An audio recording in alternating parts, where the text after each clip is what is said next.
The Great Zhou Dynasty. Yangzhou Shenlong Prefecture, Baya County. In the northeast corner of Baya County lay a vast natural valley. Within the valley, rows of green maple trees stood straight and tall like its natural guardians. The locals called this place Qingfeng Valley. 200 years ago, a clan bearing the surname Li migrated here and took root. After 2 centuries of development, they grew into a renowned and powerful household in Baya County, the Qingfeng Li clan. Yet on this day, Qingfeng Valley was draped entirely in white mourning attire. Li clansmen came and went in hempen mourning clothes, their faces etched with grief, their expressions filled with confusion and unease. All of this stemmed from the fact that 3 days earlier, the current clan head of the Qingfeng Li clan, Li Xuanfeng, had been found dead in his secluded cultivation chamber. Li Xuanfeng had not appeared in public for a long time, so long that the outside world had grown suspicious, even spreading rumors that he had already passed away in meditation.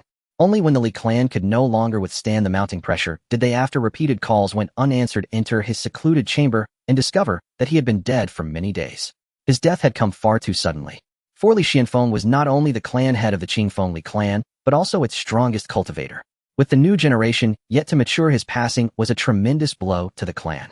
It could even be said that his death might mark the turning point from flourishing to decline for the Li clan, which was now at the height of its power. For while he lived, Li Xuanfeng had offended far too many people in the process of expanding the clan. The Li clan's reputation in Baya County had never been good. They were long known for their overbearing ways. Inside Li Xuanfeng's spirit hall, people thronged shoulder to shoulder. Numerous members of the Li clan clad in coarse mourning clothes had gathered in the hall. Those with close relations huddled together, whispering in low voices with the old clan head, "Dead, the days ahead for our Li clan will surely be hard." Indeed, the old clan head was our Li clan's only expert who broke through the blood and chi barrier. Without a cultivator at the blood and chi realm sitting in town for us in the future, how will our Li clan intimidate the rabble? Sigh. I heard that after learning of the old clan head's death, the Zhou and Zhang clans have already begun to grow. They have long been dissatisfied with the profit distribution in the marketplace. In the past, they feared the old clan head's strength and could only behave themselves. Now that he is dead and their scruples are gone, they will naturally bare their blades. The Zhou and Zhang clans are but clownish jumpers. With our Li clan's strength, what is there to fear? Easy to say, but how can you be sure there is no one backing them from behind? It is a pity the new clan head is only 17. Otherwise, with his talent, give him another 10 years, and breaking through the blood and chi barrier to advance to the blood and chi realm would be a foregone conclusion. By then, all these problems would resolve themselves. You make it sound so easy, but do you think our enemies will grant our Li clan 10 more years? The new clan head's talent is extraordinary, but he is after all too young. He is yet to fully grow and he lacks experience in managing the clan. Does he truly have the ability to lead us through this crisis? Mind your tongue. You dare to speak words that question the clan head. At the same time, within the solemn and archaic council hall filled with ancient charm, several figures exuding powerful auras sat upright in rigid postures. These men were the elders of the Qingfeng Li clan, the true core of the Li family. Each possessed a cultivation at the great completion stage of the flesh-body realm. Among them, the most senior, the great elder Li Xuantong, had immersed himself in the perfected stage of the flesh-body realm for over 10 years and was but a single step away from breaking through the blood and chi barrier to advance to the blood and chi realm. In this world of cultivation, the first 3 realms were the tempering body realm, the flesh body realm, and the blood and chi realm, each major realm subdivided into 4 minor stages: initial entry, small completion, great completion, and perfection. The gap between each major realm was vast. A cultivator at the blood and chi realm could live for 200 years. Outside the hall, a sudden rush of hurried footsteps sounded. The clan head has arrived. With a loud, resonant announcement, the great doors of the council hall were slowly pushed open by 2 clan guards. The elders of the Li clan turned their heads in unison, their gazes swiftly directed toward the doorway. A young man in white robes, 7 feet tall with a jade belt at his waist and delicate handsome features, strode into the hall. Under the elders' watchful eyes, Li Xingge walked steadily toward the clan head's seat of honor and slowly turned to sit. Once he had settled, the other 5 elders, save for the great elder, rose to their feet, cupping their hands and bowing. "We pay our respects to the clan head." The young man was the new clan head of the Li family, Li Xingge. Li Xingge was the direct grandson of the former clan head Li Xuanfeng and the pride of the Qingfeng Li clan, the most gifted cultivator the Li family had produced in 200 years. At the age of 5, he began tempering and honing his body. By 6, he broke through to the tempering body realm, formally stepping onto the path of cultivation. At 10, he reached perfection in the tempering body realm. At 11, he successfully impacted the flesh body realm, his strength already able to rival the older generation of powerhouses in the clan. 5 years later, he achieved great completion of the flesh body realm, shaking the entirety of Baya County. Busybody onlookers called him a monster, saying that if he did not perish he possessed the potential of an innate true person. Yet only the upper echelons of the Li clan knew how truly terrifying the new clan head's talent was. Great completion of the flesh-body realm. It was simply a joke. For Xingge had already reached that stage 3 years prior. To avoid arousing the jealousy of other powers and to protect Xingge, the Li family had chosen to conceal this news. Now after 3 years had passed, even the high-ranking members of the Li clan no longer knew just how far Xingge's cultivation had progressed. In their estimation, however, the perfected stage of the flesh-body realm should be well within his reach. Elders, there is no need for such formality. Please be seated. Xingge sat upright in the main seat, his tone gentle. The elders lifted their robes and sat down once more. This is the first elders' council that I preside over since inheriting the position of clan head. As for the purpose of convening it is to address the crisis our Li clan is about to face. Great Elder explained the situation to everyone. Yes, the Great Elder nodded, accepting the order with pleasure. He cleared his throat and faced the others. He spoke slowly. Elders, 3 days ago the former clan head passed away. Our Li clan has just suffered a bereavement. Not long after this news spread, the Zhou and Zhang clans, under the instigation of those with ulterior motives, swiftly joined hands. The two clan heads met at the Feishua Pavilion and did not part ways for 2 hours. Since then, the Zhou and Zhang clans have completely abandoned their former respectful attitude toward our Li clan and have begun to indulge their shops in malicious competition. Their younger generation has even publicly declared that our Li clan should roll out of the East Street Market. Our subordinate forces, originally beholden to the Li family, have also shown signs of slipping out of our control. The Jin and Hao clans have failed to submit their monthly offerings on time, dragging things out with all manner of excuses, while the master of the Dedeo sect drove out the Li clansmen stationed there the very next day. As the Great Elder spoke, the faces of the Li elders all grew increasingly dark. This was unvarnished provocation against the Li clan. The hot-tempered second elder suddenly leapt to his feet, his face full of rage, as he addressed Xingge. These brats are bullying us intolerably. Clan head, please give the order. I am willing to personally lead the law enforcement team to execute these traitors. The second elder, Li Xuanzhong, was the elder of the Hall of Enforcement. Xingge cast him a glance and said expressionlessly, sit down and let the Great Elder finish. Though his tone was mild, it brooked no argument. Even as Li Xuanzhong was Xingge's elder by generation, he did not dare disobey him in the slightest. Harboring a belly full of anger, Li Xuanzhong nonetheless sat back down in his original seat, unwilling yet compelled. Seeing this, the Great Elder continued, in addition, the Mongshan clan and the Baibuasong clan have both sent envoys. In name they come to offer condolences, but in truth they are here to exert pressure, demanding that our Li clan hand over the Yinling mine vein. At this point, even the Great Elder, who was usually composed and unshaken, had his expression turn solemn.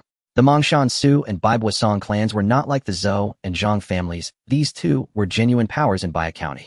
Both clans had cultivators at the Blood and Qi realm sitting in town, and together with the Li family and 6 other clans, they were known collectively as the 9 great clans of Baya County. Even if Li Xianfeng himself were still alive, he would have to be extremely cautious facing these 2 clans at once. Let alone now, with Li Xianfeng dead, and the Li family no longer having the strength to stand on equal footing with these 2. Yet how could the Yinling mine vein be ceded so easily? The Yinling mine vein was rich in iron ore, and the profits from its yearly output accounted for nearly half of the Li clan's income. To call it the clan's economic lifeline was no exaggeration. If they were to lose the Yinling mine, the Li clan would instantly fall to the status of a second-rate family in Baya County.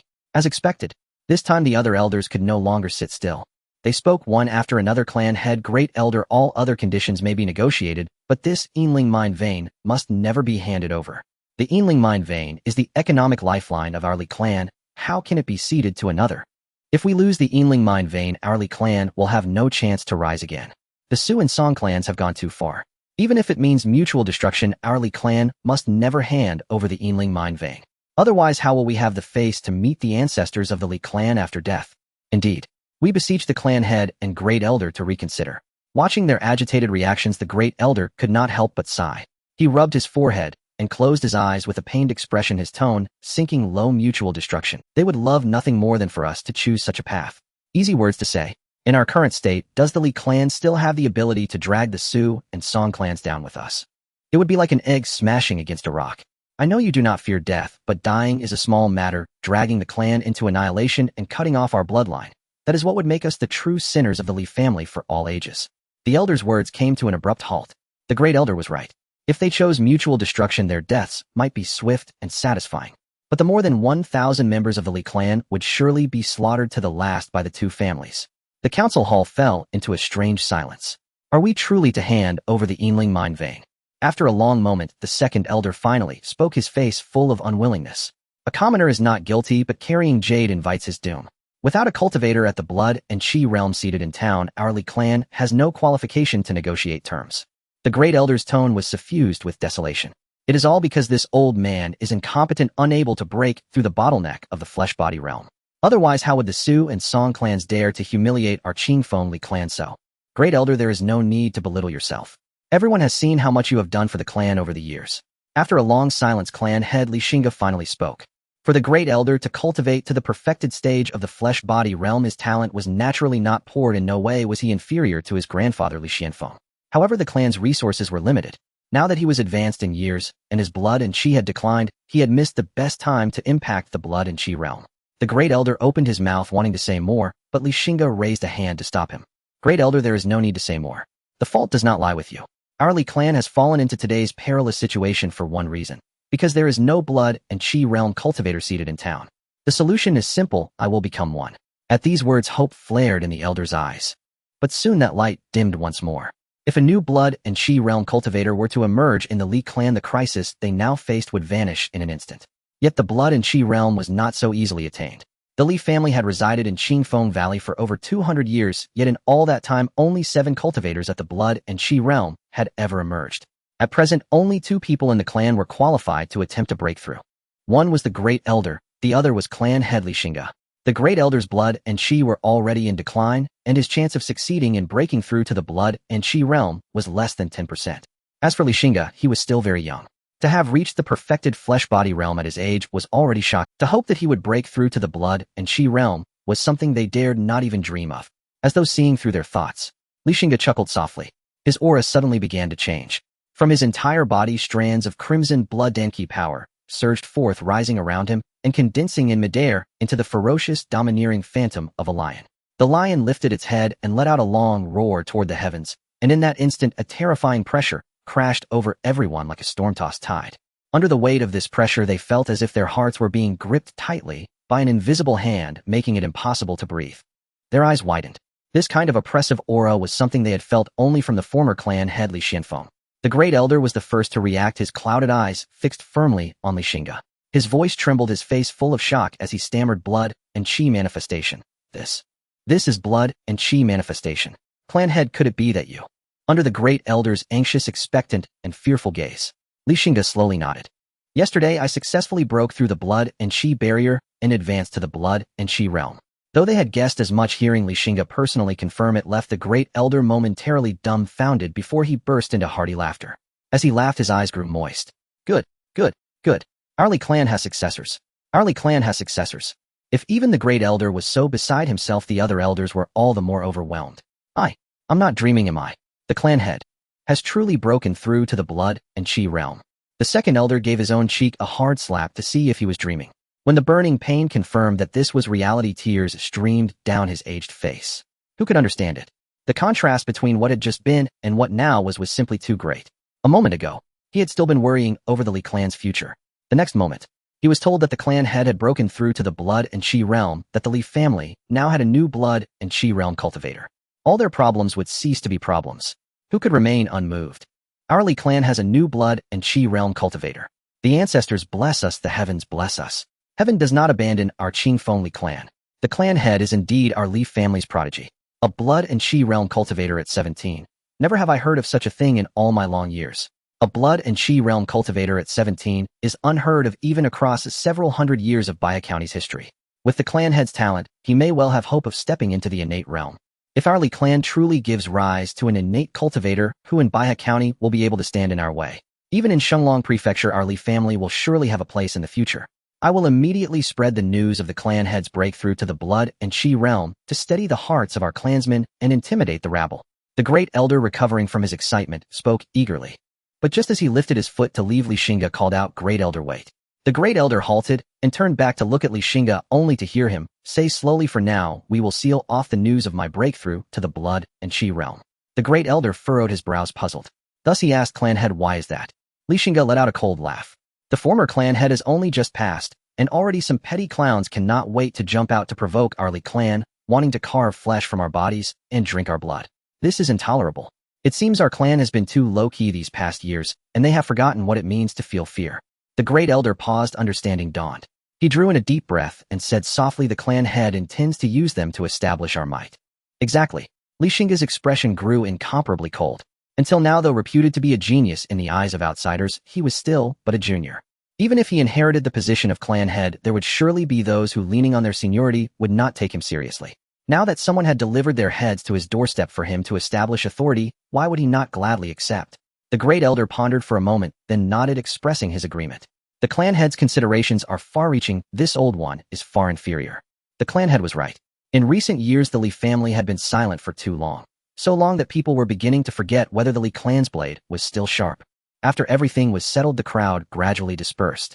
Before long, Xingge was the only one left in the council hall. As the great doors slowly closed, Xingge silently chanted in his mind, "System." A transparent, minimalist light screen instantly appeared, freezing into place before Xingge's eyes. On its surface, lines of data were neatly arranged in perfect order. When he focused his gaze on it, he saw the following. Family name: Qingfeng Li clan. Patriarch: Xingge, early blood and Qi realm. Family rank: level 1. Family fortune: white. Number of mainline clansmen: 1231. Number of branchline clansmen: 103456. Family combat power: blood and Qi realm: 1 person. Body tempering realm: 12 people. Forging body realm: 478 people. Family wealth: 20578. Tails of gold serves as the primary currency for the first 3 realms, after which spirit stones are used. Family sphere of influence: image file. Your device does not support viewing this picture. Family buffs: none. Patriarch buffs: primary cultivation speed increased. Patriarch's cultivation speed increased by 20. Family cohesion: 71. Fairly united. Beginner quest: bind the family's fortune. Quest progress: 99. Reward: clan fortune blessing node. When the host is within the family's sphere of influence, he will receive the blessing of the clan's fortune, enhancing his own strength. The farther he travels from the family's territory, the W. Reward: 1. Primary clan cultivation buff. Cultivation speed of all clansmen increased by 10. Reward: 2. Many children much fortune buff. Birth rate of newborns in the clan increased by 10. Reward: 3. 1 mid-tier Xingge cultivation art. Reward: 4. 1 mid-tier Xingge martial technique. Reward: 5. The host's cultivation aptitude will be raised to the 7th grade. This clan system was Xingge's greatest reliance. Along with this external cheat, the system had also granted him eternal life. So long as he was not slain by another, he could live forever. Beyond the system, another secret lay hidden in his mind. He was not a native of this world. He came from Blue Star. 17 years ago, an accident caused his soul to enter the womb and be reborn into this realm, becoming a direct line descendant of the powerful Qingfeng Li clan. It was not the so-called trash start fate so many lamented. On the contrary, his path had been smooth and unimpeded. From childhood, he had displayed extraordinary talent for cultivation and was nurtured as a key heir by the clan. 2 years ago, he had even been established as the young master of the Li family. He became the heir to this powerful local clan, until the sudden death of Li Xianfeng. Thrust into succession in haste, he also ushered in the first great crisis of his life. Yet to him this was both crisis and opportunity. Xingge clenched his fists, speaking to himself in his heart. In the blink of an eye, 3 more days passed. Feishua Tower. In room 7 of the heaven grade floor, 4 figures sat facing one another. They were respectively the patriarchs of the Zhou, Zhang, and Jin families, and the sect master of the Great Saber sect. Aside from the Zhou and Zhang families, the others had all once been subordinate forces of the Li family. Gentlemen, after these past few days of probing, it seems the news is true. Li Xuanfeng, that old ghost, really is dead. The Great Saber sect master, his face covered in a thick beard, drained his cup of fine wine in a single gulp and laughed gleefully, full of schadenfreude. The others burst into loud laughter as well. The Zhang family patriarch raised his cup high and shouted, "Come, let us drink in celebration." From this day forth, without a blood and Qi realm cultivator guarding the Li family, they can no longer lord it over us and bark orders at will. To celebration. As they clinked cups and traded drinks, the sect master of the Great Saber sect suddenly rose to his feet, a cold smile on his face. However, gentlemen, it seems the Li family still has not recognized their own situation. Seeing this, the others frowned. Brother Wang, what do you mean by that? The Great Saber sect master sneered and said, just yesterday, the Li family actually sent an envoy to our Great Saber sect's headquarters, brazenly demanding that we hand over this month's tribute or bear the consequences. He drained another cup of wine, then hurled the empty cup to the floor in fury, shouting, "They really don't know the immensity of heaven and earth. What do they still think they are the former Qingfeng Li clan? When Li Xianfeng was alive, I still gave him some measure of respect. But without Li Xuanfeng, what is the Li family worth? Nothing but fart in the wind." These words struck a chord with everyone present. In their eyes, a Li family without a blood and Qi realm cultivator overseeing it no longer had any qualification to make them swallow their anger. Brother Wang is absolutely right. The Li family, having lost its blood and Qi realm expert, still dares to dream of riding on our heads and throwing their weight around. It's sheer delusion. In my opinion, it is time to wake them up. The Zhou family patriarch spoke in a gloomy, eerie tone. The other's eyes lit up. Brother Zhou, what brilliant idea do you have? The Zhou patriarch chuckled coldly. I dare not call it brilliant, he said. As far as I know, tomorrow is the day of the Li patriarch's funeral. How about the four of our forces join hands and visit them together tomorrow? We will coerce the Li family, give them a harsh show of force, make them spit out all that they have swallowed over the years, then cede industries to us and offer apologies and compensation. Doing it on the day of the funeral. Would that not be a bit too much? That would be cutting ties with the Li family once and for all. The Jin family patriarch, a cautious man, frowned and voiced his concern. So what if it is? Someone retorted. With our four forces united, what can the Li family possibly do to us? Rely on that old fellow Li Xiantong. Li Xiantong may be old, another added, but he is after all a body realm cultivator at great perfection, not to be underestimated. The Zhou family patriarch waved his hand dismissively and said with a smile, rest easy, gentlemen. A mere Li Xiantong is not worth our fear. Besides, I have already made preparations. With that, the Zhou patriarch clapped his hands lightly and said with a hint of respect in his tone, Mr. Su, please. Under the others' puzzled gazes, an old man in black robes, his features cold and severe, slowly stepped out from behind the screen. When they saw who it was, their expressions froze at once. It was obvious they recognized the black-robed elder's identity. The elder smiled faintly, cupped his hands in a casual salute, and said, Su Yun greets you, fellow Taoists. The others snapped out of their daze and hurriedly returned the salute. I trust one need not introduce Mr. Su's identity, the Zhou patriarch said. Tomorrow Mr. Su will be accompanying us to the Li family.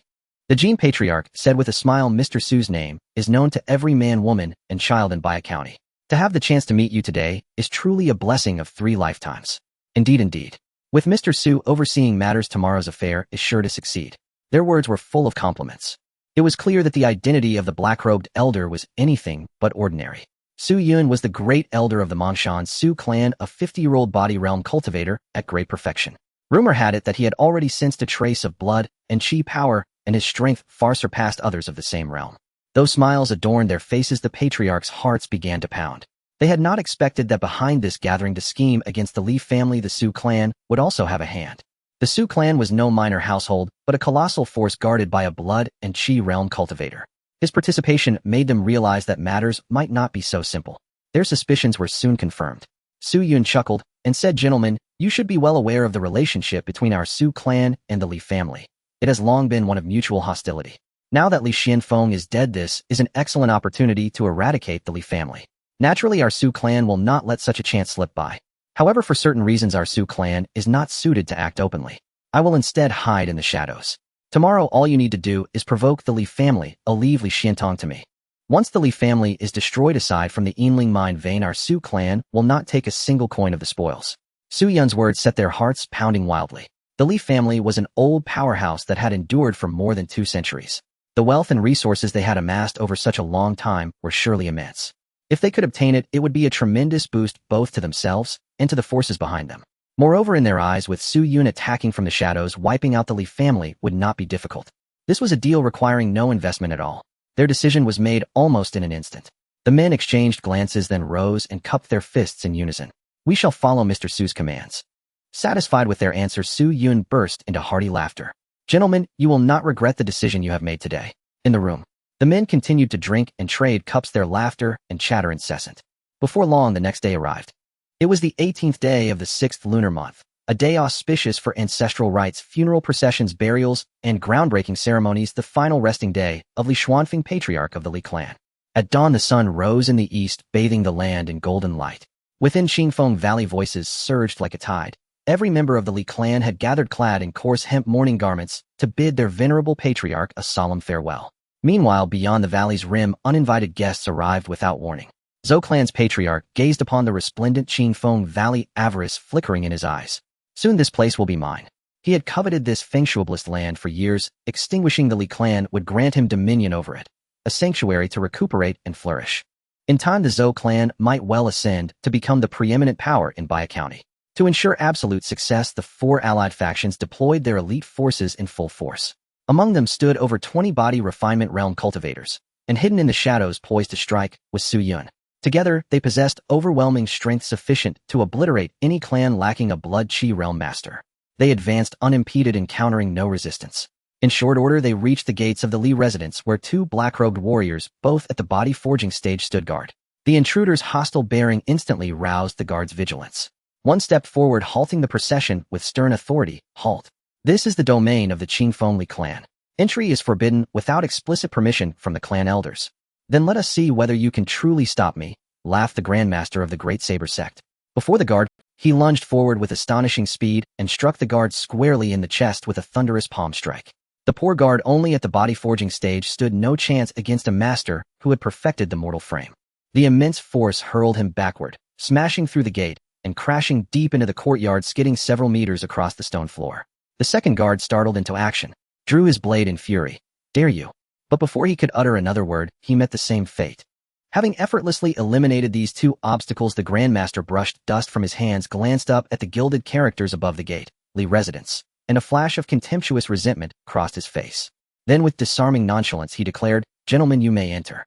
Only then did his followers stir. Though united against the Li clan, the very name, Qingfeng Li, weighed heavily upon their hearts.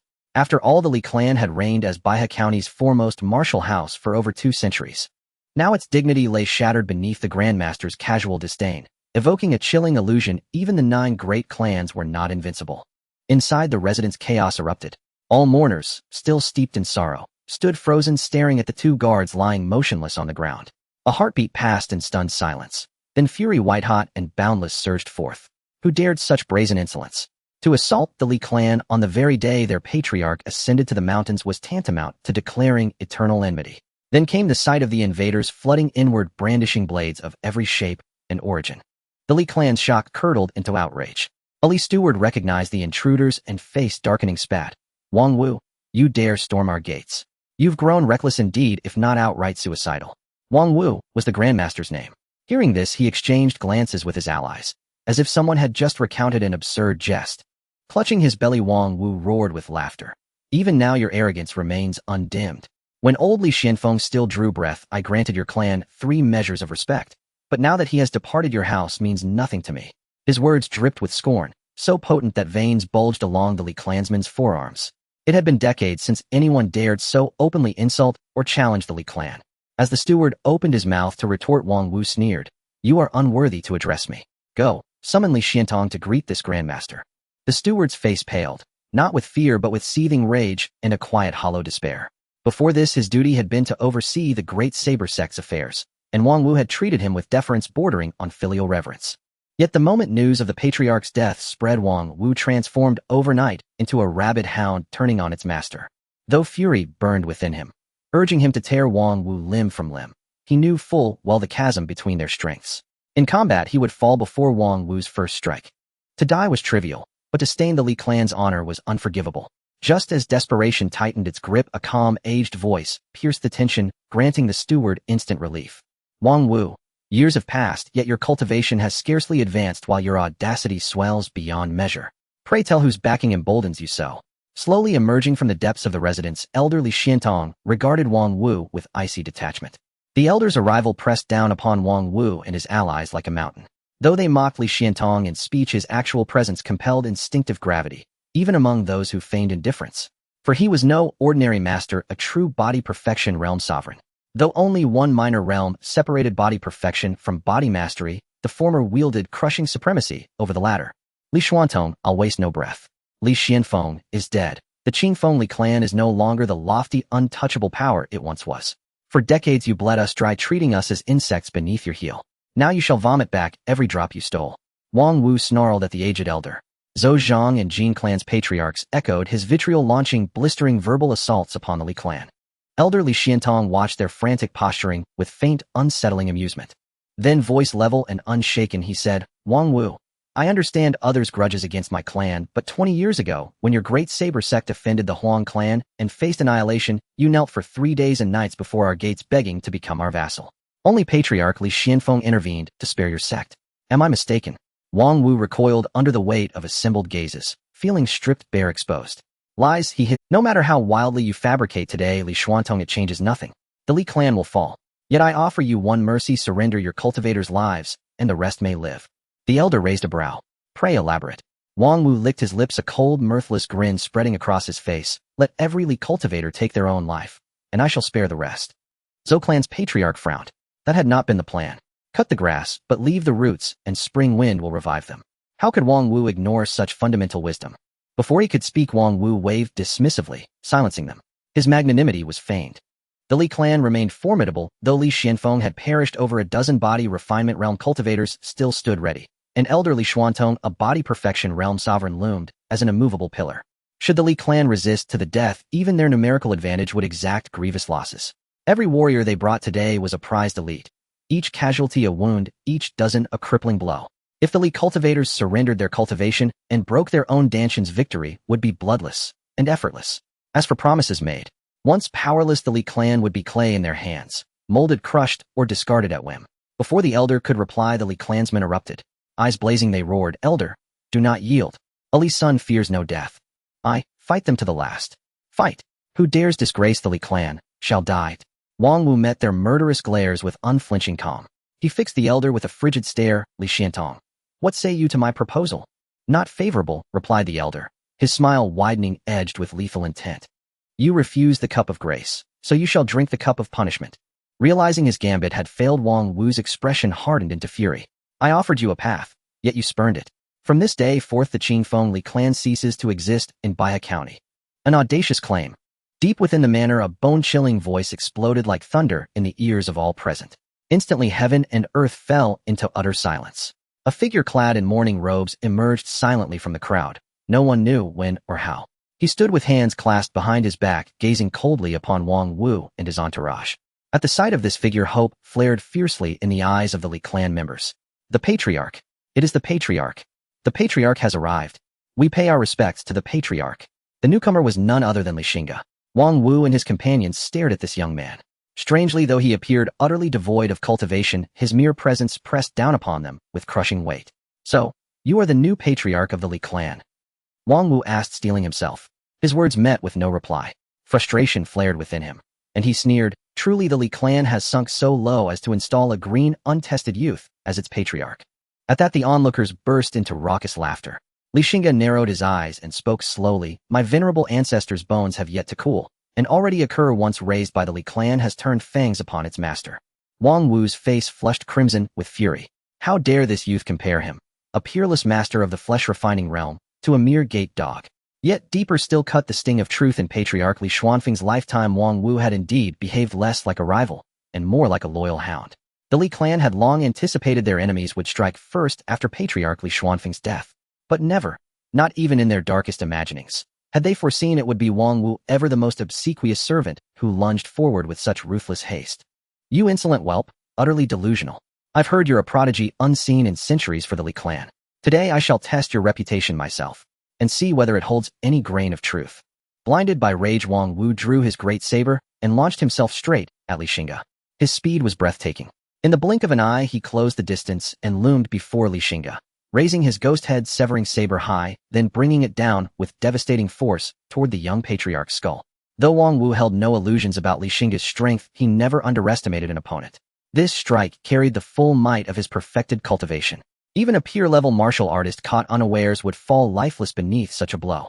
A cruel grin twisted Wang Wu's lips. He already envisioned the Li clan's newly crowned patriarch famed across the realm as its peerless genius cleaved cleanly in two. Bah, what hollow legend is this unseen a century genius?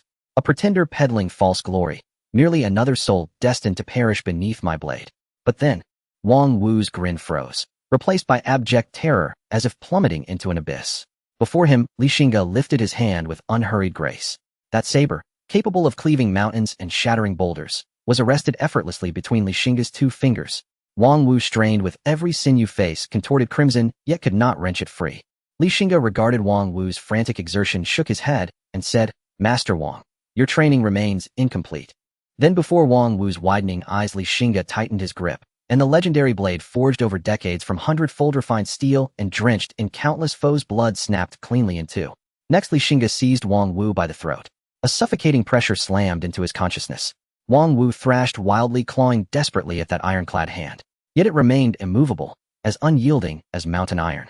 Xingge smiled gently. To Wang Wu, that serene spring breeze smile now seemed more horrifying than any demon's visage. "Li, patriarch, spare this wretched dog." "Never again." A sickening crack echoed, the sound of snapping bone. Wang Wu's plea died mid-breath. In your next life, do not cross the Li clan. His voice remained soft calm, almost tender. Li Xingge released his grip. Wang Wu's corpse crashed heavily onto the stone floor. The massive frame, nearly 200 jin, sent up a thick cloud of dust upon impact. His head lolled grotesquely to the side, eyes bulging in frozen disbelief. Until his final breath, he could not fathom it. He, the formidable patriarch of the great saber sect, peerless master of the flesh-refining realm, had been snuffed out like a contemptible insect crushed without effort by a youth. From charge to collapse, mere heartbeats elapsed. None had grasped what truly transpired before Wang Wu's body lay motionless upon the ground. Zhou clan patriarch and the others stood paralyzed, eyes locked upon Wang Wu's corpse, mouths agape, faces drained of color.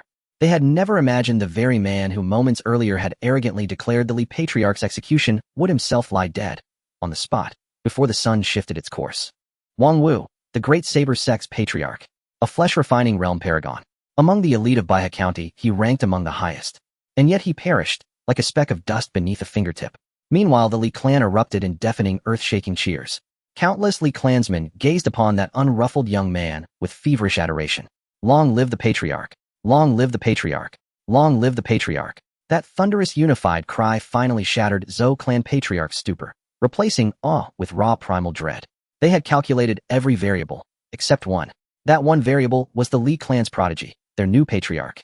He was the Li clan's true trump card. His strength had matured beyond comprehension, perhaps even breached the blood-chi barrier and ascended into the blood-chi realm. After all, Wang Wu had fallen without even raising a hand in resistance. Even a flesh-refining grandmaster might defeat a peer, but none could extinguish such a foe with such effortless, contemptuous ease.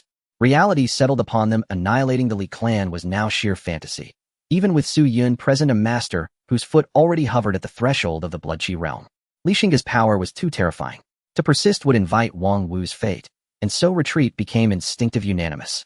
But behind them, the grand gates once wide open had silently sealed shut, and atop every eave surrounding the courtyard black-robed warriors materialized, silent poised. Crossbows drawn, arrows knocked, waiting only for a single command to unleash a storm of death. Only then did they grasp the truth. Patriarch Li Xuanfeng's funeral procession had been no solemn rite, but a meticulously laid trap baited precisely for them to walk willingly into its jaws. Under the shadow of imminent death, Zhou clan patriarch and his allies felt their limbs tremble uncontrollably, their eyes fixed upon that calm young man. Zhou clan patriarch forced down his terror and stammered, "Patriarch Li, this day's events were a grave misunderstanding.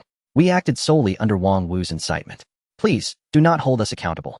Wang Wu was dead, incapable of denial. If they survived this day, the Li clan's affairs could be renegotiated at leisure. Li Xingge stood with hands clasped behind his back and smiled. "I bear no grudge against you." Relief washed over them in unison. So Li Xingge still harbored caution, unwilling to fight to mutual ruin. At that thought, Zhou clan patriarch's face relaxed into a grateful, almost beatific smile. "Then, we shall take our leave. In time we shall return to formally apologize at your residence." He turned, but a gentle voice stilled their steps. "Whether I hold grudges is my late ancestor's concern. My duty is simply to escort you to his presence." "What do you mean by that, Patriarch Li?" Zhou clan patriarch demanded, face ashen. Li Xingge remained impassive. Zhou clan patriarch pressed on, "Patriarch Li, I acknowledge your overwhelming strength. Yet we are no weaklings either. Should you truly intend to detain us, the Li clan will surely lose teeth in the struggle." How laughable. You insects dare speak thus." Li Xingge pointed disdainfully at them, then added, voice laced with icy mockery, "Or perhaps, that rat skulking in the shadows." Their faces blanched, horror seizing them like frost. "What? After hiding for so long, are you still unwilling to show yourself?" As soon as Li Xing's words fell, a figure shot out from the crowd, like lightning, sprinting wildly towards the valley exit. This figure was none other than Su Yun, the grand elder of the Su family, who had been lurking in the shadows waiting for the right moment. As a cultivator who was half a step into the blood-chi realm, Su Yun's perception naturally far exceeded that of the head of the Zhou family and the others. The head of the Zhou family merely speculated that Li Xingge was in the blood-chi realm, not certain of it. Yet Su Yun was very clear in his heart that Li Xingge was indeed a genuine blood-chi realm cultivator. Perhaps due to just having broken through to the blood-chi realm, Li Xingge could not perfectly conceal his presence, which Su Yun was able to detect. Born into the blood-chi realm family of the Mongshan Su clan, he understood better than anyone the terrifying nature of blood-chi realm cultivators. Below the blood-chi realm, all are but ants. This statement was no joke. The two sides were no longer on the same level of life. Upon realizing that Li Xingge was a blood-chi realm cultivator, Su Yun immediately prepared to flee the Li family without hesitation. As for the head of the Zhou family and the others, they could only hope for the best. At the same time, his heart was filled with shock. As the old rival of the Li family, Su Yun knew better than anyone the situation of the Li family. It was not frightening that the Li family had gained a new blood chi realm cultivator. What was terrifying was that this blood chi realm cultivator was only 17 years old. Such talent likely held great potential for the innate realm. Throughout the history of Baihe County for hundreds of years, there had never been such a monstrous talent. Why was this prodigy not from his Su family? Thinking this, Su Yun couldn't help but feel a chill down his spine, worrying for the future of the Su family. Given the enmity that had accumulated between the Su family and the Li family over the past century, if Li Xingge truly broke through to the innate realm in the future, the Su family would likely be the first to face annihilation. No, I absolutely cannot sit idly by. Once I return to the clan, I must persuade the ancestor to do whatever it takes to slay Li Xingge and eliminate future troubles. Su Yun gritted his teeth inwardly as he observed the fleeing figure. A cold light flickered across Li Xing's face as he sneered and spoke. What does your esteemed self take my Li family for? You come and go as you please. The icy voice from behind made Su Yun's body shudder. He did not turn back to respond, but his speed increased even more. As long as he could escape back to the Su family and gain the protection of the ancestor, he would be safe. No matter how strong Li Xingge was, he would not dare to seek trouble at the Su family. Do you really think you can escape from beneath my eyes, eh? Li Xingge sneered, forming an ancient and obscure hand seal with both hands. Around him, the boiling power of blood chi surged forth. Li Xingge grasped at the void, and the surging power of blood chi transformed into a massive bow.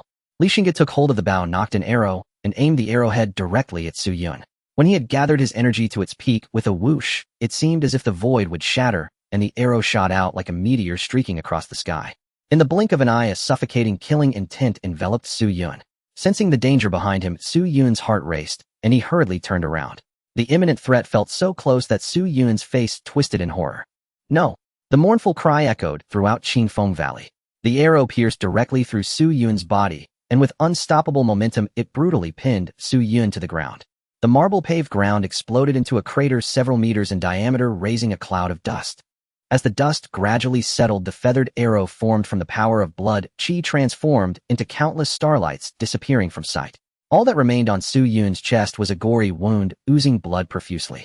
His life force was rapidly draining away, and his pupils began to dilate, realizing he was not long for this world. He gazed at the increasingly blurry figure in his line of sight. Su Yun's eyes were filled with terror. Not fear of death, but fear that he seemed to witness the destruction of the Mongshan Su clan by Li Xingge. How is this possible?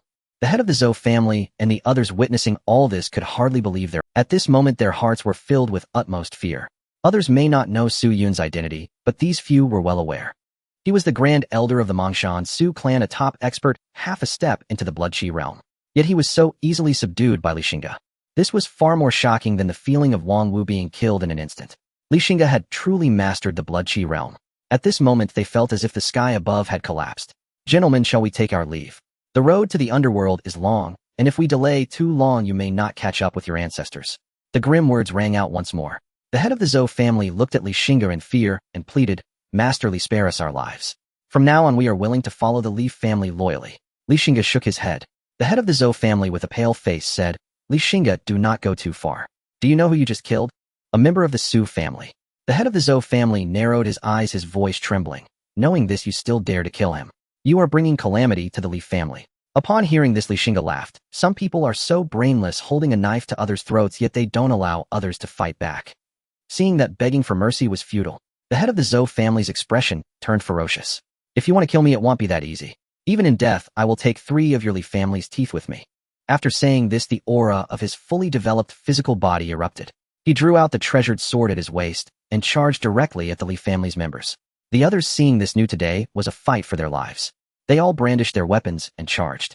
Not resisting meant certain death. Fighting back offered a slim chance of survival. After all, killing one would break even, and killing 2 would be a profit. They wanted to fight desperately, but Li Xingge would not let them have their way. Behind him, a ferocious lion shadow emerged once more. The lion raised its head and let out a long roar. A terrifying and piercing sound wave violently impacted the invading enemies. Everyone felt their minds go blank. In that moment of distraction, a cold light flashed by. They felt a pain in their necks and instinctively touched their throats. Looking at their bloodied hands, they seemed to understand what had happened. Is this what a blood chi realm cultivator is like? This was the last thought of the crowd before their consciousness faded. As several experts from the families were slain by Li Xing's strike, the black-clad warriors on the eaves began to rain down arrows recklessly. With each volley, dozens fell. In less than a moment, the invading enemies were nearly exterminated. Within the vast Li family manor, hundreds of corpses piled up like mountains, blood flowed like rivers. The Li family members stood amidst the blood, gazing at the slender figure clad in white, their eyes filled with pride and admiration. Amidst the adoring gazes, Li Xingge slowly spoke. Fellow clansmen, several families took advantage of the recent loss of my Li family, gathering forces with the intent to annihilate us. Now the invading enemies have all been surrounded and killed by my Li family. The clan members cheered madly. The master is mighty. The master is mighty. The master is mighty. Li Xingge waved his hand, and the scene fell silent in an instant. Do you think this is over? A cold, killing intent erupted from Li Xing's eyes. The Zhou family, the Zhang family, the Jin family, and the people of the Dedeo sect must pay the price for their actions. Now pass down my command. Split our forces into 4 groups, each led by an elder, to annihilate their entire clan, leaving no one alive. With their blood, let the world know the consequences of angering my Li family. Li Xingge raised his hand, clenched his fist, and shouted, "Kill! Kill! Kill!" The battle cry echoed through the skies. Today is destined to be a day of rivers running red with blood. Half a quarter hour later, within Qingfeng Valley, troops surged forth in all directions, radiating murderous intent. Jin Family Town, the ancestral stronghold of the Jin clan. In the rear courtyard, a noble woman adorned in sumptuous robes and radiant beauty paced back and forth, murmuring incessantly, "Heaven preserve him. May heaven grant my husband success in this endeavor." 2 young maidservants attending her exchanged glances and shook their heads helplessly. Since the clan patriarch had departed at dawn, the lady had grown increasingly agitated and unmoored. Every half-quarter hour she would ask, "Has the patriarch returned yet?" Though they knew not the purpose of his departure, the fact that he had taken every elite warrior of the clan led the maids to surmise he must be undertaking a momentous task. Only the noblewoman herself knew precisely what her husband had gone to do, though he had sworn repeatedly before leaving that the operation would be flawless. A deep-seated dread still coiled within her heart. After all, this was a venerable lineage, 2 centuries old, steeped in profound heritage. Who could fathom what hidden trump cards it still held? Alas, as a woman bound by tradition and modest cultivation, she could lend no aid, only pray fervently to heaven for her husband's safe return. Suddenly, her right eyelid twitched violently. The foreboding sensation intensified tenfold. As the old saying goes, left eye jumps for fortune, right eye jumps for calamity. Could something have gone awry with her husband? She clasped her hands together, her expression growing ever more solemn and devout. Ancestors of the Jin clan, watch over our family, and watch over my husband. Meanwhile, outside Xiaoyan town, a silent procession of dozens of black-robed warriors approached. At their head stood a broad-shouldered, powerfully built middle-aged man. He bore a short beard and eyes sharp with vitality. This was Li Xuanzong, 4th elder of the Li clan, a master of flesh refinement whose iron fist had once felled a peer-level cultivator in under 10 exchanges. Li Xuanzong reined his horse atop a small hill. From this vantage, the entire town of Jin Family Town lay exposed beneath his gaze. Its bustling streets appeared deceptively serene. A cold, merciless smile flickered across Li Xuanzong's face. With a commanding sweep of his arm, he declared in a voice like grinding stone, "By order of the patriarch, eradicate the Jin clan. Spare none, not even dogs or chickens. Resistors shall be slain on sight." The crisp, synchronized draw of blades answered him. "Kill." Dozens of riders spurred their mounts, charging forward in a thunderous, unstoppable surge. The earth trembled beneath the drumming hooves, shaking the very foundations of Jin Family Town. As the black-robed cavalry burst into the town, pedestrians screamed and scattered in panic. Some, unaccustomed to such carnage, froze in terror, motionless as statues. Sword blades flashed in the sun, crimson arcs sprayed through the air, severed heads rolled upon the ground. Headless corpses collapsed onto the blood-soaked earth, igniting fresh waves of shrieks from the townsfolk. Within moments, the riders reached the Jin clan's main gate, unslowing their charge. 2 guards stepped forward to protest, only to have their heads cleaved clean off. Li Xuanzong left several men to seal all exits. The rest stormed into the compound, slaughtering indiscriminately, cutting down anyone in their path. Soon the Jin clan's grand courtyard ran red with rivers of blood. In the rear courtyard, the noblewoman's right eyelid throbbed faster still. Then, a blood-drenched clansman burst in, gasping in anguish, "Madam, flee, our enemies have come." He collapsed mid-sentence, neck lolling sideways as life fled his body. The noblewoman's vision dimmed. She nearly collapsed, but her worst fear had materialized. These avengers could only be the Qingfeng Li clan exacting vengeance. Her husband, then, was surely lost beyond hope. Yet she could not fall, not yet. She suppressed her grief with iron will. Urgently she commanded, "Hway, Abi, the Jin clan faces annihilation. Take the young master through the secret passage to the Song clan. Let them spirit you far from Baya County, never to return. The two maids nodded swiftly, then asked, and you, madam?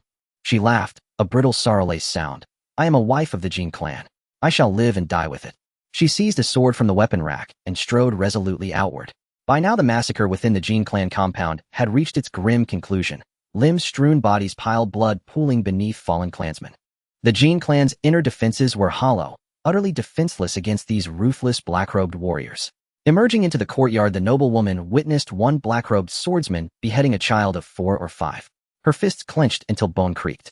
You beasts! She raised her blade and lunged, aiming to cleave the killer in two.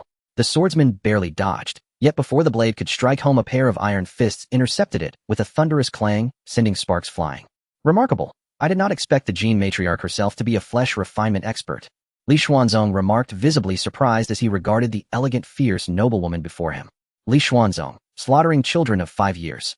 You and your Li clan have committed unforgivable sins. Retribution will find you, the Xingge matriarch roared. The Xingge clan had once been a vassal house of the Li clan. As its matriarch, she had long interacted with Li elders, and recognized him instantly. Li Xuanzong sneered. How laughable. Lady Xingge, you know full well what your clan has done. Victors become kings, losers become bandits. Had today been our defeat, our fate would have been infinitely worse. The Xingge matriarch paled. Humph. Henceforth the Xingge clan is erased from Baya County. With that he launched a devastating punch toward her. Though resolved to die fighting, the Xingge matriarch possessed only modest flesh refinement mastery. After only a few exchanges, Li Xuanzong exploited an opening, driving his fist straight into her exquisite face.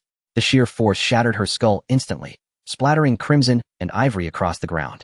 Her headless body crumpled lifelessly to the earth. Li Xuanzong lowered his fist, expression unreadable, and turned to his subordinates. This matriarch was no ordinary woman, truly a heroine among her sex, far braver than many Xingge men.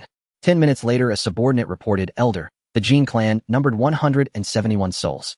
3 remain unaccounted for, likely escaped via a newly discovered secret passage. All others have been eliminated. Li Xuanzong frowned. Who fled? The patriarch's son and 2 maidservants. Humph, how inept. They slipped past your very eyes. Pursue them. Hunt them down without mercy. No quarter. No retreat. Yes, sir. Half an hour later, the fleeing trio was apprehended. Li Xuanzong raised his blade and ended all 3 lives in swift succession. Once the last remnant was extinguished, the Xingge clan compound was set ablaze, flames roaring for nearly 2 hours before subsiding into ash. The Xingge clan was the first to fall. Then came the great saber sect, the Zhang clan and the Zhou clan, each meeting the same bloody end. Over 1,000 lives perished in a single day. Thus the 4 powers vanished from Baya County. When news spread, the entire county trembled. None could recall such a tide of bloodshed in living memory. The Dongjiangzhen clan of Baya County, a noble family that has endured for over 5 centuries, openly fields 3 Qixue realm cultivators. It is indisputably the foremost clan in Baya County. In the clan master's study, Zheng Lingjun stared solemnly at the urgent dispatch in his hand and involuntarily drew a cold breath. Reclining lazily in his armchair, the venerable patriarch looked at Zheng Lingjun and teased. Has heaven fallen or the earth caved in to see the dignified head of House Zheng so discomposed? Zheng Lingjun shook his head. None of that. Just now the Li family struck. They annihilated the Zhou Zhang and Jin families and the Big Blade sect, implicating thousands. At those words the patriarch's white brows rose and he laughed. I thought it was some grave calamity. To the old man's knowledge, these families were fairly formidable. Li Xianfeng of the Li clan was dead. How could they possess the strength to obliterate 4 houses at once? Could it be that brat Li Xiantong has broken through to the Qixue realm? Even so, a single Qixue realm cultivator should not be enough to unsettle our clan master. So Zheng Lingjun forced a wry smile and spread his hands. Indeed, the Li family has a new Qixue realm elder, but it is not Li Xiantong. If not Li Xuantong, then who? The patriarch was astonished. Li Xingge. After a moment's thought, the patriarch's eyes widened. He puffed at his whiskers and said, You mean that young scion of the Li family you once told me about? Yes. Zheng Lingjun nodded. The patriarch's expression faltered. After a long beat, he slapped his hands and laughed heartily. Good. Good. Indeed, the new wave surge over the old. Youth is truly formidable. A 17-year-old Qixue realm cultivator. It's unimaginable how terrifying his talent must be. What a pity that such genius was not born in a house Zhang. Had one of our descendants possessed him, we could surely restore our ancestral glory. Sighs of envy and admiration colored Zheng Lingjun's words, yet a trace of fear lurked deep in his eyes. A trace the patriarch immediately and precisely detected. What afraid, the patriarch said, knowing his subordinates' private anxieties had not escaped him. Zheng Lingjun did not hide it and nodded. Indeed. This Li Xingge is uncanny. Give him 10 years more, and the title of Baihe County's foremost clan may no longer belong to House Xingge. So what then? Strike him down before he matures, the patriarch asked with a smile. Zheng Lingjun considered and shook his head. I cannot be absolutely certain. If you lack certainty, set aside such schemes in your heart. The patriarch's smile vanished, his expression grew unusually grave. He rose slowly from his armchair. Lingjun, do you know why in Baihe County only House Xingge has endured 5 centuries? Before Zheng Lingjun could answer, he continued, it is not because our clan was the strongest, once the Gua family and the Yao family. Were any of them weaker than us? And now, where are they? Long since dead and wiped out. Nor is it because our ancestors hailed from the Lingshu Gate and enjoyed its protection, favors have an expiration. It is because of caution, prudence we never act on matters without certainty. In this world there are always those singled out by heaven, born with extraordinary talent, their fortune soaring. Paths that demand decades or centuries of others they traverse in mere years. Each time they are not defeated they grow stronger. Those who once opposed them are trampled, becoming stepping stones for their ascent. Zheng Lingjun's eyes widened. Ancestor, do you mean Li Xingge is such a person? The patriarch shook his head. I am not certain either. Zheng Lingjun frowned, puzzled. Then why? Not for fear of 10,000, but for the 9 million. Besides, why rush to extinguish him? For the hollow vanity of being number one. Lingjun, remember, empty fame is the most useless and most dangerous thing. Tangible gains are what matter. When you can one day disregard such vanity, then you will be a truly fit clan master. The patriarch stroked his grizzled beard and spoke earnestly to his successor. Zheng Lingjun lowered his head in silence. After a long while, Zheng Lingjun raised his head and respectfully bowed. Ancestor, I have learned.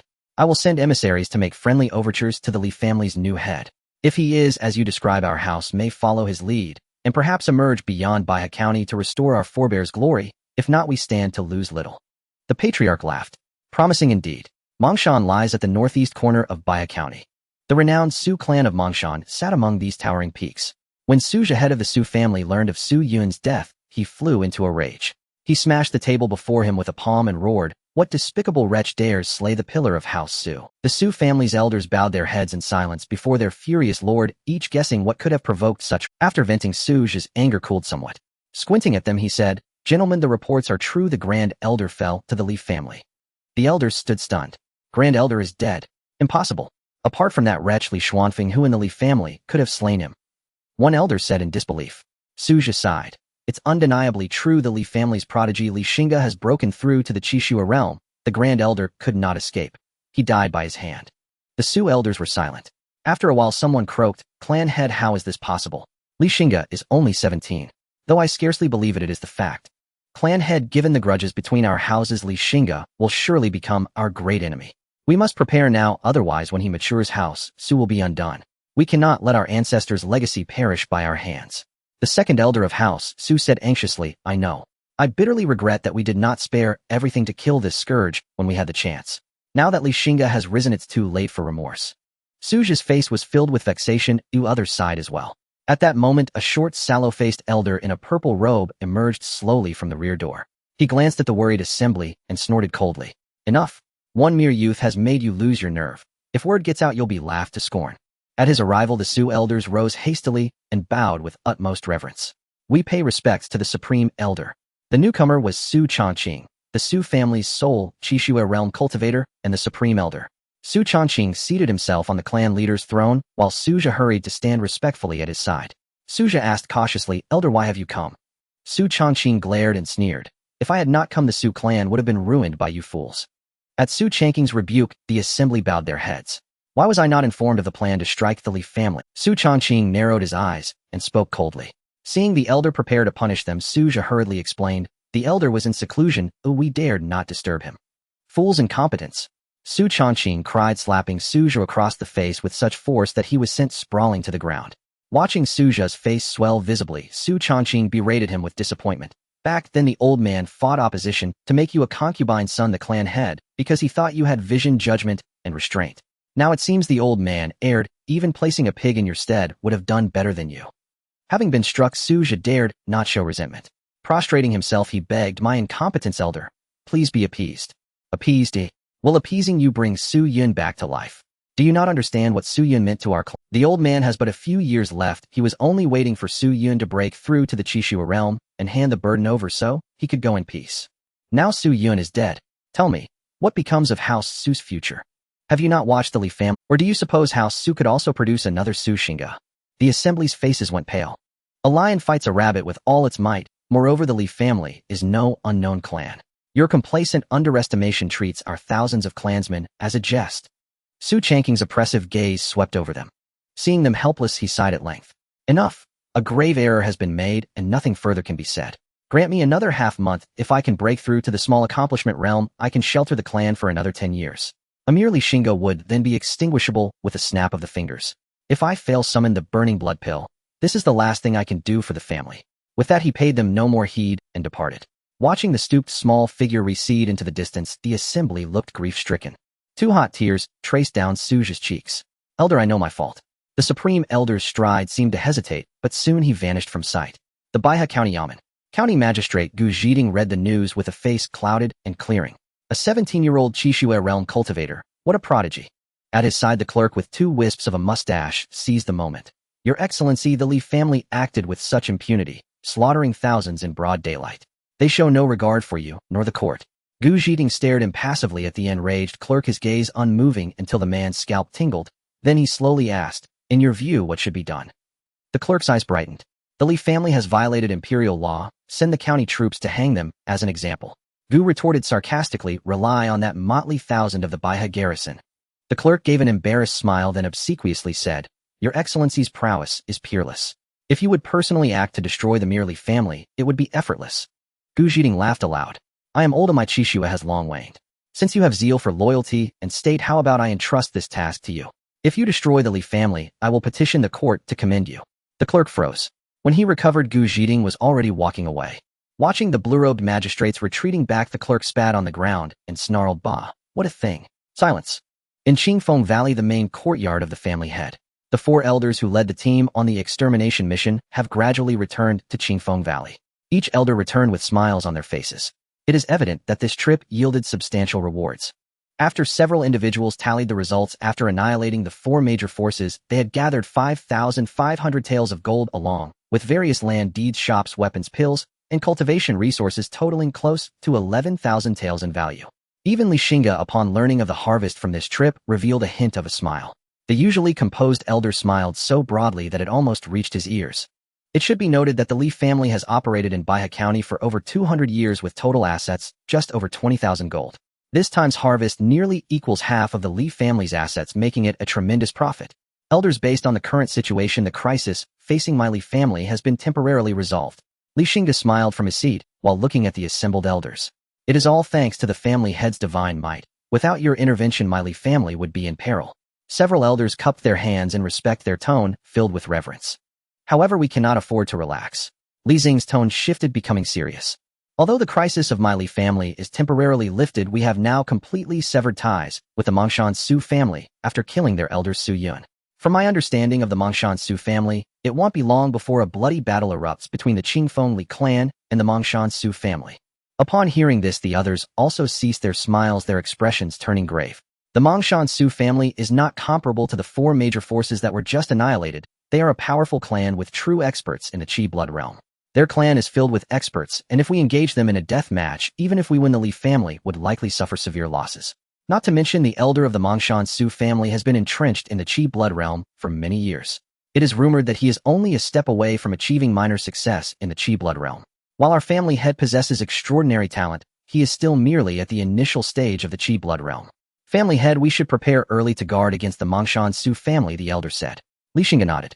From today onward, the cultivation resources for the clan will be doubled. Upon hearing this, everyone showed joy. We thank the family head. Elder, if you were to attempt to break through to the Qi blood realm right now, how confident would you be? Li Xingge looked at the elder, whose face was lined with age. The elder shuddered slightly, letting out a sigh. Not even 1 in 10, or if I were 10 years younger, I would have had a 50% chance. Li Xingge stroked his chin deep in thought. After a while he said, what if there were a Qi blood pill? The elder's eyes lit up, a glimmer of hope appearing, but it quickly dimmed again. If there were a Qi blood pill, I would have a 40% chance. A 40% chance is sufficient, Li Xingge replied. He looked at everyone rising to his feet and slowly said, Elders, I have received news from the capital that in 3 days the Wanbao Pavilion will hold an auction where a Qi blood pill is rumored to appear. This time we have reaped great rewards. I intend to go to the capital to bid for a Qi blood pill to assist the elder in breaking through to the Qi blood realm.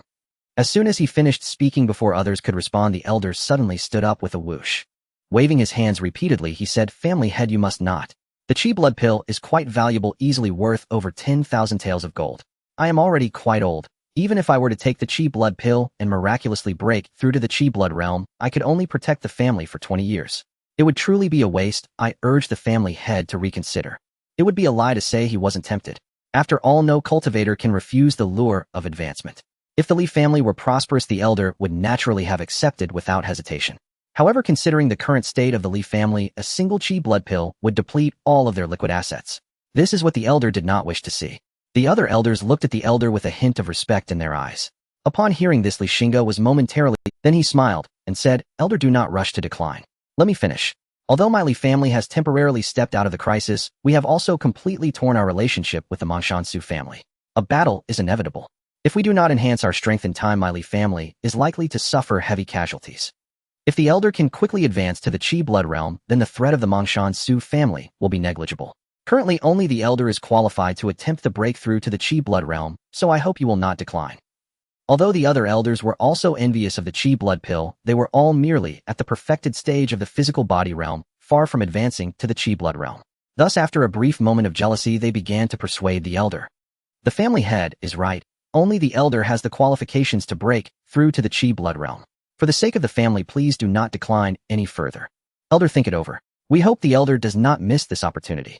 If the elder can break through to the Chi blood realm, our Li family will then have 2 Chi blood realm cultivators overseeing, and our strength will surely rise to a new level.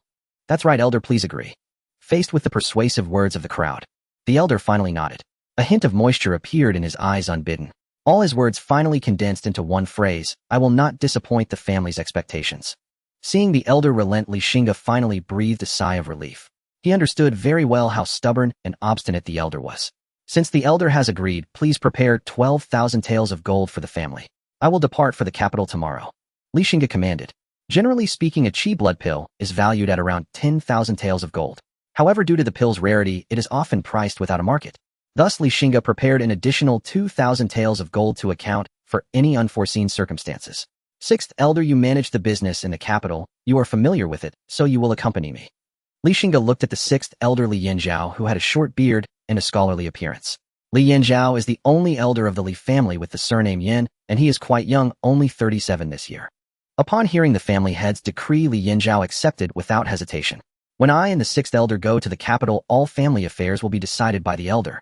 Then we will publicly announce that I am in seclusion to consolidate my realm to prevent any opportunistic attacks." The others nodded in understanding. After arranging everything, Xingge dismissed several elders to prepare. Deep night. Under the veil of moonlight, several shadowy figures galloped swiftly out of Qingfeng Valley, racing toward the prefectural capital.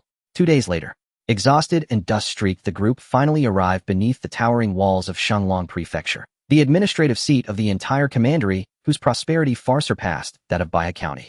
Its permanent population alone numbered in the millions.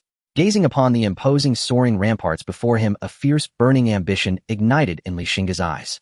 "One day this land shall bow to my will," Xingge murmured inwardly. The group passed through the city gates. They strode along streets teeming with carriages and crowds. Beside him, Li Yanzhao, clad in a serene azure robe, smiled and said, "Master, we've ridden hard for 2 days. Everyone must be weary.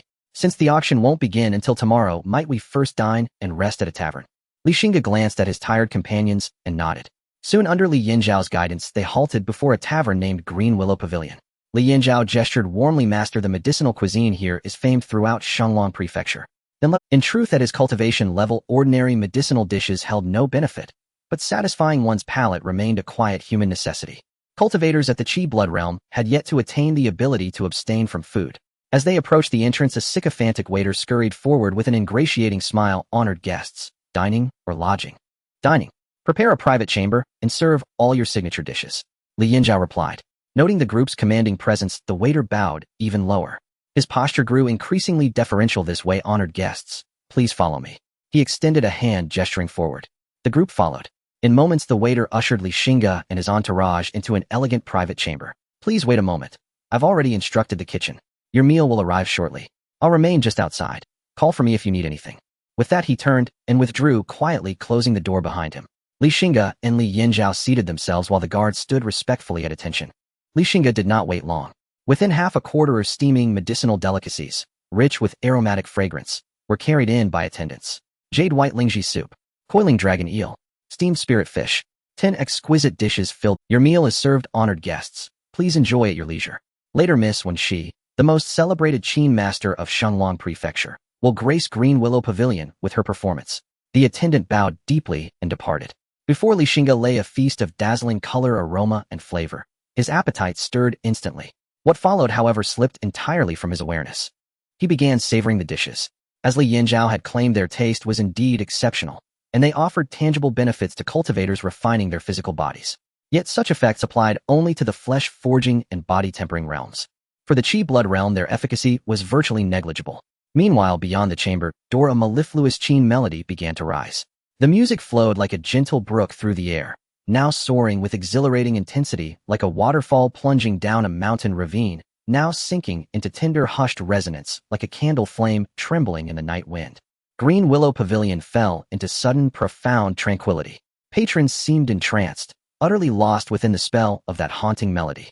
Only Xingge remained untouched, calmly enjoying his meal. He understood no theory of music, he merely found the sound pleasing, nothing more. Soon the piece concluded. Thunderous applause and fervent cheers erupted outside the chamber. Such music belongs only in heaven. How rare its echo on mortal soil. Miss when she truly deserves her renown as Shenlong's preeminent Qin master. To hear her play today is a blessing across 3 lifetimes. Not only does Miss when she play the Qin with unmatched mastery, her beauty is equally legendary. To wed her would be worth 10 years off my life. A toad dreaming of swan meat. Mind your tongue, should young Master Zhang hear that, he'd flay you alive. Ha ha ha ha ha. The clamor outside made Xingge instinctively frown. Sensing his displeasure, 6th Elder Li Yanzhao swiftly signaled one of the guards, who immediately closed the chamber. The noise faded dramatically. Half an hour later, having dined and drunk their fill, the group prepared to settle the bill and depart. Just as they stepped across the threshold, a sharp, heated argument pierced Xingge's ears when she, "Don't mistake courtesy for weakness. I've given you ample time. Now your words mean nothing." Across the corridor stood a young man clad in embroidered silks, short, pale-faced, and grotesquely portly, like a plump mole. His glare was venomous. Behind him loomed 2 middle-aged men dressed in black martial robes. Xingge raised an eyebrow. Both were flesh-forging realm cultivators.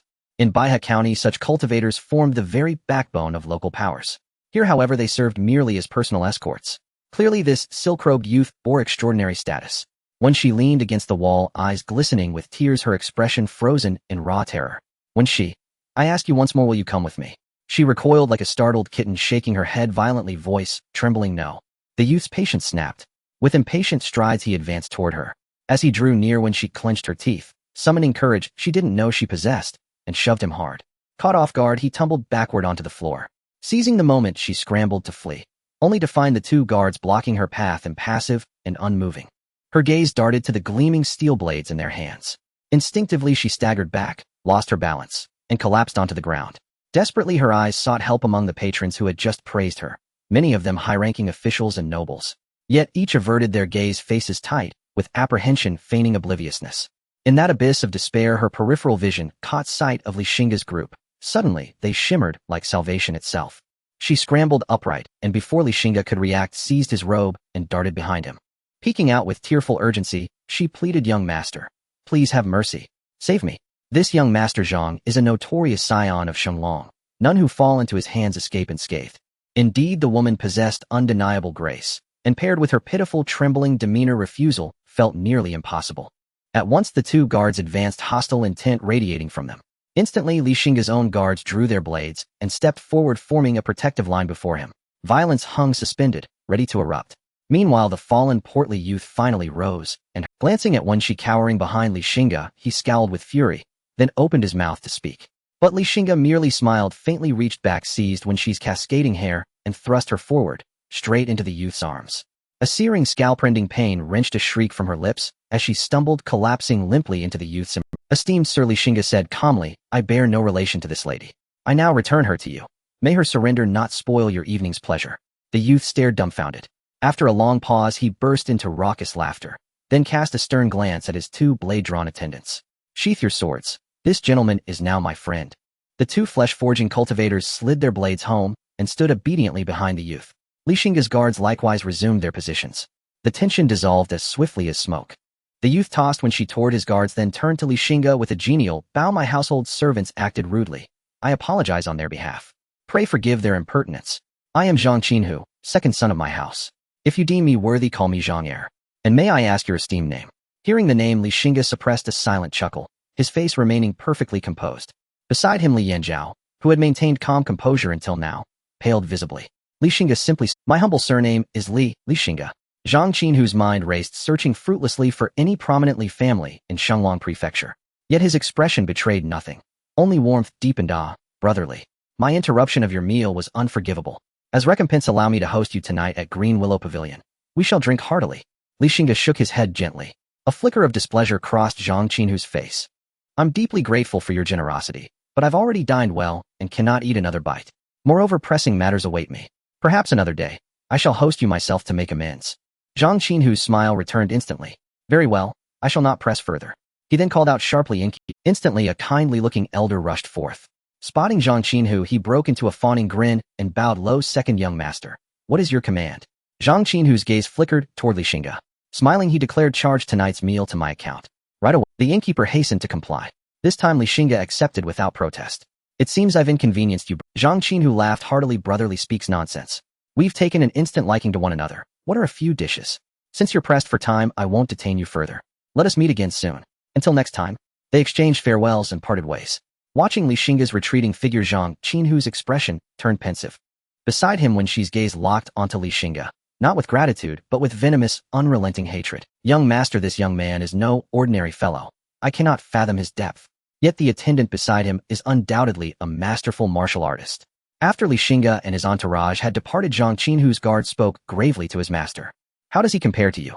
Zhang Qinhu asked. Were I to engage him in combat, I would be utterly defeated within 10 moves, the guard replied, his expression tinged with shame. Zhang Qinhu raised an eyebrow, visibly astonished. He knew his guard's strength intimately, precisely why those words struck him so deeply. For the guard to declare certain defeat within 10 moves meant the attendant must have attained at least the pinnacle of the corporeal realm. Such cultivation was rare. Even within Zhang Qinhu's own powerful faction, it marked one as a true expert. Yet the Li family held no prominent standing in Shenglong Prefecture. There was no major Li clan among its elite families. Then who precisely was this young master Li? Zhang Qinhu's curiosity flared instantly. His guard, ever perceptive, hurriedly offered, shall I follow them discreetly to ascertain their identities? Zhang Qinhu shook his head. If they choose not to reveal themselves, pressing further would only offend them unnecessarily. Though his lineage was formidable, he had no desire to provoke enemies without cause. Besides, there remained a delicate, blushing maiden awaiting his attentions. Let us go. Take the maiden with us and return home. Master Zhang Qinhu hails from the Zhang family of the prefectural city. His father is Zhang Xingge, the prefectural military commander of Shenglong Prefecture. Li Yanzhao revealed Zhang Qinhu's origins to Xingge. An exceptionally illustrious pedigree, Xingge murmured in awe. Though he had suspected the young man's background was extraordinary, he had not imagined it to be quite so eminent. The title prefectural military commander spoke plainly. He commanded all military forces across the entire prefecture, second only to the prefect and the prefectural vice commander, making him the undisputed third most powerful figure in Shenglong Prefecture. And behind him stood the Zhang clan of the prefectural city, one of the 5 great clans of Shenglong Prefecture, a lineage guarded by a master who had reached the zenith of the Qi blood realm.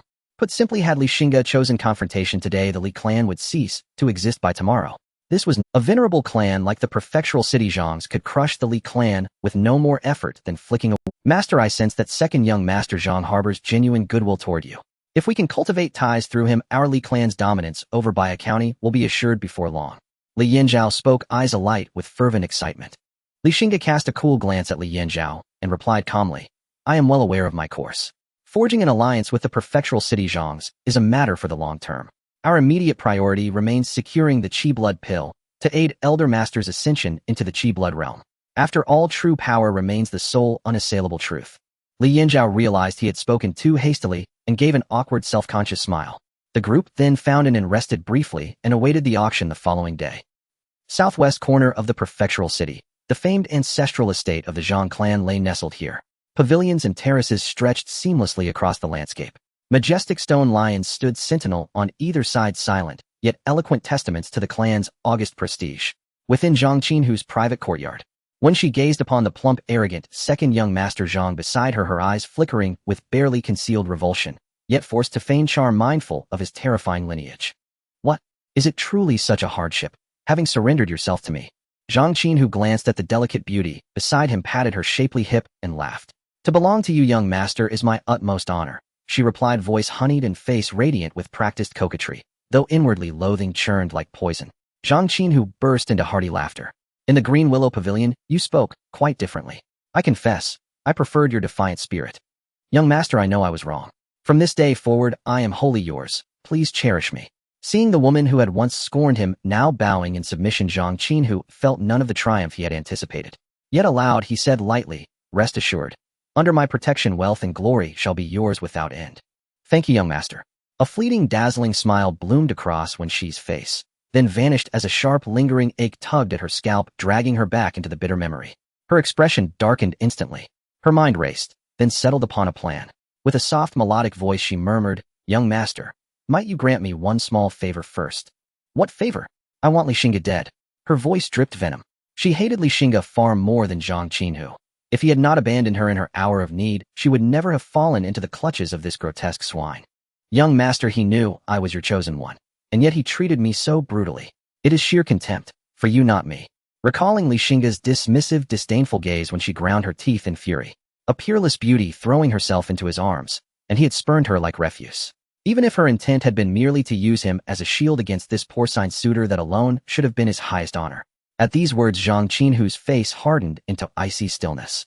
Wen Shi, oblivious, continued pouring out her resentment, until Zhang Qin, who abruptly cut her off. Wen Shi, do you know something? I truly adore your face. It is exquisitely beautiful. This cryptic utterance sent a chill skittering down her spine. A foreboding dread surged within her. Everything you think, everything you scheme, I know it all. For half a year you have kept me at arm's length, neither advancing nor retreating, savoring every luxury I bestowed upon you. I know you look down upon me. You dream of marrying into a noble house as its matriarch, but tell me what noble house would deign to accept a lowborn courtesan? Truth be told, I cared little. Your face enchanted me, and so I endured. I even bore the ridicule of my own kin without protest. But you made one unforgivable mistake. You sought to manipulate me to provoke my clan into reckless enmity. You are not worthy of such influence. Having spoken, Zhang Qin, who rose and began dressing. When she watched, heart hammering, her world collapsed. She threw herself at him, clutching his robes, tears streaming as she sobbed abjectly. Young master, I beg your forgiveness. I swear I'll never defy you again. I'll be your caged songbird, obedient and faithful. Had you uttered those words earlier, I would have rejoiced. But now it is too late. Zhang Qin, who shook his head, a cold, mirthless smile playing on his lips. Too late. Too late. He ignored her pleas and turned toward the door. Enter. The door swung open. Several trusted retainers stepped inside. Young master, what are your orders? Zhang Qin, who glanced once at Wen Shi, pale, lifeless, and trembling upon the bed, then spoke with chilling detachment. She is yours. Step outside, form a line, each of you in turn. The retainers hesitated, glancing uneasily at the exquisite woman before them. They recalled how fiercely their master had coveted her just hours ago. But seeing the deepening frost in Zhang Qin, whose gaze, they dared not hesitate further. Stepping forward, they moved to drag her away. When she understood, fully and finally, what awaited her, disbelief flooded her eyes. She could not reconcile the tender, doting man of yesterday with the merciless executioner before her. In that instant, she grasped the terrible truth. This portly, marmot-like man held absolute dominion over her life and death. Every maneuver she'd attempted, every calculated word, had danced along the razor's edge between survival and annihilation. Young master, I know I've sinned. I truly do. I'll never dare again. Spare me, please spare me. Awakening to her peril, when she collapsed to the floor, forehead striking stone in frantic, desperate prostration. Yet her cries failed to stir Zhang Qin, whose compassion. Her voice faded, growing fainter and fainter. From within the chamber, a quiet, hollow voice drifted forth. Dispose of her cleanly, once you're done. The next day, the auction at Wanbao Pavilion took place as scheduled. Under the leadership of Li Yinzhao, a group set out early in the morning towards Wanbao Pavilion. About half an hour later, they arrived outside Wanbao Pavilion. After presenting their invitations, they were led by a welcoming maid into the pavilion. As the largest auction house in Shenglong Prefecture, Wanbao Pavilion is undeniably vast. Upon entering, the first sight that greeted them was a spacious square paved with blue bricks. The entire square was shaped like a bowl, and Li Xingge roughly estimated it could accommodate over 10,000 people. Surrounding it stood sturdy warriors clad in blue robes like ancient pines. They maintained a vigilant demeanor, gripping their curved sabers with unwavering focus. These blue-robed warriors had at least the cultivation level of body refinement. In certain corners, Li Xingge even sensed hints of danger. As expected of the largest auction house in Shenglong Prefecture, it truly is unfathomable. Li Xingge thought to himself. Those who received invitations from Wanbao Pavilion were all considered major clients in the eyes of the pavilion. Naturally, major clients were treated differently, with exclusive VIP rooms. Li Xingge was no exception. The welcoming maid led him and his group to a VIP room known as Room 2. Inside the room, a variety of expensive fruits and exquisite snacks had already been prepared. There were even 2 charming maids dressed in fresh attire serving them the entire time. This scene felt oddly familiar for some reason. A faint smile appeared at the corner of Li Xing's mouth. As he settled down, the 2 lovely maids gently presented fruits and snacks to him. From here, he could see everything happening in the auction house. As guests continued to arrive, the atmosphere grew. Fortunately, the VIP room, where Li Xingge was located, remained unaffected. After waiting for about a quarter of an hour, the auction officially began. A graceful and beautiful woman accompanied by an elderly man in a blue robe slowly ascended the auction stage. Li Xing's gaze was instantly drawn to them. Not because of the beautiful woman, but because of the elderly man. He sensed an extreme danger emanating from the blue. This feeling was something Li Xingge had never experienced since breaking through to the Bloodchi realm. This elder was an exceedingly formidable expert. Esteemed guests welcome to Wanbao Pavilion from all directions. I am Wang Xuanxuan, the chief auctioneer of Wanbao Pavilion, and it is my honor to host this auction. For this auction, Wanbao Pavilion has prepared for nearly a year, gathering rare treasures from various regions. I believe it will not disappoint everyone. At the same time, I hope everyone can abide by the rules set by Wanbao Pavilion. Regardless of your strength or background, any violation will be regarded as an act of enmity against Wanbao Pavilion. Now I declare the auction officially open. The chief auctioneer Wang Xianxian announced with great poise. A wave of applause erupted inside the auction house. Master, this Wanbao Pavilion is no ordinary place. Decades ago, an outsider who had achieved the pinnacle of the Blood Qi realm attempted to rob Wanbao Pavilion, relying on his formidable strength. The next day, he was hanged to death right outside the main gate of the pavilion. Li Yanzhao remarked beside him. Li Xingge nodded, indicating he understood. The first item we are auctioning today is the purple spirit vine, the main ingredient for refining solidifying yuan pills. The starting bid is 500 taels of gold. Although the items being auctioned were rare, they were merely appetizers and could not attract the attention of major powers. Below, smaller factions were competing for bids. As the auction progressed vigorously, it officially reached its climax with the appearance of some extraordinary treasures. Some major powers also began to make their moves. Among them, a pair of twin slaves at the peak of body refinement sold for an astonishing 15,000 taels of gold. As the auction progressed, the items being auctioned became increasingly precious. Some of the extraordinary treasures that appeared even made Li Xing's heart race. Unfortunately, his purse was lacking. The next item we are auctioning will certainly pique everyone's interest, Wang Xianxian declared confidently from the auction stage, under the curious gazes of the crowd. Now up for auction is a second-tier pill, the Blood Qi pill, refined by the only second-tier alchemist Master Tongming of Shenglong Prefecture. There are a total of 10 pills, all of high quality, capable of increasing the success rate of breaking through to the Blood Qi realm to 40%. As the words fell, the breaths of the crowd quickened. After all, few body refinement cultivators could resist the temptation of breaking through to the Blood Qi realm. However, upon hearing this, Li Xing's expression suddenly grew cold. Damn it, I miscalculated. If it were an ordinary Blood Qi pill with the amount of gold he had prepared, he could easily secure it. But now this high-quality Blood Qi pill was a different matter. Although the success rate between an ordinary Blood Qi pill and a high-quality one was only a 10% difference, the price disparity was vast. As expected, high-quality Blood Qi pill starting bid 10,000 taels of gold. Each bid must be no less than 500 taels. The starting bid alone had already reached 10,000 taels. Though he felt that hope was dwindling, Li Xingge still wanted to give it a try. He decided to bid for the first Blood Qi pill. After all, the prices of Blood Qi pills would only increase as the auction went on. 11,000 taels. Li Xingge called out. The VIP from room 29 bids 11,000 taels. Is there a higher bid? Raising the bid by 1,000 taels was to show others his determination and discourage them. After all, there were still 9 pills left. People always have a glimmer of hope in their hearts. Meanwhile, opposite Li Xingge in room 37. Damn it, I didn't expect the competition for the first pill to be... A middle-aged man in a purple robe said with a cold expression. Beside him, an old man frowned and said, Master, should we give up on bidding for the first pill? After all, there are still 9 more. The middle-aged man in the purple robe shook his head decisively. No, the later it goes, the higher the transaction price will be. If we can't secure the first one, we will have even less hope for the later ones. You know the family's current situation. If we can't acquire this Blood Qi pill, our family is likely to decline in our hand. But we don't have enough gold on hand. The old man said with a troubled expression. The middle-aged man in the purple robe gritted his teeth, seemingly making a difficult decision in his heart. We will mortgage the family's iron mine to Wanbao Pavilion. The old man's face changed dramatically. He exclaimed, "Master, that is the lifeblood of our family. I can't worry about that now. If we can't secure this blood chi pill, our family will inevitably decline. We have no choice but to take a gamble now." The old man sighed. Thinking of the family's awkward situation, he ultimately nodded. Wanbao Pavilion's efficiency was high, and soon they evaluated the price of the iron mine. "Dear guests, for this iron mine we can offer a price of 5,000 taels of gold." The maid in the room said respect. The face of the middle-aged man in the purple robe darkened immediately. This Wanbao Pavilion is really ruthless. He cursed inwardly. But under the circumstances he could only nod reluctantly. With sufficient capital, the middle-aged man in the purple robe declared with vigor, 15,500 taels. The VIP from room 37 bids 15,500 taels. Wang Xianxian on the auction stage shouted loudly, 12,000 taels. Li Xingge said expressionlessly, 12,500 taels. Seeing that the other party was determined to win, Li Xing's expression grew colder.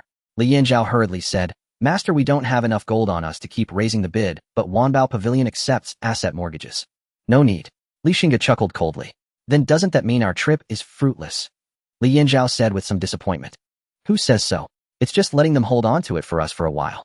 Upon hearing these words filled with a murderous intent, Li Yanzhao's expression changed drastically as he hurriedly said, "Master, we must not cause trouble at Wanbao Pavilion." "Rest assured, I'm not that foolish yet." Li Xing's expression returned to calm. Upon hearing this, Li Yanzhao finally breathed a sigh of relief. He was afraid that Li Xingge, being young and impulsive, would act rashly. Watching room 29 remain silent for a long time, Wang Xianxian spoke up. "Room 37, 12,500 taels, first call. 12,500 taels, second call." Seeing no one else bidding, Wang Xianxian heavily slammed the auction hammer. 12,500 taels, third call. "Sold.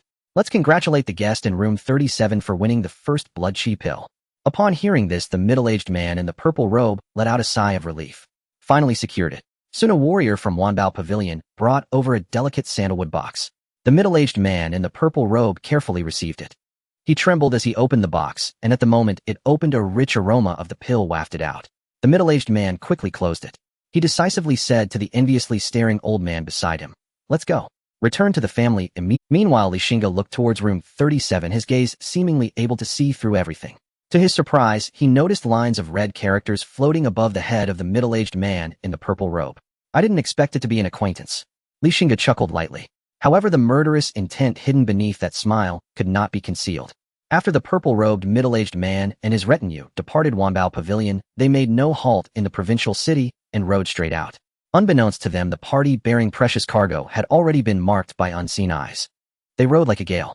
Night fell quickly, and before long they found themselves before a deserted little temple. The elder at the purple-robed man's side stared at the horse, panting and spent. "Family head, perhaps we should rest. If we keep pushing like this, the horse will run itself to death." The purple-robed man considered it. If the horse truly died, it would only further delay them. He nodded. He said, "Only half an hour. We must return to the clan as swiftly as possible. Only once we are back will we be safe."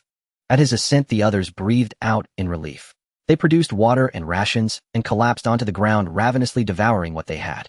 The purple-robed man had no appetite. He moved aside, sat upon a smooth stone, and carefully withdrew from his bosom a sandalwood box that contained the chi blood pill. Staring at the sandalwood box, his gaze grew distant. Impatience fluttered within him, yet he knew the moment had not yet arrived. Unnoticed, a chill wind rose around them.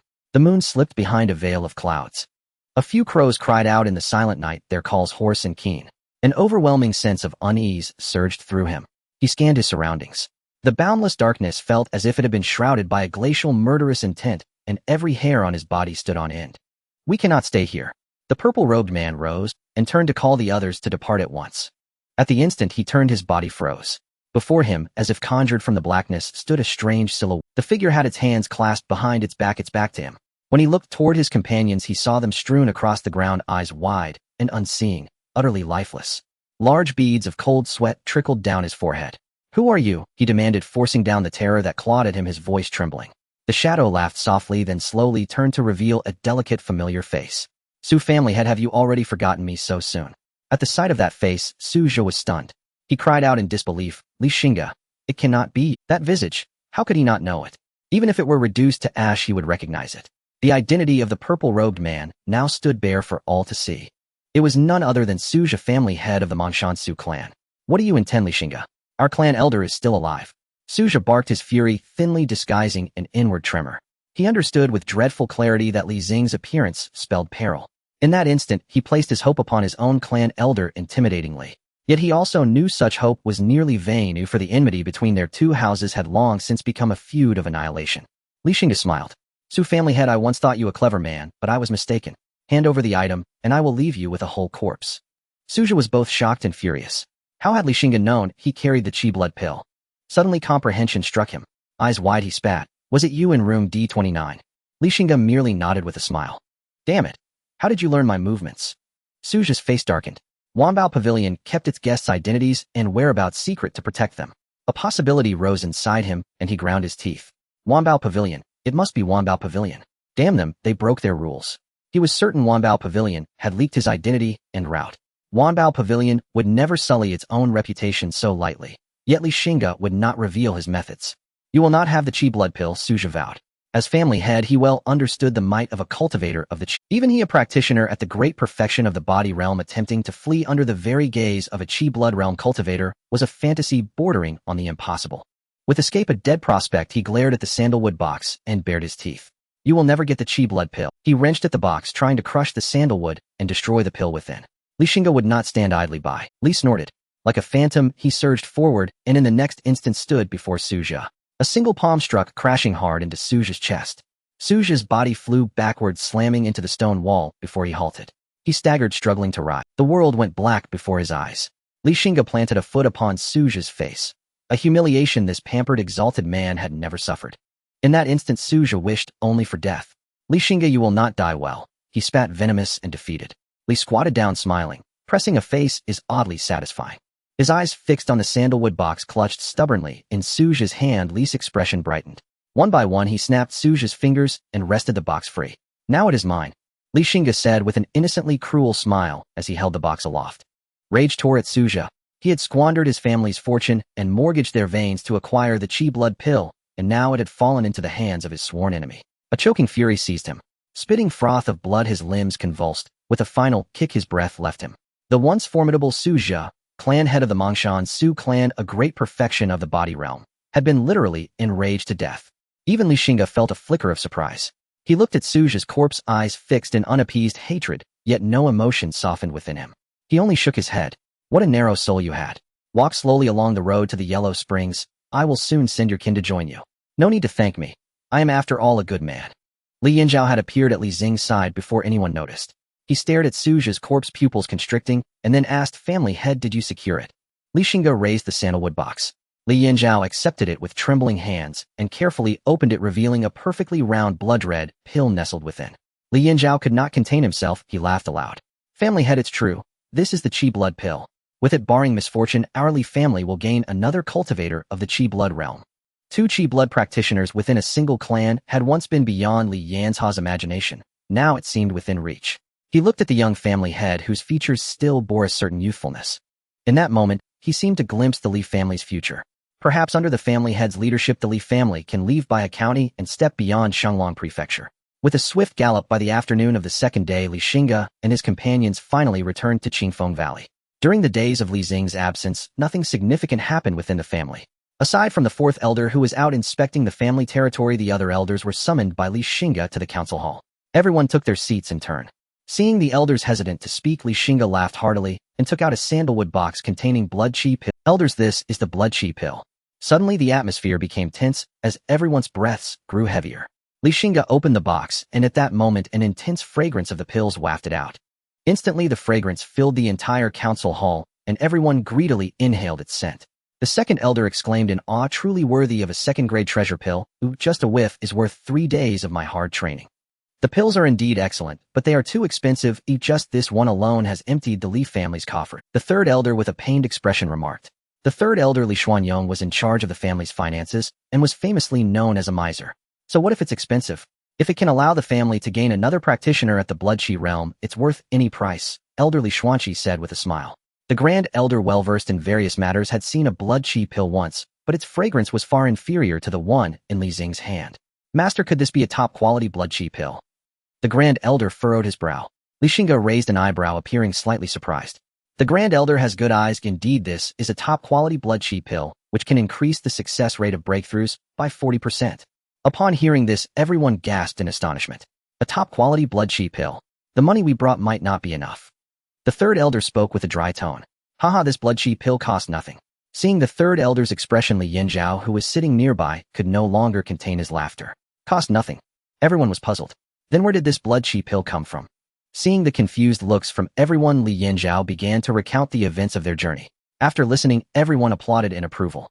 The Su family of Mang Mountain has indeed invested heavily in purchasing blood chi pills. It seems they are truly in a hurry. The Grand Elder stroked his beard and said.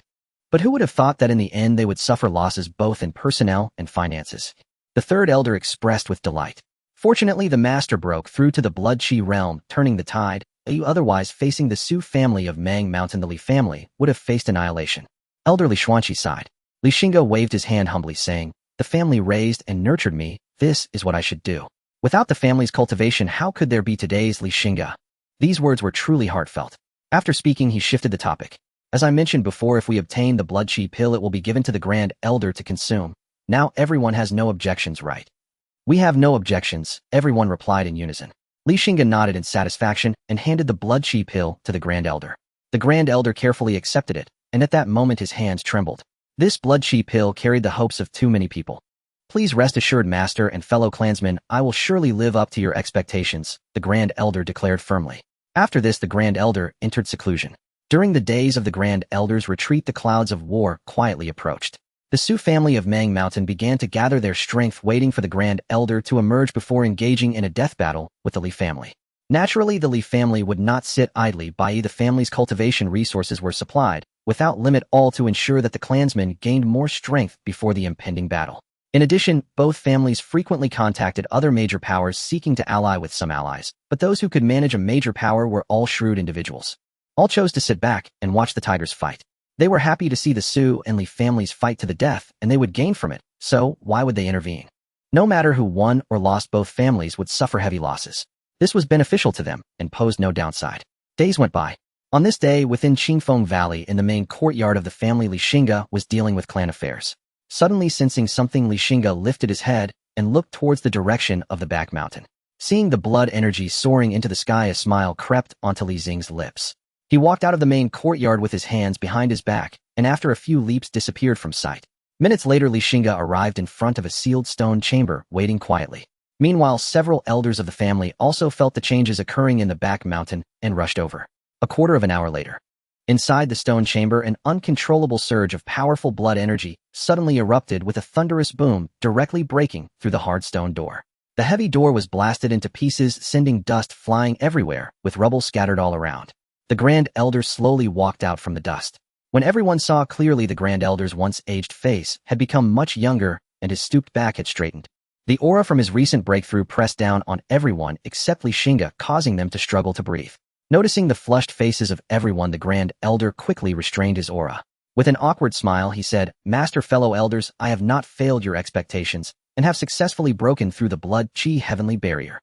Everyone hurriedly clasped their hands in congratulations. We congratulate the Grand Elder on his promotion to the blood chi realm, strengthening our Qingfeng Li clan. Li Xingge also sincerely smiled and said, Congratulations, Grand Elder. The Grand Elder brushed aside his previous gloom and spoke with renewed vigor. If it weren't for the support of the Master and the family, I would never have dreamed that I could reach this day. Hearing this, everyone laughed heartily. Since the Grand Elder has emerged from seclusion, it is time to resolve some matters, Li Xingge said with a smile. The Grand Elder's expression turned serious as he understood what Li Xingge was referring to and nodded. The scene shifted to the Li family council hall. Master Grand Elder, according to the informant we have set up in the Su family, Supreme Elder Su Changqing has not shown himself for quite some time and is suspected to be in a deep retreat. Currently, the Su family has given up all its businesses under our pressure, and the powerful members of the Su family and its affiliated forces are holed up in Mang Mountain on high alert. Elder Li Xuanqi said with a serious expression. Upon hearing this, the expressions of everyone turned solemn. Master, if Su Changqing is indeed in deep retreat, there may be unexpected developments. Su Changqing is an experienced practitioner in the blood chi realm, and it is rumored that he is just one step away from achieving a minor success in the blood chi realm. This retreat must be aimed at breaking through his bottleneck. While we all know that this realm is not easy to break through, it is better to be cautious. If Su Changqing truly takes that step, the Li family will be in danger.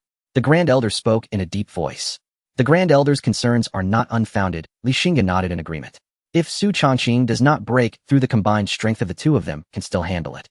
But if he breaks through, then the tide of attack and defense may shift. What should we do now? The third elder asked. What should we do? Li Xing's expression turned cold as he slammed the table and declared, then we must eliminate him before he breaks through. Li Xingge was a decisive person. With a resolution in mind, he immediately ordered, elders, gather all the experts from the clan at once. In 1 hour we will launch a surprise attack on Mang Mountain. The situation is urgent and cannot be delayed. If there is any delay, do not blame the family law for being merciless. Understood.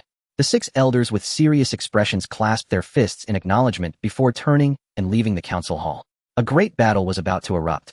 An hour later, in the grand courtyard of the Li clan's plaza, over 200 elite Li warriors stood upright with swords at their sides. Each of them had attained at least the minor accomplishment stage of body forging. At the forefront stood the 6 elders of the Li clan. Hundreds stood motionless as one, waiting in utter silence. A scene steeped in chilling solemnity. After a few breaths' pause, a figure clad in azure robes appeared, unseen until that very moment, upon the central dais. At the sight of him, reverence and fervent devotion flared across every face. We pay our respects to the patriarch. Li Xingge gazed down upon the assembled clan elites from his elevated vantage. A surge of heroic pride swelled within his heart. He raised his voice, clan brothers, no more empty words.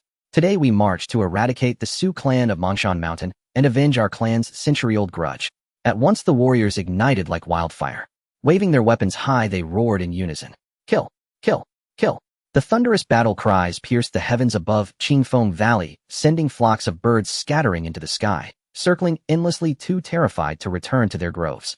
For 100 years the Li and Su clans had clashed without cease. Each bore the blood of the other's kin upon their hands, an enmity carved deep into bone and marrow. Now the reckoning had finally arrived. Over 200 Li elites advanced toward Mongshan Mountain at full speed, concealing neither intent nor urgency. Spies from numerous factions witnessed the spectacle and drew sharp breaths. Without delay, they galloped back to deliver urgent reports to their respective masters. East River Xingge clan. Zheng Lingjuan, patriarch of the Xingge clan, stared in awe upon receiving the news. Truly, youth knows no hesitation, boldness incarnate. Beside him, a senior elder of the Xingge clan scoffed dismissively. Youthful boldness is merely reckless haste. The Su clan's master still lives, and has refined his blood qi cultivation for over 2 decades. He stands on the very threshold of minor blood qi accomplishment. Meanwhile, Li Xingge has only just broken through. He may well fall short against such a veteran. His words drew nods of agreement from the assembled elders. Zheng Lingjuan, however, shook his head. I disagree. This young patriarch is no ordinary man. Puzzled by their patriarch's confidence, the elders exchanged glances. Yet Zheng Lingjuan offered no explanation. Instead, he recalled the words spoken by his clan's venerable ancestor not long ago. He believed Li Xingge was precisely the great fortune-bearer foretold by the elder. A decision had already crystallized in his mind. Should the Li clan prevail, the Xingge clan would extend its hand in alliance. Should the Li clan fall, so much the better.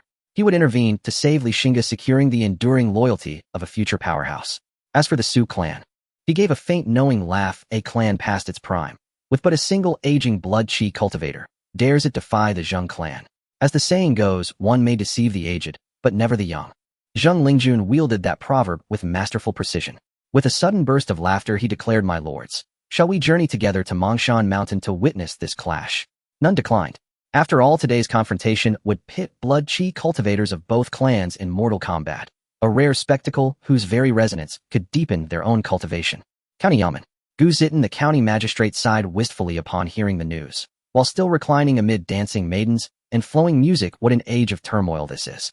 Then just as swiftly he cast the matter aside. Bar the gates. Resume the music. Resume the dance. The Yamen's great doors swung shut with slow, deliberate finality. Within, revelry reigned undisturbed. By Bosong clan. Song patriarch lifted his gaze toward the distant horizon, murmuring softly, perhaps this is the Song clan's long-awaited opportunity. In an instant, Baiha County trembled with gathering storm winds. Meanwhile, the Li clan's host surged forward, relentless, unyielding, toward Mongshan Mountain. Patriarch, the path ahead is blocked by a contingent seeking audience with you. A Li scout stepped forward. Who are they? Returning your honor, they are of the Hao clan. The Hao clan. Li Xingge's brow furrowed slightly. Then memory stirred and recognition dawned.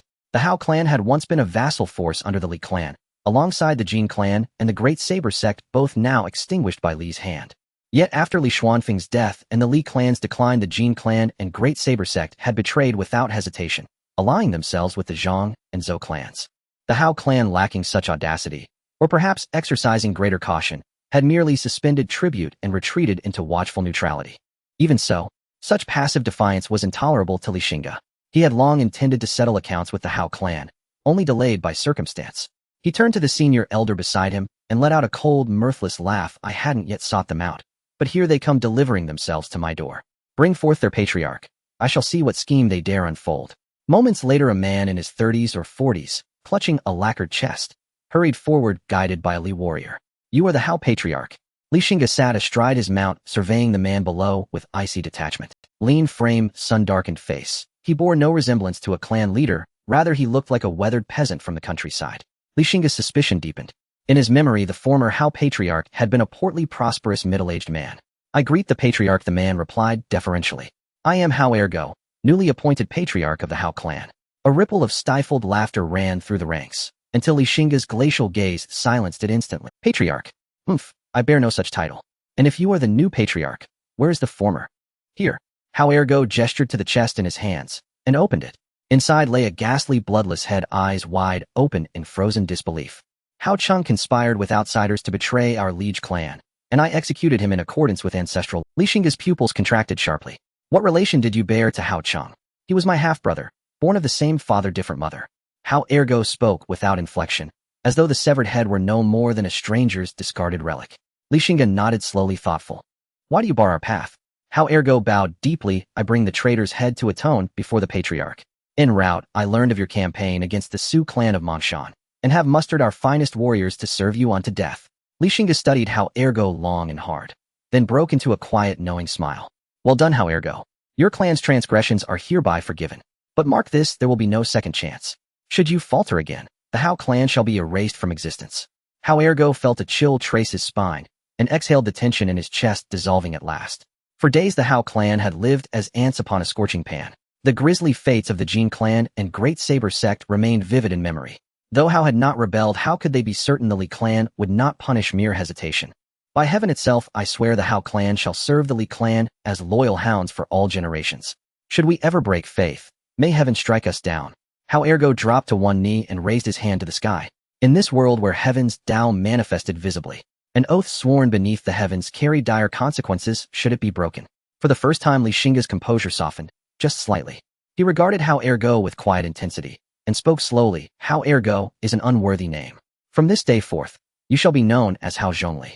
Hao Ergo, no Hao Zhongli, lifted his head in shock, then lowered it again, pressing his forehead to the earth. Hao Zhongli thanks the patriarch for bestowing this name. Hidden in shadow, Hao Zhongli's eyes grew moist, unseen, unshed.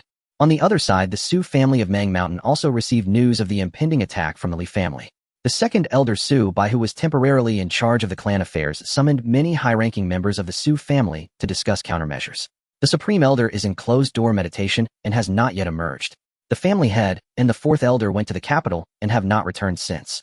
How can our Su family defend against the Li family? The third elder of the Su family spoke with a face full of despair. The rest of the high-ranking members of the Su family sighed heavily. Seeing the lack of morale within the clan, the second elder couldn't help but feel a sense of helplessness. No matter what, our Su family will not go down without a fight. Even if we die, we will take a piece of flesh from the Li family with us. Su Bai said through gritted teeth. Everyone, this is the most dangerous time for our Su family in the past 200 years. We must prepare for the worst. Elder 7, take the family's fire seed and leave the mountain via the back roads. Hurry. If the Su family cannot survive, you must change your names and leave Shenglong Prefecture. Everyone immediately expressed their agreement. Only Elder 7 stood up angrily, saying, What? Do you think I am afraid of death? If you want to leave, go ahead. I won't leave. Old 7, what time is it? Don't act recklessly. Su Bai stood up and shouted angrily. No one said you are afraid of death. I know you are not afraid, but we are all old bones now. Even if we don't die, we don't have many years left. You are different, you are still young, and the family's fire seed needs protection. Do you understand? Elder 7 was momentarily stunned. What are you dawdling for? Hurry up and go. Su Bai kicked Elder 7's leg hard and shouted in anger. Elder 7 stumbled from the kick, nearly losing his balance. He glanced deeply at the people present, gritted his teeth, and walked away without looking back. Seeing this scene, the second elder finally breathed a sigh of relief. Then he said, Everyone, I have arranged the escape route for our Su family. We should have half an hour left. If anyone has unfinished business, hurry and take care of it. The pessimism in Su Bai's words affected everyone. How could the mighty Su family of Mang Mountain come to this? The fourth elder said, tears streaming down his face. Thinking about the imminent collapse of the family, several elders began to sob quietly. We are all old bones, why must we act like women? Isn't it shameful? The second elder scolded angrily. Second brother, we are not crying for ourselves, but for the family. The second elder opened his mouth, but ultimately slumped down in his chair in despair. We are all sinners of the Su family. A voice suddenly rang out. The elders of the Su family quickly raised their heads, and they saw an old man slowly walking in from the entrance. Everyone instinctively wiped their eyes. It's the Supreme Elder. The Supreme Elder has emerged from his meditation. Our Su family is saved. Several elders said excitedly. However, looking at Su Changqing's pale face, a bad premonition arose in everyone's hearts. Facing the eager eyes of everyone, Su Changqing sighed and shook his head, saying, heaven does not fulfill people's wishes, efforts have gone to waste. Yes, Su Changqing had failed to break through. Not only did he fail to break through, but he also suffered injuries, and he had only a few days left to live. He was ultimately not the protagonist. Upon hearing this despairing news, everyone felt as if the sky had fallen instantly, losing their vitality and becoming like walking corpses. But when Su Changqing turned his words, a glimmer of hope reignited in everyone's eyes. Although I did not succeed in breaking through, dealing with a novice in the blood chi realm, likely Xingge, is more than sufficient. By the way, where is Suzhe? It was only then that Su Changqing realized that at this critical moment concerning the family's survival, the family head, Suzhe, was actually absent. Su Changqing could not tolerate this. Upon hearing Su Changqing mention Suzhe, Su Bai sighed bitterly, saying, not long ago the Wanbao Pavilion held an auction, and the family head took the fifth elder to the capital to bid for a blood chi pill, but he has not returned yet. Su Changqing's expression froze. After a while he sighed, I know him. He is likely in grave danger. It seems that even heaven does not favor our Su family of Mang Mountain. Everyone's faces turned pale. The elder has died. The family head is also likely in danger. The Supreme Elder has failed to break through and has little time left. The decline of the Su family of Mang Mountain has become a foregone conclusion. This is still the best result. Since things have come to this, we can only fight to the death. Su Bai, let us meet this young man who has made our Su family suffer so much. Half an hour later, Xingge and his group finally arrived at the foot of Mang Mountain. The scene they saw surprised them. At the foot of the mountain, the forces of the Su family of Mang Mountain were on high alert. Family head, Li, the Su family of Mang Mountain has been waiting for you for a long time. A robust voice boomed with laughter. Then Xingge saw an old man in a purple robe slowly walking out from the opposing crowd. The moment the old man in the purple robe appeared, Li Xing's attention was wholly focused on him.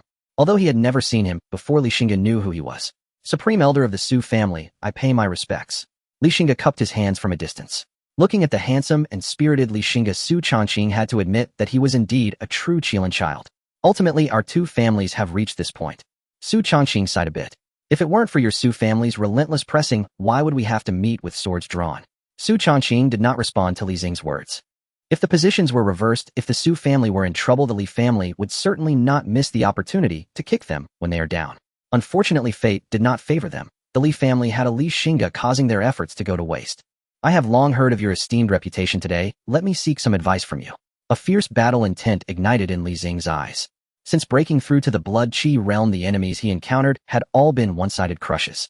Now he finally had a chance to battle against a fellow cultivator of the same realm, which Li Xingge had been eagerly anticipating. He wanted to know where his limits lay.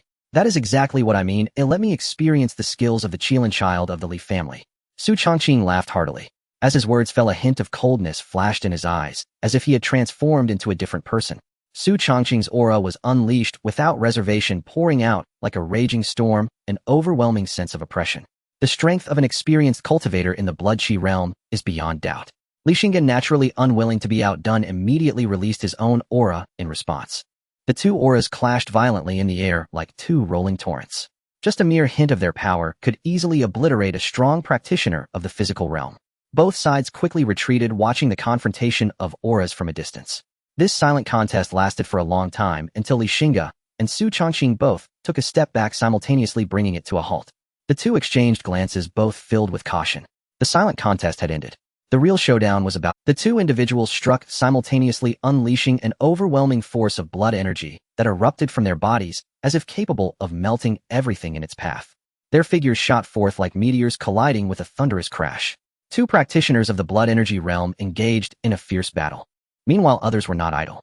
With a command from the elder Li Xuantong, a group of elite Li family members charged towards the Su family. The Su family promptly countered. A brutal massacre began, with lives lost almost every moment. Yet for the sake of their respective families, both sides continued to fight fiercely. The second elder of the Li family, Li Xuanzhong, led the charge, wielding his large blade. In an instant, he struck down three opponents. Upon witnessing this, the second elder of the Su family, Su Bai, felt his eyes redden with rage, for among the slain was his own son. Xuanzhong, you old thief, come face me. Su Bai roared. Seeing the furious Su Bai rushing towards him, Li Xuanzhong felt joy instead of fear and laughed. You're just in time. Today I shall use you to sharpen my blade. With that, he swung his large knife and charged forward. Their confrontation was filled with lethal intent, both showing no signs of retreat. After merely a dozen exchanges, both were already injured, yet they remained undeterred, growing bolder with each clash. Seeing their second elder so valiant, the other elders of the Li family were unwilling to fall behind, targeting the physical realm experts of the Su family for direct combat. At first, the Su family practitioners managed to trade blows with the Li family, but as time passed, the scales of victory gradually tilted in favor of the Li family. In the midst of the chaos, 3 physical realm practitioners from the Su family fell under the siege of the Li family. A small hill overlooked the battlefield. Zheng Lingjuan, the head of the Zheng family, stood with his hands behind his back, observing everything on the battlefield. Beside him, an elder of the Zheng family remarked, I never expected this young head of the Li family to possess such formidable strength. Su Changqing, a seasoned practitioner of the blood energy realm, is unable to contend with him at all. Such a prodigy has emerged from Baya County, though I wonder if it is a blessing or a curse, another elder from the Zheng family added. Head, given the current situation, the Su family is likely to be defeated. Unless something unexpected occurs, that should be the case. However, I believe the situation is not so simple. The Su family must have some hidden cards left to play, Zheng Lingjun replied. Meanwhile, Su Changqing and Li Xing's battle had entered a heated stage. I never thought that one day Su Changqing would be forced into such a corner by a junior. Panting, Su Changqing said. Li Xingge shook his head in derision, saying, Elder, you are simply getting old. Su Changqing, unfazed by the mockery, remained composed. He glanced at the battlefield where the Su and Li families clashed, witnessing Su family practitioners being relentlessly pushed back one by one, falling to the Li family's blades. Suddenly, Su Changqing erupted into wild laughter. Very well. Let this old man shed the last drop of blood for my family. Li Xingge felt an ominous premonition stirring in his heart. In the next moment, Su Changqing pulled out a blood-red pill from his robe. Seeing the pill from afar, Zheng Lingjun's expression turned to one of shock. Is that a blood-burning pill? What is a blood-burning pill? An elder from the Zheng family asked, puzzled. A blood-burning pill is a type of pill that sacrifices blood energy and lifespan to temporarily exchange for power. In Su Changqing's current state, if he takes the blood-burning pill, he is unlikely to survive more than a quarter of an hour. Zheng Lingjun explained. Has Su Changqing lost his mind? Exclaimed the elders of the Zheng family. No, he hasn't gone mad. He is preparing for a desperate gamble. Zheng Lingjun shook his head. Without any hesitation, Su Changqing swallowed the blood-burning pill. The pill melted instantly in Su Changqing's mouth, turning into a wave of heat that coursed through his body. Simultaneously, his aura began to surge. Within a few breaths, under the increasingly grim expression of Li Xingge, he broke through to the initial stage of the blood energy realm. The difference between the initial stage and the minor completion stage of the blood energy realm is monumental.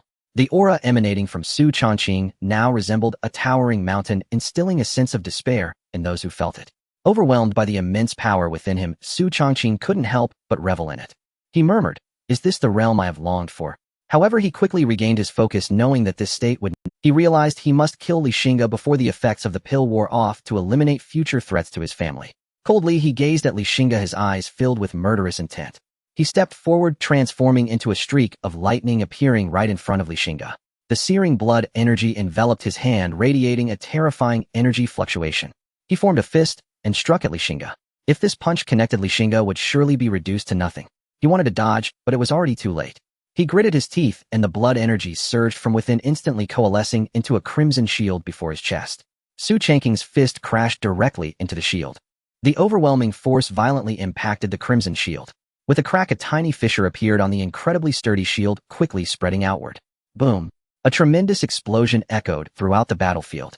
The powerful energy dispersed, raising clouds of dust and debris.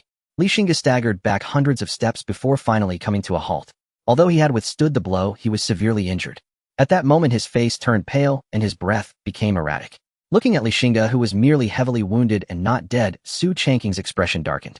He never imagined that a full-force strike from a practitioner at the minor completion stage of the blood energy realm could be blocked by Li Xingge.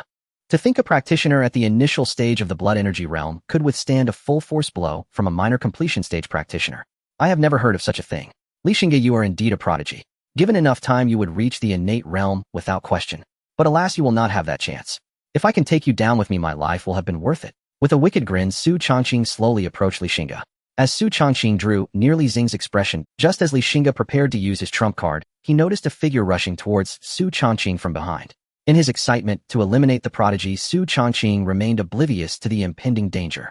As he was about to strike, a sudden alarm rang in his mind.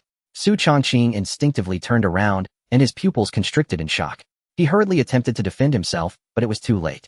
Elder Li Xiantong launched a lightning-fast surprise attack, piercing through Su Changqing's chest with a sword. The intense pain caused Su Changqing to lose his sanity for a moment as he struck Li Xiantong away. Just as he was about to continue his pursuit, Li Xingge seized the opportunity, delivering a punch that exploded Su Changqing's head, splattering blood and brains everywhere. As the headless corpse fell heavily to the ground, Li Xingge finally breathed a sigh of relief. The greatest enemy of the Li family is finally dead. Then, as if recalling something, he hurried over to the elder. Seeing the elder kneeling on the ground, Li Xingge asked with concern, "Elder, are you all right?" The elder wiped the blood from the corner of his mouth and waved his hand, laughing. "Rest assured, master. I am fine. Just a bit of rest for 10 days or half a month will suffice." "That's good. If it weren't for your timely intervention, I fear the outcome would have been dire for me." He hadn't anticipated that Su Changqing still had a trump card that could directly enhance his power. Hearing this, the elder felt a bit ashamed. "It was my oversight. I almost ruined everything. I should have warned the master about the blood-burning pill." "You have already done very well," Li Xingge replied with a smile. "We have one who from now on the Mongshan Su family will no longer exist." The two exchanged glances and laughed heartily. On the other side, Su Bai, who was battling Li Xuanzhong, felt momentarily dazed upon witnessing Su Changqing's demise. "Ancestor." In that fleeting moment of distraction, Li Xuanzhong seized the opportunity and struck down Su Bai's head with a single blow. Looking at the rolling head on the ground, Li Xuanzhong chuckled. "Did your ancestor not teach you not to be distracted during battle?" "Ha ha." With their patriarch killed and the second elder slain, the remaining Su family practitioners felt as if the sky had fallen upon them. With no will to resist left, they began to flee in a frenzy. Seeing this, the second elder quickly commanded, "Li family warriors, kill them all, who do not let a single one escape." The Li family practitioners commenced a ruthless pursuit of the fleeing remnants. Half an hour later, the last Su family practitioner was killed. The Li family practitioners, brandishing their weapons, began to cheer wildly. "Long live the master! Long live the Li family! Long live the master! Long live the Li family!" After a century of rivalry, their foes, the Su family of Mongshan, had finally fallen at the hands of their generation. Looking at the blood-soaked warriors of the Li family, a smile crept onto Li Xing's face. "Brothers of the Li family, the war is not over yet. The remnants of the Su family still exist. Follow me up the mountain to eradicate them all and bring peace to our ancestors' spirits. Kill, kill, kill." Although the living forces of the Su family had been annihilated, the old, weak women and children of the Su family still remained, and the Li family could not let them go. Do not speak of the Li family's cruelty. Remember, mercy towards enemies is cruelty towards oneself. The Li family practitioners charged up the mountain, beginning a frenzied slaughter. Half an hour later, this horrific massacre finally came to an end. Thus, the Mongshan Su family was eradicated by the Qingfeng Li family, completely removed from Bai County. Friends, after watching for so long, it is time for you to reveal yourselves. Li Xingge said coldly, his hands clasped behind his back, gazing into the distance. With his words echoing in the air, a hearty laughter erupted, and several powerful figures flew in from afar, prompting the Li family's cultivators to swiftly draw their blades in defense. Seeing this, the newcomers hurriedly said, "Li family master, please do not misunderstand. I bear no ill will. I am Zheng Lingjun of the Xingge family, and I come in greeting." Zheng Lingjun. Upon hearing this name, Li Xingge was momentarily taken aback. He asked, "Are you not the head of the Dongjiangjin clan?" "Indeed, that is me," Zheng Lingjun replied with a smile. A hint of a smile appeared on Li Xing's face as he signaled his subordinates to sheathe their swords. He clasped his hands and said, "I am Li Xingge of the Li family, honored to meet the head of the Zheng family." The reputation of the Dongjiangjin clan was well known in Bai County. Since the other party expressed no malice, Li Xingge would naturally not be foolish enough to offend them. The Dongjiangjin clan was indeed the foremost family in Bai County, incomparable to the current Qingfeng Li clan. There were clear distinctions of strength among the 9 great families. The Dongjiangjin clan was undisputedly the first. Observing Li Xing's demeanor, a satisfied smile emerged on Zheng Lingjun's face. It seemed that this young clan master was mature for his age, not the type to look down on others merely due to some talent. Having witnessed his performance today, Zheng Lingjun was certain that this young man was destined for greatness. The desire for camaraderie in Zheng Lingjun's heart grew ever stronger. "I have long heard of the esteemed name of the Li family master. Today, upon meeting you, it is indeed as rumored. With your strength, you can contend against a minor expert in the blood chi realm, and after today, the name of the Li family master will surely resonate far and wide."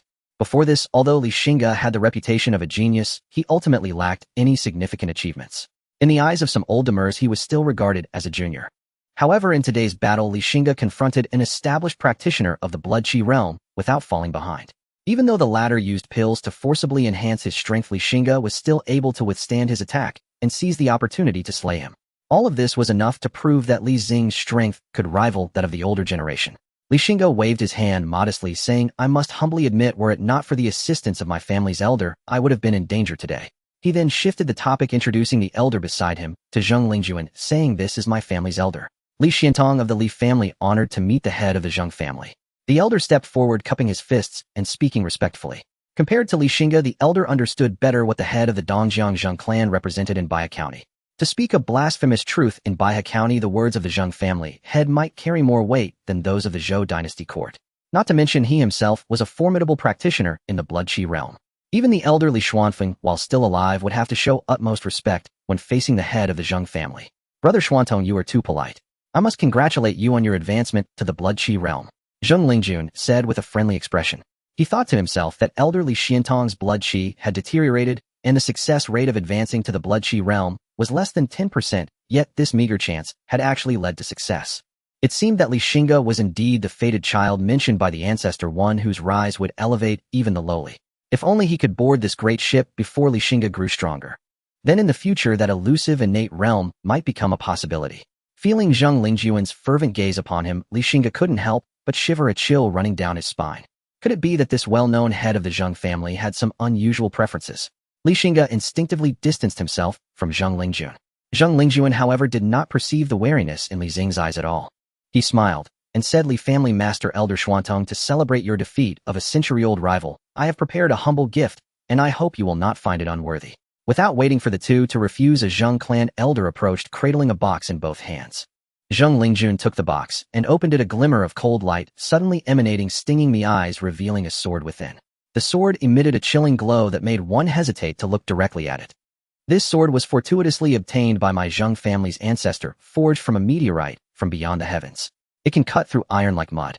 Today I present it to the Li family master, and I hope you will accept it graciously. Upon seeing the sword, Li Xing's heart raced. Although he was tempted, he decisively shook his head and said, "Zheng family master, this gift is too precious. I feel unworthy to accept it." Men generally have few aversions to divine weapons. Yet this sword was clearly of great value, and with Zheng Lingjun investing so much, Li Xingge feared there were ulterior motives. It seemed as if Zheng Lingjun could see through Li Xing's concerns. Zheng Lingjun smiled and said, "Li family master, rest assured I have no ulterior motives. As the saying goes, a sword is gifted to a hero, and you, Li family master, are that young hero. This sword is most fitting for you. If you refuse again, I will be displeased." Seeing Zheng Lingjun with an expression that suggested he would turn hostile if the sword was not accepted, Li Xingge pondered for a long time, without understanding what it was that the Zheng family had sought from the Li family. Unable to comprehend, he decided not to think about it any longer. He took the sword box with a smile, and said, "Then, I thank the Zheng family master." Zheng Lingjun was immensely pleased, laughing heartily. "That's more like it. Calling each other family master feels too distant. We have known each other for only a moment, so from now on let's call each other brothers. I am a few years your senior, so I will call you Xingge. How does that sound?" Li Xingge naturally would not embarrass Zheng Lingjun in front of everyone. Moreover, fostering a good relationship with Zheng Lingjun would be beneficial for the Li family. In any case, this situation was not a loss. Li Xingge was not an arrogant person, and he readily agreed, slightly bending at the waist and saying, "Xingge pays respects to my elder brother." Zheng Lingjun laughed heartily, grasping Li Xing's arm and helping him up. With a smile, he said, "Today, making a friend in you Xingge is my honor. We should celebrate with a drink, but I see you have matters to attend to in your clan, so I won't disturb you further. When the time comes, you and I shall drink to our heart's content. Once clan affairs are settled, I will definitely pay a visit to my elder brother," Li Xingge said earnestly. "If that is the case, then I shall take my leave first. Farewell, elder brother." Watching Zheng Lingjun and his entourage depart, the smile on Li Xing's face gradually faded. Beside him, elder Xiantong spoke, thoughtfully, "Family master, as they say, no one rises early without profit. Given Zheng Lingjun's status, such a humble approach must indicate some significant motive. You must be cautious." Li Xingge nodded, expressing agreement. "Elder, do not worry. I will handle this matter with care." He then shifted his gaze to the sword box, opened it, grasped the hilt, and drew the sword. The moment he held it, he felt as if he had grasped a piece of eternal ice. With a sudden flourish, he drew the sword from its sheath. In a flash of cold light emerged, the sword's glow dancing as a massive green stone nearby was effortlessly sliced in two. "What a great sword!" Li Xingge exclaimed with a hearty laugh. "Such a divine weapon cannot remain nameless. From this day forth you shall be called Jiansu, Slayer of Void, and I hope that one day you will be able to cut through the void itself. The Jiansu emitted a resonant hum, as if in response. Divine weapons possess spirit. Family head. With the annihilation of the Mongshan Su clan, the crisis facing our Li family is for the moment resolved, the great elder said, stroking his beard with a smile. Hearing this, Xingge permitted a smile to crease his face. But he quickly added, even so we must not grow lax, for we never know on which day danger may strike. The great elder nodded solemnly. Now that the Mongshan Su clan has been destroyed, their holdings naturally fall to us. Third elder, you shall take full charge of receiving the Su family's assets. Xingge issued the order. The third elder's eyes glittered as he gladly accepted. Family head, we just checked the Su family's registry and found some stragglers who slipped through the net. Sixth elder Li Yanzhao said, gravely noted. Xingge glanced at the second elder and said calmly, those stragglers are likely the so-called seeds of unrest. Second elder, as enforcement hall elder, handle them personally. We cannot leave future troubles for the clan. Rest assured, family head. I will oversee it myself, the second elder said sternly. Xingge nodded in approval. Then the company returned to Qingfeng Valley. In the family head's compound inside the cultivation stone chamber, Xingge sat cross-legged. Before him a translucent screen materialized. Main quest: lead the family out of crisis. Task progress 100. Task description: after the old family head's death, the clan lost the deterrent of its top fighters. Our enemies have begun to move.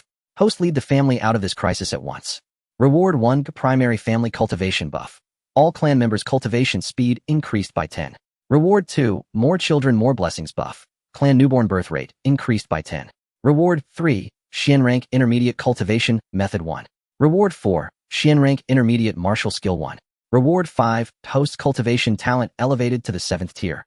Seeing the main quest progress reach 100%, Li Xing's mouth curved into an involuntary smile. Every system reward was supremely tempting. Especially the first 2 group-wide buffs. They were precisely what the Li family needed now. A communal cultivation speed increase of 10% might seem slight at first glance, but small gains accumulate, and the returns can be enormous. The second buff directly raised the Li family's birth rate. What is the foundation of a flourishing clan? First, strength. Second, population. Sufficient strength shields a family. Population ensures its continuation and expansion. As for the cultivation methods and martial techniques, though valuable, they were now merely embellishments compared with the first 2 rewards. The final reward directly raised Li Xing's personal ceiling. Almost impatiently, Xingge chose to submit. Task submitted. System rewards are being dispensed. Ding, congratulations, host. The primary cultivation speed buff is now active. All Li clan members' cultivation speed increased by 10. The more children buff is active. Clan newborn birth rate increased by 10. Ding, congratulations, host. You have obtained a Xian rank intermediate cultivation method Qingxinju and a Xian rank intermediate martial skill Shihou Gong. Congratulations, host. Your cultivation talent has been elevated to the 7th tier. A succession of system chimes rang out. At the same time, an invisible white light enveloped the entire Li family. Countless motes of starlight fell. They silently merged into the body of every Li clan member. In a Li family cultivation chamber, a cultivator opened his eyes, a trace of bewilderment in his gaze. He turned to his companion and said, Li Zhe, I suddenly feel my cultivation speed has increased quite a lot. It seems so. Me too, his friend replied in astonishment. What is happening? Li Zhe shook his head. I do not know. Perhaps today's battle brought some enlightenment. Perhaps, they laughed. Then we must train all the harder. Brothers, let us strive together. At the enforcement hall, elder Li Xuanzhong, who was instructing the hall's disciples, suddenly paused. He felt the opportunity to break through to the great perfection of the corporeal body. Seizing the moment, he told the enforcement hall disciples, I sense it in my heart. I must enter seclusion now. Cultivate earnestly, and do not slacken. Yes, the disciples answered in unison.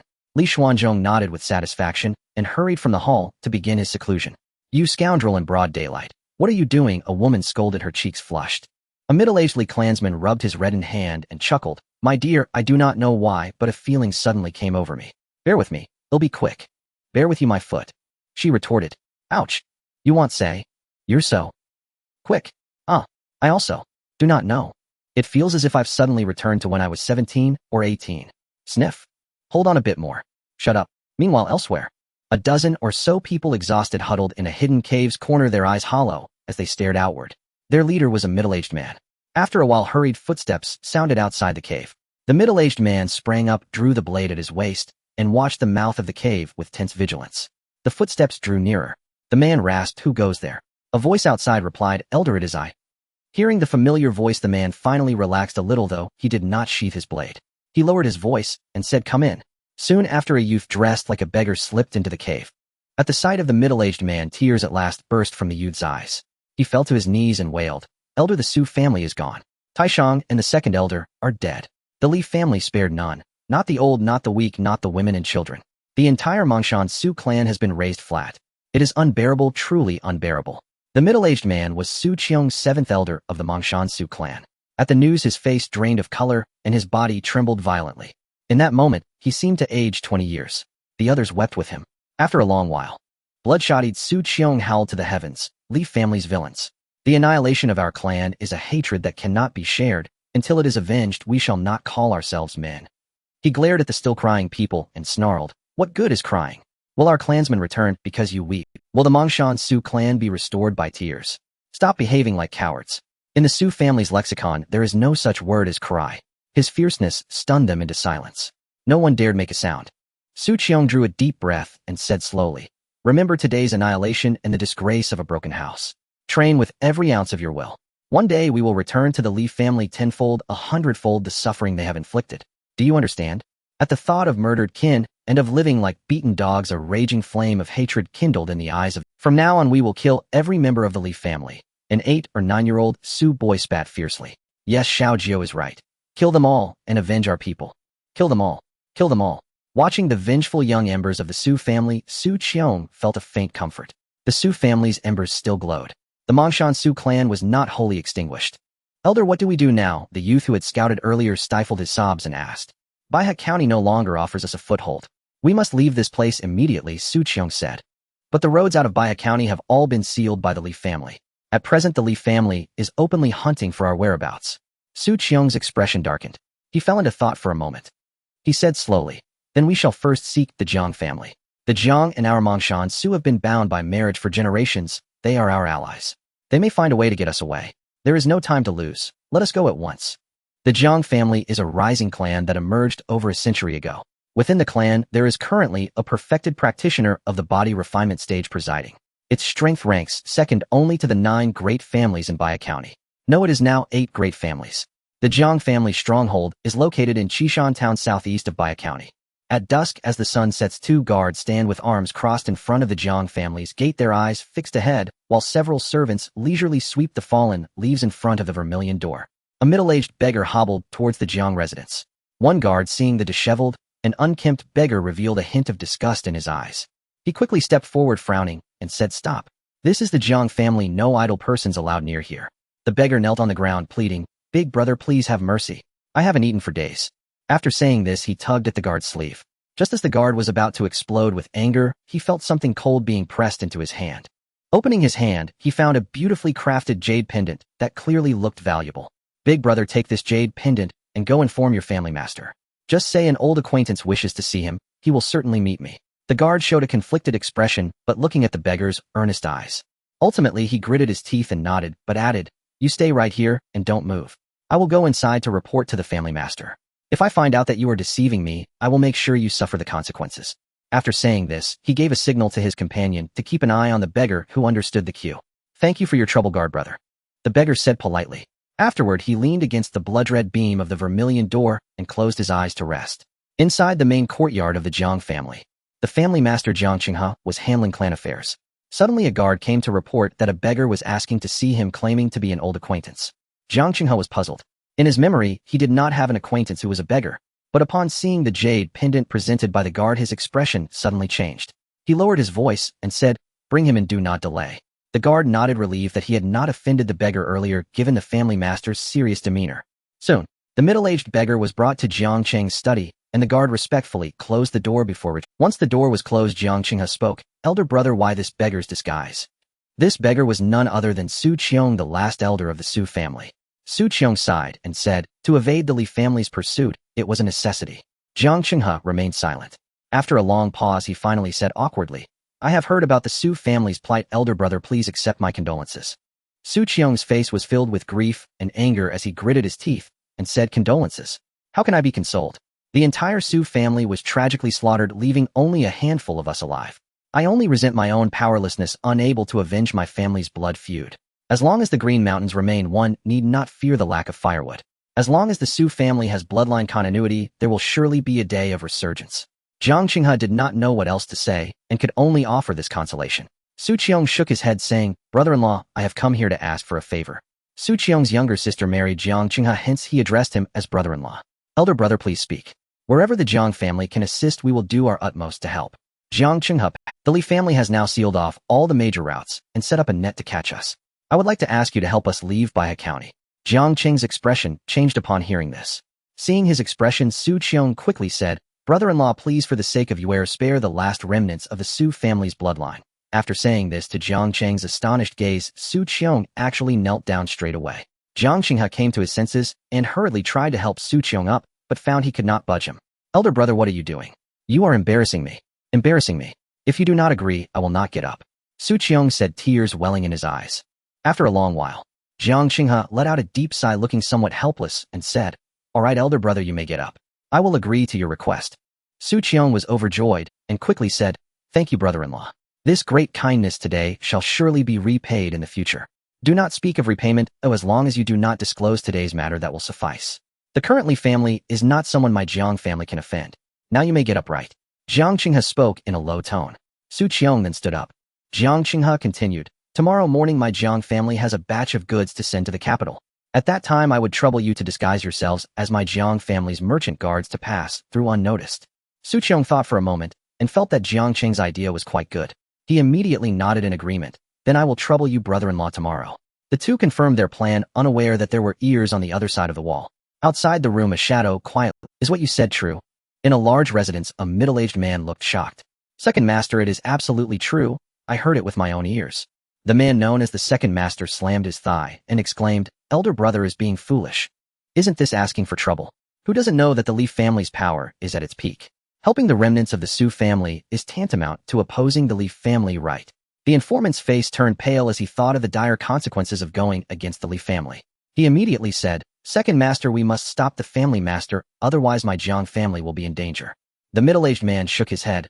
"Who in the Jiang family doesn't know that my elder brother is stubborn? Once he makes up his mind, even 9 oxen could not pull him back. Are we supposed to just watch as my elder brother puts the Jiang family in danger? The Jiang family is not solely decided by him." A glint of determination flashed in the middle-aged man's eyes as he sneered. "I will tell the old man about this, and let him see what kind of good family master he chose, risking the lives of hundreds of people in the Jiang family. Now I want to see how my elder brother can sit comfortably on the family master's throne."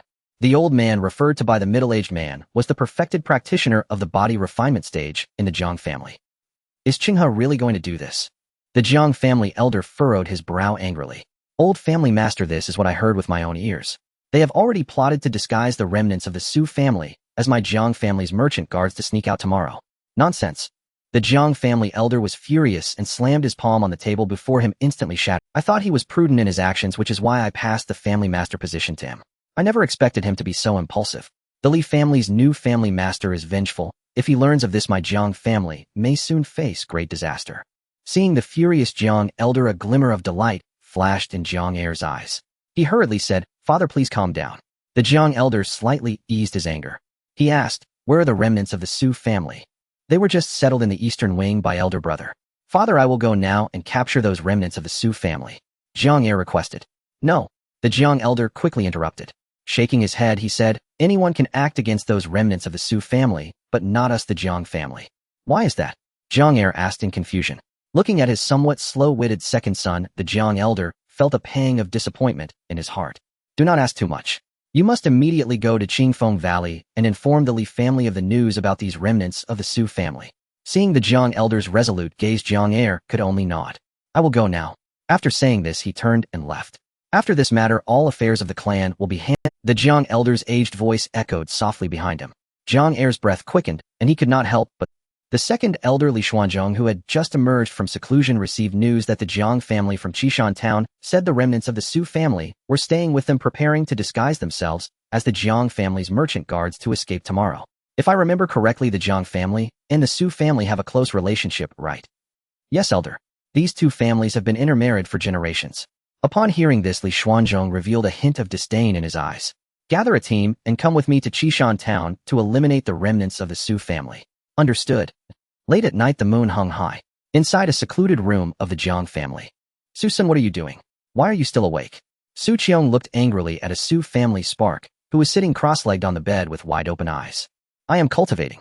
I can't sleep. My father, mother, and older siblings were all killed by the Li family. I must work hard to cultivate in order to avenge them in the future. The young boy spoke with firm determination. Su Qiong was taken aback for a moment. Then he said with a look of comfort, Su Sun, I am glad to see you have this thought, but you must sleep now because we have to travel tomorrow. Understood, elder. Su Sun obediently crawled back into his bed and fell silent.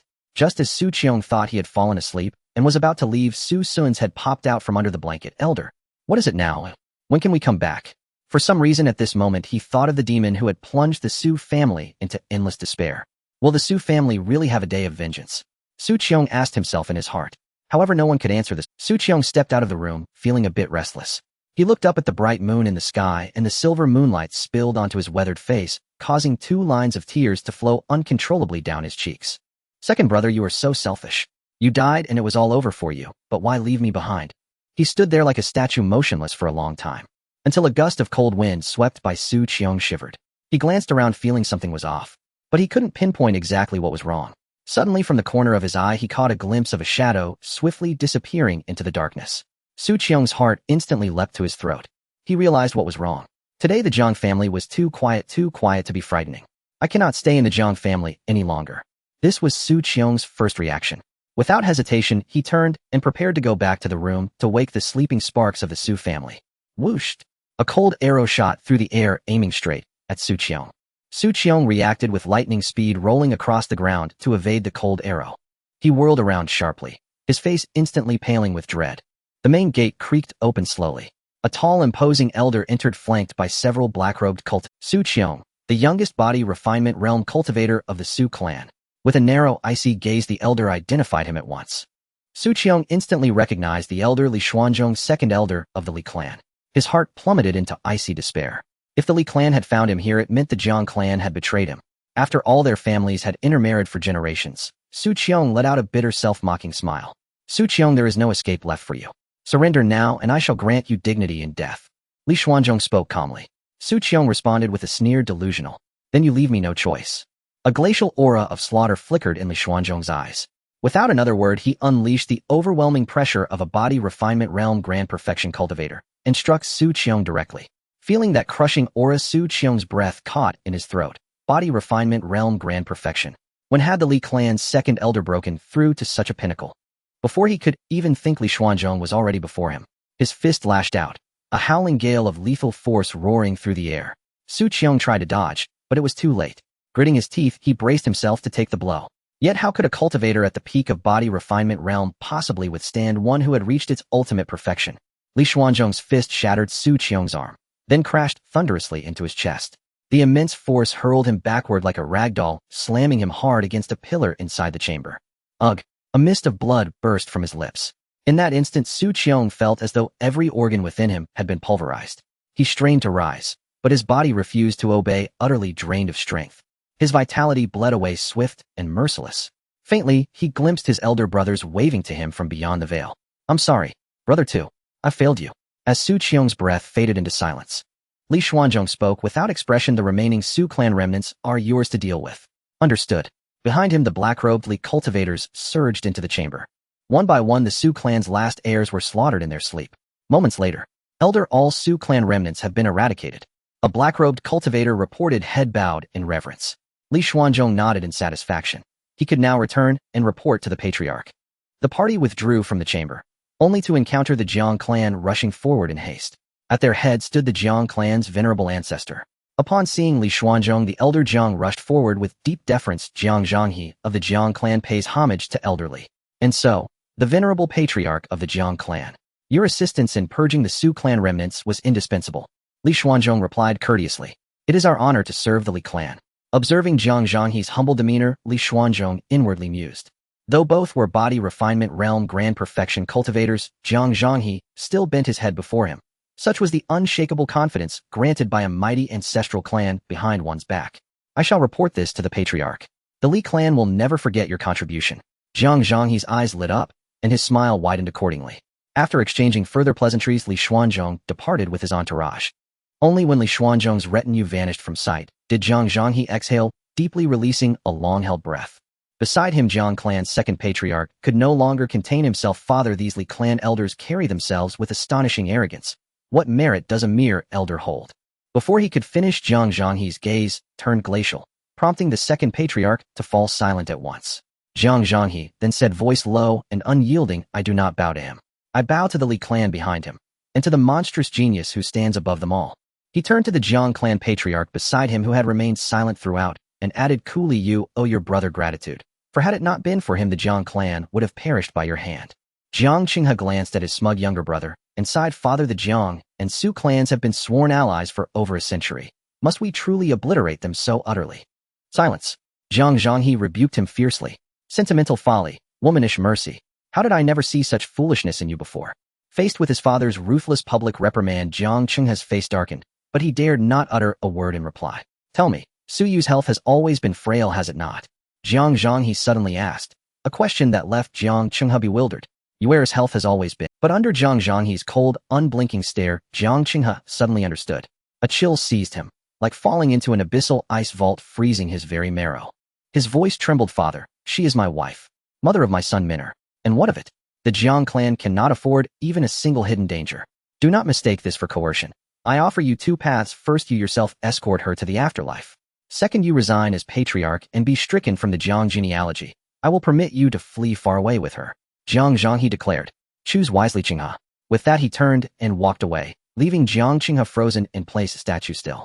The next day, news spread across the Jiang clan. The lady patriarch, Su Yue, had succumbed unexpectedly to a grave illness.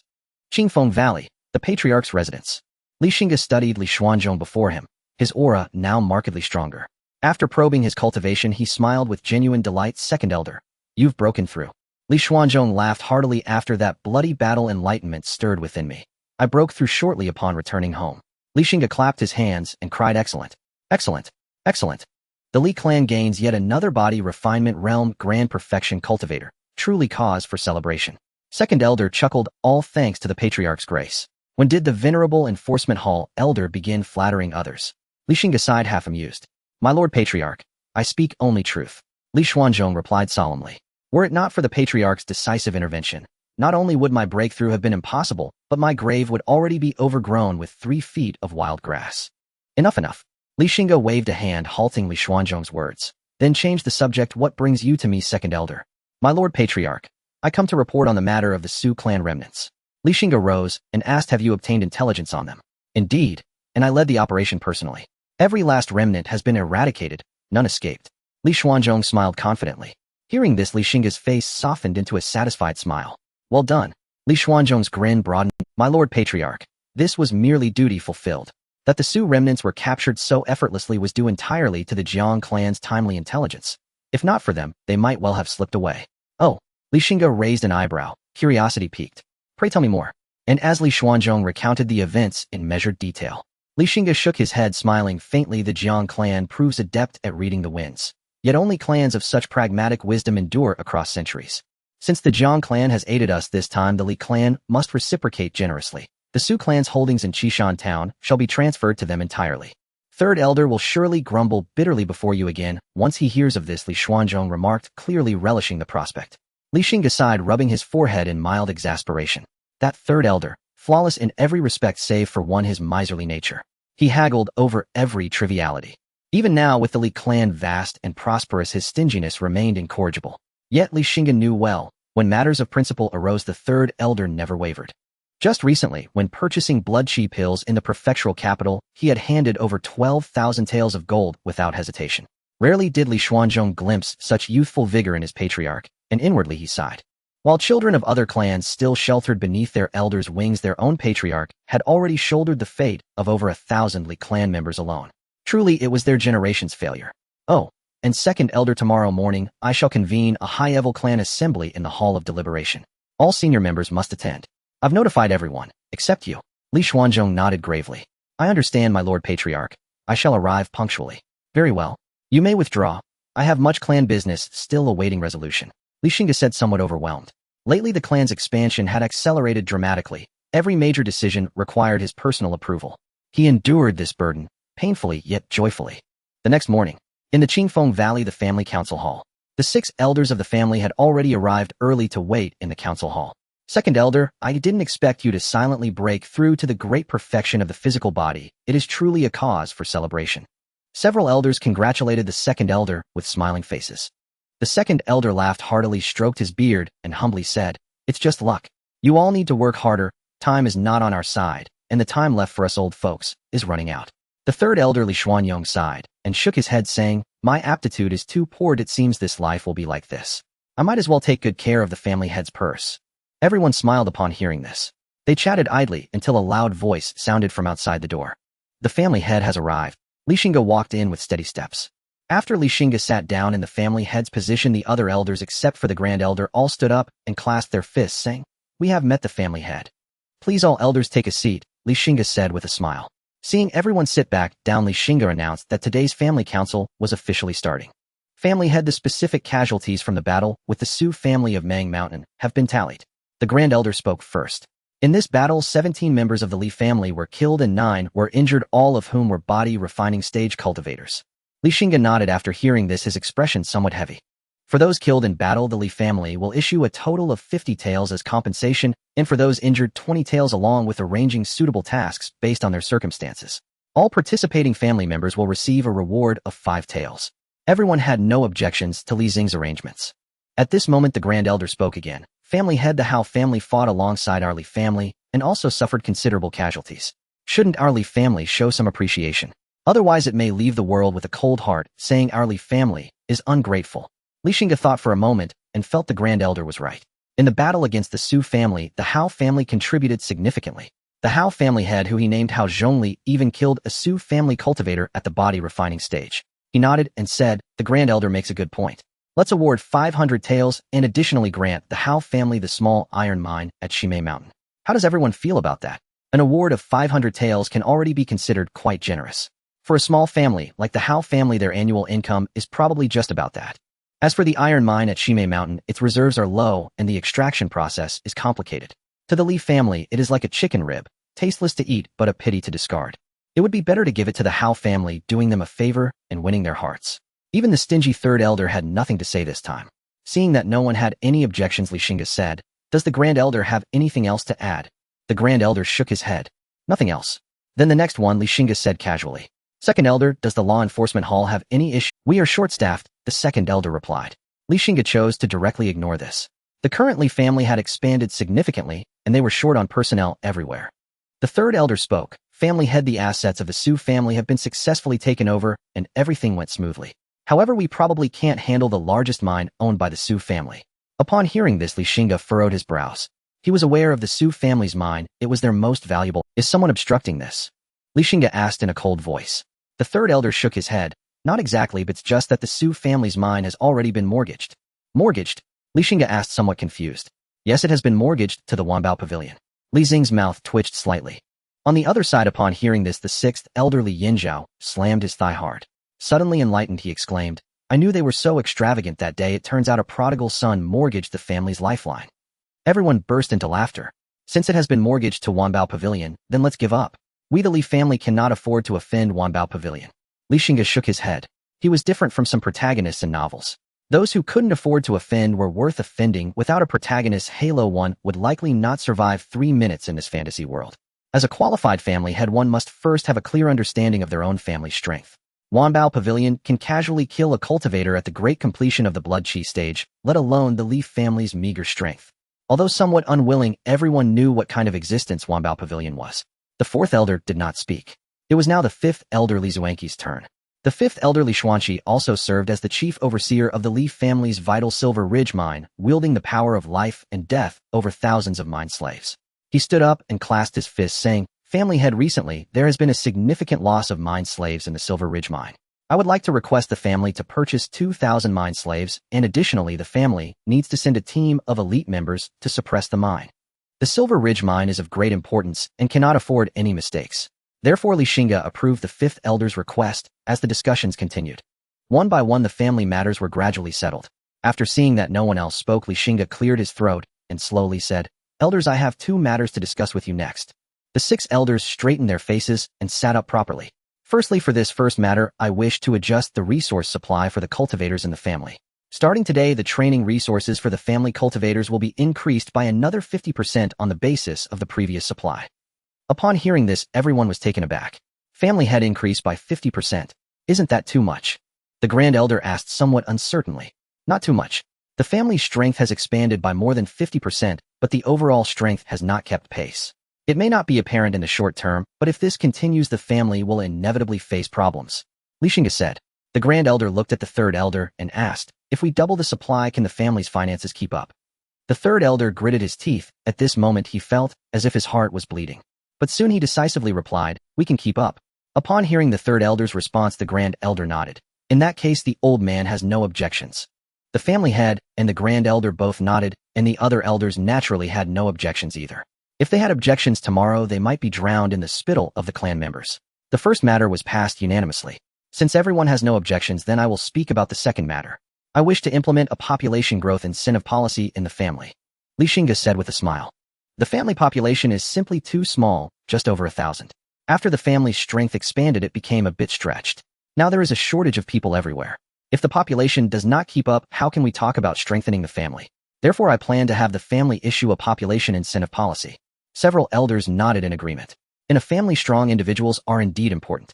But without a sufficient population to carry on and continue, it will inevitably decline. Unless one can achieve immortality. Moreover, with more newborns, the chances of having children with cultivation talent will also increase.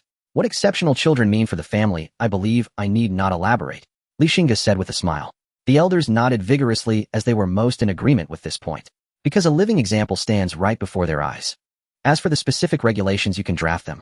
Is that all right? This matter is beneficial for the family, and as a long-term plan, the family head is wise. The elders all spoke in unison. We have no objections.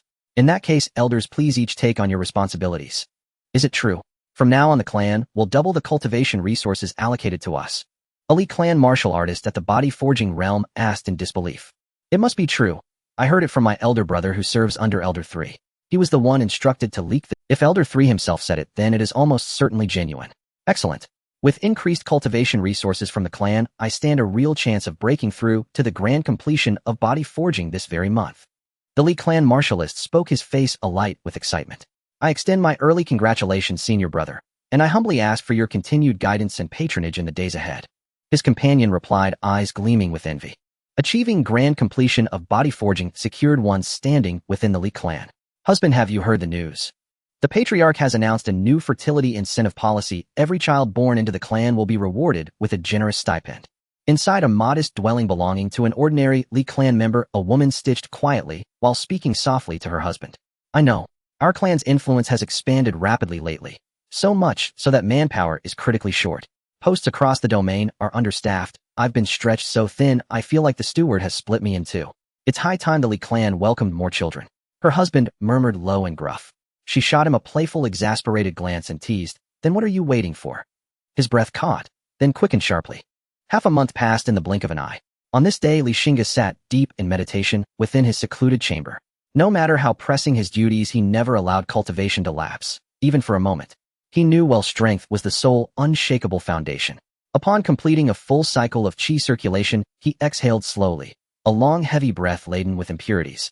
A 7th-rank aptitude truly is extraordinary. At this pace, I may reach minor completion of qi and blood within half a year.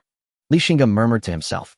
Do not mistake this pace for slowness, for countless qi and blood realm cultivators remain trapped forever at the threshold of entry, making not a single step forward. Take his own grandfather, or the Su clan's venerable ancestor slain by Xingge's own hand. A long-forgotten voice resonated within Xingge's mind. Before his eyes, a luminous interface shimmered. Current quest: suppress the Silver Ridge Mine. Uprising progress 0. Quest description: to maximize or output, the clan has subjected mine slaves to inhumane exploitation, causing catastrophic casualties. Pushed beyond endurance, the slaves have resolved to fight to the death against the Li clan. Upon completion, the following rewards will be granted. Reward 1. The clan will produce 1 new member bearing 7th-rank aptitude.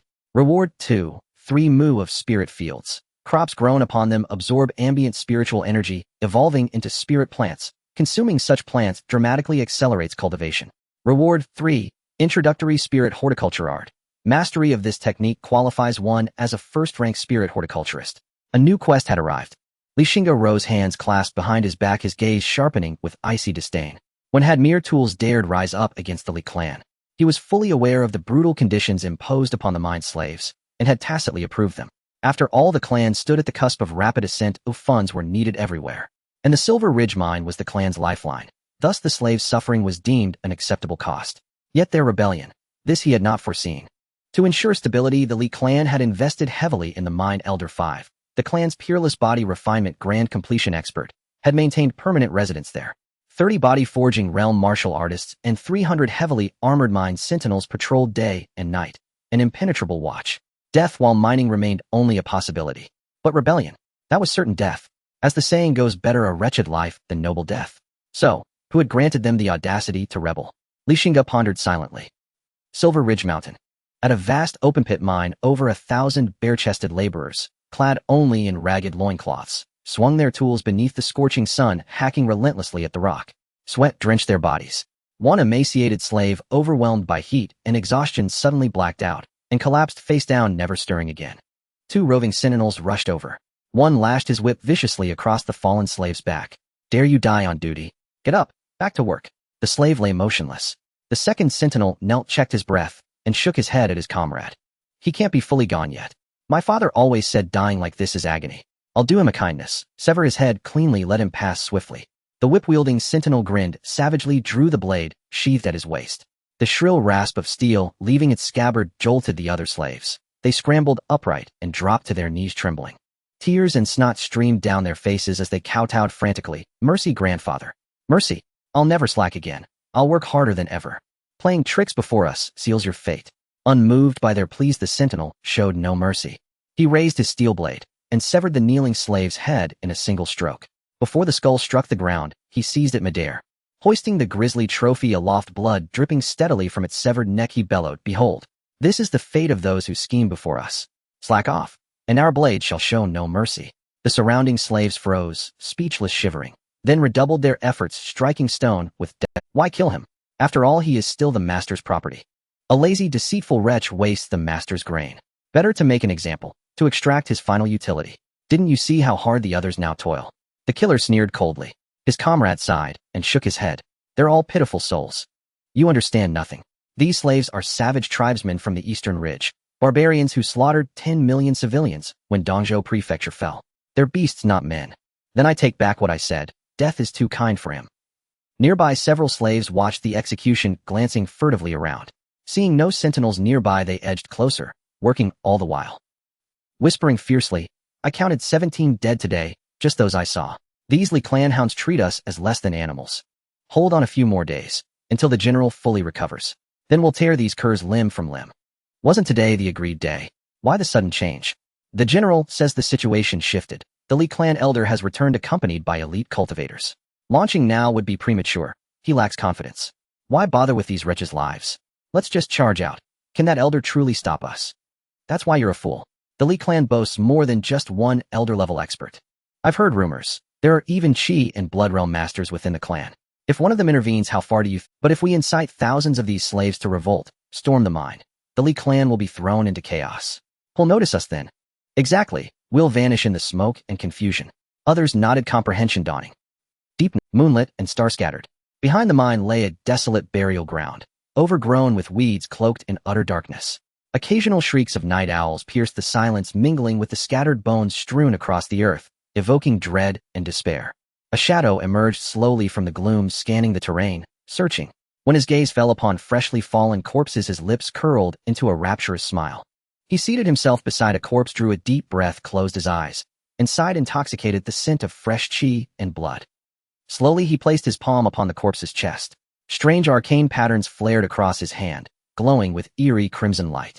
Scarlet blood qi steamed forth from the body, rising into the air, thick with iron-rich stench. Gradually it coalesced into a smooth, fingertip-sized blood pearl.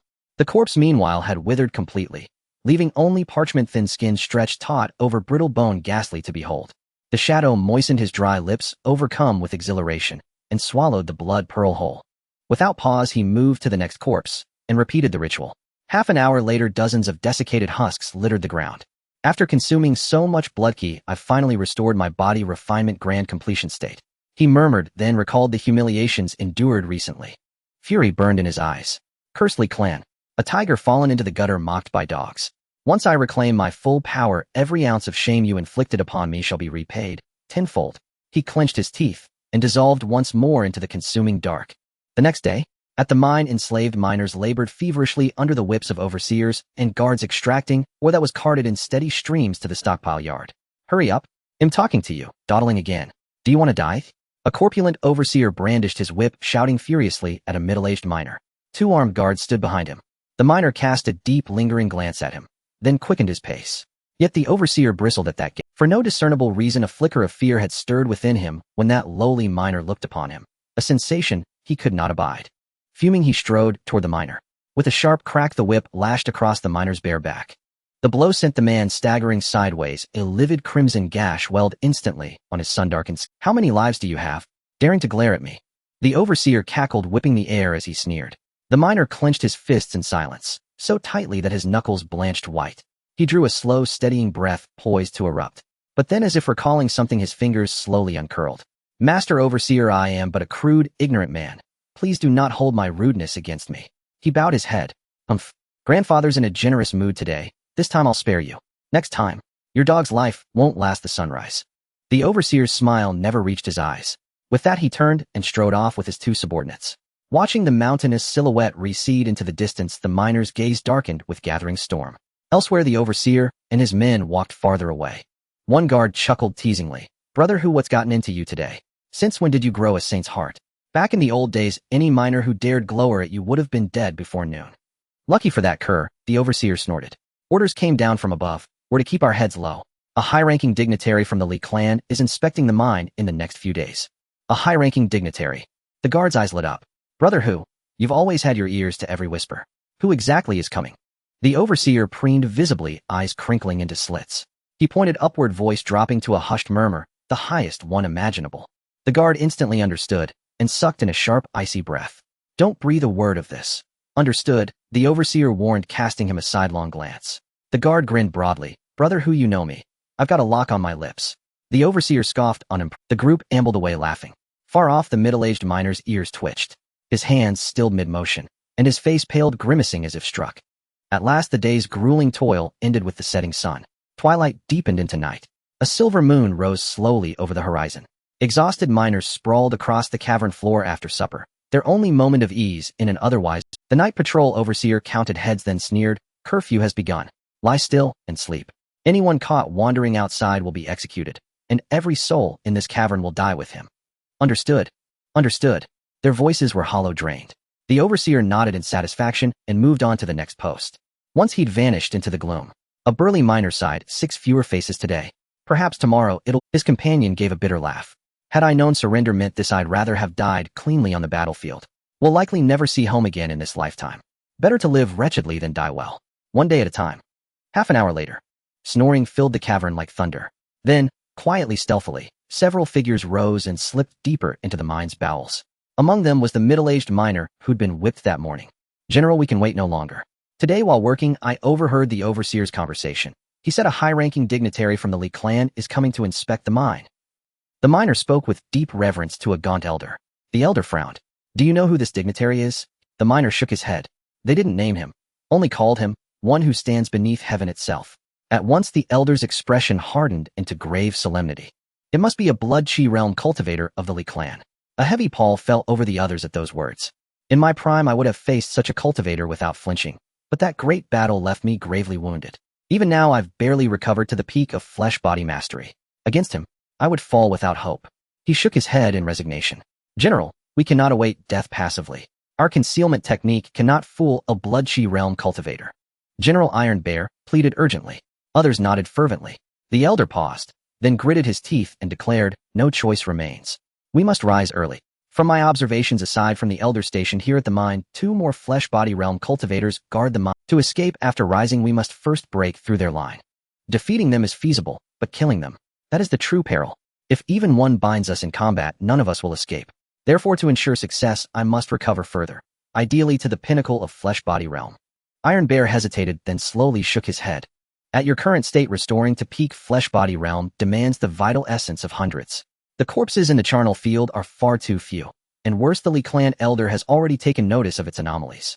You must not return there. Indeed, The mysterious shadow haunting the charnel field was none other than this very elder. The charnel field is forbidden, but fresh corpses. Are they not already here? The elder's cold laugh sent chills down their spines.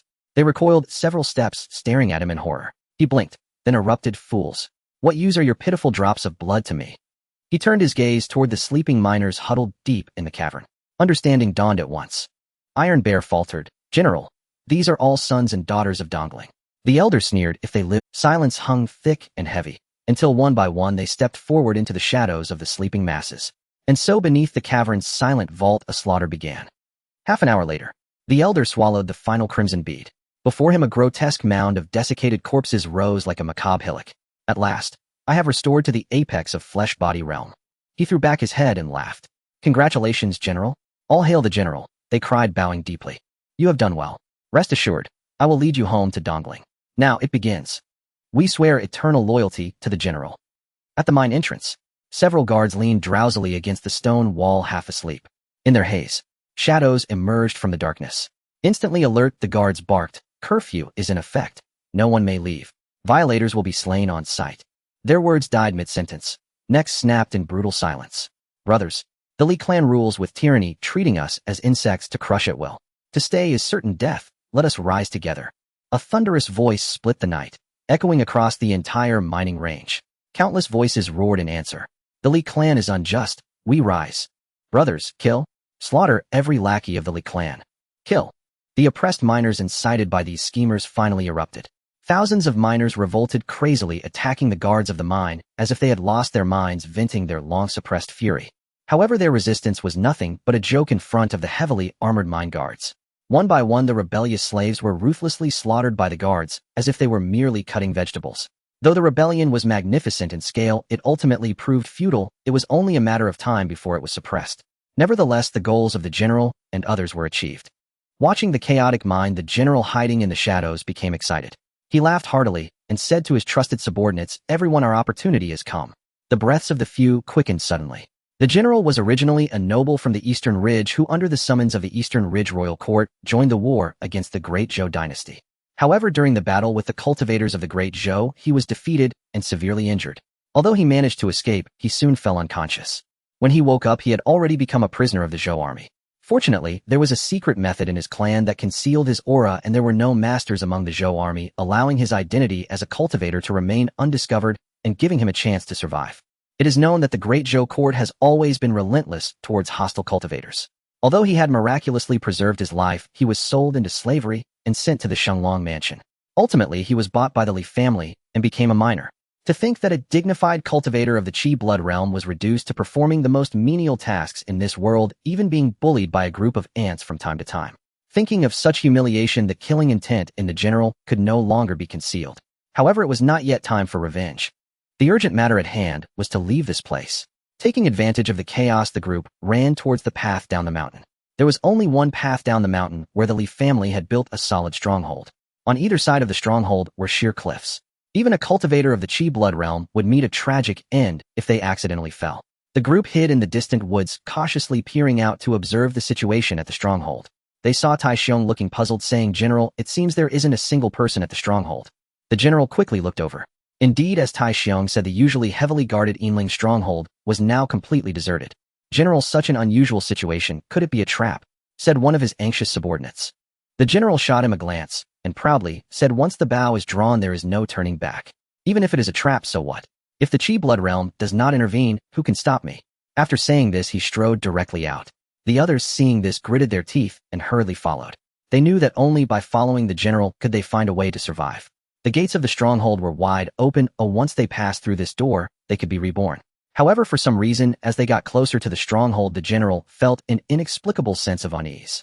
It seemed as if a terrifying presence was watching him from the shadows. "We must leave this damned place quickly." The fear in their hearts urged the general and his companions to quicken their pace. Finally, they passed through the stronghold. Before they had time to rejoice, their footsteps suddenly came to a halt. Following their gaze, they saw ahead a slender figure in blue, standing with hands behind their back, blocking their way. "Everyone, Li has been waiting for you for a long time." A warm voice echoed above the entire stronghold. The figure in blue slowly turned, revealing a young face with a slight smile. Upon seeing this young face, the general's heart leapt to his throat, pounding fiercely. From this youth, he sensed an overwhelming aura of danger. He was no fool and instantly guessed the identity of this young man in blue. Although he had never seen him, his name had long been known far and wide. There were many cultivators from the Leaf family stationed in the mines, and they often spoke most about their exceptionally talented family head. At the age of 17, he attained the Qi blood realm and became the head of the Qingfengli clan. When the family was in danger, he stepped forward to turn the tide, even slaying an experienced Qi blood realm cultivator, eliminating a century-old rival. He had originally thought that such a reputation was difficult to live up to. But upon seeing him today, he realized what it meant to be true to one's fame. This Li family head was even more terrifying than the rumors. The general took a deep breath and cupped his hands in salute, saying, "Dongling Han Jie, I meet a fellow Taoist. What you have done does not deserve the title of fellow Taoist." Li Xingge chuckled lightly. The general's heart sank, but he forced a smile and said, "I am also acting out of necessity. I implore the Li family head to show mercy and spare my life. Once I return to Dongling, I will offer great rewards." He knew very well that he was not a match for Li Xingge, so he immediately admitted defeat. However, Li Xingge remained unmoved, only saying, "I think this place is quite a feng shui treasure. What do you all think?" Upon hearing this, Han Jie's group turned pale. They did not dare to retaliate, and could only awkwardly say, "Fellow Taoist, do not jest." Li Xing's smile gradually faded, replaced by an unmistakable killing intent. Li does not enjoy jesting. As soon as he finished speaking, the seemingly refined and easygoing young man suddenly exuded a fierce aura. The overwhelming pressure of the Qi blood realm erupted without restraint, directly pressing down towards Han Jie and the others. In an instant, the atmosphere changed dramatically, with winds and sands swirling. Only by experiencing this terrifying pressure could one truly understand how powerful Li Xingge was. Everyone felt as if they were about to suffocate. Han Jie thought to himself, even at his peak, he would have no chance against Li Xingge. How could there be such a monstrous person in this world? Such a monster, why would he appear in an obscure little clan? The pressure intensified, and everyone felt as if their organs were about to explode. Han Jie, face reddening, said, "Li family head, I am from the Eastern Ridge. Han family, if you kill me." Eastern Ridge Han family. Han Jie's words abruptly stopped. Watching Han Jie and the others die with blood oozing from their 7 orifices, as if he had casually crushed a few ants, Li Xing's gaze remained unfazed. "Don't say it's the Eastern Ridge Han family. Even the Eastern Ridge royal family wouldn't dare to cause trouble in my Central Plains," Li Xingge said dismissively. Although the Eastern Ridge barbarians made a great uproar in the Eastern Prefecture, it was merely because the officials were busy vying for power and had no time to spare. But if they dared to come to the Central Plains, the esteemed officials would show the Eastern Ridge barbarians what a 6,000-year dynasty means. Thus, killing these so-called members of the Eastern Ridge Han family, Li Xingge had no reservations. Detected a fragment of the heavenly level intermediate skill blood demon true art. "Do you wish to pick it up?" Li Xingge was slightly taken aback. This was seemingly the first time such a situation occurred. Killing someone actually triggered a skill. Without asking too much, he hesitated for a moment and then chose to pick it up. In an instant, everything regarding the blood demon true art flooded into his sea of consciousness. It turned out that this blood demon true art was created by a longevity giant known as blood demon heavenly sovereign. Li Xingge was unclear about what realm a longevity giant belonged to, but anything associated with longevity must be extraordinary. The great Zhou's landdweller had lived for 3,800 years and still did not dare to claim he had achieved longevity.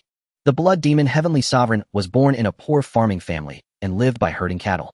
Though life was tough, he had both parents who loved him dearly, and the family was harmonious and complete. He originally thought he would live an ordinary life, but one day after returning home from herding cattle, he found not the gentle smiles of his parents, but 2 cold corpses. The neighbors told him that his parents had been beaten to death by the young scion of a prominent family in town just for accidentally blocking his way. Upon learning all of this, the blood demon heavenly sovereign did not cause a scene, and he seemed to have resigned himself to fate. However, from that day on, his temperament changed drastically. He began to seek knowledge far and wide, using all means possible to embark on the path of cultivation and become a cultivator. But time and again he was coldly told that his talent was low and that he was destined to be a mere peasant. The blood demon heavenly sovereign was unwilling to accept this. He vowed to create a cultivation method that did not require talent. Those around him thought he had gone mad, casting him sympathetic looks. The blood demon heavenly sovereign paid them no mind. 3 years later, the blood demon true art was born. It allowed him to seize the fortunes of others for his own use, transforming decay into the miraculous and achieving longevity. In just a few brief sentences, the essence of the blood demon true art was encapsulated. By absorbing the blood and chi of others, he converted it into his own cultivation. Relying on the blood demon true art, within a year the blood demon heavenly sovereign completed his revenge. That clan was uprooted, all its members were drained to the point of becoming mummies. The wayward young scion who had harbored a deep-seated hatred for him found himself in a rather unique predicament. He had his limbs severed, his eyes gouged out, and his tongue cut off, keeping him in the family's formerly most valuable. The blood demon heavenly sovereign did not wish for him to die. In order to ensure he lived, he sought out various rare medicinal herbs while killing for power. Within a mere century, that young scion was shockingly cultivated to the land-dweller realm by the blood demon heavenly sovereign using precious herbs. However, the blood demon heavenly sovereign had also angered many ancient forces due to his rampant killings. Several longevity giants emerged from these ancient forces. They besieged the blood demon heavenly sovereign. That battle plunged the world into chaos. 2 longevity giants bled across the sky, and the blood demon heavenly sovereign vanished without a trace thereafter. Seeing that the blood demon heavenly sovereign could become a supreme being within just a few hundred years after cultivating the blood demon true art, it would be a lie to say Xingge was not tempted. His rapid breathing betrayed him, and a hint of madness flickered in his eyes. But soon clarity returned to Xingge's gaze. He shook his head. Although the blood demon true art was powerful, it was not suitable for a good person. Of course, Xingge was not a good person either. He simply saw the drawbacks of the blood demon true art. This heavenly-level cultivation method, while capable of rapidly enhancing a practitioner's power, had significant side effects. After all, at its core, the enhanced power was forcibly seized from others. The foundation was bound to be unstable, as it was not one's own. It seemed that in his later years, the blood demon heavenly sovereign was affected by these side effects. His mind gradually became unclear, turning him into a killing machine that only knew how to slaughter, which led to the angering of those ancient forces. Even the blood demon heavenly sovereign, the creator of the blood demon true art, could not resolve the side effects, let alone others. On the other hand, this blood demon true art was merely a fragment. It was not the complete version and could only be cultivated to the Qi blood realm, providing little help to Xingge. However, this method was indeed suitable for cultivating death warriors. With this thought, a glimmer of intrigue crossed Xingge's eyes. When Xingge arrived at the mine, the slave uprising had already reached its grim conclusion. These wretched miners, most unarmed and utterly defenseless, had at last seen their final surge of fervor extinguished beneath merciless slaughter. The surviving slaves knelt on the ground with hands clasped behind their heads, trembling in abject terror. Upon seeing their patriarch's arrival, the Li family cultivators bowed deeply in unison, their expressions steeped in solemn reverence. The mine guards, in contrast, dropped to one knee. In thunderous unison, they cried out, "Hail the patriarch!" Their voices reverberated across the entire mining compound. Meanwhile, the subdued slaves began to shiver violently, pressing their bodies flat against the earth, not daring to stir a muscle, as dread deepened within their hearts. For their fate now rested entirely in the hands of this young man. Xingge, hearing the cacophony of acclamation echoing across the hills, remained utterly unmoved. Such adulation was as commonplace to him as breath. He strode forward slowly, hands clasped behind his back, neither hurried nor hesitant. Wherever his gaze fell, every head bowed low, none dared meet his eyes. Upon reaching the elevated platform, Xingge turned calmly, and silence descended like a shroud. His countenance was serene, betraying neither joy nor wrath, sorrow nor triumph. "You rebelled. I am displeased," he spoke softly. At those words, every slave flinched as one, their eyes dulling into lifeless ash. It seemed certain they would all perish this day. Yet Xingge's next utterance rekindled in them the desperate flickering ember of hope. "I had intended to execute you all. Yet even heaven observes compassion for living beings, and so do I. I shall grant you one final chance." As the slaves gazed upon him with bated breath and trembling anticipation, Xingge smiled faintly. "Now I shall play a most diverting game with you. Its rules are simple. You shall be divided into groups of 5, and each group shall draw lots. There are 5 lots, 1 black, 4 red. Draw a red lot, and your survival hinges upon slaying the one who draws the black. Succeed, and you win the game, and your life. Should you draw the black lot, despair not. If you possess the strength to slay the other, for you too may live, and I shall even release you from bondage. Do not ask why, for this is a world governed by the law of the jungle, where only the strong possess the right." As Xingge finished speaking, the slaves' breathing grew ragged and shallow.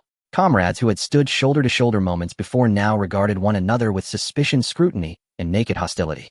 An elderly slave stared wide-eyed at the elegant young master upon the dais, as if beholding a grinning demon. Horrified by what lay ahead, he surged to his feet and roared, "Do not believe his lies. If we obey him, we shall never leave this place again." 2 Li family cultivators lunged forward in fury, drawing their blades to execute the audacious slave who dared defy their patriarch. But Xingge raised a hand. Though puzzled, the 2 cultivators sheathed their weapons instantly, still glaring venomously at the old man. "So it appears you reject this chance," Xingge murmured, shaking his head with detached indifference. No anger, only quiet dismissal. "No," the slaves cried in unison, watching helplessly as the slender thread of salvation was about to snap beneath the old man's reckless defiance. All turned upon him with blazing fury. You wish to die? Do not drag us down with you. I still wish to live. I refuse to die. This wretched elder seeks our ruin. Kill him. We must survive. Kill him. Kill him. As the old man watched in stunned disbelief, one slave after another charged forward enraged. They bore him down without mercy, then rained blows upon his prone form, venting rage long suppressed. Under the onslaught, the old man neither resisted nor cried out. Only his clouded eyes brimmed with absolute desolation. Within moments, he lay gasping, barely clinging to life. You will never rise again. He gazed upon them with bitter mockery and exhaled his last breath. Xingge watched coldly, a faint chilling curve lifting the corner of his lips. You have done well. I am satisfied. The game begins now. Xingge smiled disarmingly benign. At his words, mine overseers sprang into motion. Following his precise instructions, they methodically organized the slaves into groups and distributed the lots. Those who drew red lots flushed with exhilaration, their faces alight with the radiant illusion of salvation. Those who drew black lots stood ashen, bereft as though mourning their own funerals. Yet victory demanded more than mere luck. Red lot holders must slay the black lot holder, or the game would not end. And the black lot holder naturally would not await death passively. Brutal slaughter erupted anew. Former comrades became mortal enemies. In flashes of steel and arcs of blood, the fragility of life and the labyrinthine complexity of human nature were laid bare. Elder 5 observed the slaves tearing one another apart with ruthless ingenuity, and his gaze upon Xingge shimmered with awe and profound admiration. Patriarch, this stratagem, truly sublime. Elder 5 declared, thumb raised high in earnest praise. Xingge shook his head. A mere trifle, nothing more. Elder 5 laughed heartily, then suddenly pointed toward the distant fray. Patriarch, that slave is unlike any other. Xingge followed his gesture and saw a frail blacklot slave holding dominion over 4 assailants. Just moments prior, he had felled a burly slave with a single punch, blood gushing from the man's mouth as life ebbed swiftly away. Had he been a cultivator, Xingge would have dismissed it without thought, for cultivators wield absolute supremacy over mortals. Yet Xingge's perception revealed no trace of spiritual energy within the slave. Only exhaustion, emaciation, and the deep-seated weakness wrought by years of relentless exploitation by the Li family. And yet, this broken man unleashed power far beyond mortal limits. Xingge's brow lifted, his consciousness focused upon the gaunt slave, and instantly crimson characters materialized above his head. Name Huanggoer, age 17, cultivation realm, none, talent grade 6th tier, special physique, frenzied warbody dormant. A sharp intake of breath escaped Xingge. Even his unruffled composure fractured momentarily. A 6th tier talent, coupled with an exceedingly rare special physique. Either alone would mark a youth as heaven's chosen prodigy. To possess both, this youth's potential knew no bounds. Even Xingge himself could not rival him in innate aptitude. Musing inwardly, Xingge weighed his options, while time marched on and the blood-soaked game neared its close. With the final blacklot slave slain, the game concluded.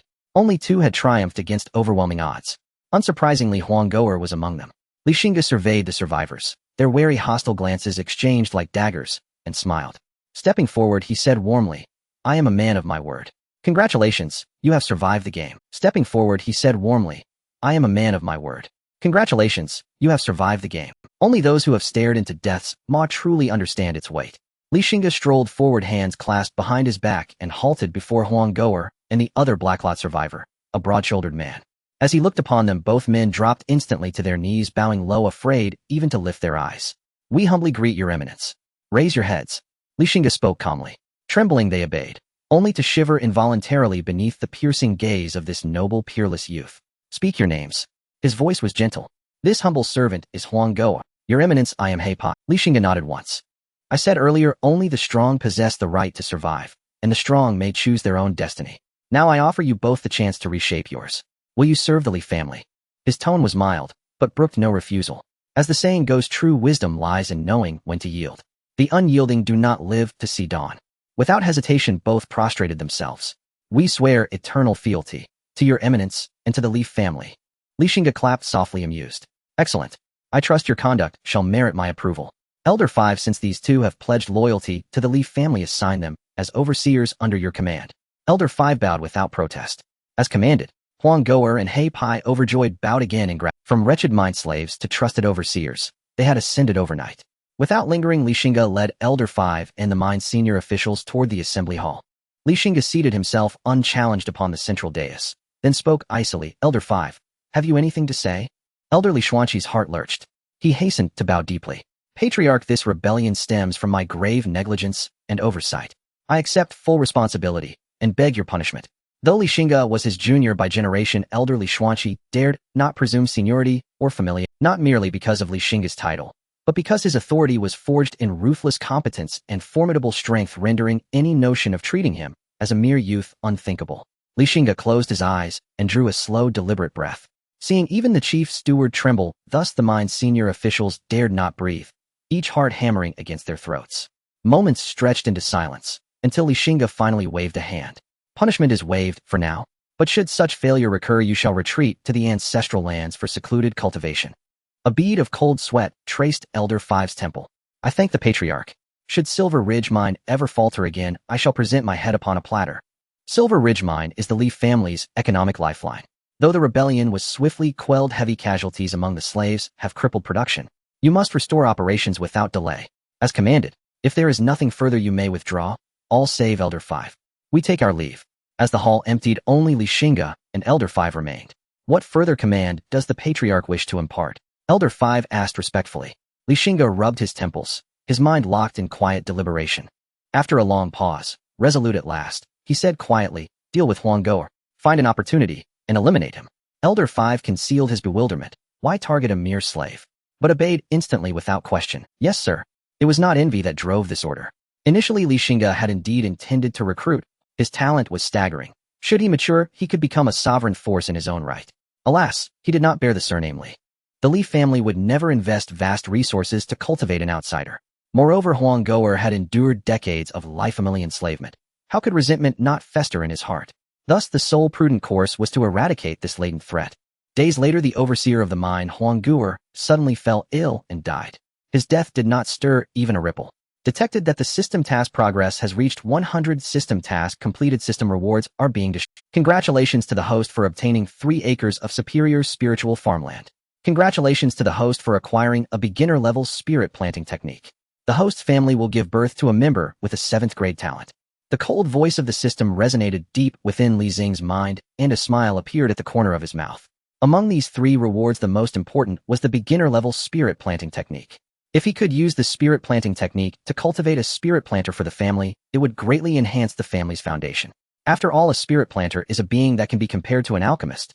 As far as he knew, there wasn't a single spirit planter of any rank in the entire Baya County. Thinking of this, he said, "Go and invite the great elder." Xingge instructed towards the door. Yes, master of the house. It wasn't long before the great elder arrived. Master of the house. Upon seeing Xingge, the great elder greeted him with a smile. Xingge nodded, showing a smile. The reason for inviting the great elder here is to ask something. Hearing this, the great elder's smile disappeared. He said seriously, "Please speak, master of the house." This old man will certainly speak, without reservation. Xingge stroked his chin and asked, "Great elder, you have been managing the family for so many years, you should be quite familiar with the family situation. Do you know if there is anyone in the Li family who has profound knowledge of spirit planting?" Spirit planting. The great elder's pupils contracted slightly, and then he shook his head with a bitter smile, saying, "Master of the house, spirit planting is unfathomable and extraordinarily mysterious with no inheritance. It is difficult to enter the field. Not to mention the Li family, even looking at the entire Baya County, there is not a single true spirit planter. Such existences are on par with alchemists and are esteemed guests of high-ranking families. I am naturally aware of that. So what does the master of the house mean?" The great elder's expression showed some confusion. "I want to cultivate a spirit planter for the family to enhance our foundation," Xingge said calmly. Upon hearing this, the great elder shook his head, saying, "It's difficult, very difficult. Master of the house, to cultivate a spirit planter, one either needs a master to lead the way or must have an inheritance. For the former, spirit planters do not accept disciples easily. It is usually through bloodline. For the latter, spirit planter inheritances are extremely precious and not something my Li family can afford to hope for. What if I have a spirit planter inheritance in hand? Then it would still be, what? Master of the house, do you have a spirit planter inheritance?" The great elder nearly choked on his breath, staring at Xingge with wide eyes in disbelief. Xingge did not keep him guessing and took out the beginner-level spirit planting technique rewarded by the system and handed it to the great elder. The great elder extended his trembling hands, carefully receiving it and cautiously flipping through it. The great elder laughed heartily, saying, "Indeed, master of the house, this is a genuine spirit planter inheritance. With this inheritance, my Li family will also have its own spirit planter." At this moment, the great elder was incredibly excited. A spirit planter, this is a spirit planter that can be compared to an alchemist. If the Li family could have a ranked spirit planter with a continuous supply of spiritual plants cultivated for the Li family, the future of the Li family would be immeasurable. But soon, as if thinking of something, the great elder forcibly suppressed his inner excitement. With a serious expression, he said to Xingge, master of the house, the matter of the spirit planter inheritance is of great importance. If news leaks out, my family may face the danger of collapse. The preciousness of the spirit planter inheritance means that if the large families of the county knew, they would not be able to resist taking action. Xingge understood the principle that a commoner is innocent, but possessing jade can bring disaster. I understand the great elder's concerns. My family currently does not have enough strength. To cultivate a spirit planter, we must naturally proceed with utmost caution. There are 3 acres of spiritual farmland in the back mountain. I want to designate it as a forbidden area, and then select those with spirit planting talent among the clan members to secretly cultivate. What do you think, great elder? The master of the house's idea is excellent. The old man has no objections. The great elder said seriously. Since that is the case, I will leave this matter entirely to the great elder, and I hope you will take care of it. Rest assured, master of the house, the old man will not let you down. As for the origin of the spirit planter inheritance, the great elder did not inquire. He only needed to know that Xingge would not harm the Li family. By the way, master of the house, 3 days later is the 50th birthday of the head of the Xingge family, Zheng Lingjun. How should we arrange it? The great elder seemed to think of something and suddenly slapped his forehead. Zheng Lingjun. The 50th birthday. Xingge immediately recalled that smiling, elegant, middle-aged man. He nodded and smiled, saying the Dongjiang Zheng family is the largest clan in Baya County. Zheng Lingjun has previously extended goodwill towards my Li family and even gifted me a divine weapon. In both public and private, my Li family cannot be absent. In that case, please prepare a generous gift, and I will personally visit to congratulate him on his birthday in 3 days. 3 days passed in the blink of an eye. At the hour of Chun, Xingge set out from Qingfeng Valley with the 3rd elder and more than 10 elite cultivators of the Li family, heading towards the Dongjiang Zheng family. By the hour of C, they finally arrived at Dongjiang Town. Dongjiang Town is the ancestral land of the Dongjiang Zheng family. At this time, the entire Dongjiang Town was festooned with lanterns and colorful decorations filled with sounds of laughter and joy. The wide road leading directly to the Zheng family estate had already been cleared in advance, prohibiting commoners from entering. On both sides of the road, there were fierce warriors standing at intervals of several dozen steps. At this moment, the road was filled with dignitaries and aristocrats from Baya County. Xingge and his group did not ride in a carriage, but came on horseback. Some people looked at the young man, who was full of authority and nobility, and speculated about his identity. Soon they arrived at the entrance of the Dongjiang Zheng family. At this time, outside the entrance of the Dongjiang Zheng family, guests were gathered, creating a lively scene. Under the archway, an elderly man in a purple robe, smiling, was busy receiving guests who came to congratulate him on his birthday. Xingge sensed for a moment and was surprised to find that the purple-robed elder receiving guests was actually a powerful being at the great perfection stage of the physical realm. The Dongjiang Zheng family is indeed extraordinary. Xingge couldn't help but exclaim. Beside him, the accompanying 3rd elder Li Xuanyong also exclaimed, after all, it is a family with a heritage of over 500 years. Their foundation far surpasses my Li family. After expressing his admiration, Li Xuanyong gave a glance to the attendant beside him. The attendant understood and immediately dismounted, hurriedly stepping forward to present the invitation to the purple-robed elder. The purple-robed elder opened the invitation, and his pupils shrank slightly. After glancing quickly in Li Xing's direction, he instructed his attendant, and amidst the astonished gazes of the guests, immediately approached. Li Xingge and his group dismounted, and behind them, Zheng family servants took care of their horses. The purple-robed elder smiled, and upon seeing Li Xingge, he clasped his hands and bowed respectfully, saying, Zheng Lingqin, the 13th elder of the Zheng family. I did not expect the master of the Li family to visit you. I apologize for not welcoming you properly. Though he was an elder of the Zheng family, the person before him could stand on equal footing with his family master, so his attitude was naturally respectful. You are too courteous, elder, Li Xingge replied with a smile. As the two were conversing, suddenly a loud voice rang out from behind. Dear brother, you have finally arrived. I have been waiting for you for a long time. A path opened in the crowd as the head of the Zheng family, Zheng Lingjun, laughed heartily and came forward. Greetings, elder brother. I originally wanted to visit you earlier, but family matters kept me busy.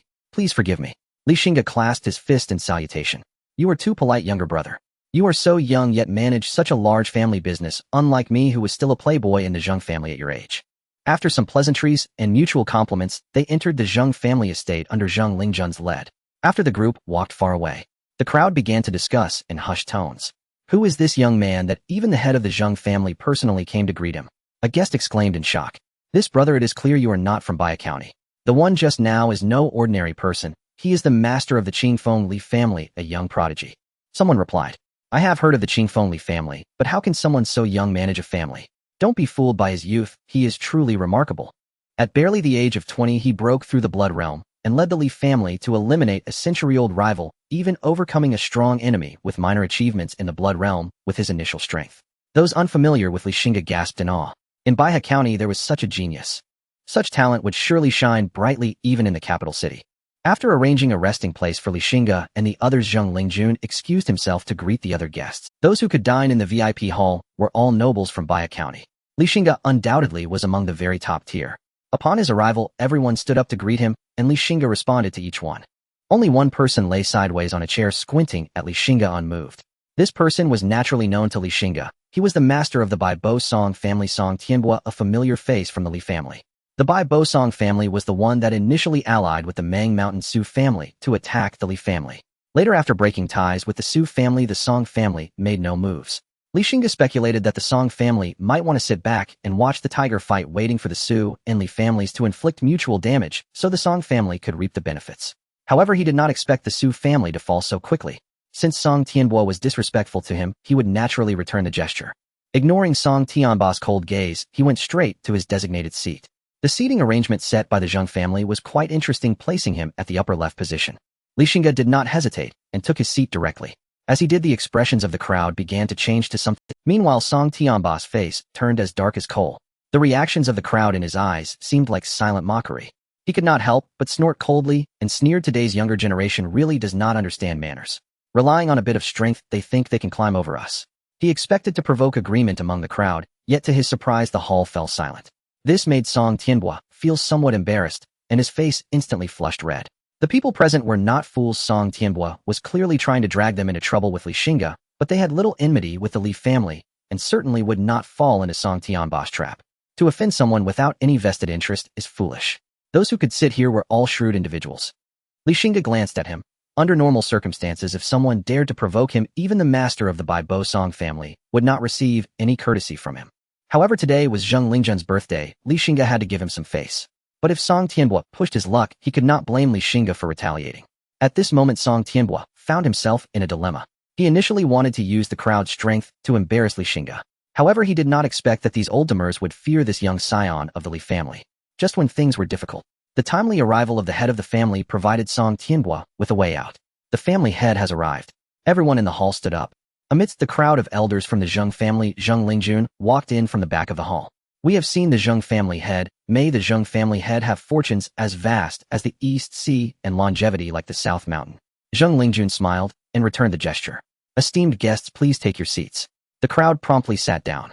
Zheng Lingjun took the main seat and raised a cup of wine. It is my honor that esteemed guests can attend my birthday banquet. I would like to toast everyone with a cup. Everyone drink to your fill. After saying this, he boldly downed the fine wine in his cup. The crowd raised their cups and drank heartily. After finishing one cup, Zheng Lingjun filled another cup. This second cup I dedicate to my dear friend. Dear friend. The crowd was initially puzzled. However, Zheng Lingjun quickly resolved their confusion. He raised his wine cup and stood up. Looking at Xingge, he smiled and said, "This dear friend of mine is the new head of the Qingfeng Li family, Xingge. I believe everyone has heard of my dear friend's great name." The crowd burst into laughter and echoed. Li family's prodigy, who in Baihe County does not know, does not understand. This is truly a rare young talent in a century for Baihe County. Master Lu is correct. Since my youth, I have lamented why such a prodigy did not emerge in my Yuan family. Head Li, the rising tide of the Yangtze River pushes the waves ahead, which makes me deeply admire. At that moment, it seemed as though Xingge was the true protagonist of today's birthday banquet. To be acquainted with this virtuous younger brother is my honor, Zheng Lingjun. Once these words were spoken, everyone gasped in shock. The powerful head of the Zheng family in Baihe County valued Xingge so highly, even lowering himself to befriend him. Perhaps after today, the news of the Li family becoming allies with the Dongjiang Zheng family would spread throughout Baihe County. With the support of the Dongjiang Zheng family, the Li family would undoubtedly become the second most prominent family in Baihe County. For a moment, the crowd's gazes towards Song Tianbo were filled with schadenfreude. At this time, Song Tianbo's face was flushed red, and his internal energy was already surging. Unfortunately, he could not afford to offend Zheng Lingjun. At the same time, he secretly cursed Zheng Lingjun for humiliating himself to befriend a young genius. Little did he know that the first threat he would face after growing up would be the position of the Zheng family. Unable to offend the Zheng family, he would place this humiliation squarely on Li Xing's shoulders. One day, he would repay today's humiliation to Xingge with interest. Dear brother, please drink this cup to the fullest. Zheng Lingjun raised his wine cup towards Xingge. Xingge found Zheng Lingjun's attitude somewhat incomprehensible. He had only met Zheng Lingjun once. Why was this powerful head of the Xingge family in Baya County so warm towards him? There must be a reason behind this unusual behavior. Li Xingge secretly felt a hint of vigilance. However, one should not strike a smiling face. Li Xingge would not act ungratefully. Moreover, forming an alliance with the Xingge family could only bring benefits and no drawbacks to the Li family at this moment. Thinking of this, a smile also spread across Li Xing's face. Then Zheng Lingjun announced that today's birthday banquet officially began. A dazzling array of mountain delicacies and seafood was served by the Xingge family's attendants presented before the guests. A group of elegant and graceful dancers twirled in the accompaniment of the musicians. For a moment, the entire Xingge family was filled with the joyous atmosphere of song and dance. Today's birthday banquet at the Xingge family could be described as a joyful gathering, and it wasn't until the hour of Shun that the guests gradually began to leave. Li Xingge was also preparing to rise and take his leave, but unexpectedly he was called to stop by Zheng Lingjun. The latter smiled and said, "My dear brother, wait a moment, I still have something I want to discuss with you." Li Xingge couldn't help but feel puzzled, but he did not refuse. The two found a stone pavilion to sit down. After sitting down, Zheng Lingjun did not keep him in suspense, and straightforwardly said, "My dear brother, my Xingge family has a daughter who is exceptionally beautiful and talented. I wish to arrange a marriage with the Li family. What do you think?" Upon hearing this, Li Xing's heart trembled, and he lifted his head to look at Zheng Lingjun in shock, seemingly trying to read something from his expression. After a while, Li Xingge finally regained his composure.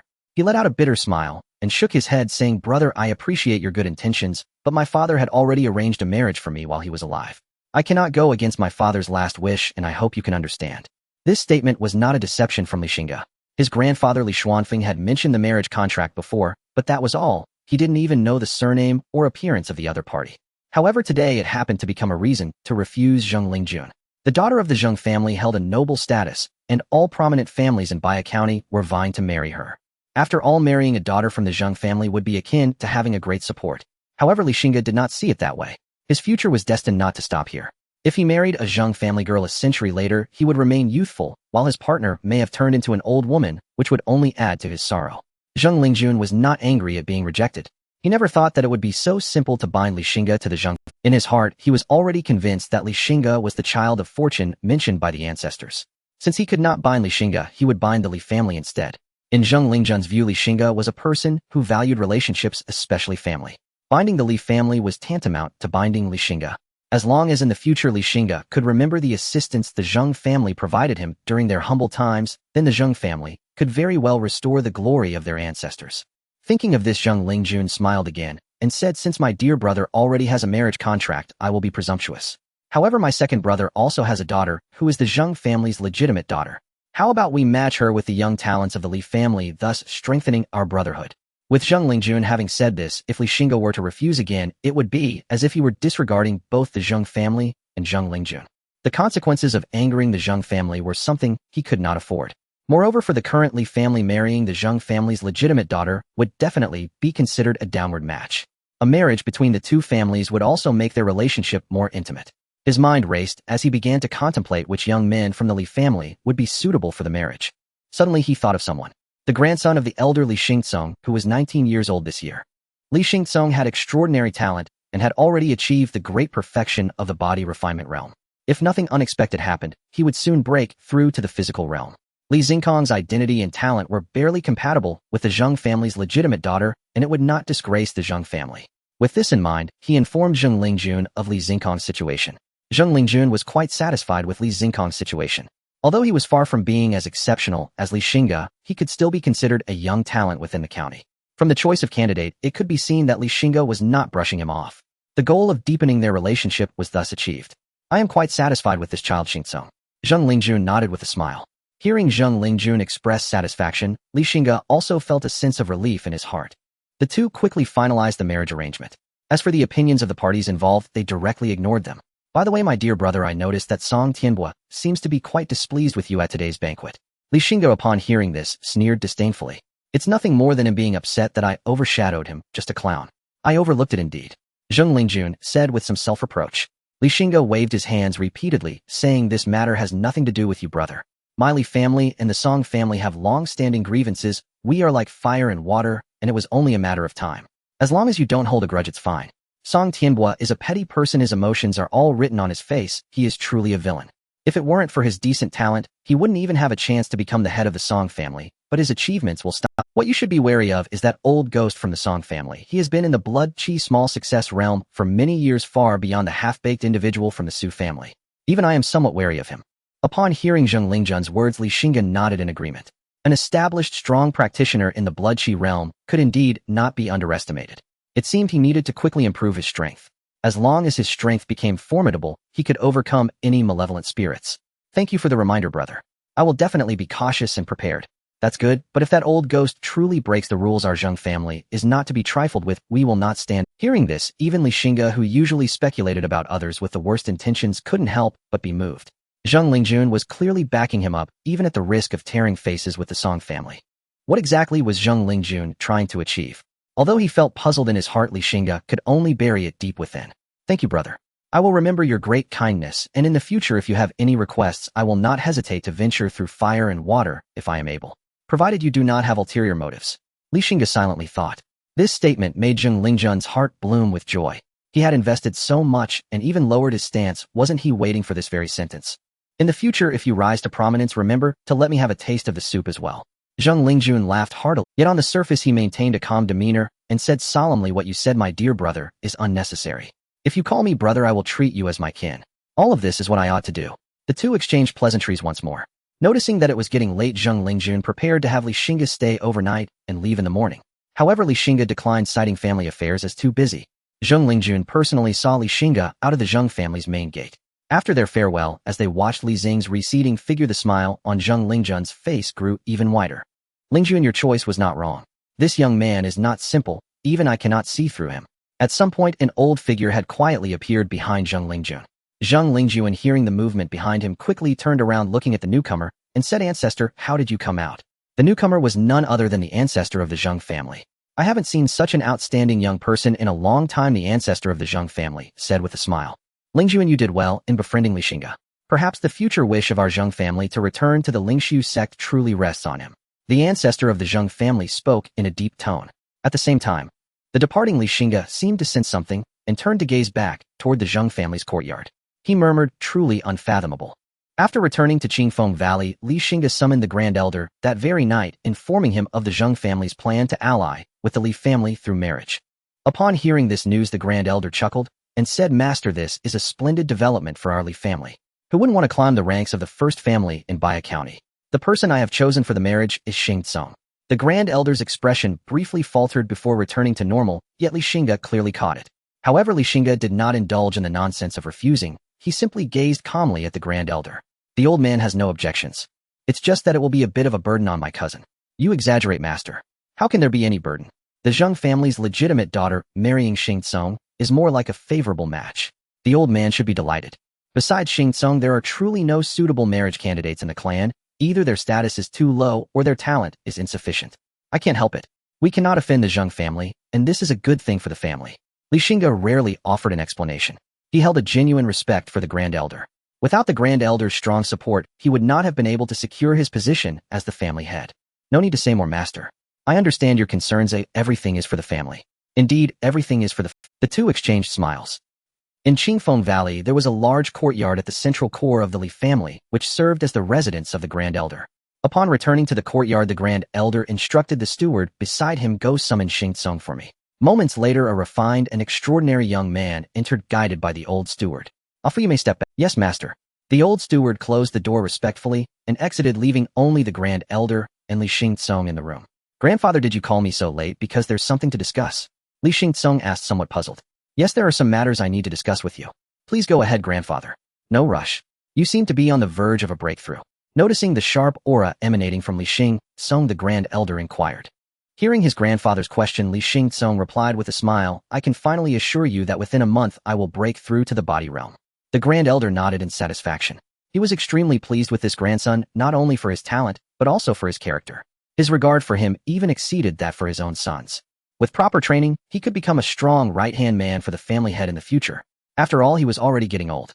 A breakthrough is a good thing, but remember, do not rush your cultivation and never become arrogant or complacent. I will heed grandfather's teachings. Li Xingge replied earnestly. That's good. On my way here, I heard from Uncle Fu that the family head just summoned you. Li Xingge asked curiously. When the family head was mentioned, excitement surged in his eyes. Normally the Grand Elder would have reprimanded him, but today he was unusually calm. Indeed, after returning from the Xingge family, the family head shared something with me that involves you. The Grand Elder spoke in a serious tone. Involves me? Li Xingtsong was taken aback, pondering that he had been focusing on his cultivation lately and hadn't done anything wrong. What could this matter be that concerns him? What could be significant enough for the two major figures of the Li family to discuss overnight? A sense of unease suddenly arose in Li Xingtsong's heart. The family head has arranged a marriage for you with the legitimate daughter of the Xingge family. Really? The Grand Elder's tone remained calm. Li Xingtsong froze in place, his expression momentarily blank. After a long pause, he finally composed himself and asked, with so many young talents in the clan, why was I chosen? Because of your noble status and exceptional talent. Only you would not bring shame to the Xingge family's reputation. Grandfather, but I have a strong connection with the eldest daughter of the chief family. My heart belongs only to her. The Grand Elder's gaze suddenly turned cold, and he scolded sharply. The men of the Li family are not sentimental. The Grand Elder's fury caught Li Xingtsong off guard. Over the years, while the Grand Elder had been strict with him, he had never displayed such anger before. Li Xingtsong understood that his grandfather was genuinely enraged. Li Xingtsong fell to his knees with a thud. I beg grandfather to calm down. I recognize my mistake. Seeing his beloved grandson in such a state, the Grand Elder felt a pang of reluctance. Yet he quickly suppressed that feeling. This is the family head's decision, Conger. In the Li family, no one can defy it. Not even you. Not even I, without exception. The Grand Elder replied coolly. Li Xingtsong knelt on the ground, thinking of that young boy who was even younger than him, and his heart grew cold. That boy, who was clearly his cousin, had now reached a height that was unattainable for him. His words were such that even the grandfather whom he revered greatly dared not oppose. What if I refuse? Li Xingtsong asked, trembling. I will turn the chief family into ruins. The Grand Elder replied coldly. A chill ran through Li Xingtsong's heart as he looked incredulously at the Grand Elder. In that moment, he found his grandfather to be a stranger. Do not blame me, nor should you blame the family head. The Grand Elder stood up, clasped his hands behind his back, and slowly walked in front of Li Xingtsong. You were born into the Li family, enjoying wealth and nobility that others can only dream of. Where did our Li family's wealth come from? It was earned by generations of sacrifice from our ancestors. The cultivation resources you possess now, where did they come from? They were fought for by the Li family with knives, swords, and blood. In the battle against the Sioux family of Mang Mountain, dozens perished. Were they not Li family members? Were they not someone's children? Were they not someone's parents? Look at the family head. He is even 2 years younger than you, but has already experienced countless battles. Who is he fighting for? For himself? No. He fights for the Li family. With his talent, he could go anywhere in the world. What the Li family gives him is not honor and wealth, but a burden. As he spoke, tears welled up in the Grand Elder's eyes without him realizing it. He thought of those clan members who had died for the Li family. Among them were his elders, his siblings, and his children. Those familiar faces now lay quietly in the ancestral grounds. Some he couldn't even find a trace of their remains. Without them, perhaps the Li family would have long since fallen. You might just be a withered bone in a pile of weeds. How can you feel at ease in this emotional affair? This single statement seemed to drain all the Grand Elder's strength. His back suddenly hunched significantly. Li Xingtsong remained kneeling motionless like a statue. The room fell into an eerie silence. After a long pause, a hoarse voice broke the quiet. Grandfather, I am sorry. I was wrong. 1 month later, a magnificent wedding unfolded in Qingfeng Valley. A marriage alliance of sweeping consequences. The Xingge family's legitimate daughter was wedded to the grandson of the Li family's Grand Elder. Both houses rank among the foremost in Baya County, and nearly every notable figure in the county was present. Even the Song family, long at odds with the Li's, dispatched an elder bearing congratulations and gifts. The setting was the family council hall. Elders, I shall enter seclusion to cultivate. During my retreat, unless the clan faces a life-or-death crisis, no one is to disturb me. During this time, I entrust the affairs of the clan to you. Li Xingge sat at the head and gave his orders. The elders accepted them with bows and sober nods. In the clan leader's cultivation chamber, the heavy stone door closed with a final resonant thud. Li Xingge sat cross-legged upon his cushion, felt the dense spiritual energy suffuse the room, and slowly closed his eyes to enter deep cultivation. After Li Xingge retreated into seclusion, the Li family quietly entered a period of recuperation. For a time, the surface of Baihe County returned to its accustomed peace. A month later, on a broad level road, several carriages rolled forward at a measured pace. Each carriage flew a black banner that snapped in the wind. On the black banners, the golden character Li gleamed conspicuously. Beside the carriages stood over a dozen burly guards, blades at the ready. Keep it up, brothers. Hold out for 2 more hours, and the delivery will be done. I will personally treat you to celebratory wine. The lead horseman wiped the sweat from his brow and laughed heartily. 17th is magnanimous. The men laughed in return and felt renewed strength surge through them, their pace quickening. From the dark woods lining the road, a killing intent stirred. A cold gleam shot like lightning. A guard clutched his throat and collapsed in agony to the earth. The sudden attack stunned the convoy. The leader shouted, "Tighten your guard." No sooner had the words fallen than another rain of arrows descended. The guards drew their blades, using them to ward off the onslaught, yet after the volley 4 more men lay felled. "Kill them." A booming voice echoed from the trees. Figures in black long hidden surged out with flashing blades and surrounded the convoy. "How dare you? Do you know with whom you dare to tangle? If you withdraw now, I might spare your lives." The man called Xingge barked in fury. A scarred, one-eyed man in black stepped forward from the foliage, laughing harshly as he surveyed them. Then his tone turned cold. "I know the Li family's fame well, and yet I intend to slaughter your people." Xingge felt his heart sink. The attackers had come for the Li family itself.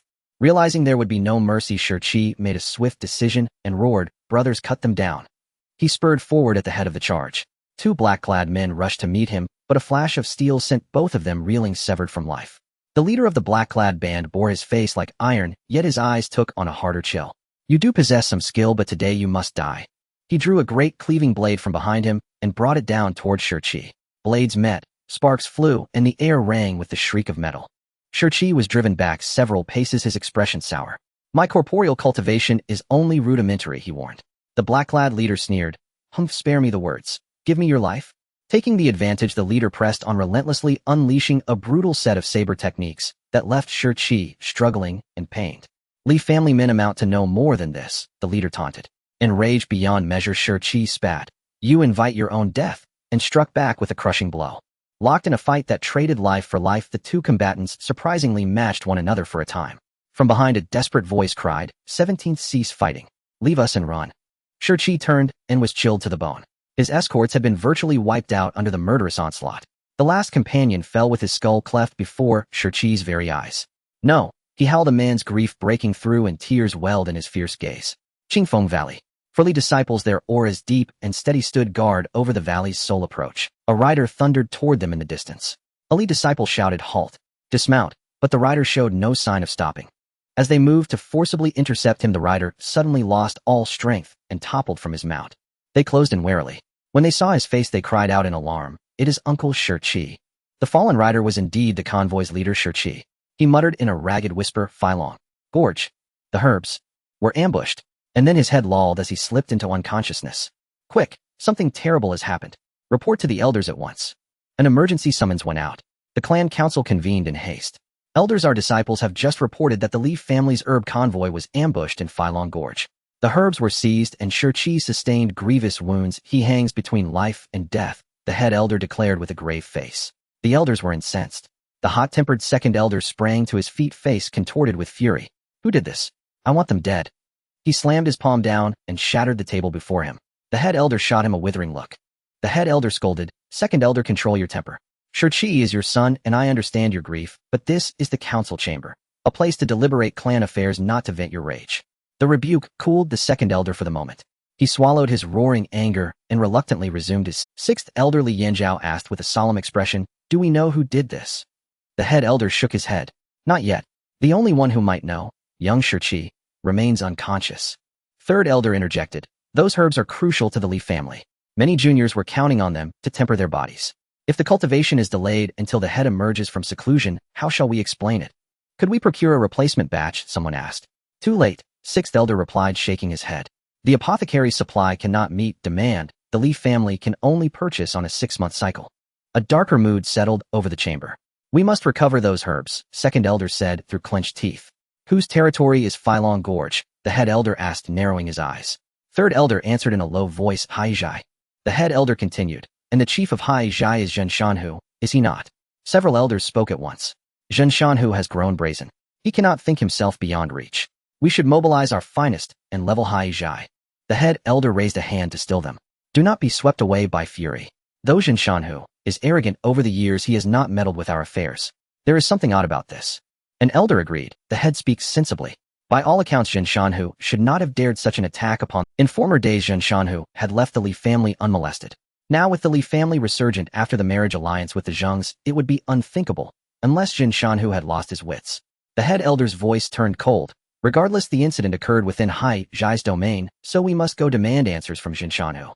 If he is indeed responsible, the Li family will not sit idle." Wise council head elders several agreed. Sixth elder, please take this matter in hand.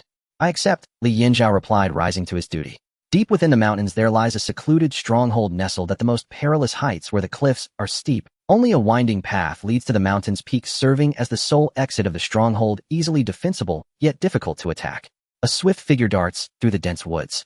Half an hour later he paused before a precipice and proclaimed loudly, Li Yinzhao of the Li family, under the orders of my clan, has come to pay respects to the master of the Black Cloak stronghold.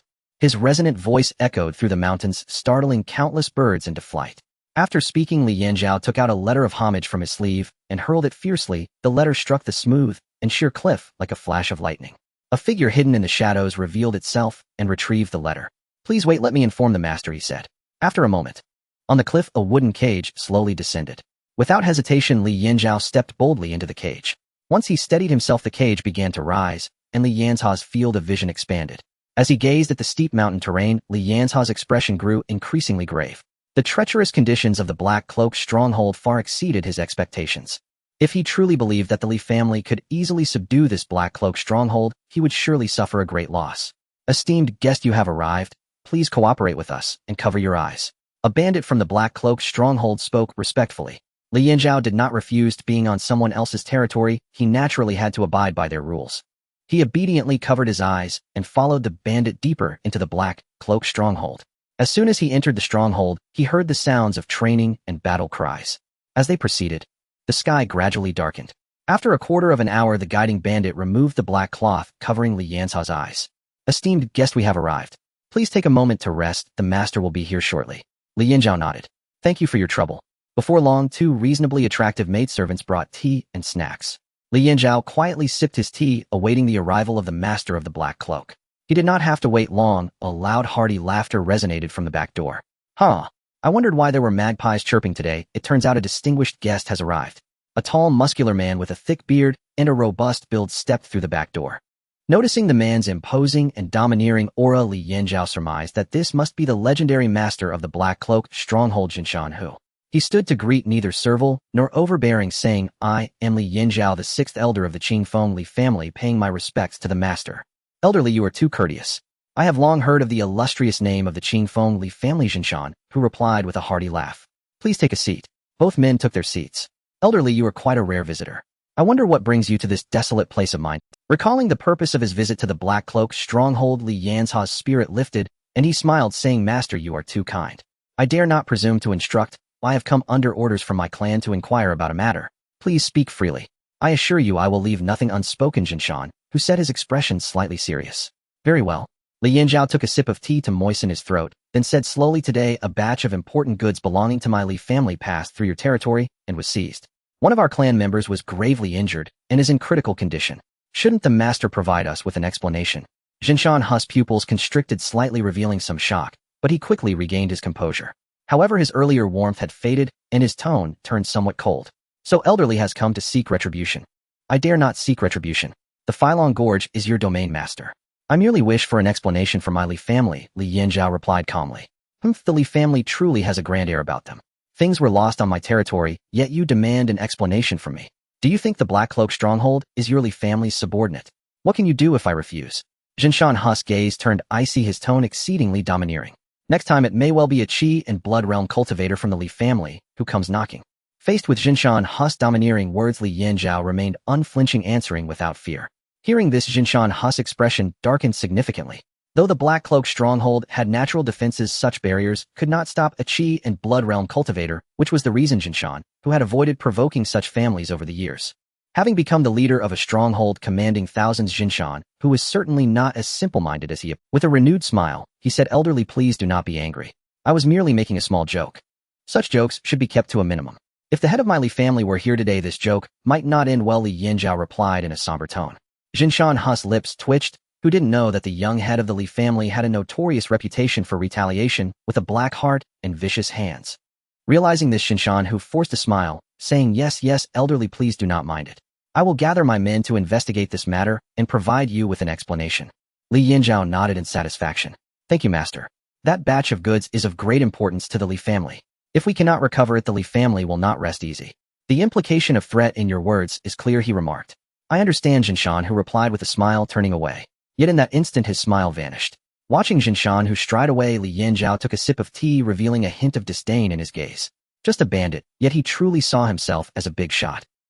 Within the Black Cloak's stronghold, the sound of a resounding horn shattered the peaceful night. One by one, the various leaders of the Black Cloak hurriedly gathered towards the central stronghold. After about the time it takes to burn a stick of incense, dozens of leaders of various ranks had assembled in the central stronghold. Brothers, it's so late. What does the master want to convene us for? I don't know. I was just having a good time with the captured girl in bed, and this scared me so much I nearly jumped out of my skin, one leader replied. His words prompted a round of hearty laughter from the crowd. Stop joking around, the master is coming. A Sharpie junior leader whispered, and the stronghold immediately fell silent. Sure enough, moments later, the ruggedly dressed master of the stronghold walked over with a blank expression, taking his seat on the tiger-skin armchair. Everyone stood in unison, clasped their fists, and bowed, saying, "We greet the master." Jinshan, who said nothing, merely staring coldly at everyone. The crowd was momentarily baffled, yet they dared not act recklessly, remaining rooted to the spot. As the atmosphere grew increasingly oppressive, Jinshan, who finally spoke, "Do you all still see me as the master of this stronghold?" Upon hearing this, everyone looked perplexed. A high-ranking leader boldly flattered, "What do you mean, master? We are all loyal to you." Jinshan, who snorted coldly and shouted, "Loyal. A fine loyalty indeed. Then tell me who intercepted the Li family's goods. Step forward voluntarily." The leaders exchanged glances, unsure of who should respond. Finally, an ugly one-eyed man stepped forward and declared, "Master, I take full responsibility for the deed. It was I who seized the goods." Jinshan Hu's vision darkened. He hadn't expected that it was indeed one of his own men who had seized the Li family. Now things were troublesome. Coupled with the aggressive demeanor of Li Yanzhao, the sixth elder of the Li family, his face burned with unexpressed anger. Like a thunderbolt, he lunged forward and landed a punch on the one-eyed man, sending him flying against the wall with a terrifying force. The one-eyed man struggled to rise, wiping the blood from his mouth, and forced a smile, saying, "Thank you for sparing my life, master." After venting his anger, Jinshan, who felt a bit more at ease, he coldly questioned, "Why did you have to steal?" "I received a report from a messenger that this was a cart of valuable medicinal materials worth thousands of gold pieces. If we pulled this off, the men in the stronghold would no longer have to worry about refining materials," the one-eyed man answered truthfully. Valuable medicinal materials worth thousands of gold pieces. Jinshan, who licked his lips, feeling tempted. However, he quickly recalled something was amiss. "What about the messenger?" "I don't know. He came masked and did not reveal his identity, only mentioning the delivery route of the goods and the strength of the guards," the one-eyed man replied. "And you dared to recklessly steal someone's goods? Do you even realize you were being used? The Li family has already come looking for trouble, and they are currently waiting in the banquet hall." The master raged, "Even if you must steal, you should do so cleanly, leaving no survivors to return and report. You worthless fool." "It was my incompetence," the one-eyed man said, his face flushed with embarrassment. "What about the goods?" "They are hidden in a cave at the foot of the mountain. Return them tomorrow." "Why?" "Master, it cost us the lives of over 20 brothers to obtain that." The one-eyed man raised his head, suddenly, disbelief written all over his face. "The current Li family is not one we can provoke." Though tempted by the valuable medicinal materials, reason ultimately prevailed over greed. The second-in-command also questioned, "Master, I don't understand. With your current strength, even if the Li family learns we stole their goods, what can they do to us?" The higher-ranking leaders of the Black Cloak stronghold were well aware of their master's true capabilities. 2 years ago, he had already broken through to the Qi and Blood realm, but had kept it hidden. In their eyes, the Black Cloak stronghold, which also had Qi and Blood realm cultivators, had nothing to fear from the Li family. Jinshan, who shook his head. The fourth brother stole from the Li family a clan with 2 Qi and Blood cultivators. The head of the Li family is a renowned young prodigy who can defy boundaries. If it comes to a confrontation, the one who dies may well be me. There are heavens beyond the heavens, and there are people beyond the people. This is the aspect of the Li family that I fear most. A young prodigy, his potential is the most terrifying because you never know how far he can grow. Moreover, there may be more to this matter than meets the eye. Fourth brother, you may have become someone else's weapon. Master, I. The fourth leader stammered, his face pale. Having clarified the situation, Jinshan, who finally felt relieved. He could finally provide an explanation to the— Having clarified the situation, Jinshan, who finally felt relieved. He could finally provide an explanation to the— He dismissed the leaders and returned to the banquet hall. There Li Yanzhao was resting with his eyes closed. Upon hearing footsteps outside, he slowly opened his eyes. Seeing Li Yanzhao again, Jinshan, who aware of his own shortcomings, forced a smile. "Elderly, I have clarified the matter. It was a complete misunderstanding. One of my newly joined junior leaders intercepted the wrong target. I will arrange for someone to return that batch of goods right away." Having retrieved the medicinal materials, a weight lifted off Li Yanzhao's heart. "However, Master, my Li family has lost so many lives. You think you can just brush this over with an excuse of a wrong interception? That's not quite fair, is it?" Li Yanzhao replied with a cold smile. Jinshan Hu's expression changed slightly, and he chuckled lightly, saying, "Elderly, please do not be angry. The real culprit has already been dealt with. I had him disposed of and fed to the dogs." Li Yanzha's intent was to have him hand over the real culprit, but that was simply impossible. The one-eyed man was not only the fourth leader of the Black Cloak stronghold, but also one of their few high-end fighters in the flesh realm, holding some authority. If he were to hand over the one-eyed man to the Li family for punishment, how could he ever show his face leading the Black Cloak stronghold again? Hearing this, Li Yanzhao couldn't help but sneer repeatedly. Jinshan Hu's words were filled with contradictions. A junior leader could mobilize so many Black Cloak bandits. A junior leader could seriously injure the 17th brother of the flesh realm. It was simply too ridiculous. Observing Jinshan Hu's attitude, it was clear he was dead set against handing over the real culprit. Since the medicinal materials had already been found, Li Yanzhao chose not to press further. After all, this was the base of the Black Cloak bandits, and if he truly angered Jinshan, who he feared, he would not escape the Black Cloak stronghold. This account would be settled another day. Since that is the case, I will not disturb you further. Thank you, master. I shall take my leave now. Upon returning to Qingfeng Valley, Li Yanzhao went home to report to his family. After hearing Li Yanzha's account, the expression of the Great Elder and others turned somewhat grim. It seems some people still do not take our Li family seriously. Great Elder, what should we do now? The Mountain Tiger is clearly unwilling to hand over the murderer. Should we gather the capable members of the clan and eliminate this black-clad village? The Great Elder shook his head. That's not wise.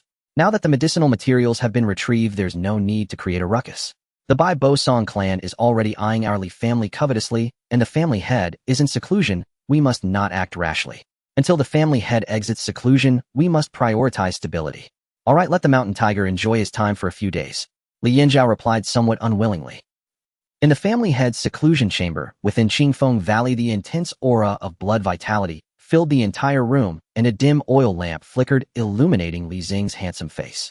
He sat cross-legged on a mat, hands forming seals with a glint of spiritual light flickering in his narrow. As he reached a critical moment, fine beads of cold sweat appeared on Li Xing's forehead, and the blood vitality surged wildly in his meridians, akin to a multitude of needles piercing through. Time passed without notice. Inside the seclusion chamber, the scarlet blood vitality began to grow restless, swirling chaotically in the void. Li Xingge opened his mouth, devouring the blood vitality, as if he were a voracious beast, swallowing it all in an instant. At the same time, his momentum began to rise steadily, and his oppressive aura grew increasingly terrifying. After a quarter of an hour, it seemed he had reached a critical point. With a vague rumble, Li Xingge suddenly opened his eyes and exhaled a breath of turbid air. A joyful expression appeared on his face. After such prolonged hardship, I have finally succeeded. Indeed, just moments ago, he had broken through to the minor realm of blood vitality. At this moment, he felt an immense power within him, far stronger than before his seclusion. If he were to face that old ghost from the Su family, now he could easily crush him. Is this the strength of the minor realm of blood vitality? Having broken through, he finally had the capital to stand firm against the Bai Bo Song clan. Now it was time to exit seclusion. The stone door of the seclusion chamber slowly opened. Noticing the movement, two Li family cultivators who had been guarding outside day and night rushed over. Seeing Li Xingge emerge, they bent at the waist and clasped their fists, saying, "Congratulations, family head, on exiting seclusion." Li Xingge nodded. "Thank you for your hard work. Inform the elders that I await them in the council hall." Yes. A quarter of an hour later, except for the fifth elder Li Xuanqi, who was guarding the mine, the other elders had successively arrived. After the elders took their seats in turn, Li Xingge cheerfully said, "This time in seclusion must have troubled the elders greatly." The elders quickly shook their heads. "It was our duty." The great elder quietly observed Li Xingge. Although Li Xingge had concealed his aura, while the great elder still sensed an extremely dangerous presence emanating from him. He had a feeling that if Li Xingge wished to kill him, it would not take much effort at all. The family head's strength had indeed progressed further. Fortunately, such a genius was from his Li family. The great elder felt a sense of private relief. "During my time in seclusion, has everything in the family been well?" Li Xingge asked with a smile. Reporting to the family head, "You have been in seclusion for over 3 months. Overall, things have been relatively stable. Allow this old man to report on the family's recent developments," the great elder said with a smile. Li Xingge nodded. This was what he cared about most. The great elder cleared his throat and slowly said, "With the increased supply of resources, our Li family has added 3 members at the body refinement stage during this time, and 2 of them have broken through from the initial body refinement stage to the minor stage." Li Xingge applauded upon hearing this. Each member at the body refinement stage could be considered a cornerstone of the family. With one more, the family's strength would increase by that much. Last month, the family had a surplus of 2,000 taels of gold. Moreover, in the forbidden area of the back mountain, our plan to cultivate spirit plant masters has yielded significant results. A clan member with considerable talent in spirit plants has already cultivated a spirit rice in the spirit fields, which is now in the process of mass production. As for the efficacy of the spirit rice, it will only be known after it matures. This bombshell left several elders stunned. Xingge, hearing this news, was overjoyed as it indicated that their family finally had hope of cultivating a spirit plant master. Xingge was clearer than anyone about how much a spirit plant master could elevate the family. Good, this is truly wonderful. He applauded repeatedly, and the other elders, regaining their composure, also laughed heartily. After a moment of contemplation, Xingge smiled and said, "To acknowledge such a great achievement, there must be a reward. Great Elder, if that member can truly cultivate qualified spirit rice, we will establish a spirit medicine hall and promote them to the 7th elder of the family." Everyone had no objections to Li Xingge's arrangement. After all, a spirit plant master could become a distinguished guest of great families in the county town. "Yes, family head," the great elder said with a smile. "By the way, family head, there is another matter that requires your decision." Suddenly recalling something, the great elder's expression turned serious. "Please speak." Family head, about a month after you entered seclusion, a batch of medicinal materials for the family's disciples was intercepted. Over 10 guards were killed, and a direct descendant was severely injured. It was later confirmed that it was the work of the Black-clad village. I sent the 6th elder to investigate. Although he retrieved the medicinal materials, the Black-clad village has been evasive regarding the matter of the murderer. Upon hearing this, the smile on Li Xingge's face gradually faded. That mountain tiger has some audacity. To rob his Li family's possessions, kill his family members, and then brush it off. This was completely disregarding him. Xingge narrowed his eyes, a hint of cold, murderous intent flashing in his narrow gaze. In fact, at his core, Xingge was also a domineering person. "Great elder, with me overseeing the family, I will trouble you to bring back the head of the mountain tiger," Xingge said indifferently. In his eyes, the leader of the black-clad village, who seemed to roam fearlessly for hundreds of miles, was nothing more than an ant that could be crushed effortlessly. The reason he wanted the Great Elder to go instead of taking action himself was naturally because the Great Elder possessed initial strength in the blood vitality realm. Dealing with a body refinement cultivator was more than sufficient, even if that cultivator was at the peak of body refinement. Secondly, he was the family head, not a mere enforcer of the family. If every matter required him the family head to handle, then what was the point of having a family? The Great Elder naturally executed Li Xingge's orders without hesitation. He had been holding back this breath for 2 months. Had it not been for Li Xingge's seclusion, he would have already gone to the black-clad village to find trouble with that mountain tiger. The next day, in the study of the patriarch's courtyard, Xingge, clad in a pristine white robe, bent over his desk diligently attending to the accumulated clan affairs of recent days. "Patriarch, the senior elder has returned and requests an audience." A respectful voice sounded from outside the study. Xingge paused, surmising that the senior elder had likely returned from subduing the mountain-guarding tiger. At this thought, he lifted his head, set down his brush, and instructed calmly, "Please escort the senior elder inside." "Understood." Moments later, the senior elder entered. Their robes dust-streaked, their bearing haggard and disheveled. "Patriarch," Xingge smiled warmly. "You've labored hard. Was your journey successful?" Hearing this, the senior elder sighed deeply, their expression dimming with shame. "I confess my failure. I have disgraced our clan. I beg your punishment, Patriarch." Xingge's brows lifted in evident surprise. With the senior elder's chi blood realm cultivation, how could they possibly fail against the mere flesh-body realm's peak, the mountain-guarding tiger? Unless the mountain-guarding tiger had. Indeed, the senior elder's next words confirmed Xingge's suspicion. That mountain-guarding tiger somehow shattered the chi blood barrier. Unknown when or how. "I engaged him for half an hour, yet could not overcome him. With no choice, I withdrew." Xingge's brows rose again as he stroked his chin, fingers tapping rhythmically upon the lacquered desk. "Chi blood realm.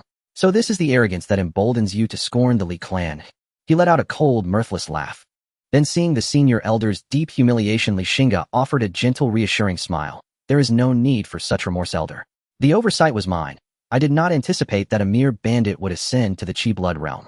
Since matters stand thus, I shall go myself, to meet this mountain-guarding tiger face to face. The mountain-guarding tiger is no trivial foe. I beg leave to accompany you, Patriarch," the senior elder requested earnestly. Yet Xingge merely waved a hand, smiling faintly. "No need. You remain here to safeguard the clan. One man is sufficient to deal with him." Upon hearing Xingge's refusal, the senior elder did not press further. He knew well his patriarch's nature. Cautious, deliberate, never acting without certainty. Clearly the patriarch had gained much from his recent seclusion. "May you proceed with care, Patriarch." The senior elder added the customary warning, yet received no reply. When he finally raised his gaze, Xingge had already vanished. Meanwhile, at Phylon Gorge, within the black-robed bandit camp's Hall of Oath, every chieftain, great and small, had gathered.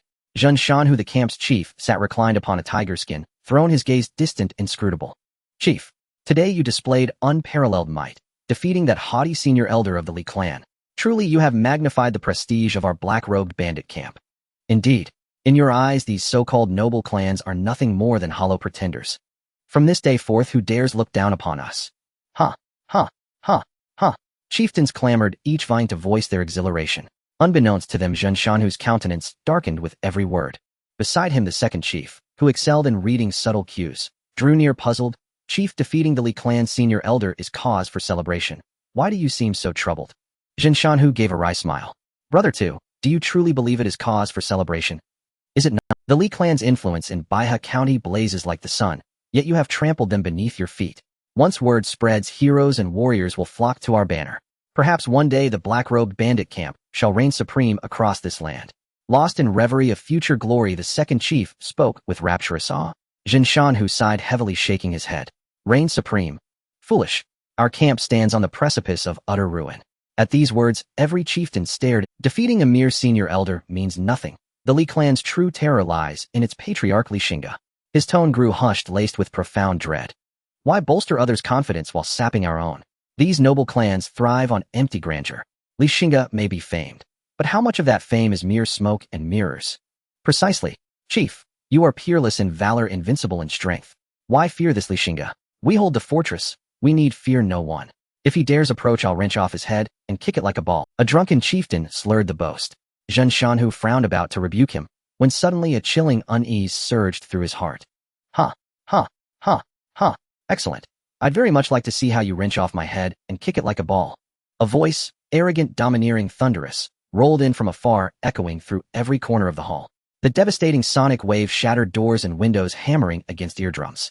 Several low cultivation chieftains collapsed instantly unconscious. The very chieftain who moments before had boasted of kicking Xingge's head now lay dead, blood streaming from all 7 orifices. An unbearable tension thickened the air.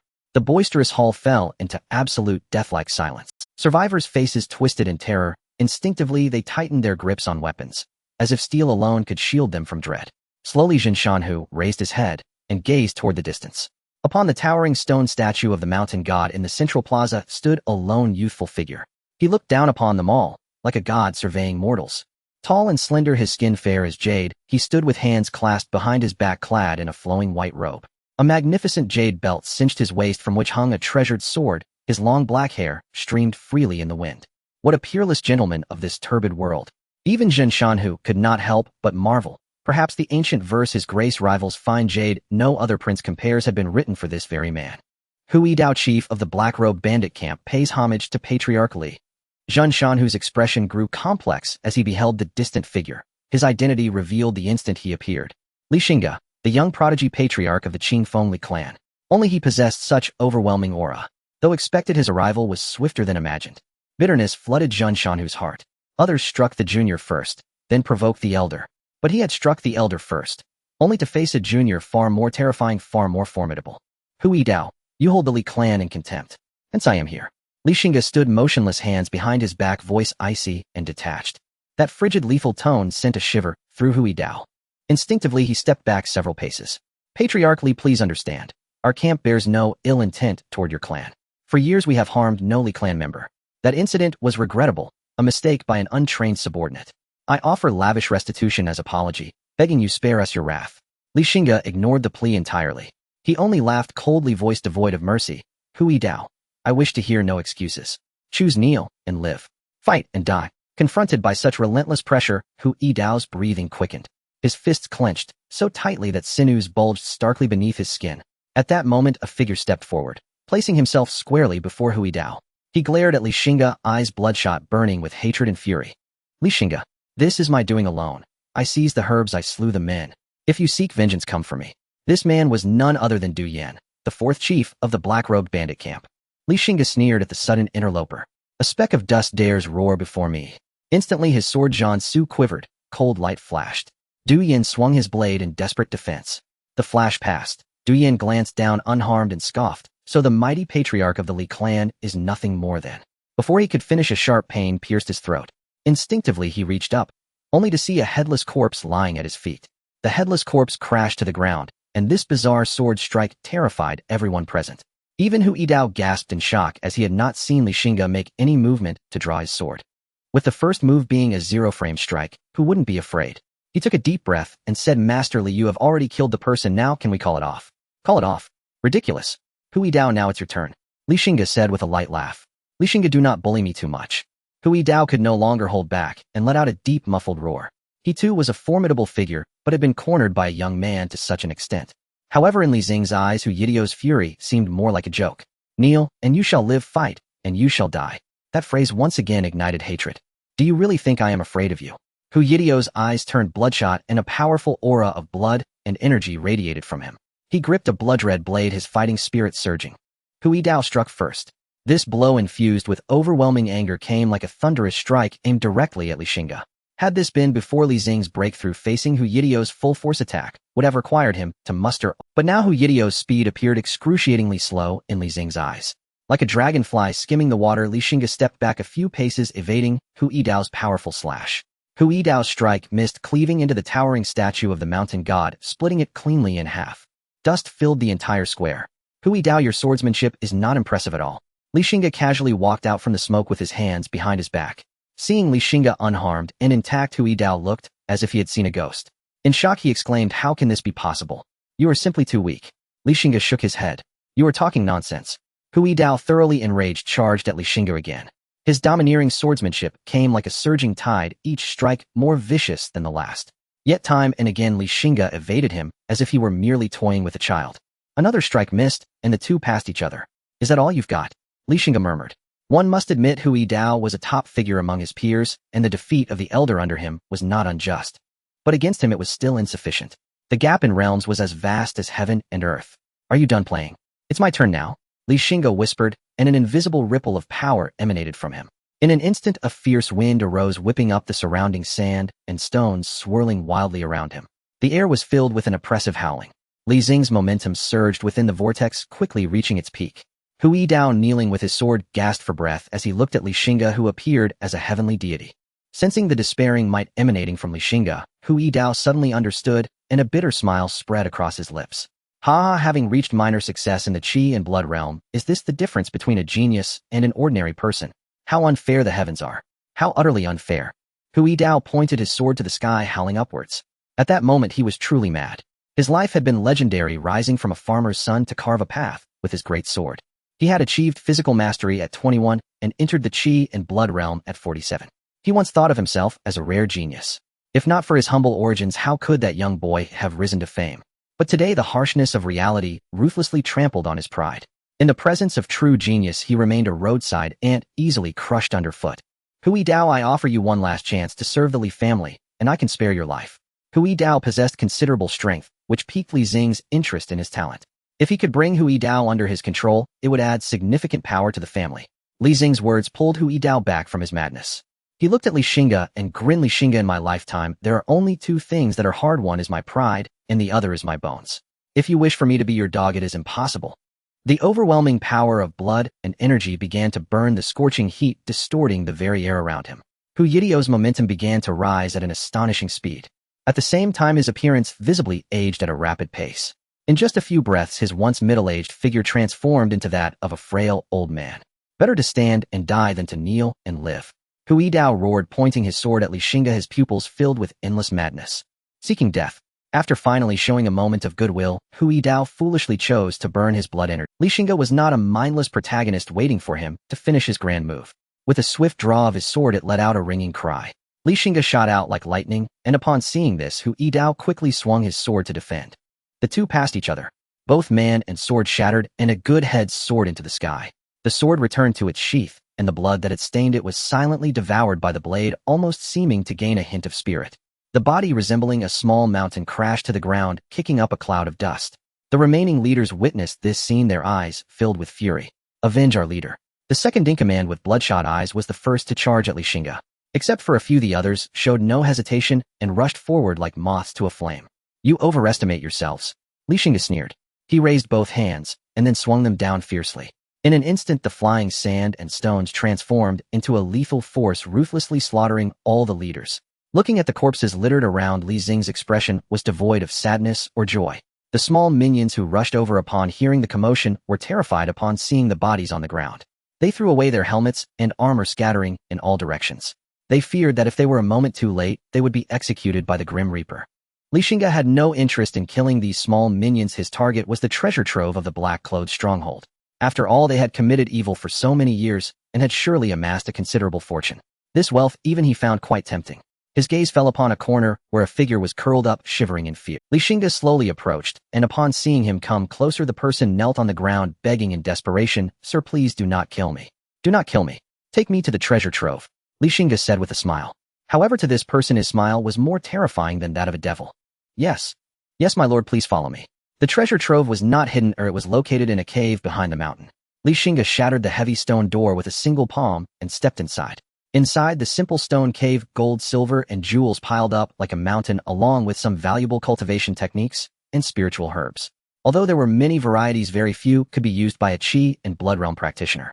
Indeed, if they were usable, Hui Dao would have used them long ago. Exiting the treasure trove, Xingge slammed his palm against the cave's stone wall. With a thunderous roar, a massive stone collapsed, sealing the entrance to the treasure trove. After completing all of this, Li Xing's figure slowly vanished into the darkness.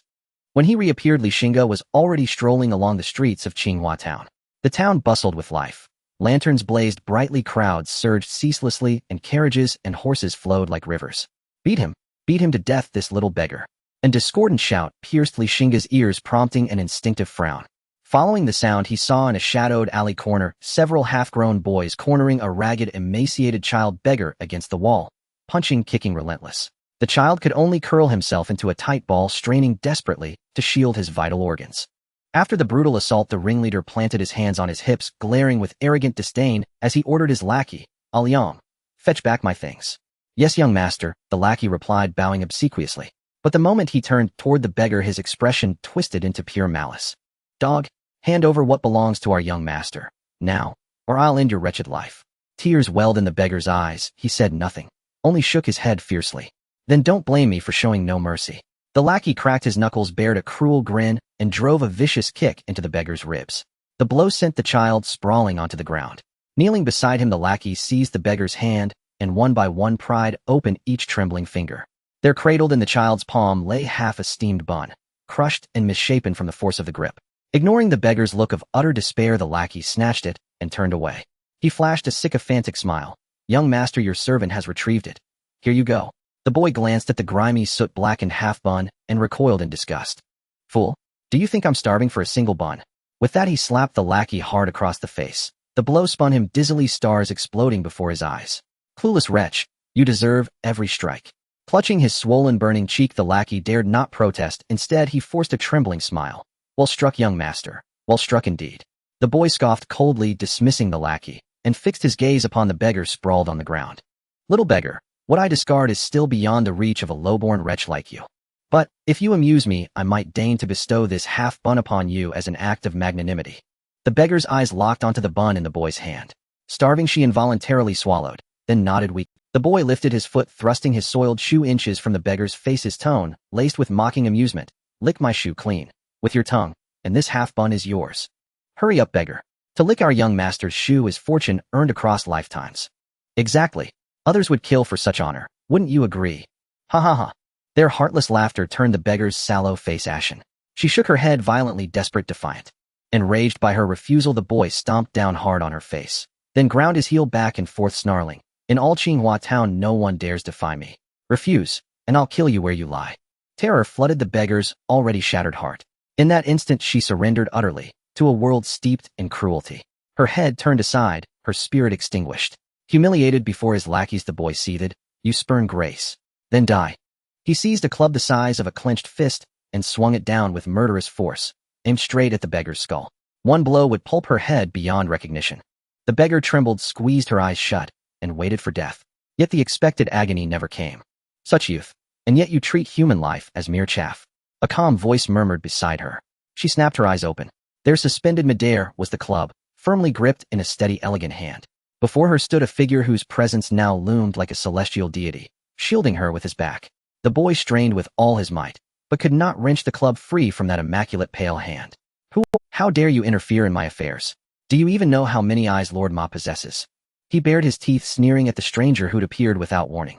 That stranger was none other than Xingge. "Merely an ordinary man," he replied, voice tranquil, unshaken. "A commoner dares meddle.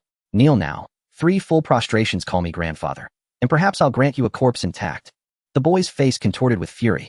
Deep within his gaze flickered raw envy, that this lowborn man carried an aura of quiet authority, stirring shame in him. Unbearable. This man must die. Seeing Xingge unmoved, the boy roared at his henchman. What are you waiting for? Attack. Kill him. I'll shoulder the consequences. The henchmen exchanged glances, knuckles popping as they advanced with predatory grins. Boy, learn to see clearly in your next life. Xingge smiled faintly. His sword Jiangsu slipped from its sheath. Light flashed once. 3 heads soared skyward. A gush of crimson splattered across the boy's face. The sight froze him, utterly irrevocably stunned. Though spoiled and tyrannical, he had never witnessed such ruthless, bloodless slaughter. His body betrayed him. He lost control, wetting himself. His knees buckled, he collapsed onto the ground, teeth chattering. My father is Zhao Tianqing. Don't kill me, or you'll die too. Xingge scoffed, shaking his head. Kill you? I'd soil my blade. Hearing this, the boy exhaled in shaky relief. His father's name still held weight. Indeed, within vast Qinghua town, who didn't know Zhao Tianqing's name? Humiliated, the boy clenched his jaw, vowing vengeance. Once safe, he'd summon his father himself, to tear this commoner limb from limb, and let all witness the fate of those who crossed Zhao young master. He struggled to rise, slipping away unseen, until Xingge's voice halted him. Did I say you could leave? The boy stiffened, his legs trembled anew. Xingge turned, gazing down at the beggar on the ground. Do you wish revenge? He asked softly. She nodded, then instantly shook her head. Pick it up. Go, kill him. His hand pointed to the thick, fist-sized club lying nearby. Kill. Her face drained of color. She shook her head wildly, like a top spun out of control. Very well. Xingge turned and walked away. As his silhouette receded, a sudden sharp ache gripped the beggar's chest. No. She screamed, a raw guttural cry, and lunged upright. Some hidden strength surged through her. She snatched up the club, and under the boy's widening eyes of terror brought it down again and again upon his skull. The boy's shrieks of agony grew weaker, thinner, until silence swallowed them whole. Staring at the ruined form before her, the beggar collapsed, breath ragged, utterly spent. Xingge paused mid-step, and a subtle, enigmatic smile curved his lips. He slowly turned around and approached the little beggar, then crouched down before her. You did well. From now on, whoever dares to bully you, kill them. Understand? The child nodded, bewildered yet obedient. What is your name? She blinked her large eyes and shook her head. You have no name. She nodded again. Would you like to come with me? She hesitated, then nodded once more. Xingge flashed a broad grin and extended his hand. She gazed at his fair, slender hand, then down at her own grime-streaked fingers, and faltered. Her hands were filthy. She feared defiling that pristine purity. Yet to her astonishment, Xingge seized her hand and gently lifted her from the ground. Side by side they walked, one tall and one small. How would you like to take my surname from now on? The girl nodded. And your given name? Xingge stroked his chin, a mischievous glint sparking in his eyes. How about Liam Ocho? She studied the sly twinkle in his gaze, and shook her head. Xingge burst into laughter. Clever little thing. Then tell me, how does Li Wuyu sound? May you live your life utterly free of sorrow and care. Her eyes lit up, and she offered a smile, awkward, unpracticed, yet radiant in its sincerity. It seems you truly love this name. From this day forth you shall be Li Wuyu. And as for me, you may... Uncle. Xingge chuckled. Uncle. Li Wuyu repeated the word slowly, each syllable hesitant, her voice still rough with disuse. Ah, so you're not mute after all. Xingge teased, his expression playful. Li Wuyu trailed behind him, head bowed, but her eyes shimmered with quiet, incandescent curiosity. Uncle. Night had fallen deep, and with a starving, shivering child now at his side, Xingge decided not to press onward. They entered a large and nestled within the town. Its proprietor, a portly middle-aged man, greeted them with a warm, practiced smile. Having traversed the realm for decades, the innkeeper's seasoned eye instantly discerned that the young man's attire, though unostentatious, was woven from the finest silk. Even the jade belt at his waist was priceless, surely marking him as scion of some illustrious clan. His tone accordingly was reverent. Honored guest, lodging or dining? Xingge smiled faintly and withdrew a gold ingot from his sleeve, handing it to the innkeeper. Prepare a premium chamber and serve your signature banquet. Then he gestured toward Li Wuyu, who clung tightly to his robe hem, timid and wide-eyed. Also summon a matron and provide clean garments. Give the child a proper bath. The innkeeper accepted the ingot with trembling care, feeling its substantial golden weight. His voice grew even more deferential. Rest assured, esteemed guest. I shall see to everything flawlessly. Moments later, he produced a middle-aged woman from somewhere unseen. Young miss, please follow me. I'll escort you to the bathing chamber, the woman said, bowing deeply. But Li Wuyu flinched and darted swiftly behind Xingge. Xingge sighed inwardly. Turning to her, he spoke with deliberate gravity. If you disobey, I will leave you behind, forever. The threat struck with devastating force. Without protest, Li Wuyu followed the matron away. Young master, the private alcove is ready. This way, please. Under the innkeeper's guidance, Xingge ascended to a window-side seat on the second floor. I shall instruct the kitchen immediately. Please wait a moment. Xingge gave a slight nod. It was dinner time. The inn teemed with guests. Judging by their silken robes and embroidered sashes, these were local dignitaries. Common folk could never afford such finery. Xingge poured himself a cup of wine, his thoughts drifting back half a quarter hour to the moment Li Wuyu was tormented by arrogant youths. He had originally intended to walk away. He was no righteous hero rushing to the aid of strangers. Injustice abounded across the world. He could not possibly intervene in every case. Yet a casual glance had stunned him motionless. The beggar girl's aura of destiny was so overwhelming it made his very soul tremble. His own family's auspicious aura remained pale white, yet hers blazed crimson, deepening to violet. Such potency was terrifying beyond measure. Xingge surmised she must be one of those fabled chosen of heaven, a sovereign of fortune. As for himself, merely an unremarkable ordinary cultivator, nothing more. Once convinced she was indeed a sovereign of fortune, he changed his mind and stepped in to save her. To earn the loyalty of such a sovereign promised rewards beyond imagination. And indeed, immediately after rescuing Li Wuyu, his family's pallid white aura began subtly shifting toward azure. A sovereign of fortune, truly awe-inspiring. Half a quarter hour later, the matron brought the freshly bathed Li Wuyu before him. Cleansed of grime and dust, her slender frame emerged, her dull tawny hair cascading over her shoulders. She wore a soft azure ruchuan. Though her delicate face remained wan and thin, her refined features hinted unmistakably at future beauty, given time and care. Wuyu, hungry? Eat. Xingge smiled warmly. A steaming, sumptuous feast already filled the table. Her gaze locked onto the lavish spread. Her mouth watered involuntarily. Such abundance had been unimaginable in her former life. Why hesitate? Eat. Xingge urged, then placed a golden-brown chicken leg into her bowl. Salivating, she reached straight for the leg, only to recoil with a sharp yelp as his chopsticks snapped against her wrist. Tears welled in her eyes as she looked up at him. One eats with chopsticks, not hands. I shall show you only once. His voice was calm, unwavering. With effortless grace, he lifted a slice of tender meat and demonstrated. Hurry, surround the inn now. A clamor erupted outside. Dozens of burly men in martial uniforms stormed the courtyard, sealing the inn tight as a clenched fist. Xingge's brow arched. So, the troublemakers had arrived. The commotion outside the inn caught the innkeeper's attention, and he hurried out at once with several burly attendants in tow. There stood a middle-aged man clad in a violet robe, striding forward with imperious authority amid a retinue of stern, battle-hardened men. Upon seeing the vile-robed man, the innkeeper froze for a moment. Then his stern expression instantly melted into obsequious warmth. Ah, Lord Zhao. What an unexpected honor. Truly a rare guest indeed. Might I ask what delicacies you'd like to savor? Get out of my way.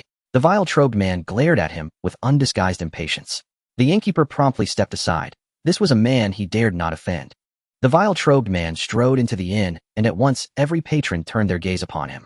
Fellow townsfolk, please remain calm. I've just received grave news. My son has been murdered, and the killer is hiding somewhere within this very inn. For the sake of courtesy, I humbly ask you all to vacate the premises. Tonight's entire bill shall be borne by the Zhao family. He raised his fists in a perfunctory salute and offered a smile, yet it carried a chilling, unnatural edge. The announcement left the assembled crowd utterly stunned. They could scarcely believe it. Zhao's arrogant, tyrannical young master, the very embodiment of unchecked privilege, had actually been slain. Who among them possessed such audacity? Though curiosity burned bright, no one lingered. Guests hastily gathered their belongings and departed the inn in swift, uneasy silence. Only two figures remained motionless at a window-side table on the second floor, a tall man and a small child, standing out starkly against the exodus. Are those the ones? The middle-aged man seized a shifty-eyed man beside him and demanded. The man rubbed his eyes, double-checked, and pointed emphatically at Xingge and the child. Yes, Lord Zhao. I saw them kill the young master with my own eyes. With a curt wave of his hand, the middle-aged man signaled his dozen or so armored retainers, who drew their blades and surged up the stairs, surrounding Xingge and the child in a tight, lethal ring. Xiao Wuyo trembled violently at the sight, instinctively stepping behind Xingge. Yet as if recalling something, she clenched her teeth and stepped forward, instead shielding him with her frail frame. Xingge set down his chopsticks and regarded the vile-robed man with quiet amusement. You are Zhao Tianqing. Zhao Tianqing arched a brow in surprise. Boy, you know me. Before he died, your son warned me you'd never let me live. I've waited here for you for some time, though I confess I hadn't expected you to arrive quite so late. It's been ages since I've met a youth so brazen. Tell me, how would you prefer to— Xingge raised a brow in mild disdain. Do you truly believe you possess the power to kill me? His contempt ignited Zhao Tianqing's fury beyond restraint. Just as he prepared to strike. Brother Zhao, remember, this is the Yuebin Inn, not your personal battlefield. A voice deep and commanding resonated from a private chamber. At that sound, Zhao Tianqing's face paled. He shot Li Xingge one venomous glance and spat a final threat. I'll deal with you later. Then he rushed toward the chamber without another word. His face strained into a forced smile, his tone deferential and ingratiating. Magistrate, I had no idea you were dining here. I beg your pardon for this intrusion. It was an unavoidable emergency, and I deeply regret disturbing your refined repast. I offer my humblest apologies. This magistrate was a man he dared not cross. Rumor held he was a direct scion of the Dongjiangjin clan, one of the county's most powerful aristocratic houses. A cold, dismissive snort echoed from within the chamber. Moments later, the door opened, and a middle-aged man in a cerulean official robe emerged. What is it? He asked, his expression distinctly displeased. Please forgive my breach of decorum, magistrate. My son has been murdered. I acted in blind grief and lost all reason, thus offending your honor. The magistrate frowned in genuine surprise. In Qinghua town, who dares slay the son of you, the local overlord? Merely an audacious outsider, Zhao Tianqing ground out, through gritted teeth. I see. Then, the magistrate's peripheral gaze drifted toward the window corner, and his brow furrowed. That white-robed figure seemed oddly familiar. Had he seen him before? Suddenly memory struck. The man resembled someone he'd once glimpsed, an eminent figure of extraordinary stature. Could it possibly be him? Yet he swiftly dismissed the thought. Such a personage would never appear alone in this provincial town. Surely his eyes had deceived him. Very well. Since it is a matter of filial vengeance, pursue justice as you see fit. The magistrate waved a hand, smiling faintly. Zhao Tianqing grinned broadly. My deepest gratitude, magistrate. Once I've avenged my son, I shall return to formally atone for my transgression. Think nothing of it. Zhao Tianqing whirled around, and his expression darkened into pure malice. With a sharp command, he barked, seize him. Cut him into mincemeat. A dozen armed men drew their swords and charged as one. Li Xingge did not flinch. Calmly, he plucked up a handful of chopsticks from the table and hurled them forth with lethal precision. Shush! One by one the men collapsed, silent, lifeless, each pierced through the brow by a single. It happened too swiftly for comprehension. Before Zhao Tianqing could react, his entire retinue lay dead. Impossible, how it? These were elite warriors, men whose combined assault could force even a flesh-body realm cultivator to retreat. Yet now they lay slaughtered by a youth's casual gesture. Not entirely foolish, Zhao Tianqing realized at once. He had kicked a celestial iron plate. This youth's utter composure betrayed profound power, all because rage had clouded his judgment. What was a son after all? He was still in his prime. Sons could be sired anew. But if he perished, all would be. Please, spare me. I'll abandon my vengeance. Zhao Tianqing pleaded, clinging to desperate hope. Li Xingge blinked, then broke into a wry, mocking smile. And what do you think? Zhao Tianqing's face twisted in panic. In an instant, he bolted into the chamber, where the magistrate sat, reclining, wine cup in hand, flanked by two beauties. His abrupt entrance sent the women shrieking, splashing wine straight onto the magistrate's crotch. Staring at the dark stain spreading across his robes, the magistrate's face darkened like a thundercloud.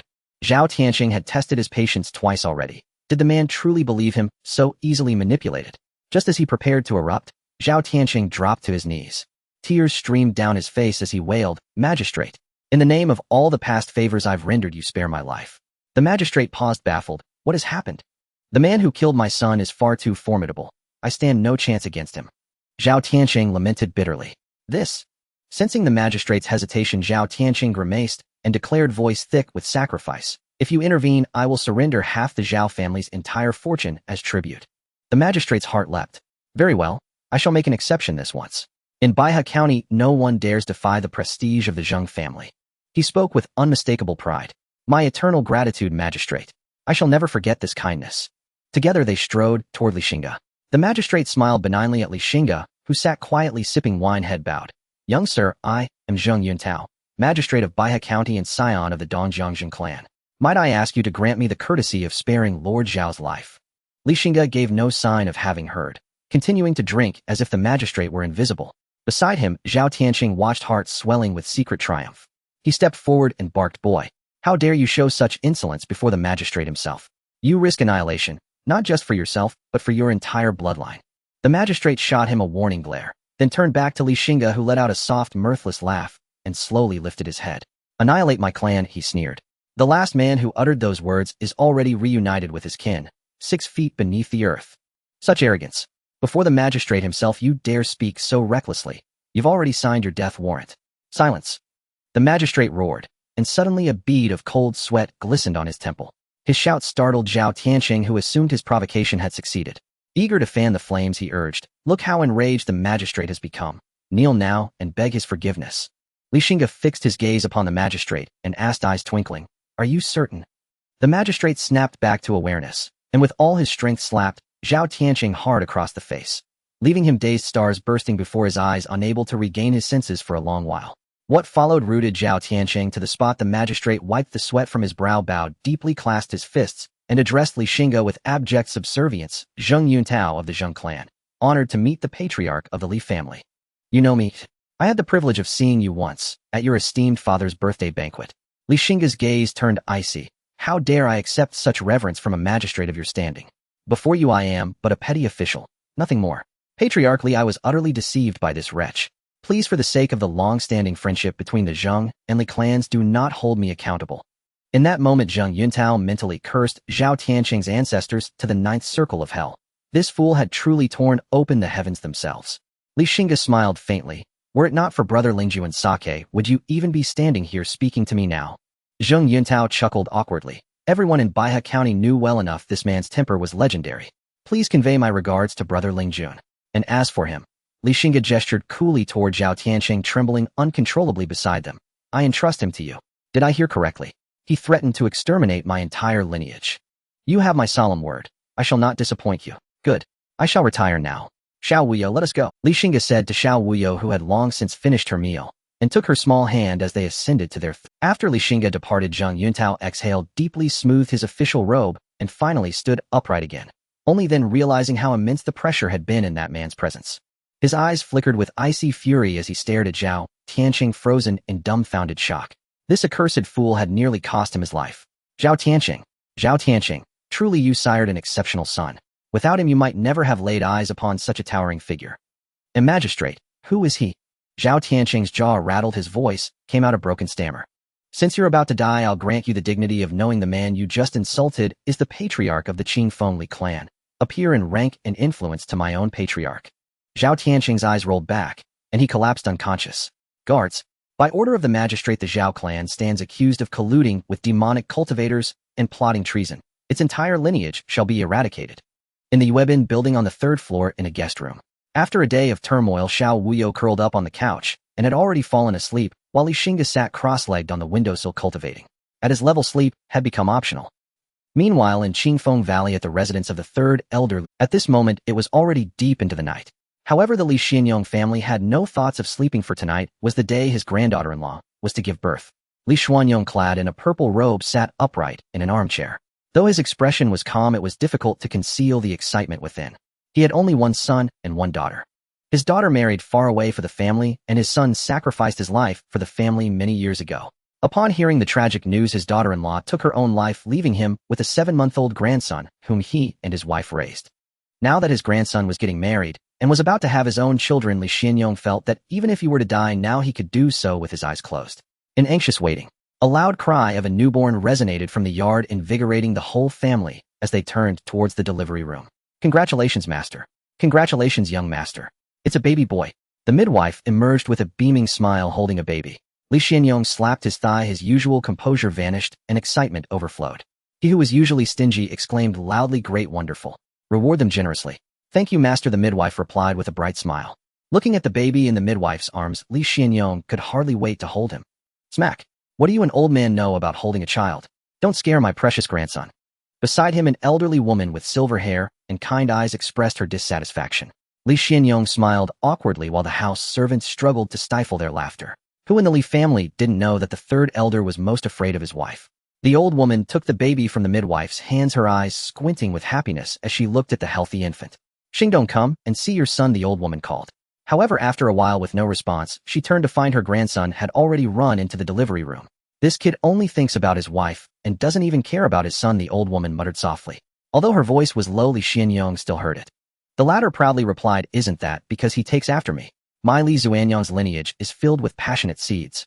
The old woman rolled her eyes. "Old woman, I want to discuss something with you," Li Xianyong said, rubbing his hands together with a grin. The old woman, teasing the baby in her arms, replied, "Sternly speak up or hurry up with it. Xingdong is grown up now and has his own child. He should contribute to the family. I want him to join the law enforcement." The old woman's expression stiffened, and she scolded, "Good, I knew you old man had no good intentions. No way, don't even think about it. Donger is also a part of the Li family, so why can't he?" Li Xianyong retorted. You old fool, you should know better than anyone what the law enforcement team is like. They spend all day fighting and killing. If Donger gets hurt there, what will we do? The old woman exclaimed loudly. Lower your voice. What's wrong with fighting and killing? Without them, how would you live such a comfortable life? I see it this way, it's settled. Tomorrow let Donger report to the law enforcement team. You dare? The old woman glared. What's there to be afraid of? Serving the family is the duty of every child of the clan. Li Xianyong declared defiantly. With so many vacancies in the family, why must he join the law enforcement team? Can't he work in the mines or the market? I have already lost one son and one daughter for the family. Now I only have this grandson left. Do you still want me to bury my white-haired parent with a black-haired person? The old woman's eyes reddened. What's wrong with joining the law enforcement team? Children from other families can serve the family with their lives, but my Li Xuanyong's child is special. Are they just going to fear for their lives? All the resources the family has consumed over the years are not worth more than feeding a dog. At least a dog knows how to guard the door for its master. Li Xianyong shouted angrily. I don't care if you agree or not, this matter is settled. It's no use saying more. I am first the third elder of the Li family, and then your husband.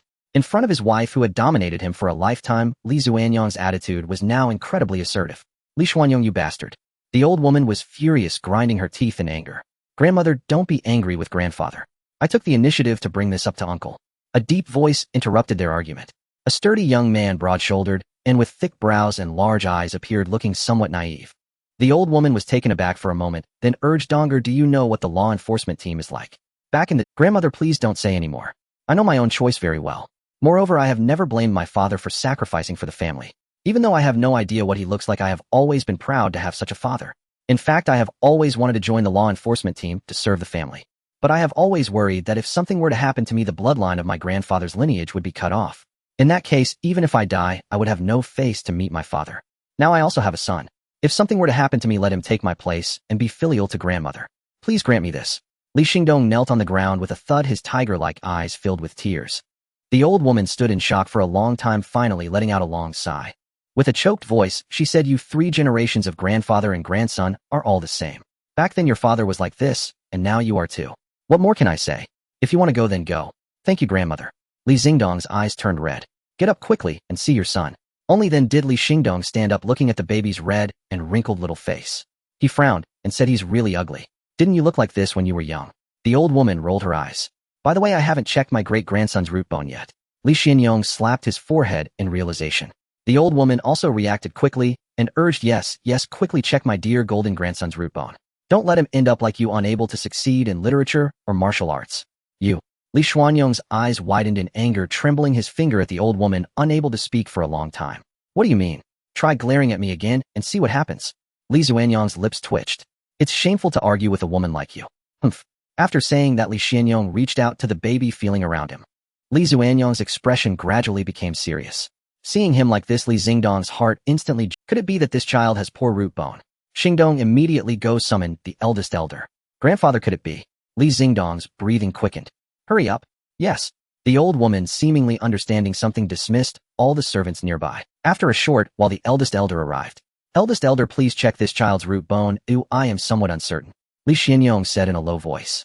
The eldest elder nodded seriously, took the baby, and began to examine his root bone. Eldest elder, how is it? Li Xianyong asked impatiently. The eldest elder stroked his gray beard and laughed heartily. Heaven is surely favoring my Li family. Old third, you weren't mistaken. This child has a 7th grade talent. 7th grade talent, 7th grade talent. Though he had speculated this child's talent must be extraordinary. But when the speculation turned into reality, it was still impossible to hide the excitement inside.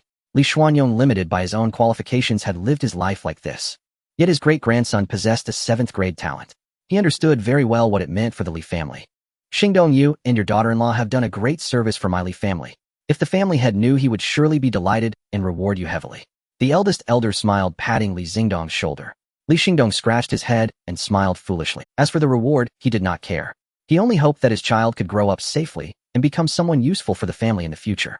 Eldest elder, since you are here, why not give this child a name? The third elder suggested. The eldest elder nodded, falling into deep thought. After a while, he said, this child belongs to the Qi generation. He is a piece of uncut jade. Oh, let's call him— how about that? Li Qiyu. The third elder rubbed his hands and laughed heartily. Good name. This child will be called Li Qiyu from now on. This child with exceptional talent will bring my Li family to the forefront. Right now, all the pressure is on the family head. We should keep this news under wraps to avoid envy from those with ill intentions. The eldest elder suddenly said. That makes sense. Let's do as you say. If anyone leaks it, they will be dealt with according to clan rules. Agreed. The next day, Xingge returned to the family with Li Wuyo. Seeing a little girl beside the family head, the clan members appeared somewhat astonished. After returning to the clan, the Grand Elder who had received the news hurried over. It was rare to see the Grand Elder so cheerful, which surprised Xingge. With a smile he asked, "Is the Grand Elder so happy because of some good news?" "Indeed, it's great news, a grand occasion for the entire Li family." The Grand Elder beamed. Xingge was intrigued, and the Grand Elder, without holding back, continued, "Family head, last night the third Elder welcomed a great-grandson. I checked his talent, and it is at the 7th rank. 7th rank talent." Xingge raised an eyebrow, recalling the system reward from last time. A smile spread across his face. "That is indeed good news. This child will be a top priority for cultivation in our Li family," Xingge instructed. "With the current family head and such an outstanding descendant, it signifies a great rise for our Li family." The Grand Elder was grinning from ear to ear. Naturally, Xingge wouldn't dampen the Grand Elder's spirits and smiled slightly. Then the Grand Elder seemed to remember something. Curiously, he asked, "I heard that the family head brought back a little girl." Xingge nodded, his expression serious as he replied, "Yes, I named her Li Wuyo. She is extraordinary and very important to our Li family. In the clan, her status will be equivalent to that of the direct descendants of our Li family. If anything goes wrong, it will be dealt with severely." Hearing this, the Grand Elder couldn't help but gasp in surprise. He had never seen the family head value someone so highly. Without hesitation, he said, "Rest assured, family head, the clan will ensure that Wuyo is treated well." Xingge smiled with satisfaction. Then he suddenly remembered something. He said, "Grand Elder, I have something to instruct the clan to do. Please go ahead, family head. Secretly gather a group of young orphans with clean backgrounds. I have great use for them." "Understood, I will take care of it immediately," the Grand Elder said solemnly. As for the reason, he did not ask, as he unconditionally trusted Xingge.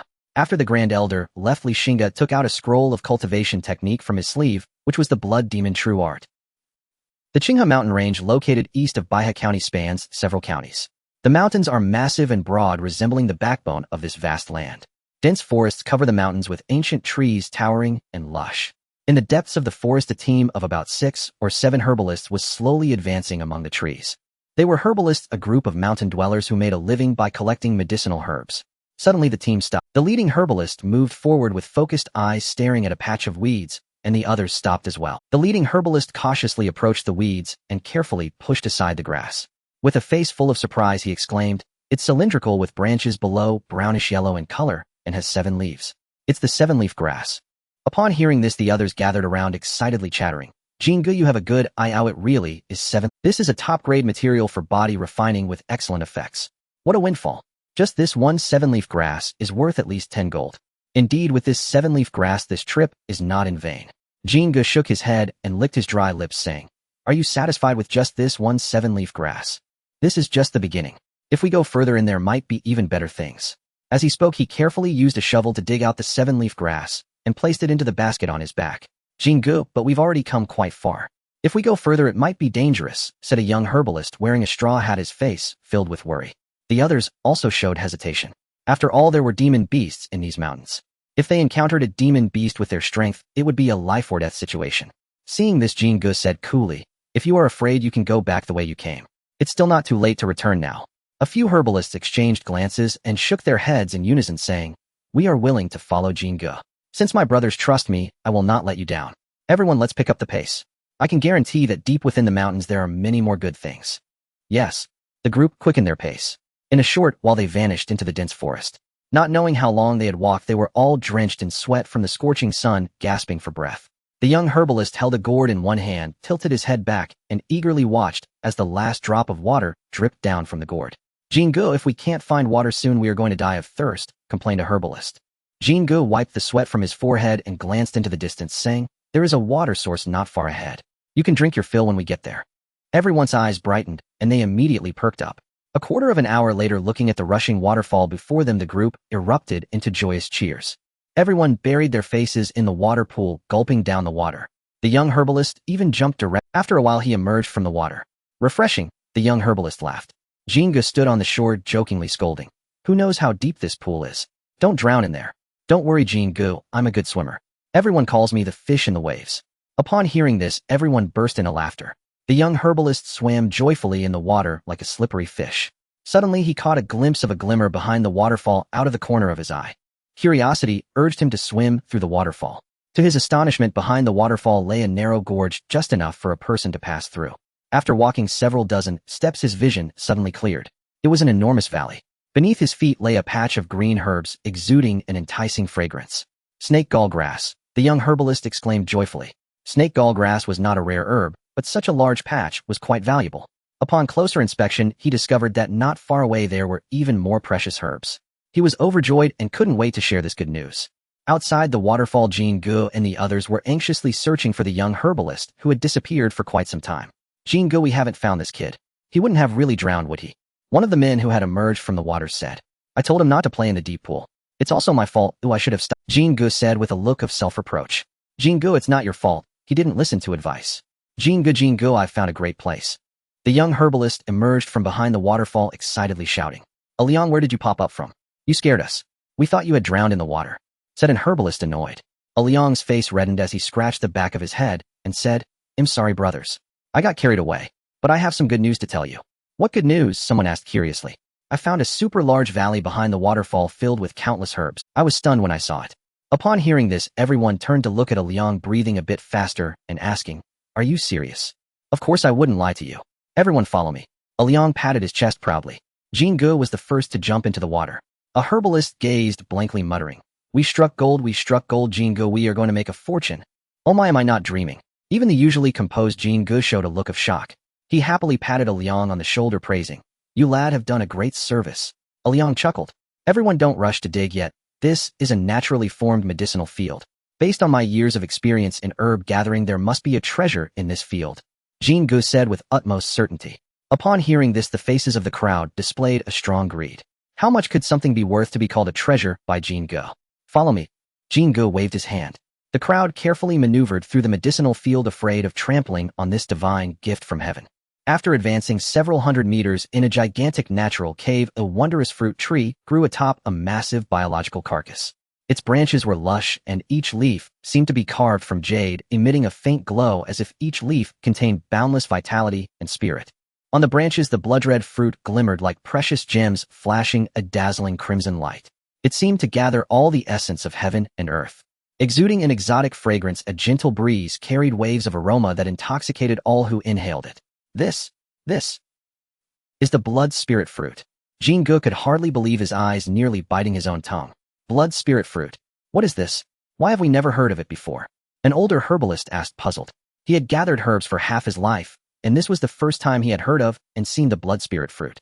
Because it is no ordinary herb, it is a heavenly treasure, Xingge said with fervor in his eyes. Hiss, heavenly treasure. I never expected to have the fortune to see a heavenly treasure in my lifetime. I would die without regrets now, the crowd exclaimed in awe. It is Xingge's extensive knowledge that allows him to recognize such treasures. Xingge shook his head humbly, saying, If I hadn't accidentally browsed through an ancient text before, I wouldn't have recognized it either. This blood spirit fruit tree has extremely harsh growth conditions. It must grow atop the carcass of a great demon, absorbing its blood and flesh essence. It takes 500 years for the fruit tree to mature, and the blood spirit fruit blooms once every 10 years, fruits once every 10 years, and matures once every 10 years. Cultivators at the blood chi realm can enhance their cultivation by consuming it, while those at the body refinement realm can increase their chances of breaking through.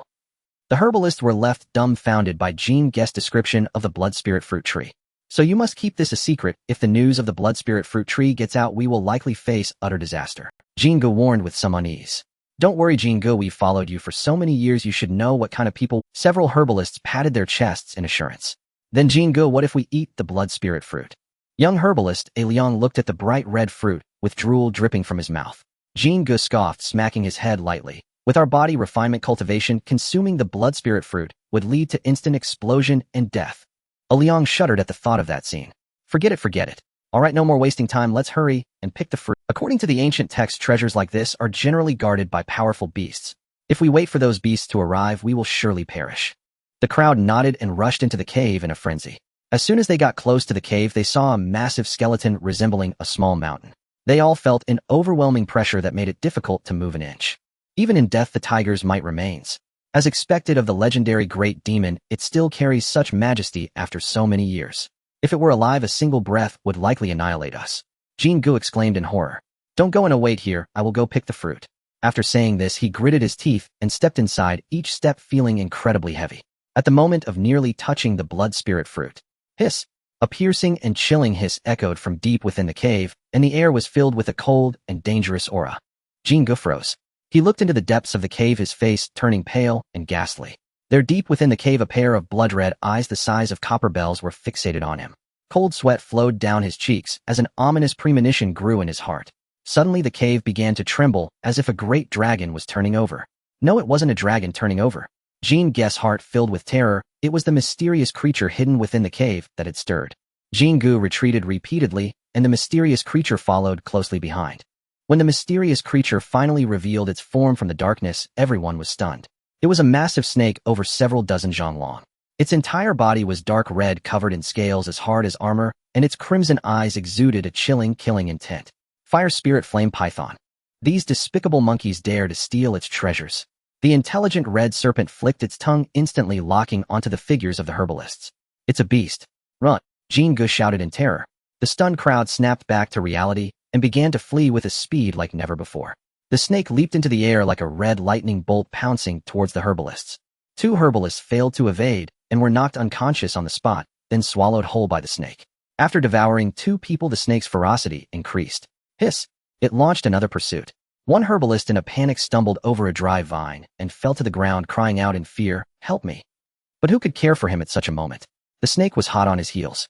As the snake's figure loomed large in its pupils, Liang instinctively turned his head and witnessed a scene he would never forget.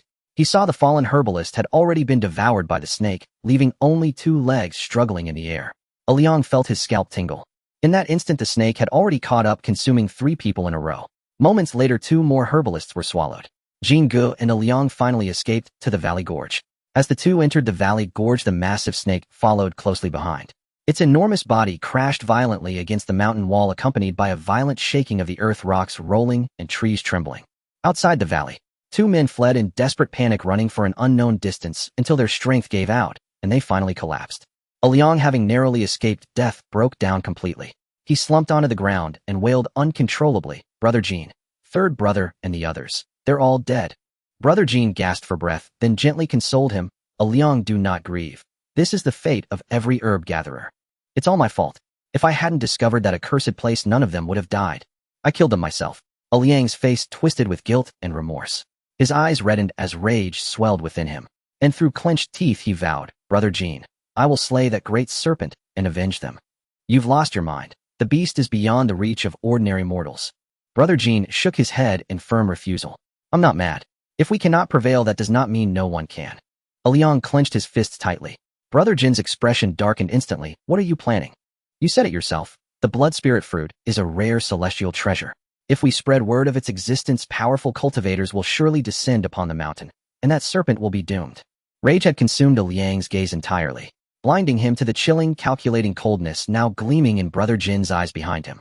"Then we'll have avenged 3rd brother and the rest." Imagining the serpent slain, Liang spoke with feverish intensity. "That plan holds merit." Brother Jean lowered his head, lost in silent contemplation. "If even you agree, then it's truly auspicious." Hearing Brother Jin's assent, Liang beamed with relief. "Let's descend the mountain at once and spread the news." Behind him, Brother Jean rose abruptly and clamped a hand over Liang's mouth. In Liang's dazed, disbelieving stare, Brother Jean drove a dagger deep into his heart. "Liang, next life, don't be so foolish." A cruel smile curled Brother Jin's lips. The icy malice in his eyes was utterly alien to Liang. Liang's breath grew fainter with each word. "The blood spirit fruit belongs to me alone." He shoved Liang's body to the ground, knelt beside it, and withdrew the dagger from the corpse. Wiping the blade clean on Liang's tunic, he hastily gathered branches and draped them over the body. Then, without hesitation, he vanished into the depths of the forest. He failed to notice, moments after his departure, that Liang, whose heart had been pierced, stirred unnervingly and rose once more from the earth. Staring toward the direction Brother Jean had disappeared, Liang's face contorted into a mask of pure feral hatred. Beyond the Xinghe Mountains, at the edge of the foothills, a blood-soaked, staggering figure staggered toward the Li family herbal apothecary. As an apothecary's apprentice rushed forward, the man stumbled and collapsed. "Save me. I found the blood spirit fruit." With those final words, his head lolled sideways, and he slipped into unconsciousness. Qingfeng Valley, the ancestral estate of the Li clan. Dong! Dong! Dong! Solemn, resonant bell tolls echoed from the pavilion above, reverberating endlessly across the valley. Upon hearing the summons, the elders dropped all affairs and hastened toward the clan assembly hall. By the time they arrived, Xingge sat calmly upon the central seat awaiting them. As the final elder crossed the threshold, the great doors of the hall slowly closed behind him. Esteemed elders, this matter brooks no delay. I sounded the bell to summon you at once. Xingge spoke with grave solemnity.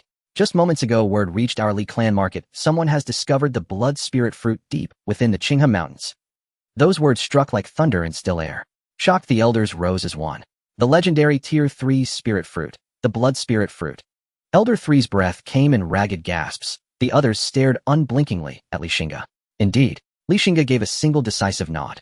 Elder 3 drew a slow, steadying breath. Clan head, this tree blooms once every 10 years, bears fruit once every 10 years, and ripens once every 10 years. Its blood spirit fruit brims with immense vital energy. Cultivators of the Qi blood realm who consume it may advance their cultivation. Those of the corporeal realm may dramatically increase their chances of breaking through into the Qi blood realm. It is an irreplaceable treasure. The Li clan must not let it slip away. The other elders nodded in fervor. Elder 1 added, Clan head, we must prepare immediately, or if word spreads, securing the fruit will become infinitely more perilous.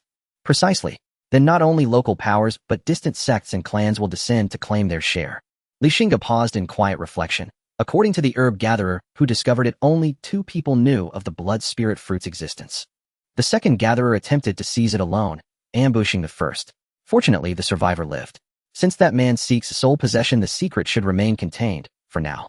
Yet even so, we must act without delay. Clan head, issue your command. The elders bowed, deeply, fists clasped before their chests. The blood spirit fruit is too critical to entrust to chance. I shall lead the expedition myself. Elders 1, 4, and 6 will accompany me. Understood.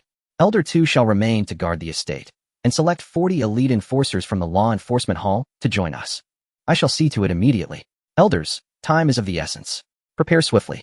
We depart in 1/4 hour. Understood. Within 15 minutes, dozens of riders melted into the night, vanishing beneath the shroud of darkness. Over an hour later, Xingge and his entourage arrived at the Li family herbal apothecary on the outskirts of the Xinghe mountains, dust-streaked and weary.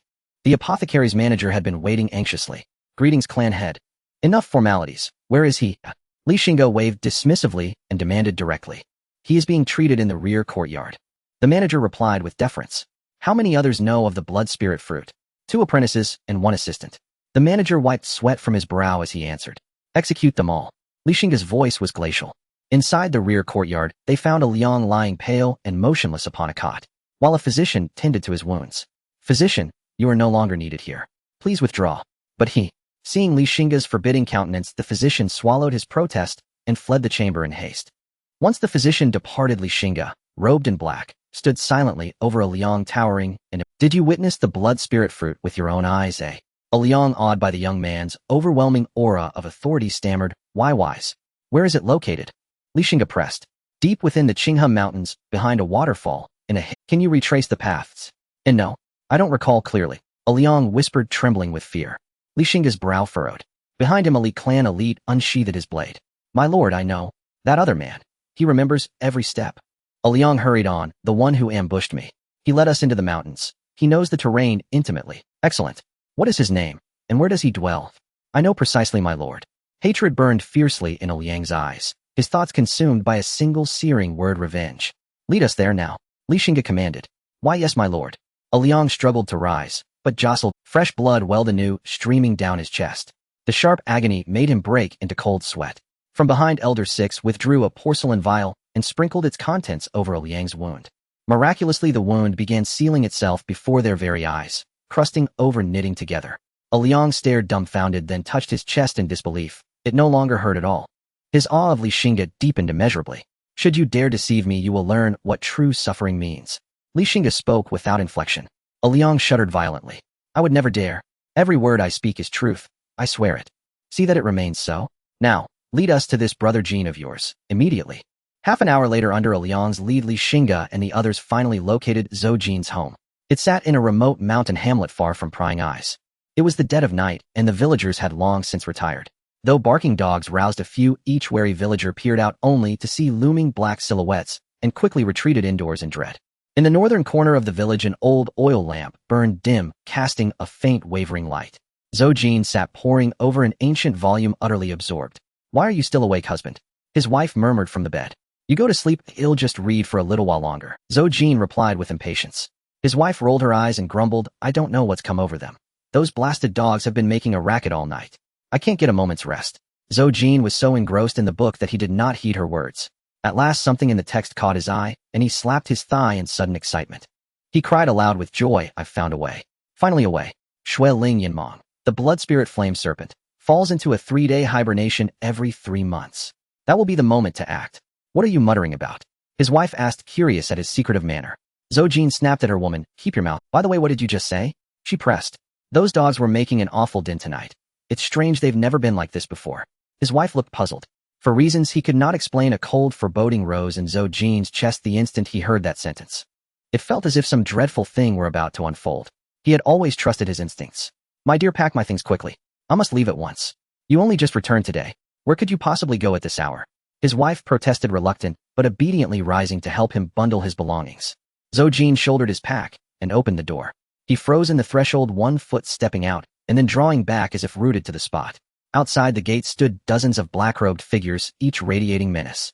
Curved blades hung at their waists. They sat astride tall horses and looked down upon him with imperial disdain. Xingge, where are you going at this hour? A young voice taunted with a laugh. With a thunderous crash, the gate slammed shut behind him. The next instant, a tremendous force struck. The gate was blasted to splinters. Xingge was hurled backward, colliding with the wall and ejecting a fountain of blood from his mouth.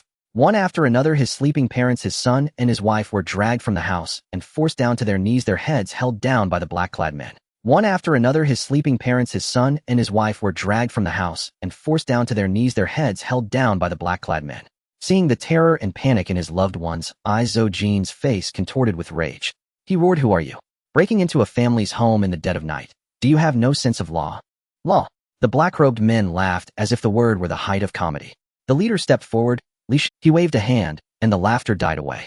Lead us to the Shui Lingua, and I will spare your family, Xingge. On his face, Xingge forced a mask of calm, but inside a tempest raged. So they had indeed come for the Shui Lingua. How could they possibly know of its existence? The only man who had known A Liang had been silenced by him on the mountain. A single stab through the heart. The plan should have been flawless. They must be trying to trick him. So what are you talking about? Shui Lingua. I have never heard of such a thing. Xingge feigned ignorance. Xingge sneered, his performance sharp.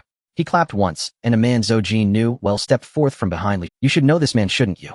Seeing that familiar face struck Xingge like a bolt. He cried out, A Liang. How can this be? You were dead.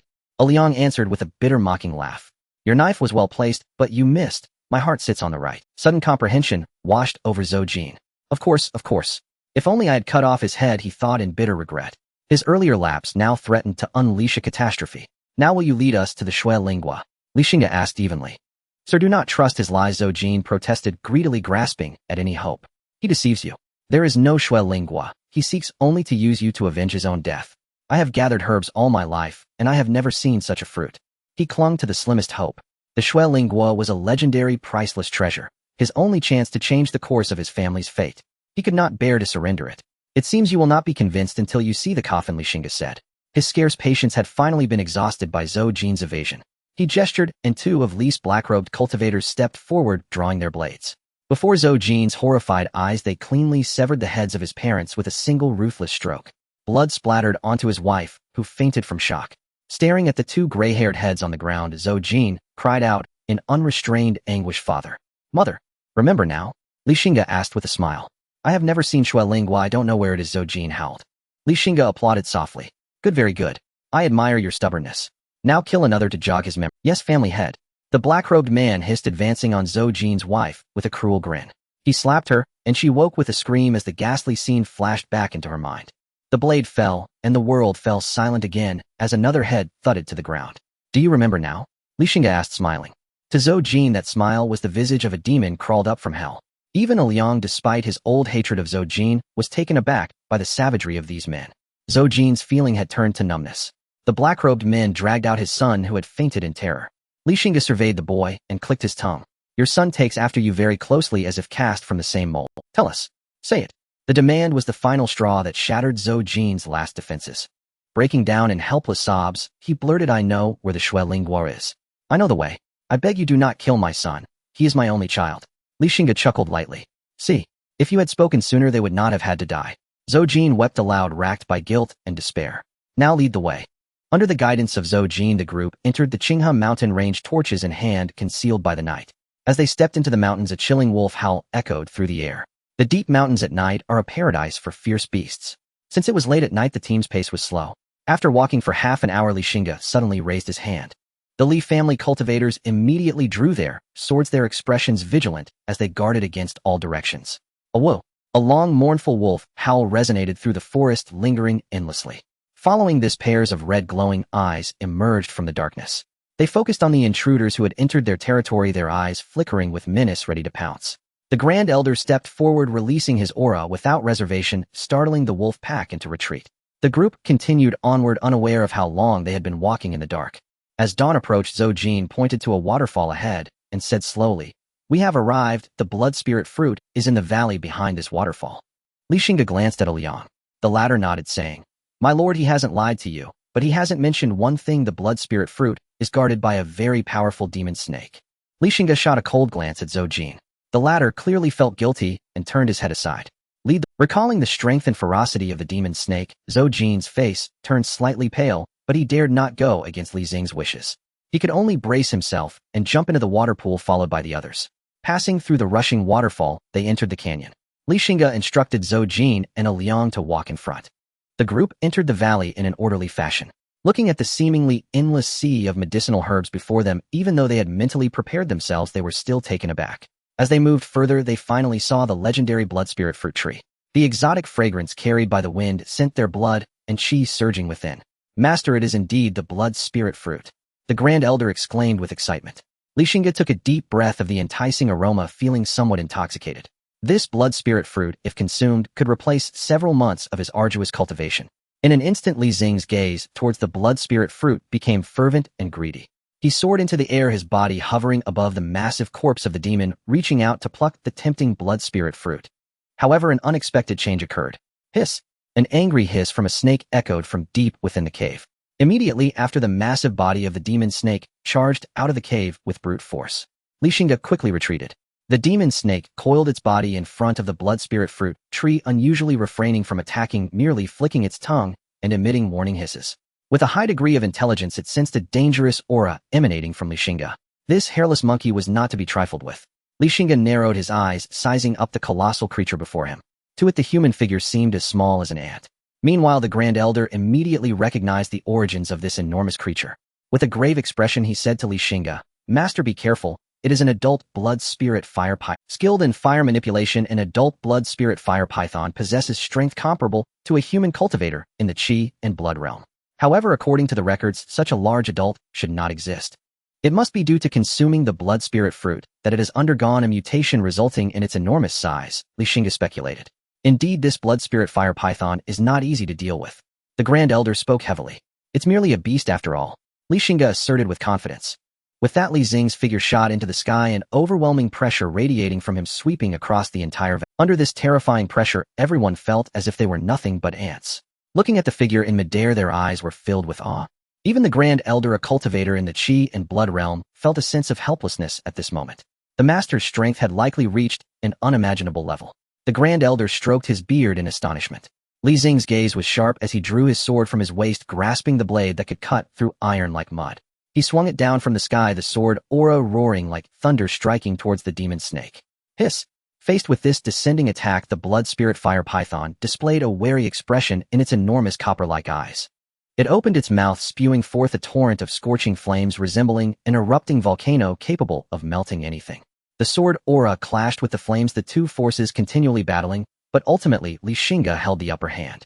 The domineering sword aura broke through the flames barrier, cleaving through the blood spirit fire python's body. Sparks flew as the hardened scales were sliced open by the sword aura, creating a grotesque wound, causing the searing demon blood to gush forth like a fountain. The blood spirit fire python let out a pained cry, its wail echoing throughout the valley. In agony, its eyes were filled with fury.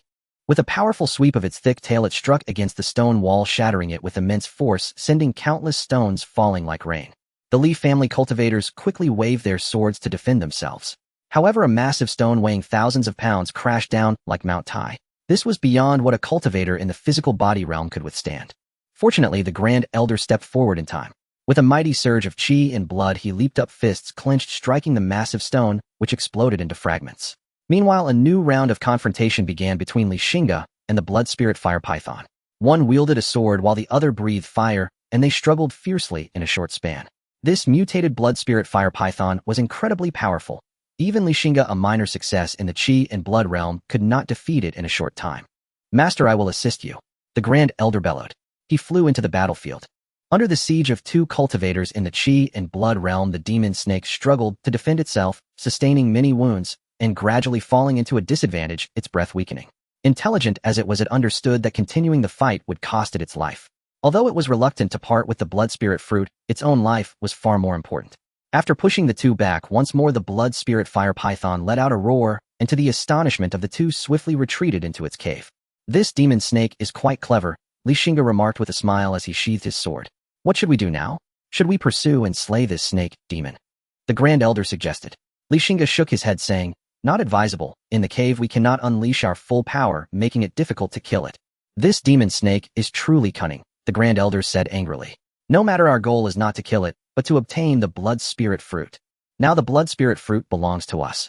Looking at the heavy blood spirit fruits on the tree, Xingge said with a smile, quickly, let's pick all these blood spirit fruits. Be careful with your movements, the Grand Elder commanded solemnly.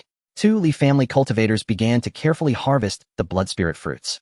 Before long, the blood spirit fruits on the tree were completely picked. A total of 17 fruits.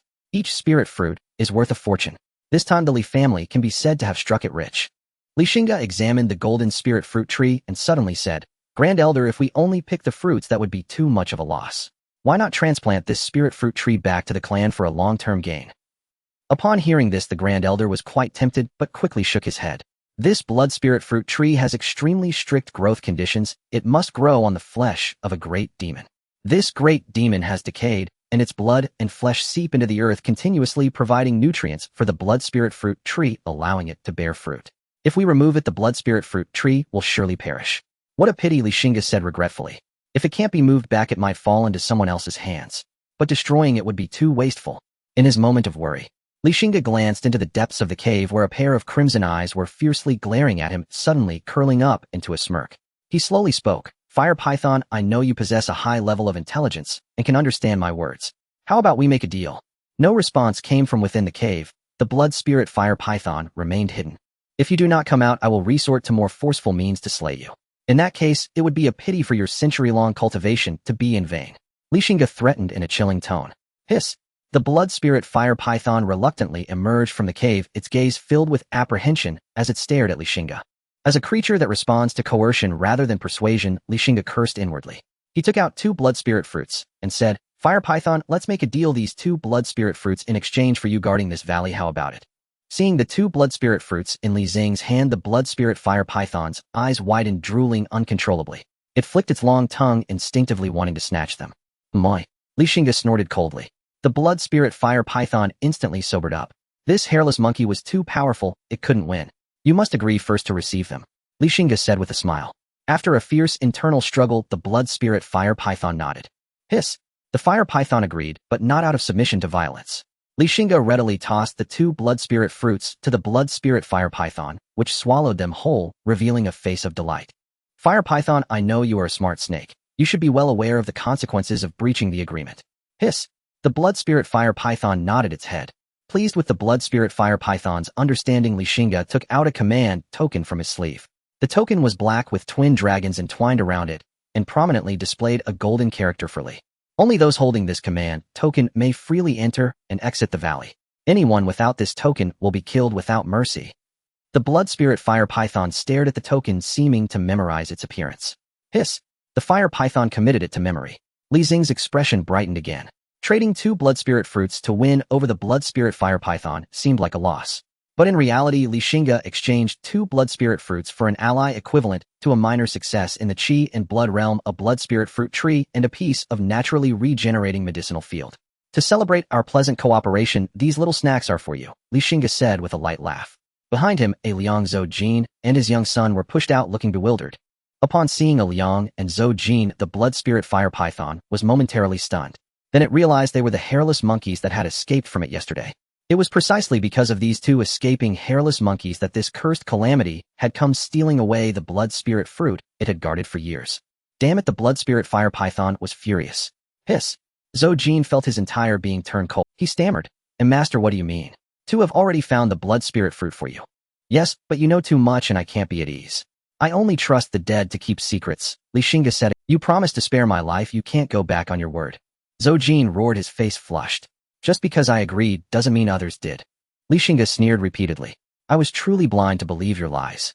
Zhou Jin laughed madly, his eyes filled with despair. You are ruthless, you will surely meet a bad end in the future. He pointed at Li Xingge, cursing fiercely. Li Xingge paid no heed to Zhou Jin's curses. If curses were effective, he would have died countless times already. Even if that day comes, you won't see it. So fire python, what are you waiting for? Impatiently, the blood spirit fire python opened its massive maw, swallowing all three at once. Sated, it let out a contented belch.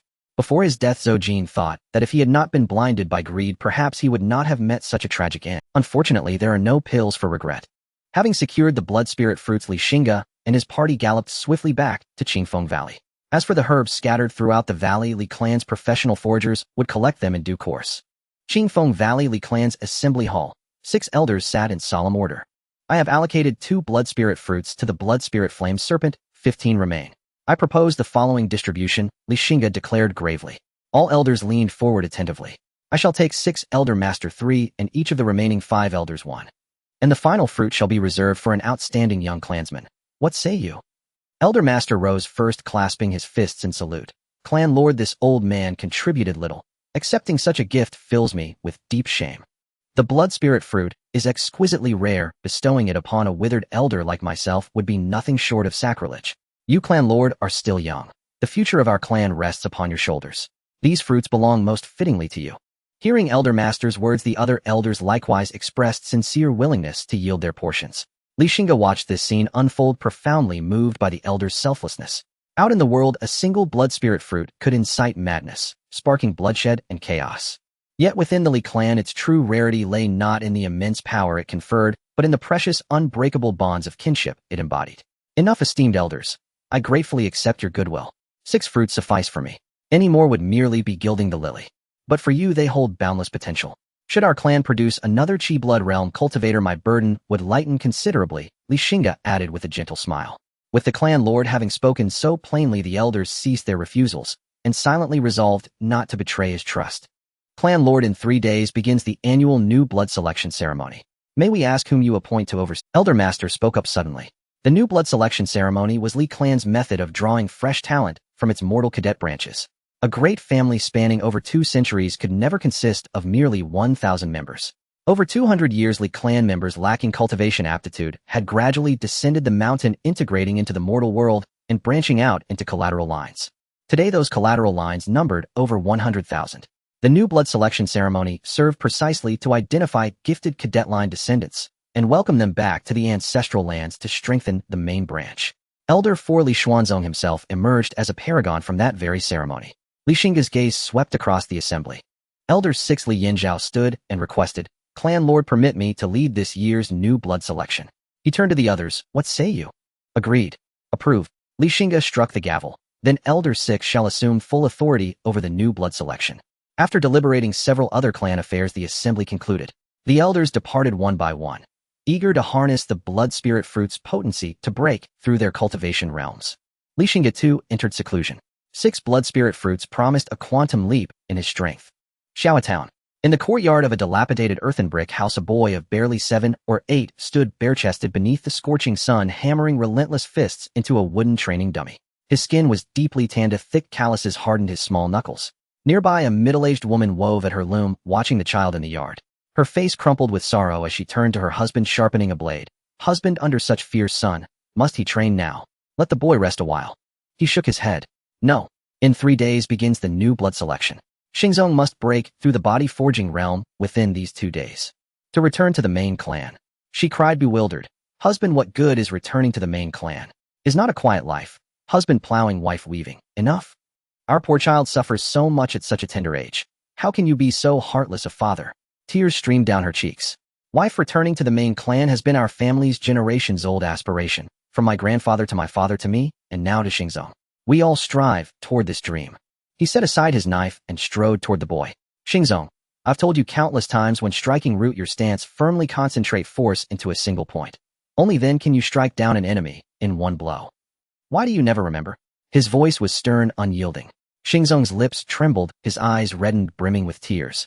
He did not understand why other children his age played freely with friends, while he endured daily martial drills imposed by his own father. Stop crying. Hold it in.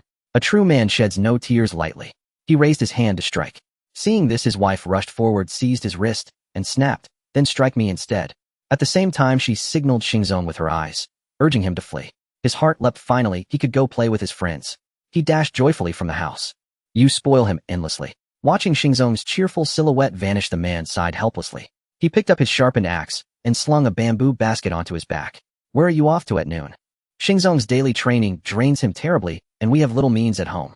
I've arranged a hunt with Tying Yo and the others, to see if we might bring back game to replenish his qi and blood. No, you mustn't go.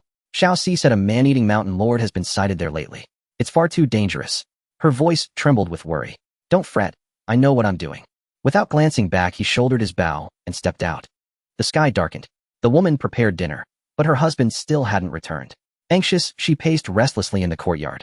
Mother, when can we eat? My stomach rumbles with hunger. Xingzong rubbed his belly, his small face drawn with hunger. Wait just a little longer. Dinner begins when your father returns. She comforted him gently.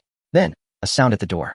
Her face lit up. She hurried to open it, only to find not her beloved husband, but others. Sister-in-law. We encountered the mountain lord. Brother Quan. Brother Quan sacrificed himself to hold it. The woman collapsed, fainting on the spot. Sister-in-law. Sister-in-law. One day later, Xingzong sat motionless on the threshold, staring blankly into the distance. Father, why don't you come home yet? He murmured softly. Yet deep inside, he knew that stern, fiercely loving father would never return. Up. Xingzong screamed and bolted to the wooden training dummy his father had carved for him, the very object he'd once loathed. Again and again he hammered his fists into it, skin splitting, blood welling, unaware of pain. When his fury spent itself, he collapsed against the dummy and wept uncontrollably. When striking, root your stance, firmly concentrate force into a single point. Only then can you strike down an enemy in one blow. Those words echoed still. Father, I remember. I will never disobey you again. I will never slacken. I will grow stronger. I will avenge you. I am Li Xingzong, whose name proclaims glory for his ancestors. Time flies swiftly. In the blink of an eye, the day of the Li family's new blood selection conference has arrived. Elder Li Yanzhao, accompanied by dozens of Li family cultivators, has already arrived at Li family town a day in advance. Li family town is the settlement with the most side clan members of the Li family, with a population of about 50,000. Early in the morning, the Li family members from all directions have surrounded the ancestral hall of the side clan, leaving no room for passage.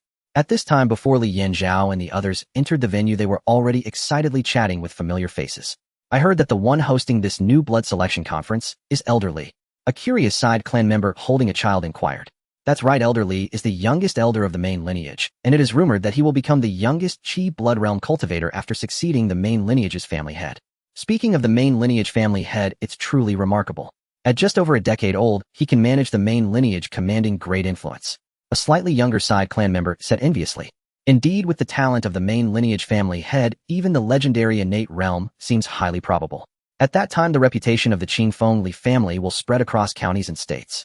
So which children do you think have the chance to return to the main lineage through this new blood selection? A busybody whispered. I think the town head's child has a chance. I've heard that at such a young age he possesses extraordinary strength, able to outmatch several robust adults. Moreover, I heard the town head say his ancestor was of the same lineage as the main family head, so, by generational ties, he should call the main family head grandpa. He really knows how to leverage connections, shameless at such an age. Someone immediately scoffed. Leaning on the main family head is not disgraceful. After all, he is a dragon among men. Who among us ordinary folks, or any of the great families, wouldn't want to connect with him? Li Chengjia's daughter from the east of the town is also impressive. At a young age, her swordsmanship is already. That kid from the neighboring town, Little Long, also has a chance. Outside Li family town, Xingzong, we're almost there. The town ahead is Li family town. A woman carrying a bundle pointed towards the nearby town and said to the boy beside her, I understand, mother. Xingzong's small face was resolute. You must strive to succeed in the selection and return to the main family to comfort your father's spirit in heaven. The woman wiped the tears from the corners of her eyes. Mother, don't worry, I won't let you down again. Xingzong clenched his fists tightly. Silence, Elder Li has arrived. A booming voice echoed, and the once noisy ancestral hall fell silent in an instant. The crowd instinctively parted ways. Dozens of Li family cultivators walked through the crowd, calmly, hands resting on their waist blades, standing on both sides of the ancestral hall. The stern-faced elderly Yin Zhao strode in confidently, first bowing respectfully towards the side clan's ancestral hall. Then with an imposing presence, he declared, "I am elderly Yin Zhao of the main lineage, acting on the orders of the main lineage family head to preside over this new blood selection conference." Although his voice was not loud, it was clearly heard by everyone.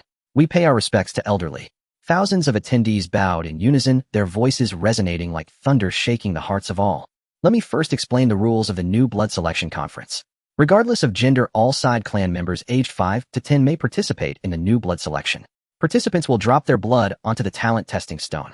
If the stone flashes once, it indicates low talent, twice for medium talent, 3 times for high talent, and 4 times signifies a top-tier talent. Those with top-tier talent can pass the selection, directly be recorded in the family tree, and receive priority cultivation from the family. Those with high talent will be treated as ordinary members of the main lineage. Those with medium or low talent will be disqualified. However, do not despair. If you can break through to the body refining realm before the age of 10, you may still return to the main family. Do you all understand? We understand.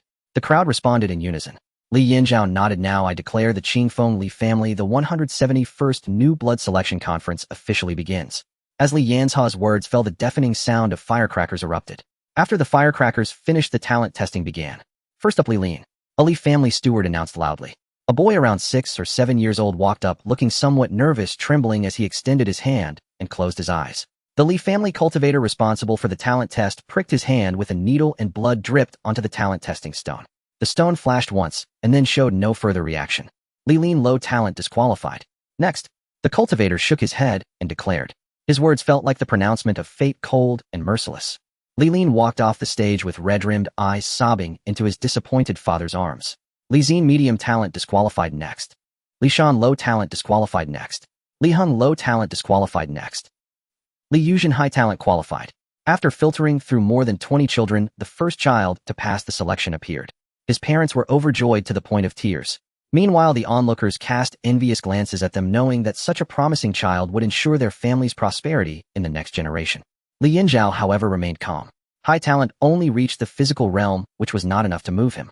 Next, Li Zhe, medium talent, disqualified. Disqualified. Li Xuanzhong, high talent, qualified. Disqualified. Disqualified. Next, Li Wu, a child with a strong build and a fierce appearance, stepped onto the stage, confidently extending his hand. Someone immediately recognized him. It's the town head's child. Outside, they say this child possesses innate divine strength at such a young age. Looking at him now, it's clearly not just talk. At only 7 or 8 years old, his physique resembles that of a 15 or 16-year-old boy. What good is strength if the talent isn't enough? He will still be eliminated, someone said sourly. However, soon the results of the talent test slapped him in the face. As Li Wu's blood dripped onto the talent testing stone, it flashed 4 times, instantly causing an uproar. My goodness, it's top-tier talent. Someone exclaimed loudly, causing the crowd to erupt in excitement. With a 9th grade talent, unsurprisingly, he is destined to be the next 4th elder. The 4th elder was also tested with 9th grade talent back then, and then was prioritized for cultivation by the family, becoming a prominent branch of the family, wielding immense power. I always said the town head's son is extraordinary, but I didn't expect him to leap straight into the Dragon Gate. You weren't saying that just a moment ago, someone teased. Meanwhile, Li Wu's father, the town head of Li family town, in disbelief, slapped himself hard. The stinging pain confirmed to him that this was not a dream. He knelt on the ground without dignity, crying out loud, "Ancestors, did you see this? After 100 years, my branch can return to the family grounds." No one mocked his loss of composure. Instead, all they had in their eyes was pure envy and jealousy. Returning to the family grounds and bringing glory to the family is the dream of every side clan member of the Li family. Elder 6, who had been resting with eyes closed, suddenly snapped them open and gazed at the sturdy, broad-faced child on the stage, a faint smile curling at the corners of his lips. In high spirits, he turned slightly toward a Li family steward beside him and said, "9th tier talent. I believe this boy shows great promise." The steward beamed in agreement. "Indeed, elder. The last time we detected 9th tier talent was 20 years ago. Alas, that child perished during an external cultivation trial. Had he lived, our clan might already boast another elder," Elder 6 remarked wistfully. The talent assessment continued in full swing. Yet after 1 hour, no further ranked talent children emerged. "Mother, why haven't they called us yet?" Xingzong asked, anxiously clutching his mother's hand. "We arrived late, but it won't be long now. Our turn is coming soon." The woman gently stroked his head, her voice tender. Half a quarter hour later, a voice rang out. "Next, Li Xingzong." At the call, mother and son instantly straightened, hearts quickening. "Go up there, Xingzong. You are your father's son. Do not shame his name." Xingzong nodded firmly and strode forward with head held high, buoyed by his mother's encouraging gaze. This boy is truly exceptional. Not a trace of stage fright even amid such a crowd, someone remarked admiringly. Yes, many before him trembled so badly they burst into tears. As the needle pricked his fingertip and his blood dripped onto the talent testing stone, Xingzong's heart hammered fiercely. I must pass. I must pass. He stared unblinking at the stone, his entire being locked in silent, desperate prayer. The stone began to glow, a soft crimson radiance. Once, twice, 3 times, 4 times, 5 times. It flashed 5 times. It truly flashed 5 times. Did I see correctly? The Li family cultivator overseeing the test rubbed his eyes in disbelief. 8th tier talent. A legendary 8th tier talent. No one knew who shouted first, but in an instant the atmosphere in the branch ancestral hall erupted. Countless branch clan members leapt to their feet, waving arms and roaring in ecstatic jubilation. Even Elder 6, who rarely stirred from composure, leapt upright in astonishment.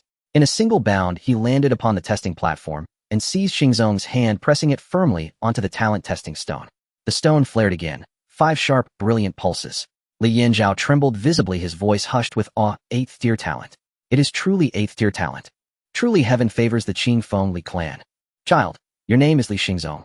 Li Yanzhao asked, his voice quavering. Yes, elder. My father named me Xingzong to revive and glorify our ancestral line. At the memory of his father slain by a tiger, Xingzong's eyes shimmered with unshed tears. A fine lad, Li Yanzhao murmured, gently patting his head, his expression suffused with quiet pride. Your father has nurtured a pillar of our Li clan with 8th tier talent, and if he avoids untimely demise, he would inevitably ascend to the Qi blood realm. Following the patriarch, a 7th tier and now an 8th tier talent, the Li clan's future was secured. Xingzong rushed into his mother's arms, her hand still pressed over her mouth in stunned disbelief. Mother, I did it. I did not disappoint, father. I will grow stronger. I will become a man of worth to our clan. She embraced him tightly, overcome with sobs. Husband, can you see? Your son has risen. Half a quarter hour later, as the final child was eliminated, this year's new blood selection ceremony concluded. This year's selections included 1 8th tier talent, 1 9th tier talent, and 11 upper tier talents.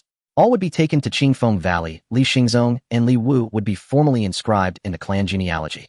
Elder, this year's harvest surpasses any in living memory. In past years, even a few upper-tier talents from the branches would have been considered exceptional. Last year yielded only 3 upper-tier talents. For ordinary mortals, the chance of bearing a ranked talent child remained exceedingly slim. The steward spoke in hushed wonder. Since the patriarch ascended, the Qingfeng Li clan has flourished beyond measure. Elder 6 nodded in solemn agreement. He held profound admiration and deep reverence for the patriarch, whose age matched only that of his own son. Elder, should we not depart immediately with these new talents? The steward urged gravely. Elder 6 jolted alert, his expression hardening with urgency. You are right. Thank you for reminding me. Send word to the clan at once for reinforcements and issue my order immediate return to the ancestral seat. An 8th tier talent was nothing short of astonishing. The Li clan already possessed Li Xingge, a fully matured prodigy. Another like Li Xingzong would unsettle many. Though the Li clan stood mighty today, rivals would not hesitate to strike while the iron was cold. After all, a genius not yet grown is no genius at all. Without delay, the party sped toward the ancestral seat, carrying the new blood like wind and lightning. In a distant corner, a swift flying eagle arrowed toward an unseen destination. Baibo Valley, the domain of the Baibo Song clan. The eagle alighted upon a pavilion. A middle-aged man approached, unfastened the sealed scroll cylinder from its talon, and withdrew the encrypted missive. Unfolding it, Li clan new blood, 1 8th tier talent, 1 9th tier talent. Already en route to Qingfeng Valley. His pupils contracted sharply, his face paled, then flushed with fury. The Song clan assembly hall. 8 elders sat in stern, imposing formation. Patriarch Song Tianbua frowned deeply upon the central dais. Greetings, Patriarch. All 8 elders bowed as one. Urgent matters brook no formalities.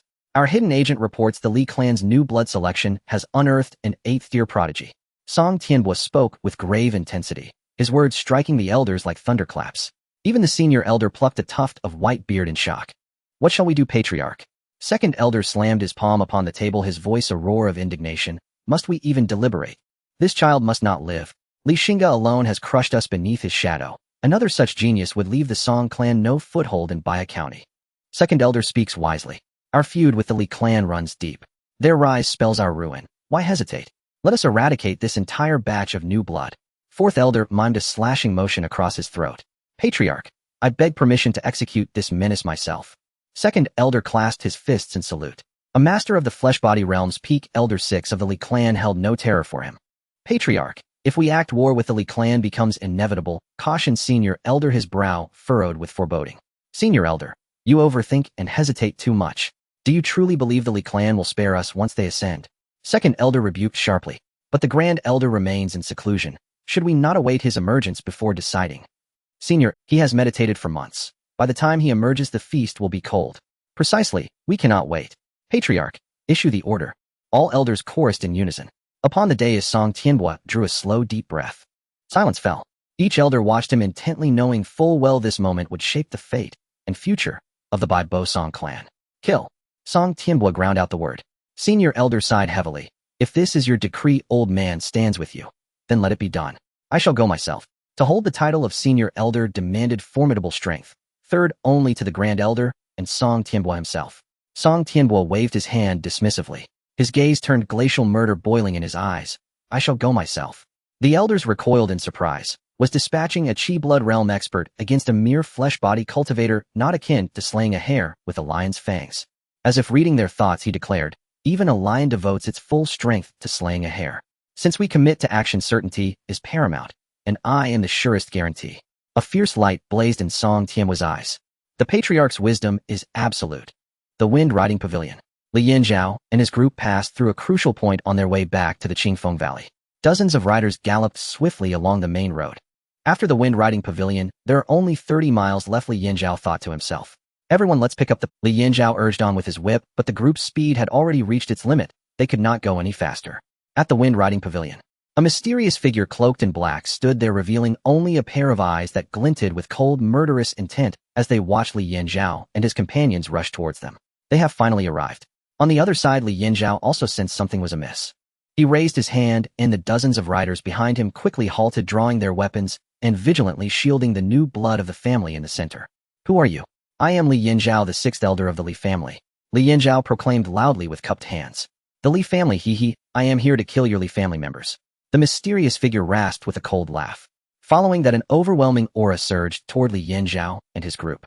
Faced with this immense pressure, Li Yanzhao's heart sank and his face paled as he exclaimed, Qi blood realm. Although he had anticipated that someone would harbor ill intentions, he never expected that a Qi blood realm cultivator would directly attack him. Such audacity was truly remarkable. Such boldness, with his strength, facing a Qi blood realm cultivator would mean certain death. Yet he still drew. At the same time, he shouted loudly to the Li family cultivators behind him, I'll hold him off, you all escape quickly. Your courage is commendable, but that's all it is. Today you will learn that beneath the Qi blood realm all are but ants. The mysterious figure sneered disdainfully. His figure shot forward, attacking Li Yanzhao with astonishing speed.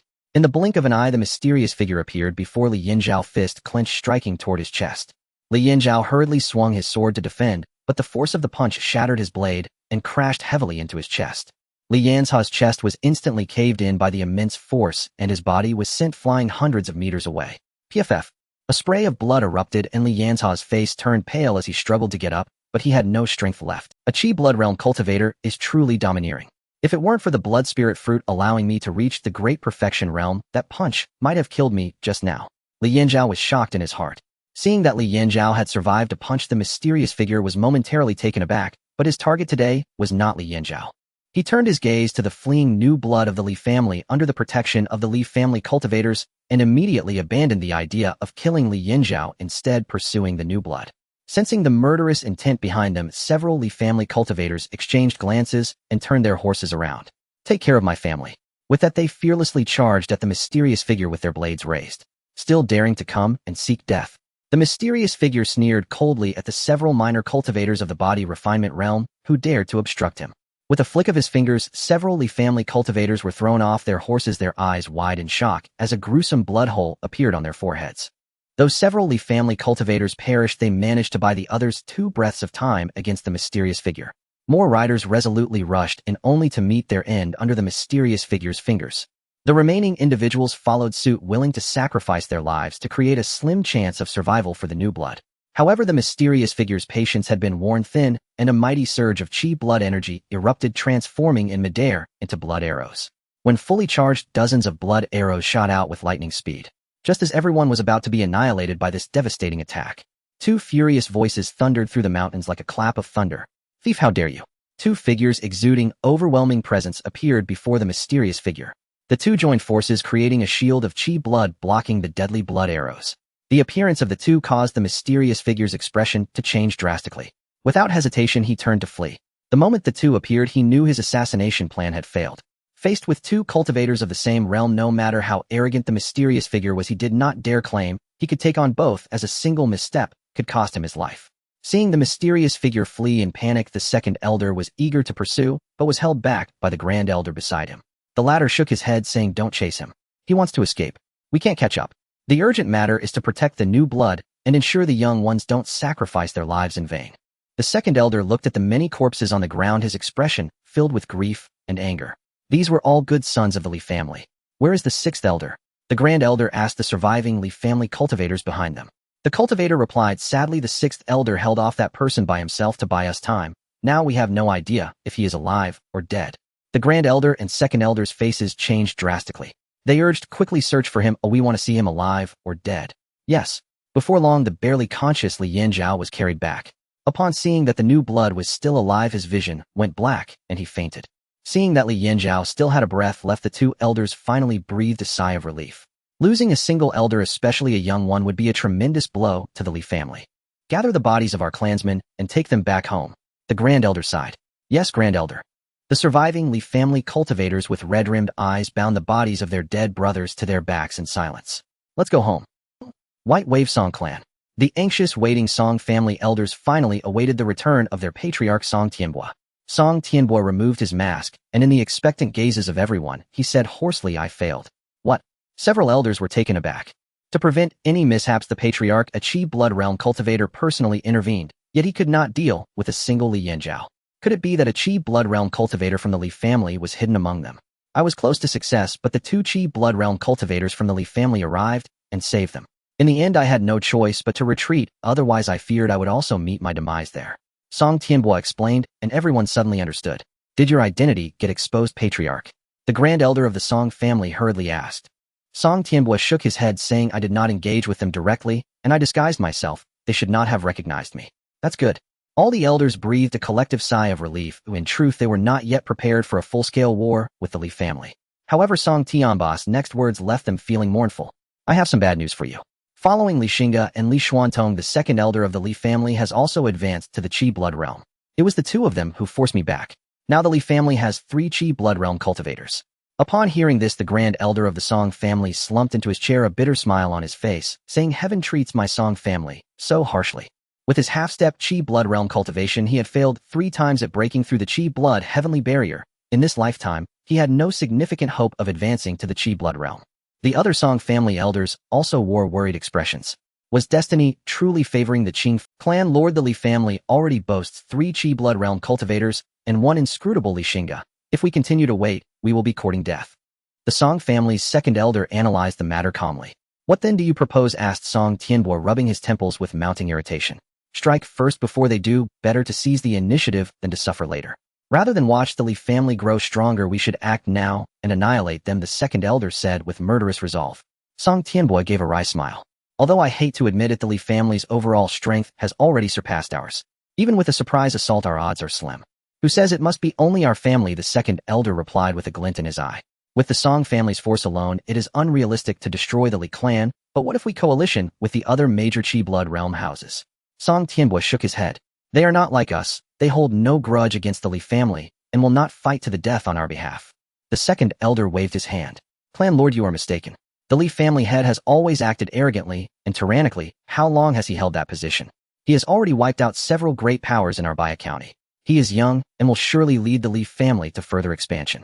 Baya is limited in scope and controlled by our 8 great families. When that time comes, will the Li family spare them?" At these words, Song Tianbo suddenly looked up, a sharp glint crossing his eyes. He then shook his head and said, "That argument has merit, but it alone will not be enough to persuade them to join forces with the Song family. After all these years dealing with those crafty elders, we know them well. They will not act unless they can see the rabbit for the hawk to hunt," the second elder scoffed. "Therefore, we must offer portions of our family interest along with the spoils to be gained from destroying the Li family. I do not believe they will not be tempted by such a prospect." Upon that declaration, the hall fell into tension. The elders glared at the second elder in unison, and the chief elder rose in anger. "Second elder, what do you intend to do?"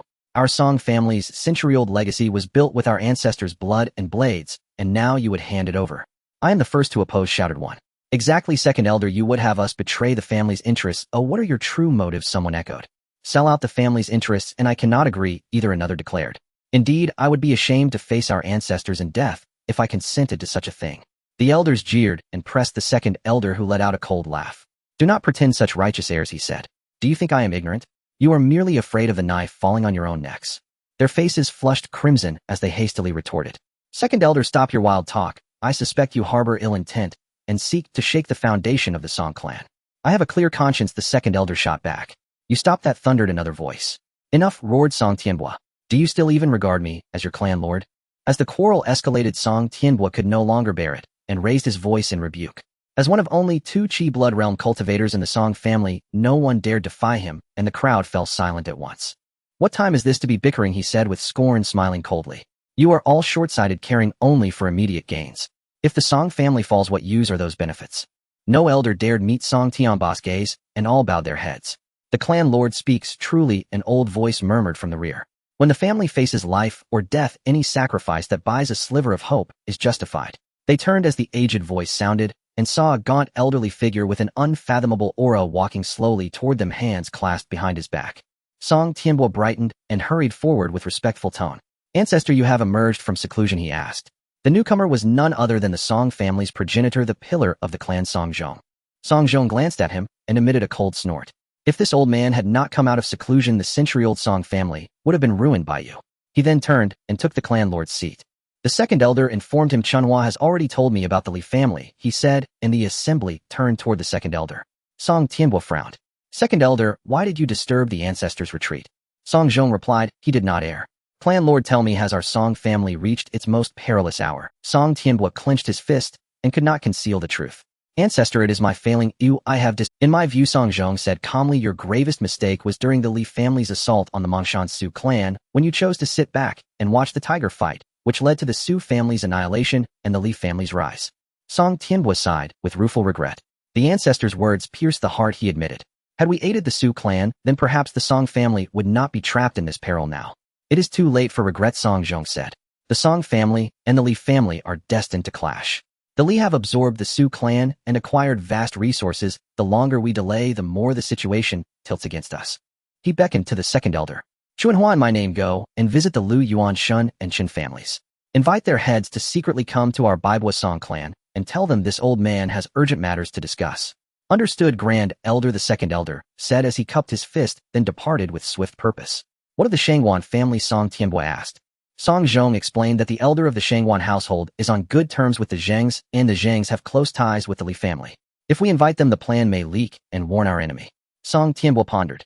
Ancestor, the Zheng family head is intimately allied with Li Xingge. If we wipe out the Li family, would we not incur the wrath of the Dongjiangzhen clan?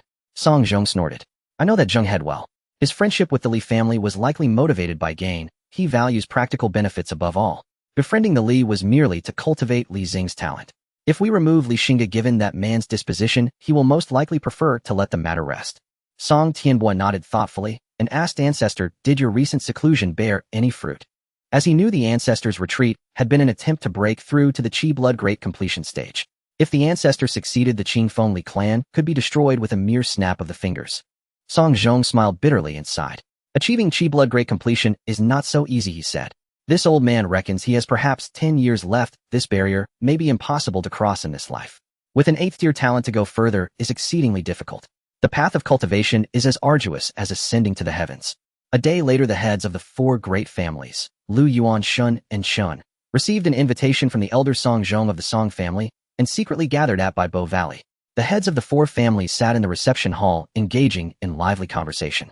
While they were chatting, Song Zhong and Song Tianbua arrived at the reception hall, and the heavy wooden door slowly closed. Upon seeing Song Zhong, the heads of the 4 families were somewhat surprised, but immediately stood up, cupping their fists in salute. We pay our respects to Elder Song. Song Zhong appreciated their attitude. He smiled slightly, raised his hands, and said, esteemed family heads, you are too courteous. Please take a seat. As they sat back down, their hearts grew heavy. It seemed that this matter was significant, otherwise the reclusive elder of the Song family wouldn't have appeared. Esteemed family heads, I have invited you to Baibo Valley for an important matter to discuss with you. Song Zhong said, please speak plainly, elder. We are all ears. the others responded in unison. Song Zhong stroked his beard and slowly began, to cut to the chase, I won't waste words. The purpose of inviting you all here is to discuss the annihilation of the Qingfeng Li family. Upon hearing this, the pupils of the family heads constricted sharply. They exchanged glances, and the head of the Yuan family spoke first. Elder, it is not that I do not respect you, but we have no intention of getting involved in the grievances between the Bai Bo Song family and the Qingfeng Li family. If this is the case, we must take our leave. After speaking, they rose to leave with the head of the Yuan family leading the way, followed by the other three family heads. What a joke. You Song family have a grudge against the Li family, yet you want to drag us down with you. Do you really think the heads of the four great families are fools? Seeing this, a shadow of gloom flashed in Song Zhong's murky eyes. Esteemed family heads, you may not have any grievances with the Li family right now, but that could change. The Li family is not a peaceful clan, and their head Li Xingge is a gifted prodigy with grand ambitions. Do you think that after destroying the Mongshansu family, he will be satisfied? Currently, he has set his sights on my Bai Bo Song family. If my Song family falls, who knows if you will be the next to be annihilated. Song Zhong's words left everyone in stunned silence. Seeing this scene, Song Zhong was very pleased. He continued, of course my Song family has sincerity in inviting you all. Oh, I am willing to give up 50% of the Song family's assets to share with you, and in the annihilation of the Li family, my Song family will take nothing. How about that? Upon hearing Song Zhong's offer, everyone gasped. The Song family was truly investing heavily to deal with the Li family. In that instant, the four family heads were all moved and sat back down. Song Zhong witnessed this and felt disdainful. As long as the offer was generous enough, even ghosts could be compelled to grind grain for you. It seems you all have made up your minds. We will follow Elder's arrangements. Good, then tonight the five families will join forces, and all our experts will sweep through Qingfeng Valley. Song Zhong declared with great ambition. In Shangyun Ridge, one of the 8 great families of Baihe County, the Chun family, is located here. As a newly emerging family of the Qi blood realm, the Chun family's strength is the weakest among the 8 great. Upon returning to the Chun family, the head of the Chun family immediately summoned 3 elders and shared the news that the Song family was willing to relinquish significant benefits to unite the 4 great families in the destruction of the Li family. The elders were all shocked after hearing this. Family head, what if we truly annihilate the Li family and the Song family goes back on their word? If they go back on their word, we would have no way to deal with the Song family. Moreover, I have also heard that the second elder of the Li family has already advanced to the Qi blood realm. Now the Li family has 3 Qi blood realm cultivators. They are not easy to deal with. The elder of the Chun family frowned and said, who said I wanted to get involved with them? The head of the Chun family said, but didn't you say you've agreed to this matter already? If I hadn't agreed to this matter in advance, do you think I could have walked out of Bai Bo Valley today? The head of the Chun family, if they go back on their word, would that not offend the Song family? If the Song family truly joins forces with the other 3 families to annihilate the Li family, they will certainly not let us go. I am well aware of this. Although my Qin family is one of the 8 great families of Baihe County, we have the shortest history. Our strength and foundation are very weak. It is unlikely for my Chun family to rise in the short term, so I am prepared to take a gamble. If this succeeds, my Qin family will have great prospects in the future. Family head, are you suggesting? The elder of the Qin family seemed to realize something, his eyes widening. In Qingfeng Valley, a figure wearing a bamboo hat took out a visiting card and handed it to the guarding Li family cultivator. The cultivator opened the invitation and his expression changed slightly. Please wait. I will go in and report right away. After a cup of tea's time, the guarding cultivator returned. Esteemed guest, the elder requests your presence. Please follow me. Under his guidance, the 2 arrived at the Li family's reception hall. The elder is waiting for you inside. I will take my leave now. The figure in the bamboo hat stepped into the reception hall and removed his hat, revealing his true identity. It was none other than the head of the Chun family, Qin Shuyu. The elder's pupils constricted slightly as he hurriedly stood up, apologetically smiling. I did not expect the head of the Chun family to come personally. I have been rude. I came uninvited. Please do not blame me, elder. Qin Shuyu said with a smile. How can I dare? Please sit. May I ask what brings you head of the Chun family to Qingfeng Valley? The elder looked puzzled. The Chun family and the Li family had rarely interacted, and today the head of the Chun family had personally come to visit, which left the elder quite confused. May I ask if your family head is present? Qin Shuyu inquired. The elder shook his head, saying, the family head closed himself off for a while. I am managing the family affairs now. If you have something to say, head of the Chun family, feel free to tell me directly. What I wish to discuss concerns the survival of the Li family. The elder's pupils constricted slightly, seeing that Qin Shuyu's expression did not seem to be deceitful. He called out to the door, quickly invite the second elder to the reception hall. Yes. A response came from outside the door. After a while, the second elder hurried over. The second elder had just made a breakthrough, and his aura was not yet perfectly contained, which was noticed by Qin Shuyu. The news is indeed true. The second elder of the Li family has also advanced to the Qi blood realm. It seems I have come at the right time. Chen Shuyu thought to himself. Head of the Chen family, you may speak now. Chen Shuyu nodded and began to narrate the Song family's preparation for a surprise attack on the Li family tonight in alliance with the four great families.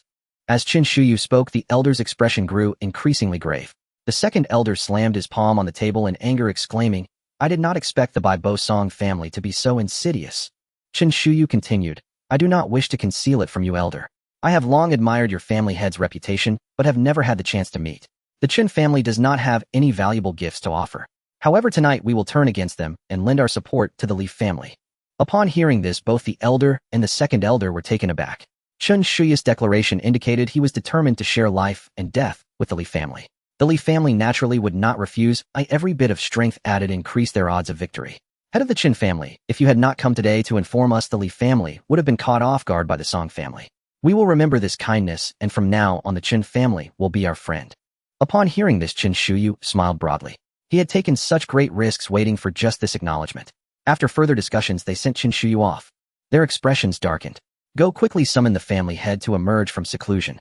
Inside the seclusion chamber, Li Xingge sat cross-legged upon a meditation cushion, refining the medicinal energy of the blood spirit fruit. Master Senior Elder urgently requests an audience. This matter concerns the very survival of our clan. You must break seclusion immediately. Outside the stone chamber, a guard cultivator called out anxiously. Li Xingge's eyes snapped open, and in one swift motion he strode out of the chamber. Emerging into the light, his gaze fell instantly upon the second elder. The second elder's complexion glowed with vitality, his Ki-blood force was dense, profound, and powerfully consolidated. His features too had inexplicably rejuvenated, appearing over 20 years younger. Clearly, with the aid of that blood spirit fruit, the second elder had successfully taken that decisive step forward. Seeing Li Xingge emerge from seclusion, both the senior and second elders exhaled in quiet relief and hurried forward. Master, what has occurred? Li Xingge asked, bewildered. How could the clan's very existence be imperiled mere days after his retreat? Master, much has transpired during your seclusion. Allow me to recount it briefly. Within the span of a single tea ceremony, the senior elder relayed all events of the past 3 days. As the senior elder spoke, Li Xingge's expression darkened, growing ever more grim. The Song clan is courting death, he declared, voice thick with fury. First they ambushed our newly awakened bloodline cultivators, gravely wounding the sixth elder and slaying numerous Li clan disciples. Now they have even forged a so-called alliance, daring to plot the total annihilation of our clan. Such arrogance is intolerable. Though Li Xingge had previously refrained from confronting the Song clan out of caution toward their ancient patriarch, he had not expected the Song clan to strike first. Master, the 5 great clans united pose a grave threat. Our Li clan stands in genuine peril, the senior elder said solemnly. The 5-clan alliance commands no fewer than 6 Qi blood realm cultivators, including the Song clan's venerable ancestor, a master who has attained minor perfection in the Qi blood realm. Though the Chun clan serves as our internal ally, the balance of power clearly favors the enemy. Even if Li Xingge himself has also achieved minor perfection in the Qi blood realm and possesses full confidence in holding off the Song patriarch, his 2 Qi blood realm elders have only recently broken through. Their mastery over Ki-blood force remains incomplete. Against seasoned veterans like Song Tianbua, who have long dwelled in this realm, they would likely falter. Yet if the Song clan may forge alliances, the Li clan is no isolated remnant. Now is the moment to test whether his elder brother proves reliable. Still, Li Xingge places no blind faith in a single individual. Should Zheng Lingjun refuse assistance, he retains contingency plans, albeit at considerable personal cost. But victory shall unquestionably belong to Li Xingge. Bring ink and brush. Yes, master. Within moments, Li Xingge blew dry the ink on the letter and handed it to the senior elder. Senior elder, I entrust you to deliver this letter personally to Zheng Lingjun in Dongjiang town. The senior elder accepted the scroll and slipped it into his sleeve. Hurry back and travel with utmost caution, Li Xingge added as the senior elder nodded once and vanished from sight. After the senior elder departed, Li Xingge turned to the second elder and commanded, Second elder, take my decree and proceed to the Hao and Jiang clans. Summon their cultivators for our service. Any who resist are to be executed on the spot. Yes, master. The Hao clan had long been a vassal of the Li clan. The Jiang clan, meanwhile, had aligned itself with the Li clan following its denunciation of the Su clan's surviving remnants, thereby becoming another vassal family. To Li Xingge, vassal status meant precisely this, to serve as expendable shields in times of crisis. And now, crisis had arrived. Enter, Li Xingge called out softly. Master. 2 black-robed cultivators entered and bowed deeply, fists clasped before their chests. Summon the 3rd and 4th elders. Order them to assemble all clan cultivators and reinforce our defenses. Also summon the 5th elder. Command him to return to Qingfeng Valley immediately. Yes, master. Dongjiang Town, the Xingge residence. Zheng Lingjun broke the seal and scanned Li Xingge's letter at lightning speed. Upon finishing, his brow furrowed deeply. Beside him, the Li clan's senior elder bowed low. We humbly implore Lord Zheng to lend us your strength, and rest assured the Li clan will reward you most generously. Brother Xuantong, please rise. There is no need for such formality. Our families are bound by marriage, and when the Li clan faces peril, I cannot stand idly by. Zheng Lingjun replied warmly, helping him up. Hearing these words, Li Xuantong's tightly wounded heart finally eased. With Zheng Lingjun, a master of minor perfection in the Qi blood realm, standing beside them, the Li clan's chances tonight had just grown markedly stronger.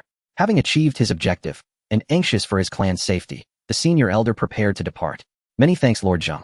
Urgent matters await me at home. I must take my leave. Of course, Zheng Lingjun nodded, fully aware of the Li clan's dire straits, and offered no further entreaty.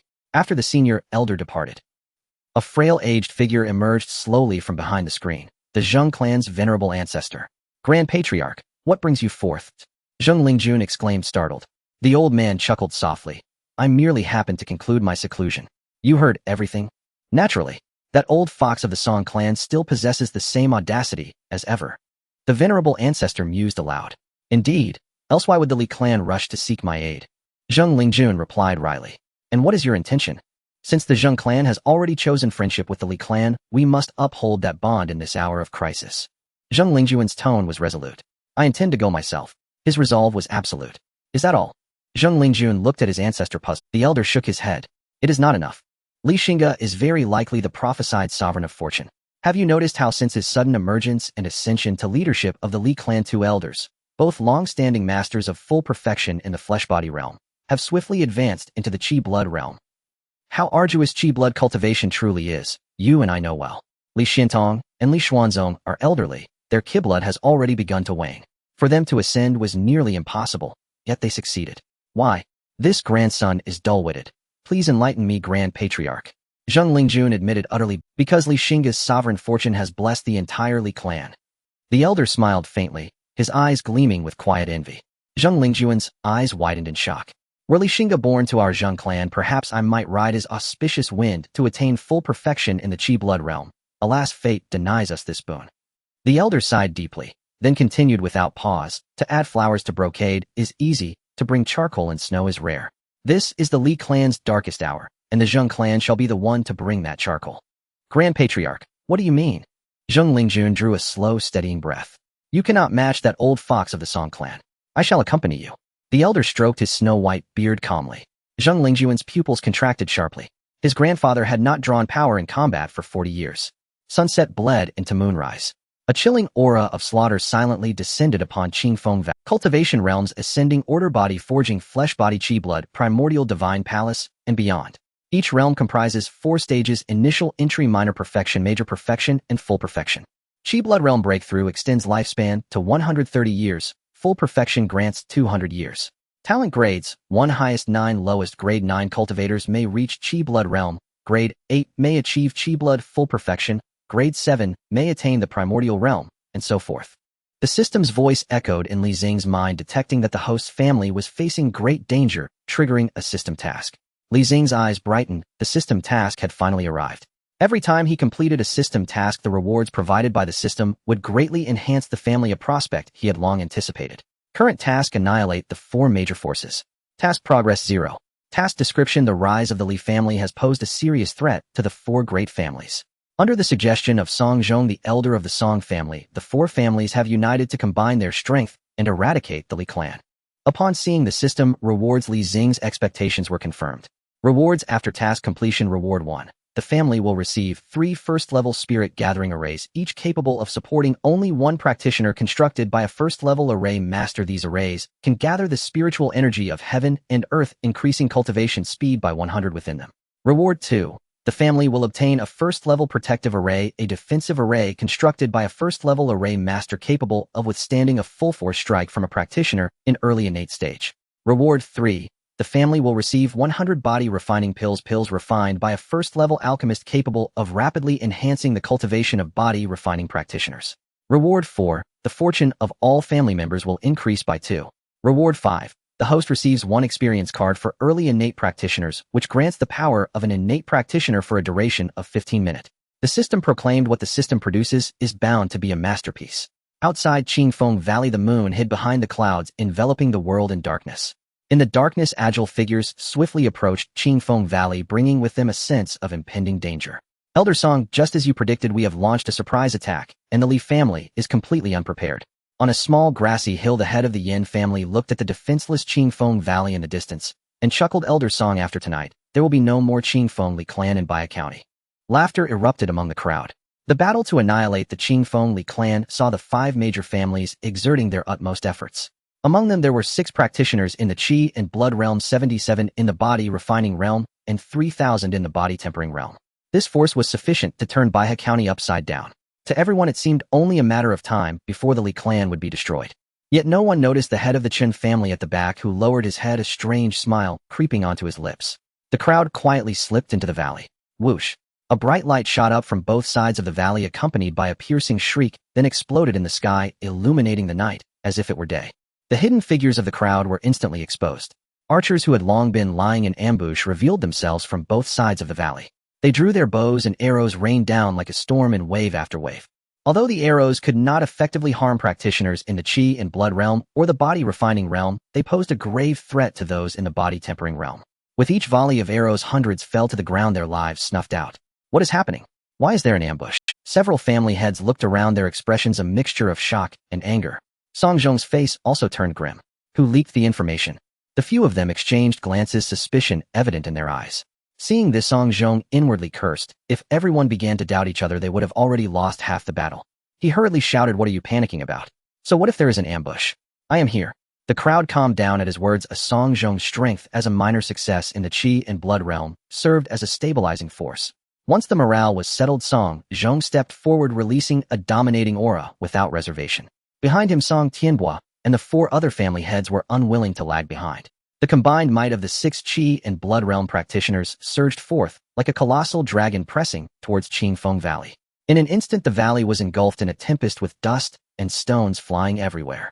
Those of lower cultivation felt as if their hearts were tightly gripped by an invisible hand, making it hard to breathe. Amidst this overwhelming pressure, Li Xingge and several elders of the Li family suddenly raised their heads. Li Xingge chuckled softly. "They have come. Elders, follow me to meet the enemy." With that, he stepped forward, his figure flickering and disappearing from sight. The Li family's bronze bell rang out in quick succession 9 times. All the members of the Li family who heard the 9 chimes wore solemn expressions. The last time the bell rang 9 times was over 100 years ago, when the Li clan faced extinction. In a small courtyard, an old man stooped with age, with a wrinkled face and white hair. Upon hearing the bell's toll, took out the treasured sword that had been hidden at the bottom of the box for many years. Unwrapping the red cloth covering the sword revealed a blade stained with rust. Yet that glint of cold light made the old man feel as if he were seeing a long-lost lover tenderly caressing it. "Old buddy, we can fight side by side again today," the old man murmured. After speaking, he attempted to strap the sword to his back, but found it somewhat heavy. He had aged, and the sword felt increasingly difficult to lift. "Old lady, give me a hand, help me carry the sword." Behind him, a kind-looking old woman wiped her tears and helped strap the sword onto the old man's back. At that moment, his long bent back straightened, as if he had returned to his youthful days of wielding the treasured sword for the clan. Without looking back, the old man resolutely left the small courtyard. "Though I am old, I can still eat 3 buckets of rice. Though the treasured sword is rusty, it can still cleave through all enemies for the clan. Master, you have already lost an arm for the clan. Can't you refrain from going again? The clan doesn't lack you. If anything happens to you, what will Chainer and I do?" A woman knelt on the ground, clutching the leg of a one-armed man, crying and pleading. The man turned around, gently caressing his wife's tear-streaked face with his remaining hand, then suddenly pried her hands away. "The clan raised me. I must repay that debt. If I die, my wife will be taken care of by the clan." With that, he stepped out of the door without looking back. Behind him, his wife's heart-wrenching cries echoed. "Senior Master Song, you dare storm Qingfeng Valley. Have you already prepared your own coffin?" A voice thick with murderous intent drifted slowly from the depths of the valley, echoing across the peaks and reverberating endlessly. The world seemed to fall utterly silent in an instant. Song Zhong turned toward the source of the voice, and there, emerging with unhurried grace, came a figure clad in azure robes, his features refined and youthful. His hands clasped behind his back, his long hair rippling like ink in the wind. Though his steps appeared leisurely, within 3 breaths, he had traversed several li, appearing before Song Zhong and his entourage as if summoned by will alone. That single feat alone darkened Song Zhong's expression with grave solemnity. Indeed, this youth was every bit as enigmatic and profound as rumor claimed. Though inwardly he now regarded Xingge with newfound gravity, outwardly he sneered, "So, you are that infantile scion of the Li clan." Xingge's eyes narrowed, faintly unmoved by the contempt. His voice, calm and detached, carried quiet finality. "Elder, those words alone have sealed your path to death." With that crimson blood energy surged from his body like rising mist, coalescing into a suit of blood armor that clung to his frame, transforming him in that moment into a demon sovereign from— With that crimson blood energy surged from his body like rising mist, coalescing into a suit of blood armor that clung to his frame, transforming him in that moment into a demon sovereign from beyond the mortal realm. Xingge too unveiled his true strength. An aura vast as abyssal oceans and deep as ancient mountains erupted forth, gale-force winds erupting from stillness. Behind him, surging blood energy condensed into a snarling crimson-maned lion, its maw wide, its roar piercing soul and spirit alike standing defiant against Song Zhong's dread presence. Sensing Xingge's overwhelming aura, Song Zhong nearly bit through his own tongue. His face paled to iron-gray, disbelief trembling in his voice, blood chi minor perfection. He stared at Xingge as one might gape at a celestial anomaly, eyes wide with shock, heart seething with bitter envy. He himself, blessed with only 8th rank aptitude, had devoted his life to cultivation, attaining blood chi minor perfection only at 70. Thereafter 50 years passed in fruitless struggle, his lifespan waning, his breakthrough stalled. Yet Xingge, barely 17, had already shattered the same barrier. How? Today he would pay any price, even sacrifice his own life, to erase this youth.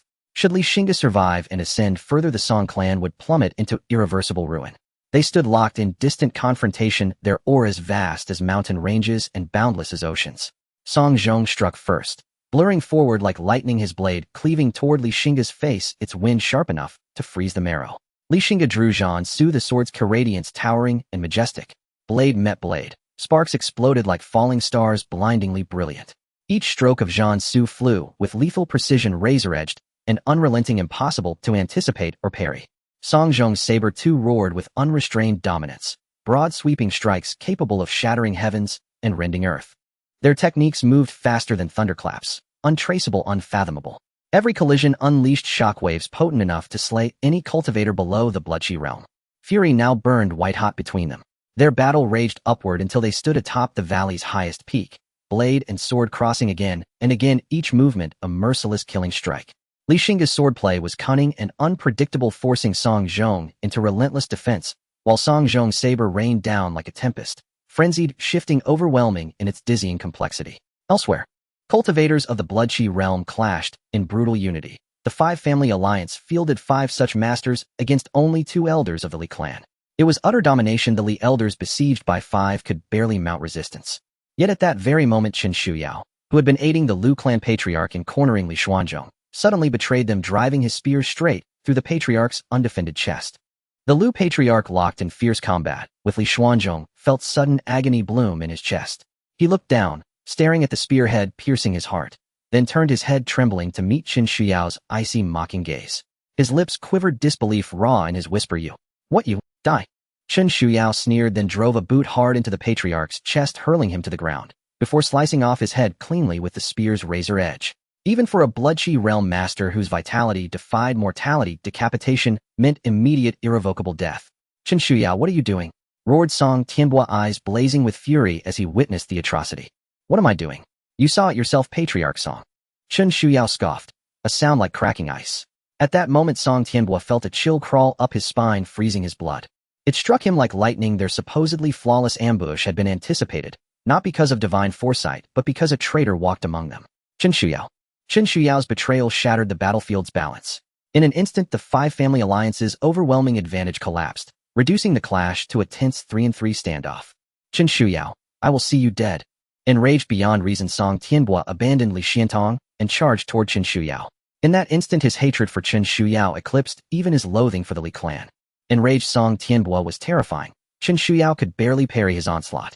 Yet though he could not prevail, he held his ground, defending with practiced, unyielding precision. Li Xiantong engaged the Yin patriarch while Li Xuanzhong faced the Yuan patriarch, 6 masters locked in mirrored duels. Meanwhile, on the lower battlefield, where fleshbound and body-forging cultivators fought, the sky had long since dimmed, the earth drowned in rivers of blood. Xingge and Song Zhong had exchanged hundreds of blows.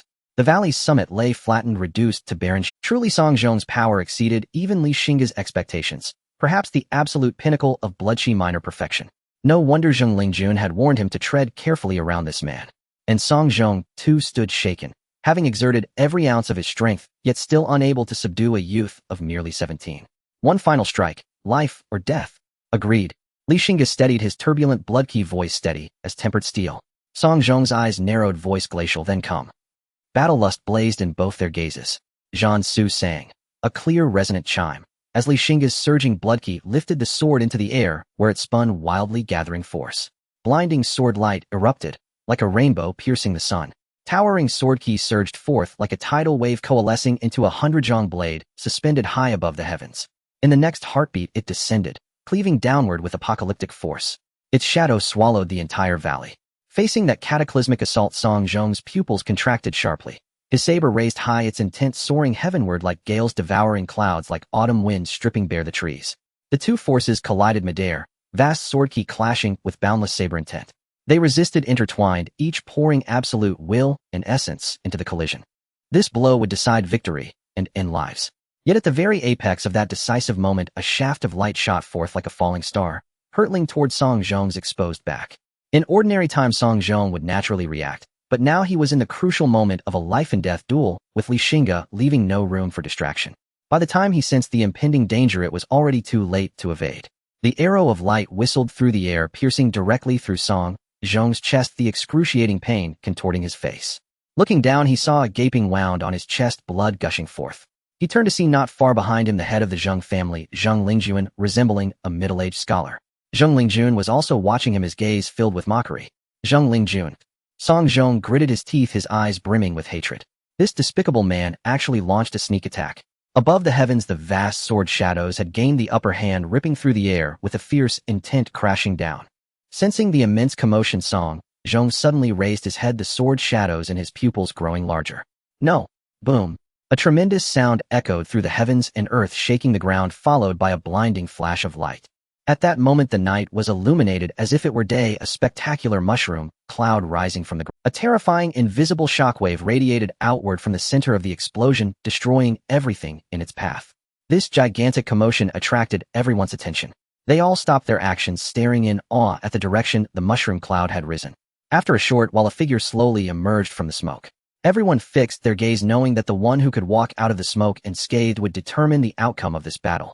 As the figure gradually revealed its true form, seeing the youthful face, there was a moment of silence in the world, followed by a deafening cheer as weapons were brandished. Long live the family head! Long live the family head! Meanwhile, the cultivators on the Song Family Alliance's side were all dejected, looking as if they had lost their loved ones. The heads of the Yin family and the Yuan family exchanged glances, retreating in tacit agreement, then turning to flee outside the valley. As they ran, they shouted, "Yuan Yin family disciples, retreat." With their leader defeated, continuing the fight held no meaning. If they didn't leave now, they feared they wouldn't be able to later. However, would Li Xingge let them go? Those who bared their teeth at him must die. He formed seals with his hands, the sword of illusion buzzing and vibrating, transforming into thousands of flying swords. Li Xingge raised his hands, and the countless flying swords turned into streaks of light, pursuing the two. As the two were frantically fleeing, they suddenly felt a chill run down their backs. Instinctively looking back, their eyes widened in shock. No! Bang! After two piercing screams, their bodies turned into two clouds of blood mist. Meanwhile, the head of the Song family, Song Tianbua, also fell in despair under the combined assault of Li Xiantong and his companions. Thus, all 5 Blood Realm cultivators on the Song Family Alliance's side perished, and the many members of the Song Family Alliance were wantonly slaughtered by the Li family's Blood Realm cultivators once they were free to act. After today, no one in Baihe County will dare to challenge the Qingfeng Li family. Zheng Lingjun had appeared beside Li Xingge at some point, commenting on the one-sided massacre in the valley with a sigh. Seeing the newcomer, Li Xingge smiled. If it weren't for my brother's assistance today, my Li family would have suffered heavy losses. I thank you, brother. Saying this, he cupped his hands in salute to Zheng Lingjun. This bow was heartfelt. If it weren't for Zheng Lingjun's sneak attack, killing Song Zhong, who had nearly reached the limit of his blood realm cultivation, Li Xingge would have paid a heavy price. Zheng Lingjun hastily helped Li Xingge up, laughing heartily. What are you saying, my virtuous younger brother? If you call me brother, then your affairs are my affairs. Li Xingge showed a touched expression. The kindness of today my Li family will remember. If there is ever a need for you, brother, I will certainly not decline.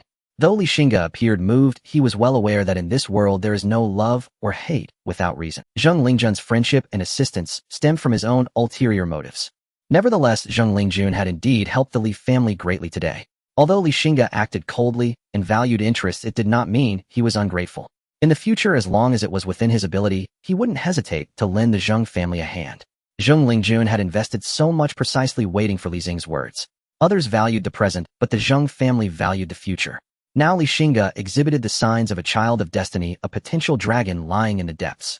He believed it wouldn't be long before his investments reaped abundant rewards. Old senior, since you are here, why not show yourself? Li Xingge suddenly looked in a certain direction, speaking lightly. Haha, young friend, you possess remarkable perceptive abilities, Xingge family Zheng Songfeng. A hearty, aged laughter resonated through the forest. An elderly man with white hair and a youthful appearance appeared before Li Xingge in a matter of breaths. Zheng Lingjun timely reminded, "This is my Xingge family ancestor." Li Xingge nodded, secretly probing the aura of the Xingge family ancestor, only to find it utterly inscrutable, as if shrouded in layers of mist. This was an extremely formidable expert, far surpassing Song Zhong. The Xingge family was truly unfathomable, and a hint of caution quietly arose in Li Xing's heart. After all, while one can have malicious intent, one must also guard against others. Though apprehensive, he still respectfully cupped his hands and said, "Junior pays respects to the Xingge ancestor. 17 years old with minor accomplishments in the blood realm, I have lived over 100 years, and it is my first time seeing such an impressive young person." Zheng Songfeng praised with a smile, his eyes filled with admiration as he looked at Li Xingge. "You flatter me, it is." Li Xingge replied humbly. "Haha, young friend, you are too modest. With your talent, it won't be long before I must address you." Zheng Songfeng joked lightly. His words were not exaggerated. After all, this world was not one that revered the old and loved the young. It was a world where strength was paramount. Li Xingge smiled without speaking. "Since you and my family Lingjun call each other brothers, I will take the liberty to address you as nephew. Would that be acceptable?" "That would be an honor for the junior." Li Xingge smiled, finding no shame in bowing low before a stronger figure. Zheng Songfeng chuckled mysteriously. "Nephew, have you heard of the Lingshu sect?" Lingshu sect? Li Xingge felt puzzled, unsure why Zheng Songfeng mentioned this, but he indeed did not know of the so-called Lingshu sect. Thus he shook his head. Zheng Songfeng was not surprised. With his hands behind his back, a longing expression appeared in his aged eyes. The Lingshu sect is a hidden sect in Yangzhou where Divine Mansion Realm cultivators are stationed. Divine Mansion Realm cultivators? Li Xingge felt a shock. Divine Mansion Realm cultivators were beings that surpassed the innate realm. It was said that Divine Mansion Realm cultivators possessed the ability to move mountains and fill seas, with lifespans reaching 3,000 years. To put it in perspective, even the immensely powerful Great Zhou dynasty, which held 170 prefectures across 18 states, had only existed for 6,000 years. Zheng Songfeng spoke with pride, and Zheng Lingjun beside him stood upright, sharing in the glory. A practitioner of the innate realm is an extraordinary existence. Upon entering this realm, one gains a lifespan of 600 years, and upon reaching the Great Perfection stage, one can enjoy 800 years of life. Li Xingge couldn't help but gasp upon hearing Zheng Kangfeng's words. He never expected the Eastern Jiangzheng clan to be so formidable. Hidden within a small diving area lies a great dragon. No wonder the Eastern Jiangzheng clan's status in Baya County is as stable as Mount Tai. At the same time, he secretly rejoiced that he was friends with the Eastern Jiangzheng clan. Oh, had he made them enemies, he could only imagine the troubles he would face. "It's just a pity that my Zheng family's innate ancestor passed away over 500 years ago," Zheng Songfeng said, with a somewhat melancholic expression. "Had that ancestor not passed with his assistance, perhaps I would have had hopes of advancing into the innate realm." Li Xingge quietly let out a sigh of relief. Zheng Songfeng continued. "After the ancestor's passing, an elder from the Lingshu sect, who had significant grudges against him, began to suppress my Zheng family. For decades, this left my Zheng family without a foothold within the Lingshu sect, and after much hardship, we finally settled in Baya County." "So that's how it is," Li Xingge thought, suddenly enlightened. "Young nephew, I've told you so much not to convey anything else, but because I feel that with your talent, being in this small Li family is truly a waste. If you had sufficient resources to cultivate you, you would surely go further." Zheng Songfeng looked at Li Xingge, his eyes filled with a hint of regret. If Li Xingge had received enough resources from a young age, perhaps he would now be an existence he could only look up to. "Senior, what do you mean?" Li Xingge asked tentatively, but Zheng Songfeng did not directly answer. He merely said, "Not long ago, a friend of my Zheng family's ancestor broke through to the innate realm and became an elder of the Lingshu sect. He remembered the connection to our ancestor, and through spiritual communication, granted my Zheng family a slot for entry into the Lingshu sect. Unfortunately, most of my Zheng family's descendants possess mediocre talents, and even if they could join the Lingshu sect, they likely wouldn't achieve much. Therefore, I wish to give this slot to you. With your talent, once you join the Lingshu sect, it would be like a dragon returning to the sea, a bird entering the forest. Therefore, I wish to give this slot to you. With your talent, once you join the Lingshu sect, it would be like a dragon returning to the sea, a bird entering the forest." "How ridiculous." Have you ever seen an 8th grade talent break through to the small completion stage of Qi and blood at the age of 17? Even a 7th grade talent couldn't accomplish that. He had thought that Xingge would be very excited and eager to accept this offer, but unexpectedly, Xingge simply shook his head calmly, seemingly unimpressed by the prospect of joining a top sect in Yangzhou. But how could this be? Even the heirs of the great families in the county were vying to enter the Lingshu sect for cultivation. Now this golden opportunity lay before Xingge, and yet he rejected it. Young nephew, are you still unclear about what sort of existence the Lingshu sect is? Zheng Songfeng asked incredulously once more. Xingge shook his head and replied calmly, Senior, you have already explained it clearly. The Lingshu sect is indeed powerful, and although I yearn for it, my aspirations lie within my family. I only wish to fulfill my ancestors' wishes and bring glory to the Qingfeng Li family. I appreciate your kindness, but I must decline. Although the allure of the Lingshu sect is great for ordinary people, he is not an ordinary person. He belongs to a family system. Everything he possesses now comes from the family system and the family itself. Without the family system and the family, he would merely be an unremarkable 8th grade talent. While an 8th grade talent is impressive in this small Baya county, if he entered the Lingshu sect, he would be no different from an ordinary passerby. In such sects, there is no shortage of geniuses. An 8th grade talent is merely the threshold for entering the Lingshu sect. After confirming that he had not misheard, Zheng Songfeng fell silent. He never expected that Xingge would actually refuse an opportunity that outsiders would consider a leap, like a carp turning into a dragon. Since Xingge refused, Zheng Songfeng would not press the issue. He simply felt it was a pity. He believed that only by entering the Lingshu sect for cultivation would Li Xing's talent not be wasted. Once Xingge grows, he could remember this favor and look out for the Zheng family. Very well, if young nephew changes his mind within the year, you can come find me at any time. Zheng Songfeng spoke with a hint of regret. Xingge nodded and smiled in response. Thank you, Senior, for your Li family still has many matters to attend to today. Lingjun, and I will not take up any more of your time. Remember to visit my Zheng family more often when you have the chance. Zheng Songfeng said with a smile, stroking his gray beard. I certainly will, Xingge replied earnestly.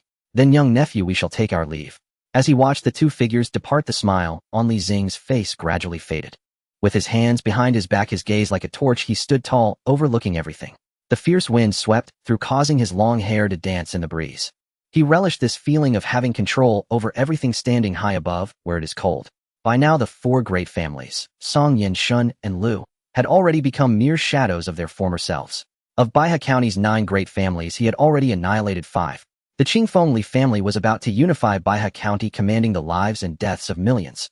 In this moment, Xingge felt invincible. Background music should be here. In the courtyard, pear blossoms wither another year. The clear night moonlight spills onto the empty steps. In dreams, the flute plays old tunes. Awakening from the dream, tears stain the rouge face, reciting the small heavy mountain over and over again. A quarter of an hour later. Master, the forces of the 4 great families have been completely defeated and pose no threat to us anymore. Our people are currently eliminating the remaining remnants. The great elder, second elder, and Qin Shuyu approached with excitement, their expressions animated. Their robes were stained with blood, clearly having just engaged in battle. Well done. Xingge chuckled, praising them. However, soon after, a cold, killing intent burst forth from it. Although the experts of the 4 great families have suffered heavy casualties, we must not let our guard down.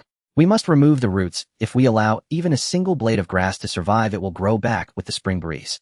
We must eradicate them completely. The 4 great families have been established for over 100 years. There may still be unknown depths within them. To be safe, Great Elder Yu, the second elder, and the head of the Chun family should each lead a team to the Yin, Shun, and Lu families to wipe them out completely. The 3 of them clasped their fists in respect and led their respective teams towards the 3 great families, heading into a new wave of bloodshed. As for Xingge, he prepared to head to the Song family. After all, among these great families, the Song family had the longest legacy and the strongest power. There was no telling what surprises they might have left. The Li clan deployed its forces in 4 divisions, surging forward with murderous intent toward the ancestral lands of the 4 great clans. Before Baibo Valley, Xingge raised his hand in command. Behind him, Li clan cultivators launched their assault on the valley. Since Song Zhong had taken all of Song clan's elite cultivators to besiege Qingfeng Valley, only the elderly, infirm, and frail remained to guard the clan's homeland. Facing the Li clan's battle-hardened vanguard, flush with momentum, they stood no chance. Within half a moment, their defenses crumbled, and the Li cultivators stormed into the valley, slaughtering without restraint. Wails of agony and shrieks of terror echoed ceaselessly. The valley transformed into a living hellscape.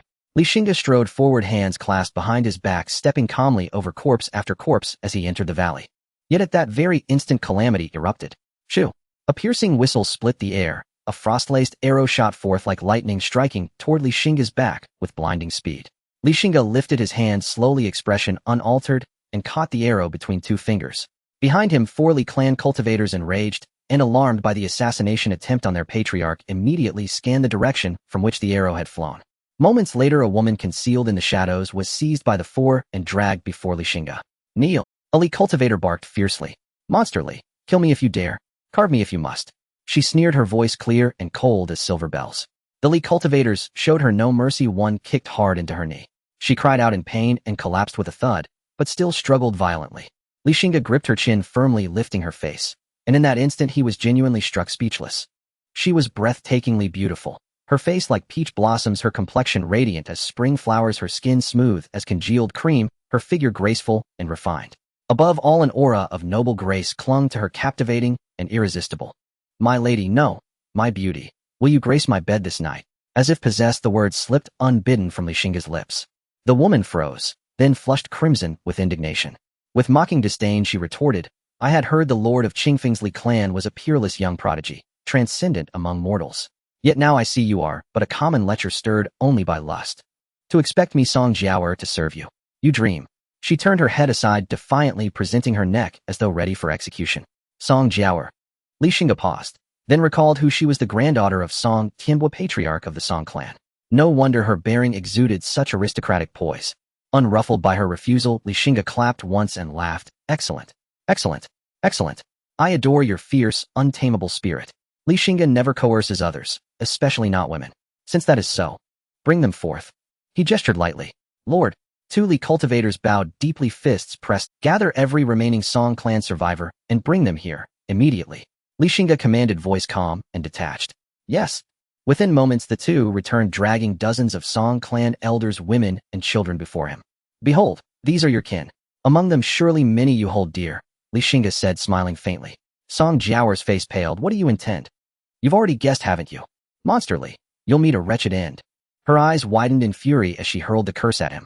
You cursed me 7 times. Confused, Song Jiaoer blinked, then understood. 7 Song clansmen were dragged forward, weeping. Steel blades flashed down, blood gushed, and their cries ceased mid-sob. Stunned by the horror before her, Song Jiaoer instinctively opened her mouth to curse him again, then recoiled, swallowing the words whole, paralyzed by dread of what might follow. Her teeth clenched until they ached. Trembling, she whispered, What must I do for you to spare them? Xingge scoffed softly. Then 5 more captives were brought forth, including a girl of 6 or 7 clad in sumptuous Ruchuan robes. Spotting the woman in the distance, the child writhed desperately against her bonds, her voice shrill with tears. Big sister, save me. They're evil. They killed father and mother. Wah. At the sight of the girl, Song Jiaoer's pupils contracted sharply. She is your younger sister? Indeed, she resembles you. A charming little thing. Xingge praised, smiling warmly. Yet to Song Jiaoer, that gentle spring-like smile bore the chilling grin of a demon. Behind him, a Li cultivator raised his blade once more. No. Song Jiaoer's resolve shattered. She sobbed uncontrollably, begging wildly. Don't kill her. I beg you. I agree. I'll do anything you ask, anything. Xingge shook his head. I dislike forcing others. She clutched his leg, shaking her head frantically. You're not forcing me. I consent willingly. Just spare her. Xingge burst into laughter. He raised a hand. The raised blades lowered instantly. Do not disappoint me. With that, he swept her into a bridal carry and strode toward the chamber. Several Li cultivators followed, grinning slyly as they closed the door behind them and took position as sentinels on either side. Inside the chamber, springtime passion bloomed, soft cries lingered. Half an hour later, the storm subsided. Song Jiaoer reclined against Xingge's chest, cheeks flushed like peach blossoms. My lordly, did you truly vow to marry me just now? Of course, Xingge replied without hesitation. And you'll spare my sister and our clan's folk? Won't? Certainly. For your extraordinary devotion, I shall reunite you with them shortly. He stroked her silken tresses, eyes brimming with feigned tenderness. Hearing this, Song Jiaoer's face blossomed into a radiant smile. Yet the moment she bowed her head, it twisted into venomous hatred. Xingge, refreshed and invigorated by her ministrations, rose, dressed himself, and stepped out of the chamber with serene composure. Lord, grant her dignity. Xingge spoke indifferently. The two hesitated, then flinched at the deepening chill in their lord's gaze. Yes. They exchanged a glance, then entered the chamber bearing a 3-foot length of white silk. Inside, Song Jiaoer's voice erupted in disbelief and fury. Xingge, you liar. May you rot in torment. Even as a ghost, I'll hunt you down forever. Xingge cleared his throat softly and muttered, a man's words in bed. Do you really take those seriously? But What does being a ghost truly feel like? Xingge, reborn across 2 lifetimes, stroked his chin thoughtfully, curious, even faintly eager. Her curses grew fainter then faded entirely. Lord, the deed is done. Not a single soul escaped. Not even an earthworm crawling outside escaped our vertical cleaving. A clan steward reported, bowing low. Xingge nodded approvingly, pleased by his subordinates' meticulous diligence. After looting the Song clan's century-old hoard, a great fire consumed by Bo Valley utterly. In the early morning, several elders sent out to exterminate the clan, returned one after another. Li Xing surprised the head of the Chun family, Chen Xiao, also brought his men back to Qingfeng Valley. Upon seeing Xingge, Chen Xiao respectfully clasped his fists and bowed, saying, Chen Xiao of the Chun family, greetings to the head of the Li family. Xingge raised an eyebrow and smiled, saying, Chun family head, you are too courteous. Speaking of which, my Li family owes you a great deal. If it weren't for your timely warning, my Li family would have been caught off guard by them. Chen Xiao did not dare take credit and quickly replied, with the unparalleled strength of the head of the Li family, Song Zhong, and the others are merely clowns in your eyes. Hearing this, Xingge laughed heartily, while the other elders also couldn't help but smile. After all, who doesn't? The assistance you provided to my Li family is a tremendous contribution. My Li family is a family that knows how to be grateful. This time, from the extermination of the 4 clans, you may take a share of 10%. Xingge said with a smile. Upon hearing this, Chen Xiao was extremely excited inside. He had placed his bet right. The immense risk had brought about substantial rewards. 1/10 of the 4 great clans' assets would be enough to elevate the strength of the Chun family to a new level. However, he was not satisfied. He wanted to gamble for something even greater. Chen Xiao then said, Head of the Li family, I have an unreasonable request. Hearing this, Xingge felt a flicker of displeasure. Could it be that Chen Xiao was becoming greedy? But he still maintained his composure and replied, No problem, please speak, Chen family head. However, what Chen Xiao said next left Xingge and the other elders of the Li family stunned. I have long admired the grace of the head of the Li family. Today it is a great fortune to meet you, and I am truly amazed. I wish to serve under you, head of the Li family, and be at your side. A prestigious family of the Blood Realm actually took the initiative to apply to become his vassal. After a moment, Xingge finally reacted, his expression serious, as he said, Chen family head, are you joking? Chen Xiao quickly shook his head, saying, How could I joke with the head of the Li family? I implore you to grant my request. Xingge spoke with gravity. Chen family head, have you considered carefully? To become a vassal of my Li family means you will have to obey my orders unconditionally and must not betray us. If you violate this, you will face death and your family will be exterminated. Without a moment's hesitation, Chen Xiao bowed deeply, saying, I Chun will never regret this. If I betray, may heaven punish me. Xingge clapped and laughed, repeating good 3 times. He walked up to Chen Xiao and helped him up, saying, Chen family head, as they say, those who know the times are the true heroes. I believe you will not regret your decision today. Chen Xiao displayed a joyful expression, bowed 3 times, and after the 3rd bow he solemnly said, Chen Xiao pays respects to the sect master. This thought of his was after much contemplation. The Li family, after exterminating the 4 clans, had already established itself as the dominant force. In the future, it would undoubtedly be intolerable for families that did not submit to him. Facing the Li family with the strength of the Chun family was akin to moths flying into the flame. However, if he proactively became a vassal of the Li family, it meant he was holding onto Li Xing's thigh, and he believed that Li Xing's future would certainly not stop here. Both he and the Chen family behind him would certainly rise with the winds of Xingge. After chatting for a while longer, Chen Xiao then took his leave. The Li family also had no time to waste. With the destruction of the 4 great clans yielding substantial gains, the Li family needed to properly count, organize, and classify these assets. The next day, a meeting of the Li family elders was held in the assembly hall. Except for the 6th elder, Li Yinzhao, who was too injured to attend, all 5 other elders were present. After a round of pleasantries, the meeting officially began. The eldest elder spoke first. Head of the family, esteemed elders, we have compiled all the gains and losses from the extermination of the 4 great clans. From the extermination of the 4 clans, after careful counting, we have obtained 50,000 taels of gold, 7 advanced yellow-grade martial arts techniques, 23 intermediate yellow-grade martial arts techniques, and 127 low-level yellow-grade martial arts techniques. We obtained 8 mines, including 2 large iron mines and 1 medium-sized gold mine. We acquired 3 markets and 217 shops with other real estate valued at approximately 60,000 taels of gold. Hearing this, the elders all gasped in shock. The assets obtained from the 4 families were enough to multiply the Li family's wealth several times over. The strength of the Li family would suddenly swell to a terrifying degree. After listening, Xingge pondered for a moment and ordered, As for the mines, markets, and shops, my Li family will take over everything we can manage, and anything we cannot will be sold off completely. As for the martial arts techniques, we will build a martial arts hall within the clan grounds and place all of them there for the clan members to practice. Do you have any objections? The head of the family has considered everything thoroughly. We agree. The 5 elders spoke in unison. Seeing that the 5 elders had no objections, Xingge said, "Eldest elder, please continue." The eldest elder nodded and continued, "After discussing the gains, let's talk about the losses. In this battle, my family lost 2 body realm cultivators, 67 body refinement realm cultivators, and 31 who were injured or disabled." The expressions of everyone changed in unison, turning extremely heavy. These fine young men of the Li family had now become cold numbers. Xingge sighed and said, "For the families of the fallen clan members, we will provide double the compensation.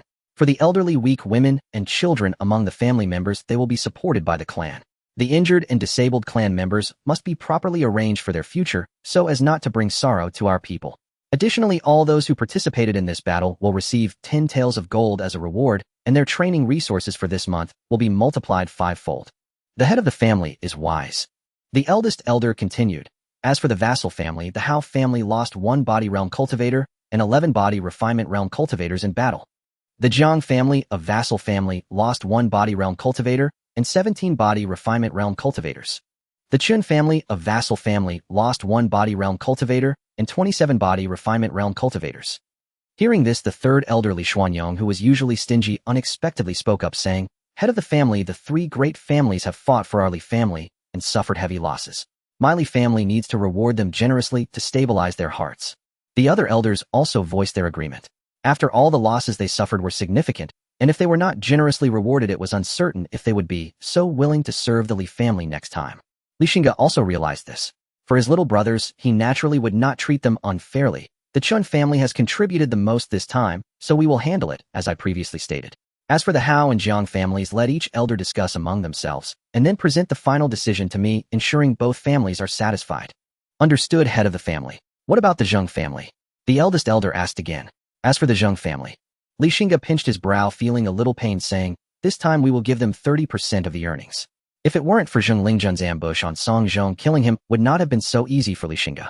If Song Zhong had escaped a blood realm cultivator without worries, would have made Li Xing's scalp tingle just thinking about it. Although the Zheng family did not request compensation, he could not ignore their contribution. The 3rd elder instinctively wanted to oppose, but ultimately chose to remain silent. Subsequently, everyone gradually passed several new family policies. It was not until the afternoon that this elder meeting was declared over. "Congratulations, host. The system task is complete and the rewards are being distributed." The gentle voice of the system suddenly echoed in Li Xing's mind within the retreat room. "It's finally here." Xingge had been waiting for a long time. "Congratulations, host, you have received 3 level 1 gathering spirit arrays which you can arrange at will. Congratulations, host, you have obtained a level 1 clan protection formation which has been automatically arranged and will activate on its own during enemy invasions. Congratulations, host, you have received 100 body refining pills. Congratulations, host, the fortune of all members of your family has been enhanced. It can bring good fortune and opportunities to your family members and influence their cultivation and growth. Congratulations, host, you have received 1 innate cultivation experience card. Congratulations, host, you have received a buff that increases the cultivation speed for low-level cultivators. The buff has been activated automatically. Just as Xingge thought the system's announcements were over, the system's voice rang out again. Congratulations, host. It has been detected that your family's fortune has met the requirements for upgrading to a level 2 family. Would you like to proceed with the upgrade? Xingge did not hesitate. Yes. Upgrading family level. As the system announced the family level upgrade, resplendent 7-colored rays of light suddenly burst forth over the entire Qingfeng Valley, and faintly a dragon's roar could be heard, signaling the phenomenon of fortune advancement. Congratulations, host. Your family level has successfully upgraded to LV2. It has been detected that your family's level has risen to 2, and family upgrade rewards are being distributed. Congratulations, host. You have received a special constitution, the innate purity body. Those who possess this constitution will have their cultivation speed significantly increased, their comprehension will reach the top level, and there will be no bottlenecks before the Divine Palace realm. Congratulations, host. You have obtained a fortune artifact that can grow the 100 Ghost Banner. The host can absorb the souls of others into the 100 Ghost Banner for your use, with 100 available slots, and the absorbed souls levels must not exceed the Qi and Blood realm. Congratulations, host. You have received a volume of Basic Alchemy Manual. Upon mastering the Basic Alchemy Manual, you can be promoted to a level 1 alchemist. Congratulations, host. You have received the top-level technique of the Profound rank, the Tranquil Heart Formula, along with the corresponding top-level martial skill, the Tranquil Heart Sword Technique. Congratulations, host. You have received 5 intermediate Profound rank techniques and 5 intermediate martial skills, Sword, Spear, Saber, Fist, Leg each. Congratulations, host. 3 talented members with 7 levels of aptitude will be born in your clan along with 10 members with 8 levels of aptitude. Congratulations, host. You have received 5 top-grade chi and blood pills. These second-tier top-grade pills can increase the success rate of advancing to the chi and blood realm by 50. Congratulations, host. You have received a comprehension enhancement buff. LV1 can enhance family members' comprehension by 10. Congratulations, host. The cultivation enhancement buff for your family has automatically increased to LV2. All clan members' cultivation speed increased by 20. Congratulations, host. The more children, more blessings buff has automatically increased to LV2. The birth rate of newborns in the family has increased to 20. New effects. The probability of twins appearing among newborns in the family is 5. Hearing this long string of system notifications, Xingge couldn't help but gasp, especially after realizing the rewards provided by the system. He couldn't help but swallow hard. This is an all-encompassing enhancement for himself and his family. System, you are truly amazing. Xingge gave the system a thumbs up. Meanwhile, countless invisible 7-colored star lights slowly fell like snowflakes over Qingfeng Valley, merging into the bodies of each member of the Li family, quietly enhancing their spirit and refining their physique. And Xingge, after acquiring the innate purity sacred body and the top-level profound rank technique, eagerly chose to begin his cultivation. As soon as he entered the state of cultivation, Xingge felt his mind clear and his thoughts became coherent. His cultivation speed had increased several times compared to before. Indeed, hard work combined with talent is still not as good as having a cheat. Elder, there are still 2 fish that escaped the net from the Song family. These 2 fish have somewhat special identities, and we can't handle them easily. The elder responsible for hunting down the remnants of the 4 families, Li Xuanzhong, spoke to the elder. The elder raised an eyebrow in surprise and asked, "What happened?" These 2 fish that escaped the net are one a county lieutenant from Baya County, and the other is the advisor to the county magistrate. Now these 2 have escaped our pursuit and hidden in the county office, refusing to come out, Li Xuanzhong said with a bitter smile. The elder frowned slightly. If that's the case, then things could be troublesome. The Li family isn't arrogant enough to storm into the county office to kill people. That would be a crime akin to rebellion. Although the current Great Zhou dynasty is weak, a dying camel is still bigger than a horse. If they were to get serious, just a breath could wipe out hundreds of families like the Li family. After thinking for a long time, the elder said solemnly, "I will personally visit the county office to negotiate with the county magistrate."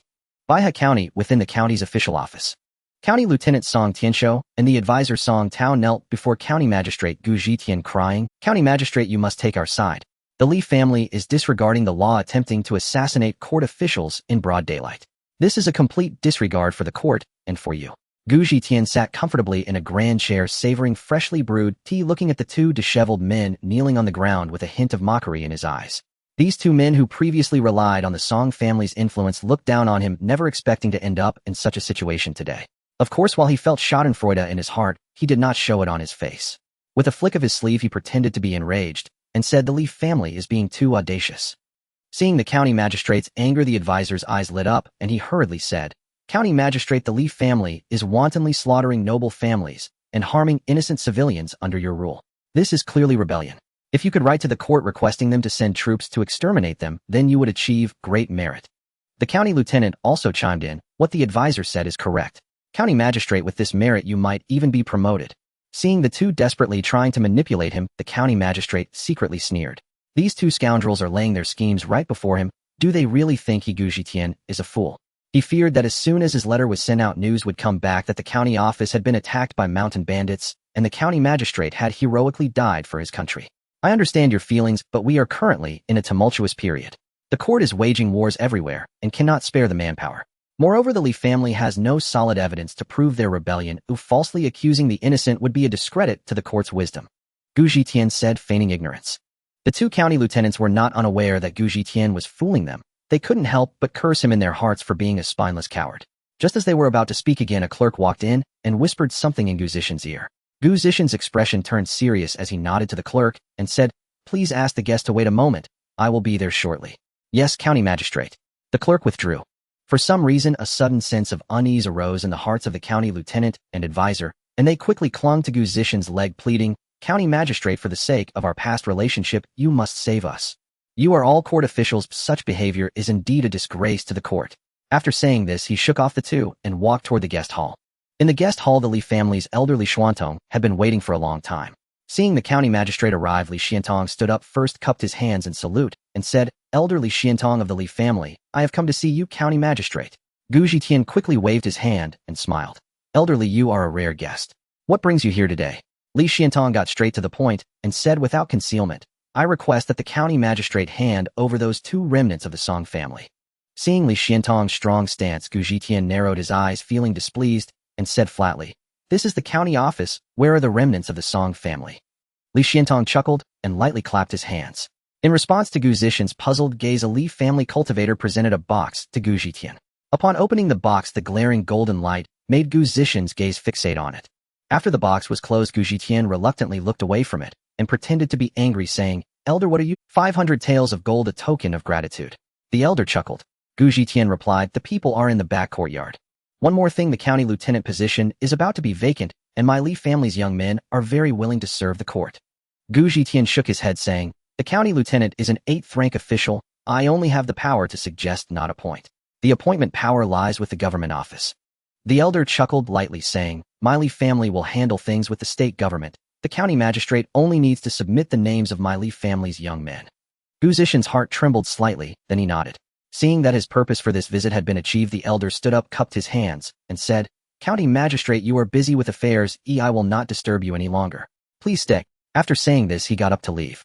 Watching the elder's retreating figure, Gu Zishan's smile gradually faded, feeling a wave of helplessness wash over him. After one Song family was done, a more formidable Li family came in. How long will he remain a puppet? After returning to the clan, the Grand Elder summoned several elders to discuss the allocation of the county magistrate position. Securing the position of county magistrate was a decision made by the Grand Elder after careful consideration. The county magistrate is responsible for controlling the county's military, maintaining public order, and collecting taxes, among other vital duties. The Li family has now subtly become the most prominent family in Baya County, yet they have always lacked an official identity. If they could secure the position of county magistrate, it would truly mean having influence in both the dark and the light. After much discussion, they ultimately chose the Grand Elder's grandson, Li Xingge, to serve as the county. It was not favoritism on the part of the Grand Elder, but because of Li Xingkong's unique identity. He was not only the grandson of the Grand Elder, but also the son-in-law of the Xingge family. With these dual identities, Li Xingge would be as steady as a mountain in the position of county magistrate. After obtaining the consent of Li Xingge, the Li family sent people to the prefectural office to establish connections. The Li family has a lineage of over 200 years and has some connections within the prefectural office, though not high-ranking. They are still influential. The next day, news broke from the county office. County Magistrate Song Tianyang had colluded with Clerk Song Tao, deceiving superiors and subordinates alike, engaging in rampant corruption. After the incident came to light, he committed suicide in fear of punishment. Subsequently, County Chief Gu Zhitian recommended the young talent Li Xingge from the prestigious Qingfeng Li family as the county magistrate. After the prefectural office's careful consideration, Li Xingge assumed office. Thus, the Li family had influence in both the dark and the light. The names of the Qingfeng Li family and the young prodigy, Li Xingge, reached their zenith after the fall of the four major families, rapidly spreading to the surrounding counties. On this day in the master's study, Li Xingge sat across from the Grand Elder. Grand Elder, I have set up 3 spirit gathering arrays on the back mountain. Practicing in these arrays can yield double the results with half the effort. However, the gathering arrays require a certain amount of time to gather the spiritual energy of heaven and earth, so they can only be activated at intervals. Those who enter to practice must either be high-ranking members of the Li family or are geniuses to maximize their value. Li Xingge explained. The Grand Elder was stunned. He naturally knew about the spirit gathering array. It was rumored that one reason the great families in the prefectural office thrived for generations was due to the existence of spirit gathering arrays among them, which could accelerate the cultivation speed of practitioners and rapidly enhance their strength, thus forming the foundation of these great families. Think about it, if others practice for a day, it is equivalent to you practicing for 2 days. A single misstep can lead to continuous mistakes. However, only array masters can set up spirit gathering arrays. Array masters are already scarce, and the cost of setting up a spirit gathering array is extremely high. Generally, families at the Qi and Blood realm cannot even dream of it. But now the master told him that the Li family had spirit gathering arrays, and 3 at once. At times, the Grand Elder really doubted whether he was dreaming. Rest assured, Grand Elder, I will make full use of the spirit gathering arrays. How is the martial pavilion being constructed? Li Xingge suddenly asked. It has been completed. The martial pavilion has 7 floors. The 1st to 3rd floors store low to high-ranked yellow stage martial arts techniques, while the 4th floor and above store mysterious stage martial arts techniques. All martial arts techniques obtained last time have been organized and stored in the martial pavilion. The Grand Elder reported. Li Xingge pondered for a moment, then took out a pile of mid-level mysterious stage martial arts techniques rewarded by the system and handed them to the Grand Elder. The Grand Elder took a look and was stunned. These will become the foundation of our Li family. No non-core high-ranking members are allowed to practice them. If they are leaked, they will be killed without mercy, Xingge said sternly. The Grand Elder snapped back to reality, trembling as he replied yes. Xingge thought for a moment and said slowly, appoint 4th Elder Xuanzong as the Elder of the Martial Pavilion to guard it without error. Then he took out 100 body refinement pills given to him by the system and handed them all to the Grand Elder to distribute to the physical realm practitioners in the clan to aid in their cultivation. After arranging everything, Xingge suddenly remembered the little girl he had brought back, the legendary daughter of. After taking her in, the fortune of the Li family rose at an astonishing speed. Without her, the Li family could not have advanced to a second-tier family so quickly. Thus he asked, how is that girl Wu Yo doing? This tool had to be firmly held in his hands. The Grand Elder shook his head helplessly. This little girl is not very sociable. Since she was brought back to the family, she hasn't spoken a word to any clan members. Xingge felt a headache upon hearing this. Perhaps it was due to her previous, unpleasant experiences. If he couldn't cultivate her sense of belonging to the family, once this daughter of fortune flew away, the Li family would suffer greatly. Thinking of this, Xingge decided to see her in person. A quarter of an hour later, accompanied by a Li family maid, Xingge arrived at Li Wei's small courtyard. Master, Miss Wu Yo lives here. Xingge nodded, dismissed the maid, and stepped into the courtyard. As soon as he entered, he spotted the petite figure sitting in the stone pavilion. She wore a purple dress, had her hair in a ponytail, and was resting her chin on her chubby cheeks, gazing at the sky, seemingly lost in thought. Wu Yo, Xingge called softly. The little girl in the pavilion trembled, then quickly turned her head in dismay. Seeing it was Xingge, she rubbed her eyes to confirm she wasn't mistaken and rushed over to throw herself. Uncle, Wu Yo called out sweetly. She thought her uncle had forgotten about her. Xingge patted her soft long hair and set her down. After a period of careful care from the Li family, little Wu Yo's complexion had almost fully recovered. Her complexion was rosy skin fair, and her large watery eyes were deep and bright, with long eyelashes fluttering. Dressed in exquisite and luxurious attire, she looked like a little princess favored by the emperor in the palace, completely transformed from the pale and emaciated little beggar she once was. I heard from the Grand Elder that you never talked to the clan members because someone bullied you among them, Xingge asked, gently stroking her head. Little Wu Yo shook her head. Then why? I just don't want to talk, I don't want to be with them. Little Wu Yo bit her lip. Xingge couldn't help but frown. Seeing this, Wu Yo thought Xingge was angry, her eyes showing a hint of panic as she tugged at her skirt, feeling a bit lost. Uncle, you haven't come to see me for a long time. Do you not want me anymore? Xingge trembled at this. He couldn't let this daughter of fortune slip away. So he hurriedly said, of course not. It's just that Uncle is very busy, and there are many bad people waiting for me to deal with. It turns out Uncle didn't dislike her, but rather that the bad people wouldn't let him come see her. I want to kill those bad people. Thinking of this, little Wu Yo tightly clenched her fists, and her gemstone-like pupils suddenly turned a strange, a violent, murderous aura emanated from Wu Yo, startling Xingge. Wu Yo. Xingge hurriedly reprimanded. Little Wu Yo trembled, and the terrifying aura receded like a tide, her pupils returning to clarity. Seeing Wu Yo back to normal, Xingge couldn't help but breathe a sigh of relief. Wu Yo could no longer stay here. If someone angered her one day, it could lead to a major incident. Uncle, I want to cultivate. I want to help you. Little Wu Yo suddenly said earnestly. Cultivate. Help me. Yes, I want to kill the bad people who go against you. Little Wei's voice was tender, yet the words she spoke were chilling. It's okay, Uncle's enemies will naturally be dealt with by Uncle. You just need to grow up obediently. Xingge said with a smile. In truth, Xingge did not want Wu Yo to be exposed to cultivation. He merely wanted to raise her and absorb her fortune for his own use. He feared Wu Yo, her talent was too terrifying. The daughter of fortune was not something to joke about. Once she cultivated, she could easily break free from his control. However, Wu Yo still shook her head. Her small mind believed that only by killing all of Uncle's enemies would Uncle have time to visit her. Wei's stubbornness gave Xingge a headache. With no other choice, he could only nod in agreement. He took Wu Yo to the Martial Pavilion. The newly constructed Martial Pavilion stood over 10 zhang tall, with 7 stories, the eaves curving upwards adorned with carved brackets and painted beams. Below the Martial Pavilion, 10 Li family practitioners stood on either side. Upon seeing Xingge arrive, they all bent in unison. Master, open the Martial Pavilion. Yes. The heavy pavilion doors slowly opened, and Xingge led Wu Yo inside. Inside the Martial Pavilion, several hundred martial arts techniques were stored which would serve as the family's foundation in the future. Xingge led Wu Yo directly to the 4th floor, where the mysterious stage martial arts techniques were stored. Wu Yo, for cultivation, you first need techniques. These are the best techniques of our Li family. You can choose for yourself. Little Wu Yo nodded. Currently, the Li family's mysterious stage martial arts techniques were still limited, all placed in the most conspicuous position. However, Wu Yo completely ignored them and went to a less noticeable bookshelf, tiptoeing to take down the only technique on it.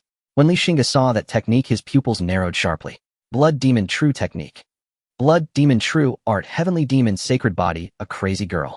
The image is too beautiful for Li Xingge to even dare to imagine. Xiao Wuyo shook her head. She didn't know why, but as soon as she entered the clan martial pavilion, it felt like a voice in the void guided her to find this blood demon true art. Seeing that the little girl was unwilling, Li Xingge had no choice but to give up. After selecting the martial arts, he took her out of the clan martial pavilion. Wuyo, Li Xingge suddenly said. Xiao Wuyo tilted her head.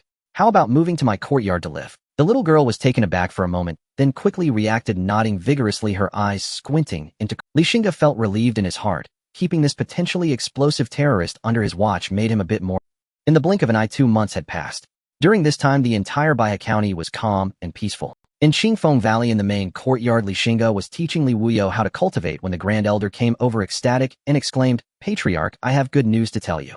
What good news? Li Xingge asked curiously. The Grand Elder stroked his beard and smiled. The spiritual rice cultivated at the back mountain has succeeded. After testing, it can slightly increase the cultivation speed. From now on, our Li family has its own spiritual planter. Li Xingge laughed heartily after hearing this, exclaiming good 3 times. Immediately summon all the elders and the clan stewards. In half an hour we will convene in the council hall. Understood. Half an hour later, Li Xingge arrived at the council hall. Over 40 stewards of the Li family and 6 elders had already been waiting there. Li Xingge took his seat at the main position. Everyone stood up, clasping their fists in respect. We pay our respects to the patriarch. No need for formalities, please sit. Li Xingge said with a light smile as everyone took their seats. The purpose of gathering the clan senior members is to announce an important matter to everyone. Except for a few elders who already knew, the rest of the stewards perked up their ears. Today, the spiritual rice secretly cultivated by our Li family has successfully passed the test. Consuming it can slightly enhance cultivation speed. Our Li family has produced a first-tier spiritual planter. A moment of silence fell in the council hall, followed by a wave of applause. After a while, Li Xingge waved his hand, and the room fell silent. Li Xingge then spoke. Previously, I promised that if this clan member successfully cultivated spiritual rice, I would promote him to the 7th elder of the family and establish a spiritual medicine hall under his supervision. Now it is time for me to fulfill my promise. His gaze swept toward a corner. Where is Li Yinxiu? As Li Xingge finished speaking, a fair-skinned, slender, middle-aged man with a calm demeanor stood up and walked out. He respectfully bowed to Li Xingge, patriarch. Li Xingge nodded with a smile, then his expression turned serious and he said in a deep voice, Li Yinxiu is the first spiritual planter of our Li family, and due to his contributions in cultivating spiritual plants, I, the current patriarch, hereby officially announce. Everyone stood up again. Promote Li Yinxiu to the 7th elder of the family and establish the spiritual medicine hall with Li Yinxiu in charge. All the stewards of the Li family bowed to Li Yinxiu in unison. We pay our respects to the 7th elder. Li Yinxiu, emotionally moved, bowed deeply to Li Xingge and the elders. Thank you, patriarch, and thank you, elders. I will definitely serve loyally and diligently for the family until my last breath. Li Xingge nodded with a smile. 2 Li family cultivators brought a chair and placed it behind the 6th elder. 7th elder, please take your seat. Understood. Li Yinxiu took his seat at the elder's position. From this moment on, he officially stepped into the power core of the Li family. Additionally, there is another matter. I intend to establish a worship hall to recruit powerful loose cultivators from the outside to serve our Li family. The worship hall will not participate in family decisions and will only heed the commands of the patriarch and the elder council. Li Xingge had already discussed this matter privately with several elders, all of whom expressed their support, so they spoke. Seeing that the patriarch and several elders had reached a consensus, the stewards naturally did not dare to oppose, and this resolution was smoothly passed. Next, they discussed the matter of continuing to increase the cultivation resources for the clan members. The Li family had annihilated 4 major families, and the seized cultivation resources had long filled the entire treasure house. Li Xingge would not let them rot in the treasure house. Quickly converting them into family strength was the way to go. An hour later, the meeting concluded successfully. Subsequently, news of the emergence of a spiritual planter in the Li family and the start of recruiting worshippers spread like wildfire throughout Baya County. In an instant, all forces, big and small, in Baya County were shaken. The Li family already had 3 Qi blood cultivators, which was astonishing enough, and now with the emergence of a spiritual planter, it felt as if a great mountain pressed down on everyone's hearts. Outside Baya County, at a small tea house by the roadside. It was noon, with the blazing sun high in the sky, causing people to sweat profusely. Many passing merchants stopped in this small tea house to drink tea and rest. Have you heard? The Qingfeng Li family has produced a first-tier spiritual planter. An elderly busybody spoke, catching the interest of those around him, who gathered around. Is that true? The Li family already has 3 Qi blood cultivators, and now with an additional spiritual planter, doesn't that make the Li family's power unrivaled in Baya County? Someone exclaimed in surprise. Hearing someone question the elderly busybody appeared somewhat displeased. Why would I lie to you? It's absolutely true. I have a distant relative who works in the Li family's market. This was told to me by a direct descendant of the Li family himself. Tisk, a first-tier spiritual planter, even the prominent families in the capital would treat him as an esteemed guest.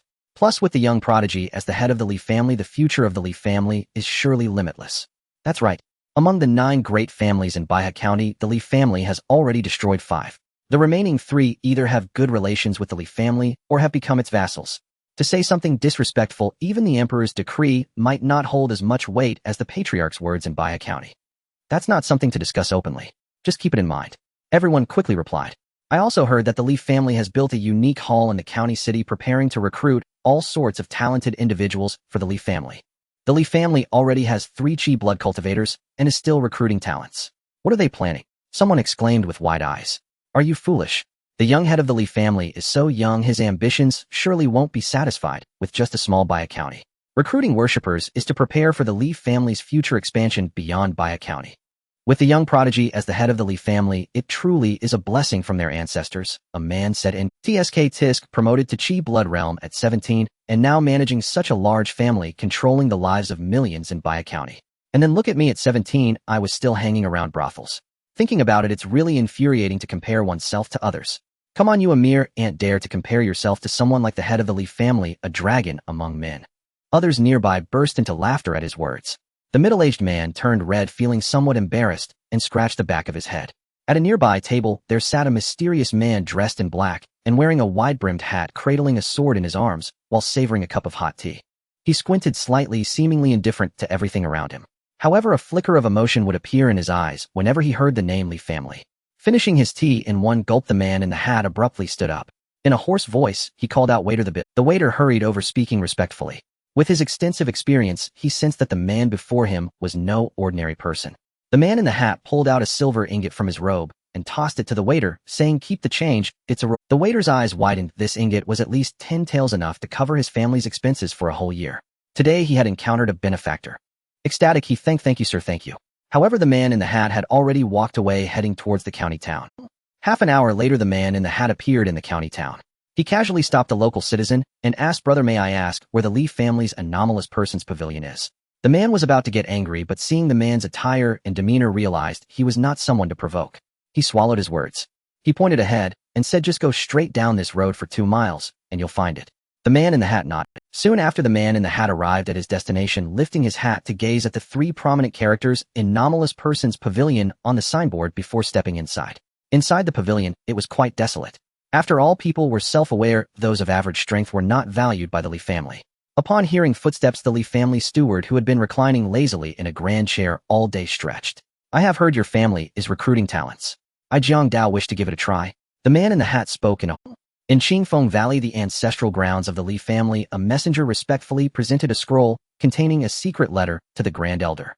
The Grand Elder opened the letter, and upon reading its contents, his expression changed.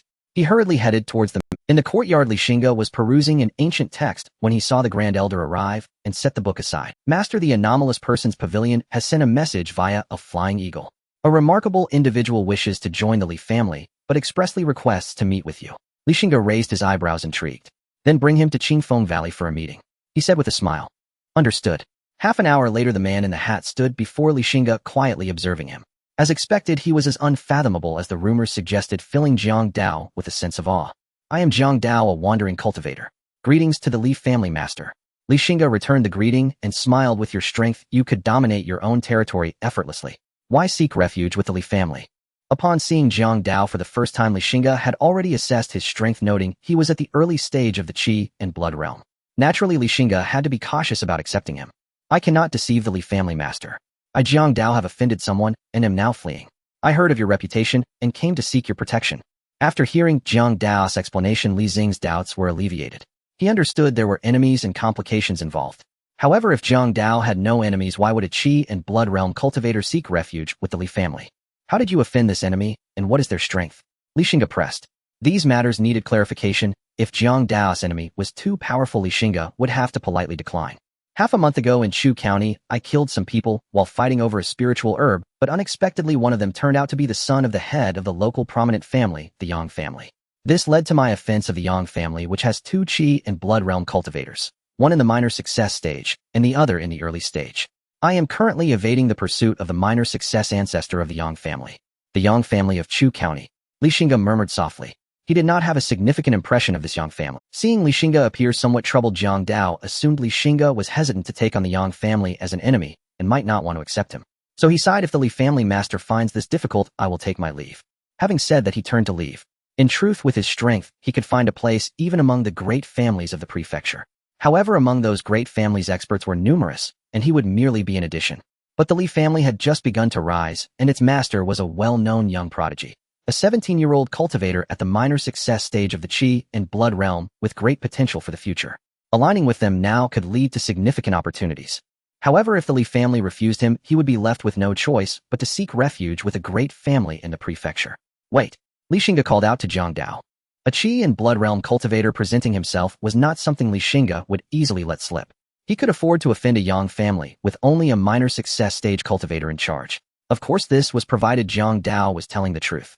Jiang Dao turned back to face Li Xingge. "If what you say is true, the Li family would naturally be willing to accept you. However, I ask that you grant us a day or two to verify your claims. During this time, your safety will be guaranteed by the Li family." Li Xingge would naturally not take Jiang Dao's word at face value. He needed to ascertain the true circumstances of the Yang family before making a decision. Jiang Dao was stunned for a moment before quickly reacting. "Then, I thank the Li family master in advance." If Li Xingge had immediately indicated acceptance, Jiang Dao might have hesitated. But now with Li Xingge showing such caution, he felt completely at ease. Those who were careful and prudent tended. 2 days later, Li Xingge looked at the secret letter in his hand and smiled at Jiang Dao, saying, "Welcome to the Li family. From now on, we are family." The contents of the secret letter confirmed that Jiang Dao had spoken the truth. Hearing this, Jiang Dao finally relaxed the anxious heart that had been suspended for so long. He clasped his hands, deeply bowing to Li Xingge, saying, "Jiang Dao greets the family master. From this day forth, my life belongs to the Li family." Li Xingge helped Jiang Dao up, and the two exchanged a knowing glance, bursting into hearty laughter. With Jiang Dao's addition, the Li family now had 4 Qi and Blood Realm cultivators in their ranks. Previously, at its peak, the Li family had only managed to maintain 2 Qi and Blood Realm cultivators at once. "Ancestor, we have investigated and found that Jiang Dao, that scoundrel, last went to Qingfeng Valley of the Qingfeng Li clan, and after entering, he has never come out again." In a tavern in the county town, a middle-aged man respectfully spoke to an old man with white hair and a youthful face. "Qingfeng Li clan." The old man frowned slightly upon hearing this. "Indeed, ancestor, if Jiang Dao has received the protection of the Qingfeng Li clan, it will not be so simple for us to kill Jiang Dao and take revenge for the young master." The middle-aged man spoke with a grave expression. "What do you mean?" The old man was somewhat perplexed as he remembered that the Qingfeng Li clan seemed to have only one practitioner who had just entered the Blood Qi realm. Seemingly sensing the old man's doubts, the middle-aged man explained, "Ancestor, you have been in seclusion for too long and are unaware of many matters. The current Qingfeng Li clan is no longer what it used to be. Since the previous clan leader of the Qingfeng Li clan passed away, the new clan leader is a young man who is only 17 years old. A mere 17-year-old child can be the clan leader. This is truly a joke with the family." The old man scoffed. "Ancestor, you must not underestimate him just because he is young." The middle-aged man quickly. Though the new clan leader of the Li family is only 17, during his tenure the Li clan has merged with 5 of the 9 major families of Baya County, and his own cultivation has already reached the minor success stage of the Blood Qi realm. The old man who was drinking tea spat it out onto the middle-aged man's face. In the middle-aged man's resentful gaze, the old man widened his eyes in disbelief and said, "A 17-year-old minor success practitioner in the Blood Qi realm. Are you joking with me?" The middle-aged man wiped the water off his face and forced a smile, saying, "Ancestor, how could I dare to deceive you? This matter is known to everyone in Baya County. Moreover, that's not all. Besides this young clan leader, 2 elders of the Li clan have also broken through to the Blood Qi realm. So now the Li clan has 3 practitioners in the Blood Qi realm." The old man's breathing gradually intensified. After a long moment, he finally spoke slowly. "If that's the case, then this matter will indeed be difficult to handle. Then, ancestor, what shall we do now?" The old man pondered for a moment and instructed, "Have someone write an invitation for me. I will personally visit this young clan leader." "Understood." 2 hours later, the old man and the middle-aged man arrived at Qingfeng Valley. "Halt. The front is the territory of the Qingfeng Li clan. No entry without permission," 2 Li clan practitioners said solemnly. The old man looked at the 2 ordinary Li clan practitioners before him, who exuded an indescribable air of arrogance and confidence, and couldn't help but sigh in his heart.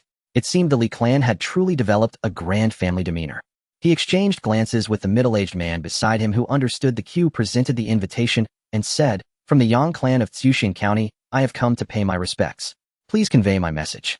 One of the Li clan practitioners took the invitation, glanced at it, and spoke in a gentler tone, "Please wait a moment, I will relay this right away." In Qingfeng Valley, Xingge looked at the invitation in his hand and smiled at the Grand Elders, saying, "The expected guests have finally arrived." The latter shook his head and smiled. "Quickly invite them in and notify a few elders of the clan to await in the reception hall."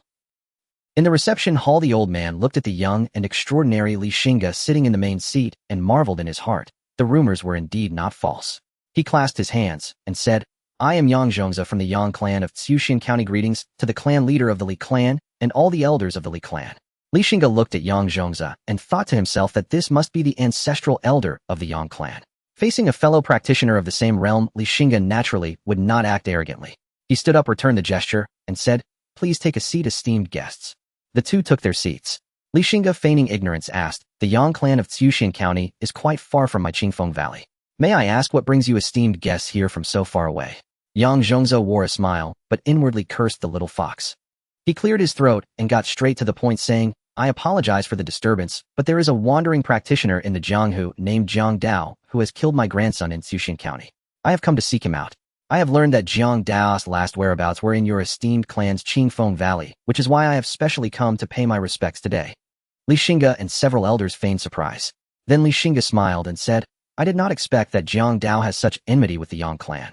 To be honest, Jiang Dao is indeed in my Qingfeng Valley right now." Yang Zong's expression changed slightly. "I kindly request the clan leader of Li to hand over my enemy.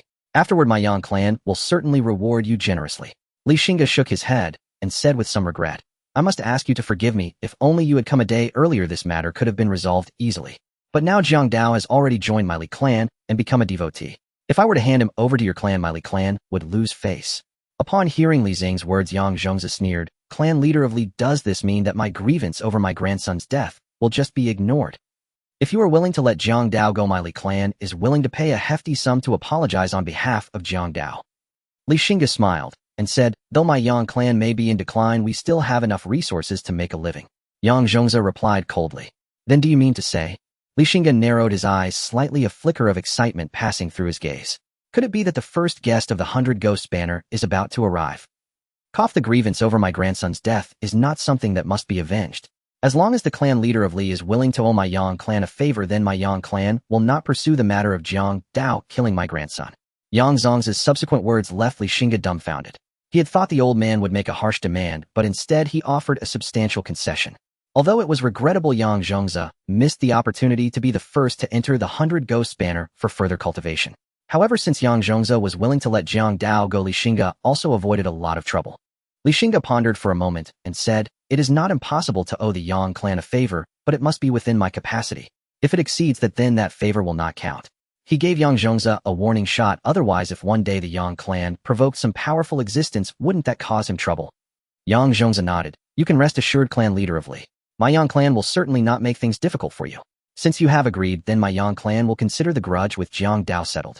After saying this, he stood up, saying, "Since this matter has been resolved, I will not disturb the clan leader of Li any longer. Please stay." After finishing, he got up to leave, and Xingge and the elders also stood to see him off. Watching Xingge and his companions' departing figures, Xingge shook his head and smiled. What a character. Outside Qingfeng Valley, the middle-aged man looked at Xingge in confusion and said, "Ancestor, are we really just letting go of the young master's grudge?" Xingge glanced at him and replied irritably, "What else could we do? Fight to the death with the Li clan in Qingfeng Valley? I'm afraid you would be the first to die." The middle-aged man scratched his head and smiled awkwardly. "Actually, I have to thank my good grandson. If he hadn't died, how would I have the chance to have such a person owe my Yang clan a favor?" The middle-aged man's eyes widened at this remark, looking at Xingge as if he had seen a ghost. Normally, didn't the ancestor favor the young master the most? Seeing the expression of the middle-aged man, Xingge seemed to guess what he was thinking, but he did not explain further. Although the grandson who was killed by Jiang Dao was his favorite, he still had more than a dozen grandsons left. However, Xingge had only one grandson, a young genius who broke through to the minor success stage of the Blood Qi realm at 17 and exerted great pressure on him. Xingge could not imagine how far he could go in the future. However, Xingge had only one grandson, a young genius who broke through to the minor success stage of the Blood Qi realm at 17 and exerted great pressure on him. Xingge, after all, one could always have more grandchildren. Young man, you are still too young. In the following time, the Li family chose a low-profile development model. Li Xingge closed himself off again, handing over the great power in his hands to the elders before his seclusion. With the changing of seasons, a year passed. During this year, the strength of the Li family saw a comprehensive enhancement. Although no new Qi blood realm cultivators were born, the number of physical realm cultivators had increased to over 40. On this day, the autumn wind was bleak and the weather was slightly cool. In front of Qingfeng Valley, a woman ragged and emaciated with a face full of weariness gazed at the nearby Qingfeng Valley, her eyes shimmering with a hint of hope. Seeing someone approaching, a guarding cultivator from the Li family stepped forward to drive her away. Miss Su Ling's maid, I beg you. Please save Su. Before she could finish her words, she felt a sudden dizziness, and everything went black as she collapsed to the ground. The Li family cultivator furrowed his brows. Miss Su Ling.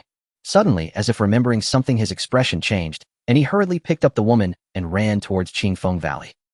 In the courtyard where the third elder Li Xianyong resided in a side room, Li Xianyong frowned tightly, and as he listened to the woman's weeping, his anger grew stronger.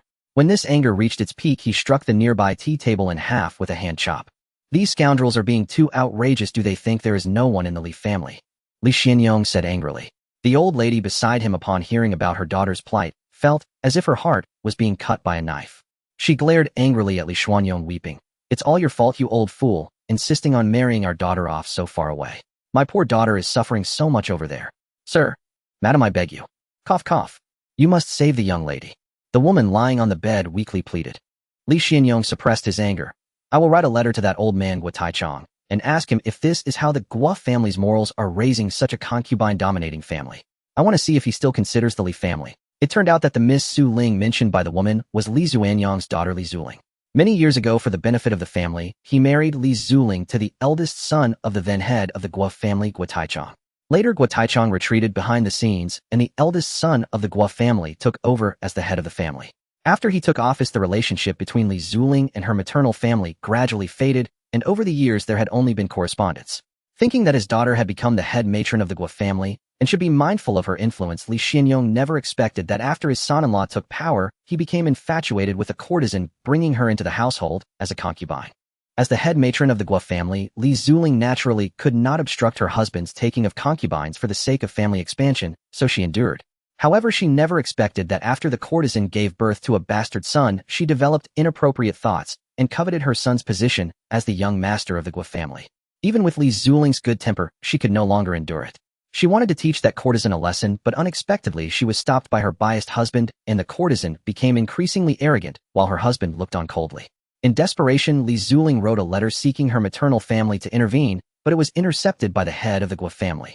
Enraged, the head of the Guo family took this opportunity to imprison Li Zuling, and this imprisonment lasted for 3 years. Fortunately, a loyal maid who had accompanied her, a Lian, risked her life to escape from the Guo family and hurried to the Li family to deliver the news. A mortal woman crossing mountains and rivers faced unimaginable hardships. Li Xianyong rolled up his sleeves to write, but was interrupted by his old companion, who snatched the pen away. What good is a letter? Do you think you can save our daughter with a mere letter? Our daughter was married to the Guo family for the sake of the family. This matter must be resolved by the family. The old lady said, hands on her hips. But Li Xianyong showed hesitation, but the old lady had already stormed out of the room. On the other side, eldest elder, you must stand up for our Zuling. The Guo family's actions show that they completely disregard our Li family. The old lady sobbed. Beside her, the eldest elder, having learned the reason, was already furious. He comforted her, sister-in-law, don't worry, the family will definitely not sit idly by in this matter. After speaking, he called out towards the door, someone. A servant walked in, respectfully cupping his fists. Eldest elder, quickly send a messenger to the Guo family in Dong County and tell Guo Taichang that he must give the Li family an explanation for this matter, otherwise he will bear the consequences. Yes, eldest elder. The servant received the order and left. Days later, the messenger returned after a long journey. Upon seeing the eldest elder, the messenger appeared embarrassed. Eldest elder, I went to the Guo family, but I couldn't even enter their door. They said this is their family matter and has nothing to do with our Li family. After speaking, he carefully looked up at the latter's expression, only to see the eldest elder's face already as cold as ice. Good, very good. The eldest elder gritted his teeth, speaking each word slowly. Gather the elders in the council hall for a meeting. After Li Xingge entered seclusion, the eldest elder became the de facto leader of the family. Half an hour later, in the Li family's council hall. Elders, this is the situation. Now we must make a decision, the eldest elder said calmly. The third elder chose to avoid the issue, while the second elder, Li Xuanzhong, said, fellow elders, I believe we cannot turn a blind eye to this matter.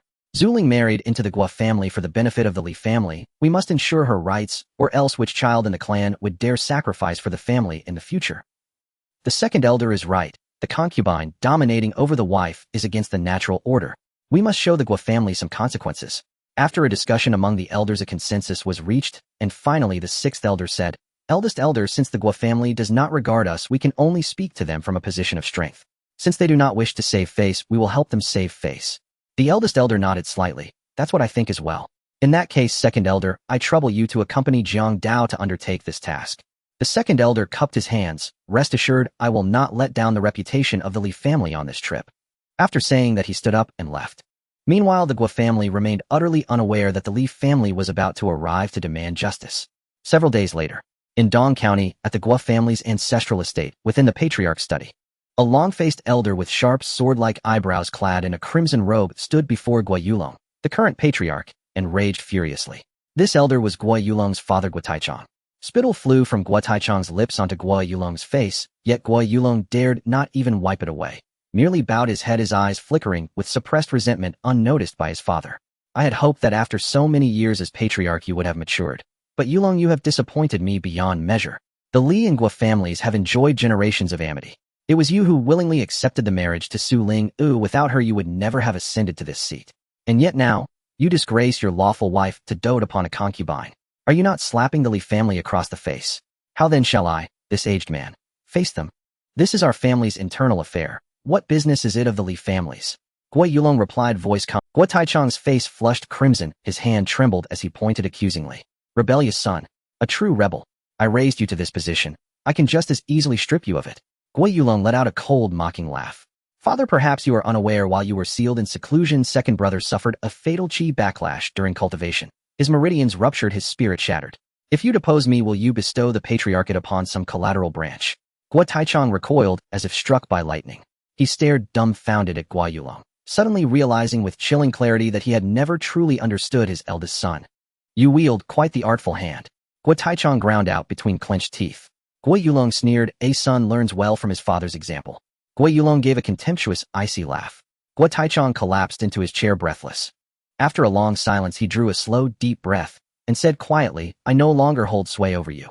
But I draw one line, the next patriarch of the Gua family must be a legitimate heir, not the offspring of some low-born concubine.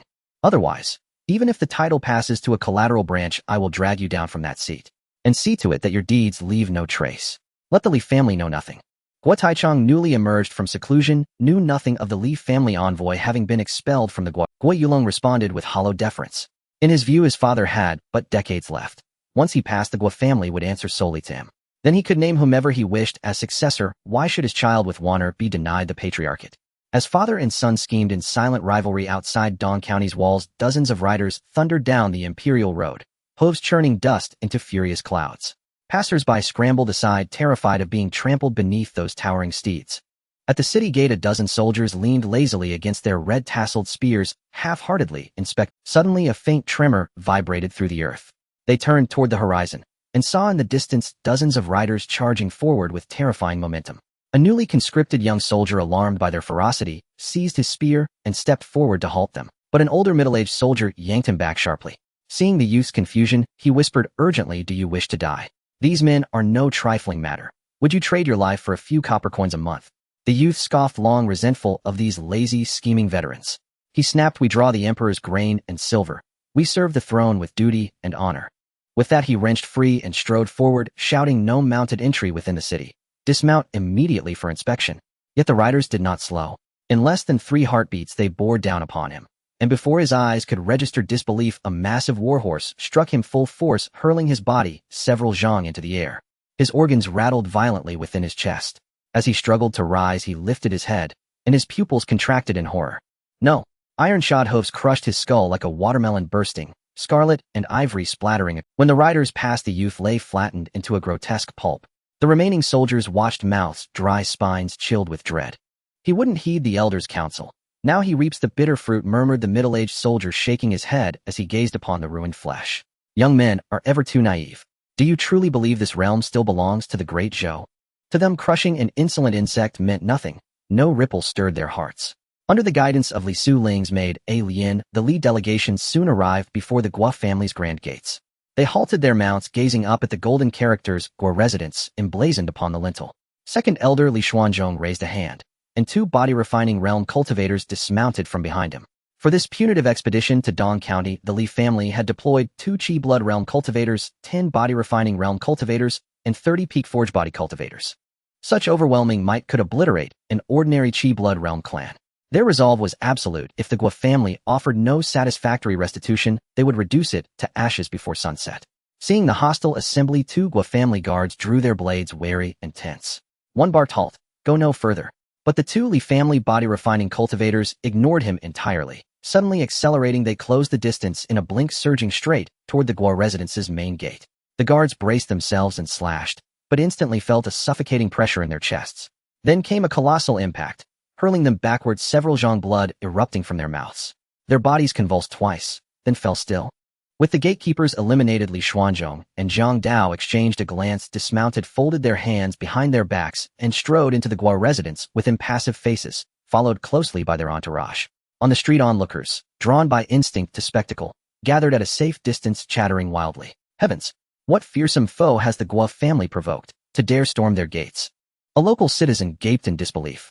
The Guo family ranked among Dong County's 5 foremost Qi Blood Realm clans, its authority unchallenged. Yet here it was besieged. No idea. All strangers. Clearly the Guo family has drawn the wrath of some powerful outsider. This is vengeance, trouble indeed. Someone gloated. The Guo family's reputation in Dong County had long been poor. None doubted the intruder's strength. Those bold enough to strike directly could scarcely be weaker than the Guo family itself. Inside the Guo residence, servants froze in shock. At the sight of the 2 motionless gatekeepers, timid retainers shrieked and scattered like rats. The lead delegation formed ranks in the central courtyard. Second elder Li Xuanzhong stepped forward, his expression glacial. Guo Taichong, Li Xuanzhong of the Li family, accompanied by honored cultivator Jiang Dao, pays formal visit. Amplified by Qi blood energy, his voice boomed across the entire estate.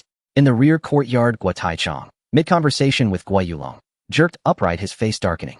He shot Guo Yulong a venomous glare. What is this? Why have the Li family come calling? Guo Yulong's lip twitched.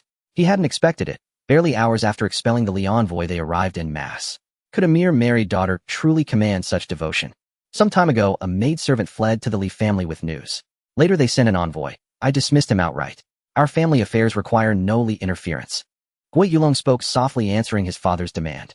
Guo Taichong erupted, slapping Guo Yulong hard across the face, leaving 5 livid fingers imprinted on his cheek. I, Guo Taichong, renowned for wisdom all my life. How did I sire a son as witless as swine? Centuries of goodwill between the Guo and Li families. Will you shatter it all? Faced with his father's genuine fury, Guo Yulong dared not retort, and Guo Taichong had no will left to chastise him further. The Li family had already breached the threshold. The priority now was containment. Father and son hurried toward the main gate. Their Guo cultivators, roused by the commotion, had gathered and now faced off against the Li delegation. Battle loomed inevitable, until at last Guo Taichong and Guo Yulong arrived. Their first glance fell upon the lifeless guards sprawled on the ground. Guo Taichong's expression hardened. So, the Li family had launched a direct assault. Though the Guo family bore fault, such arrogance was intolerable. Did they truly take the Guo family for clay to be molded at will? But when his gaze fell upon Li Xuanzhong and Zhang Dao, and he sensed their cultivation realms, Guo Taichong sucked in a sharp, involuntary breath. 2 cultivators of the Blood Qi realm, Ni's previously grim expression instantly brightened into a smile. Brother Xuanzhong, it has been far too long. My apologies for failing to welcome you properly. Please forgive me. Li Xuanzhong sneered coldly. I dare not presume such honor. The threshold of the Guo family is no ordinary one. Guo Taichong let out an awkward chuckle, then shot a fierce glare at Guo Yulong beside him. The young man instinctively shrank his neck. It is entirely the fault of my household's inept servants. Pray, Brother Xuanzhong, overlook this slight in light of our family's centuries-old bond of friendship. Guo Taichong offered an apologetic bow. Guo Taichong, spare me your evasions. You know full well why the Li family has come today. If you fail to deliver justice to us, then the 100-year kinship between our houses ends here, now. And perhaps, your Guo family's century-old legacy shall be reduced to ashes. Li Xuanzhong declared with unyielding authority, his veiled threat darkening Guo Taichong's countenance to pallor. Since breaking through to the Blood Qi realm, he had never before been so relentlessly cornered. And he could not fathom it. How in just 2 years of seclusion had the Li family grown so formidable? But circumstance brooked no defiance. 2 Blood Qi realm cultivators stood at his gate demanding retribution. His house had no choice but to yield. And he clasped his fists and bowed deeply toward Li Xuanzhong. Please, Brother Xuanzhong, grant me a moment. I shall deliver a resolution worthy of the Li family's esteem. He turned sharply to Guo Yulong and barked, What are you waiting for? Fetch Lady Su Ling, immediately. Though reluctant, Guo Yulong sensed the perilous imbalance of power and nodded silently. He summoned a trusted retainer. Bring the madam to us, now. Yes, sir. In moments later, Li Su Ling was led forth. Her face sallow, her frame emaciated, her eyes hollow with exhaustion. At the first sight of her, Li Xuanzhong's lips trembled. He nearly doubted his own vision. His niece, barely 40, now appeared as withered as a woman of 60. The Guo family dares greatly. Li Xuanzhong roared in fury, unleashing a crushing wave of aura. Beside him, Jiang Dao likewise projected his might. Under the dual pressure of two blood chi realm masters, every onlooker felt an invisible hand clenching their heart-stifling breath and thought alike. Behind them, the Li sect's cultivators drew their blades in unison, awaiting only their second elder's command to turn the opulent Guo residence into a blood-soaked hellscape. Guo Taichang's scalp prickled beneath that overwhelming aura. In his heart, he knew, facing both men at once, he would perish without hope of reprieve. Frantically, he pleaded, Brother Xuanzhong, calm your wrath. Please temper your anger. Yet Li Xuanzhong, consumed by rage at Li Su Ling's desolation, was beyond reason. Nas slaughter seemed imminent. Li Su Ling spoke, Uncle Xuanzhong, cease please. Her voice was a threadbare whisper, on the verge of extinction. Li Xuanzhong rushed forward, steadying her frail form and infusing her with a gentle current of blood qi. At last a faint flush returned to her cheeks. She gave a hollow, sorrowful laugh. Uncle Xuanzhong, I truly believed I'd never see any of you again. Never say that, Su Ling. Your clan stands ever behind you. Li Xuanzhong murmured, grief etching deep lines upon his face. Should harm befall you, every soul within this Guo estate shall pay with their lives. Our patriarch decreed it. No one, not a single soul, shall dare humiliate a member of the Li family. At those words, his gaze swept across the Guo assembly, cold, lethal, glinting with murderous intent. The patriarch? Is Uncle Patriarch well? Li Su Ling asked softly. Li Xuanzhong shook his head and sighed. A shadow of sorrow crossed his features as he recalled his elder brother. He passed into stillness over a year ago. The Li family now rests under the stewardship of Xingge. Xingge, na wistful light entered Li Su Ling's eyes. She remembered the solemn, solitary boy who'd lost both parents early, always bearing himself like a miniature elder. Had he truly matured enough to shoulder the weight of such a vast lineage? Indeed, Su Ling, I shall recount all this to you later. For now, this grievance shall be avenged. Li Xuanzhong fixed the Guo assembly with glacial eyes. But Li Su Ling gently shook her head and begged, Uncle Xuanzhong, may I handle this myself? Li Xuanzhong paused, then nodded, turning to Guo Taichang. Guo Taichang, you heard my niece. Did you? I did, Guo Taichang affirmed, then raised his voice to address his entire clan. From this moment onward, my wife's will is my own. The Guo cultivators responded in unison. They had no choice. Li Xuanzhong's resolve left no room for negotiation. Should the Li family depart unsatisfied today, the Guo mansion would drown in blood. Su Ling, what would you have done now? Li Xuanzhong asked quietly. Li Su Ling drew a slow, steadying breath. Summon them, madam. Several Guo cultivators stepped forward. Bring Zhang Waner, the shameless courtesan, and that bastard child, to me, now. Guo Yulong's eyelid twitched violently. He opened his mouth to protest, only to meet his father's icy, merciless gaze. In that instant, he knew Guo Taichang would kill him without hesitation. He swallowed his words. Yes, madam. Moments later, Zhang Waner and a 5 or 6-year-old boy were dragged roughly forward by Guo. To be fair, Zhang Waner possessed undeniable allure. No wonder the Guo patriarch had fallen so deeply on. Kneeling on the floor, Zhang Waner trembled violently amid the suffocating tension. Spotting Guo Yulong hiding behind his father, she seized him as her sole lifeline. My lord Guo. Before she could utter another syllable, Li Su Ling struck, a stinging, resounding slap across that porcelain cheek. Then another, and another. In moments, Zhang Waner's face swelled grotesquely, unrecognizable, unbearable to behold. A low-born actress, daring to bewitch the patriarch was grievous enough, but to covet his seat, unforgivable. Li Su Ling hissed through clenched teeth. Zhang Waner cradled her burning face, her speech slurred and broken. Madam, I won't do it again. Too late for repentance. Li Su Ling laughed, a chilling, mirthless sound. Seize them, gouge out their eyes, sever their tongues, amputate their limbs, and keep them alive, in rice jars tended with utmost care. That decree struck even Guo Taichang pale. Zhang Waner perhaps was expendable, but the boy was. He opened his mouth to plead, yet met Li Su Ling's frigid stare and exhaled a heavy, defeated sigh. Guo Yulong stood frozen, then erupted in furious roar. Li Su Ling, do not push us too far. Junior is my son after all. Li Su Ling's laughter was glacial. Then tell me, was Chiuer not also your son? Where were you when they plot? Guo Yulong's face drained of all color. And what are you waiting for? Inhesitant Guo cultivators gritted their teeth, drew their blades, and advanced toward mother and child. Seeing them move, Guo Yulong clenched his jaw. His perfect body cultivation surged forth as he lunged to save Zhang Wan'er and her son. Li Xuanzhong's eyes turned glacial. In a blur of motion, he intercepted Guo Yulong. His palm slammed into the younger man's dantian, shattering his cultivation core. Even Guo Taichang could not intervene in time. Watching his son collapse, broken, hollow, utterly ruined, Guo Taichang's heart wrenched. Though wayward, he remained his only son. Yet fury yielded to duty first. He was the Guo family's ancestral patriarch, only then a father. He ground his teeth and said, "Brother Xuanzhong, satisfied now? Brother Taichang, now that Guo Yulong is crippled, I find my nephew Qiu'er possesses remarkable potential for leadership. What say you?" "Qiu'er is only 14. That is wholly inappropriate," Guo Taichang blurted. Li Xuanzhong narrowed his eyes, danger flickering in their depths. The Li patriarch assumed command of the Qingfeng Li clan at 17. "Qiu'er is 14, but you remain, do you not?" Guo Taichang released a long, shuddering breath and forced the words, "Brother Xuanzhong speaks wisely. In several days I shall hold the grand investiture ceremony for Qiu'er as patriarch." Only then did Li Xuanzhong nod, satisfied. "Brother Taichang, if not for our century-long alliance, and for the sake of my niece, Su Ling, your Guo estate would already lie in blackened ruin. Do not disappoint the Li family again." Li Xuanzhong's tone carried quiet, unmistakable warning. "You have my word, Brother Xuanzhong. And the Li families, should such a transgression recur, I shall present my head in atonement." Elsewhere, Zhang Wan'er and her son had already been reduced to limbless, sightless, tongueless husks. Li Zuling's hatred towards Zhang Wan'er and her son reached its peak. Zhang Wan'er resorted to all kinds of schemes to try to make Guo Yulong divorce her, even wishing for her to fall ill and pass away. If it weren't for the power of Li Zuling's maternal family, perhaps she would have long been reduced to a pile of dust. As for Zhang Wan'er's 5-year-old child, despite his tender age, he harbored malicious thoughts and repeatedly framed the legitimate son, causing Guo Yulong to grow increasingly disdainful of him.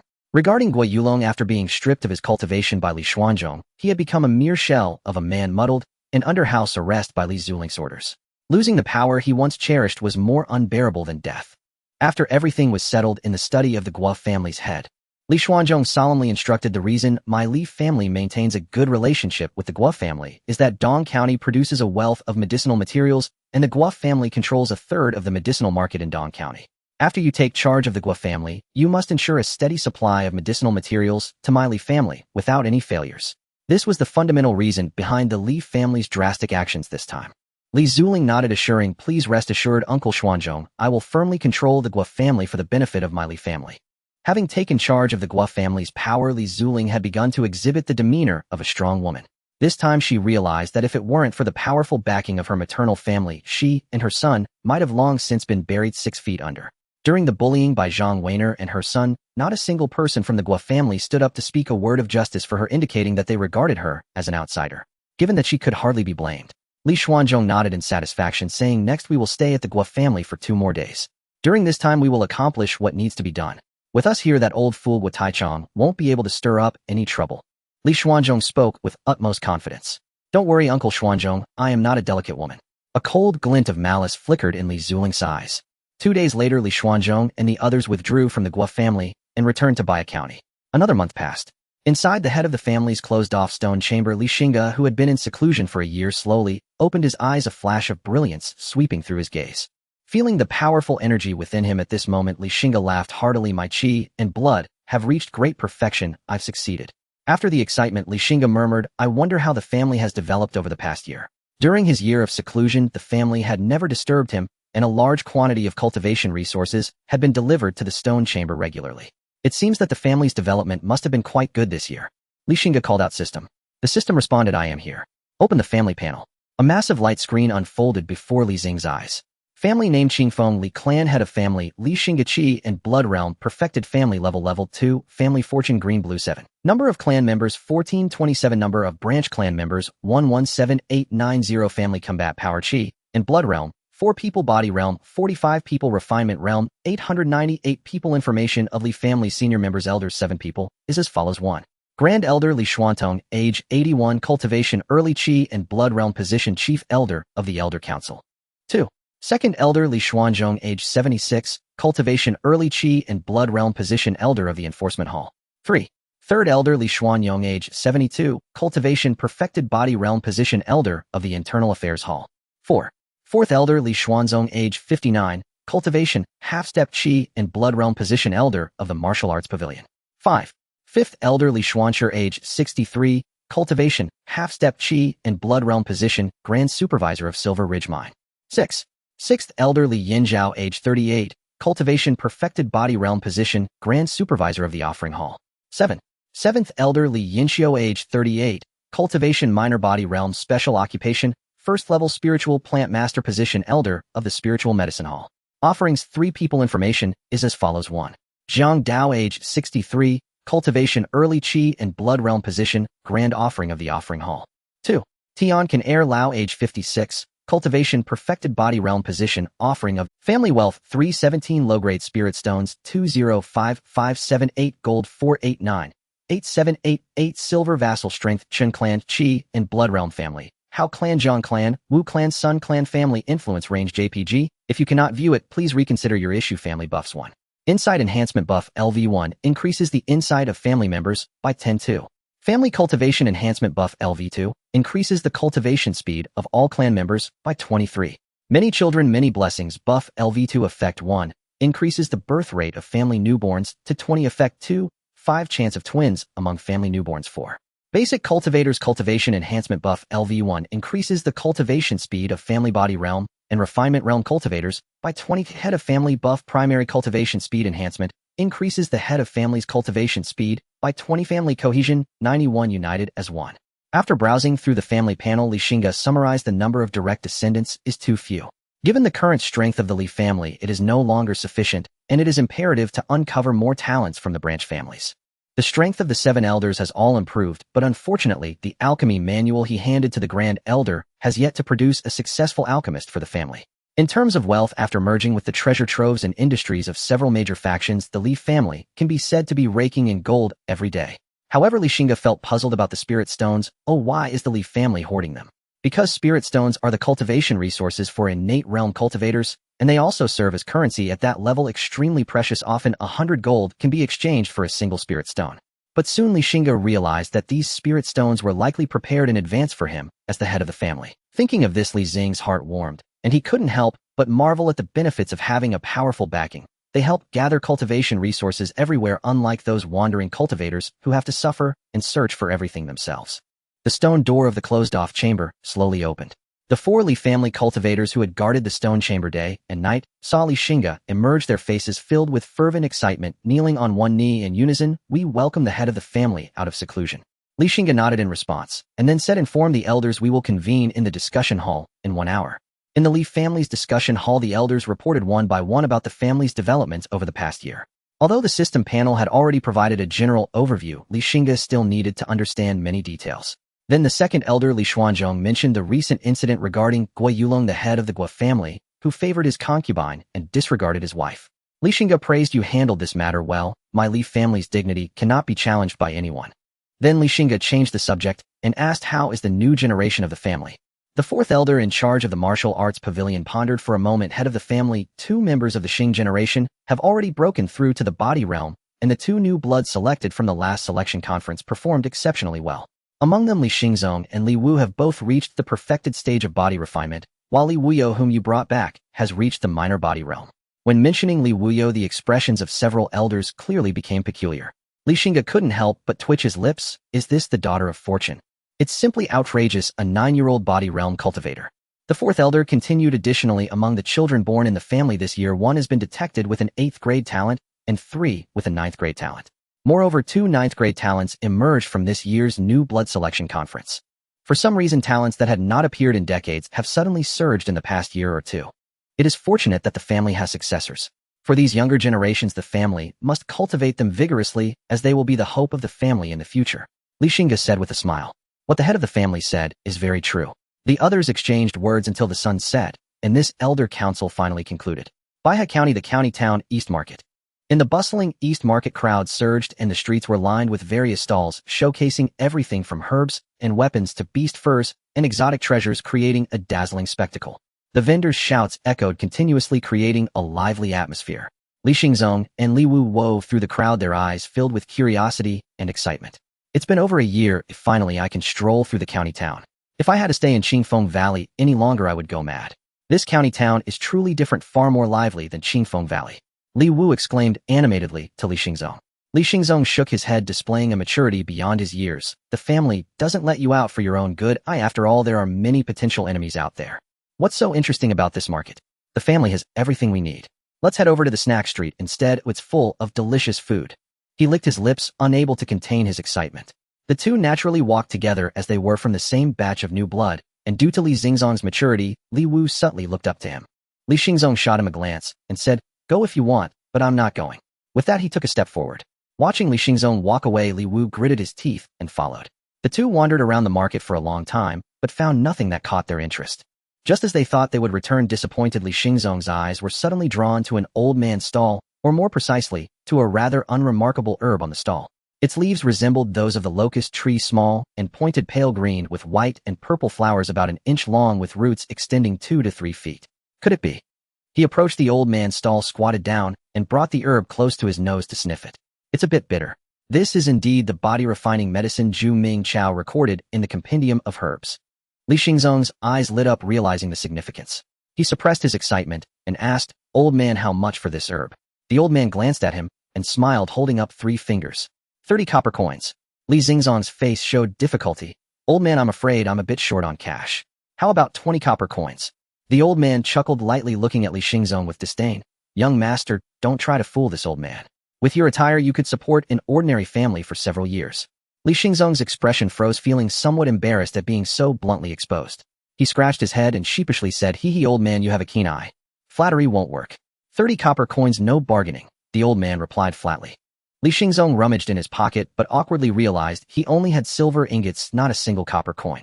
As a core disciple of the Li family, his monthly allowance was in dozens of taels. Feeling a bit pained, he pulled out a silver ingot and handed it to the old man, saying, "Old man, I'll take all these items. Here's a silver ingot for you, no need for change. The Zhu Ming Chao is too precious, worth hundreds of taels of gold. 30 copper coins feels like a violation of..." The old man nodded, a hint of approval flashing in his murky eyes. He accepted the silver ingot and smiled, "Then take it all." Hearing this, Li Xingzong's face lit up with joy, and he eagerly began to pack up the assorted items. However, he didn't notice that in the distance a young man dressed in fine clothing was watching them. Upon hearing his companion's words, a greedy expression appeared on his face, and he strode over. Reaching the stall, the young man said, "Kid, do you really think you can buy such a precious item with a single ingot of silver?" "Old man, I'll offer you 10 taels of gold for these items. I'll take them all." With that, his companion pulled out 2 gold ingots from his pocket and tossed them to the old man, but the old man didn't accept them, letting the gold ingots fall to the ground. Seeing this, the young man's expression darkened. "What's wrong? Is it too little? Is 20 taels of gold not..." His companion once again pulled out 2 gold ingots, but Li Xingzong could no longer hold back. He stood up, his face filled with anger, and said, "Young master, the old man has already sold the items to me. They are mine now and have nothing to do with you." The young man ignored Li Xingzong, holding his head high and arrogantly addressing the old man. "Old man, the one who offers the highest price gets it. 20 taels of gold is enough for you to live in luxury for a lifetime." However, to the young man's surprise, the old man shook his head with a smile. "Although I'm a bit poor, I know the order of things. This Zhu Ming Chao has already been sold to this young friend. If you want it, you'll have to find him." Hearing this, the young man's face turned extremely grim. He turned to Li Xingzong and said coldly, "Kid, 50 taels of gold, give me what you have in hand." "Not for sale." Li Xingzong refused. With the Li family behind him, could he really care about 50 taels of... Moreover, this Zhu Ming Chao is a rare body-refining medicine. Consuming it not only enhances physical strength, but also lays a solid foundation for breaking through the physical realm. Perhaps he could rival that prodigy. Repeatedly rejected, the young man became increasingly angry. Given his noble status, he had never endured such humiliation and reached out to snatch it. However, he was firmly grasped by Li Xingzong's hand, who coldly said, "Young master, don't go too far. Kid, you'll regret this." With that, he struck out at Li Xingzong. The young man possessed the strength of the great perfection of the physical realm, and his strike had a force of several hundred pounds. Li Xingzong, however, remained unafraid. Although he had just mastered the physical realm, he practiced the family's mid-level profound technique, Qingmu decision, and with their realms not differing too greatly, he had no fear of this young man. He countered with a strike, and as both exchanged blows, they retreated 3 steps. Feeling a pang in his hand, the young man's expression grew increasingly grim. In a fit of anger, he turned to his companion. "What are you waiting for?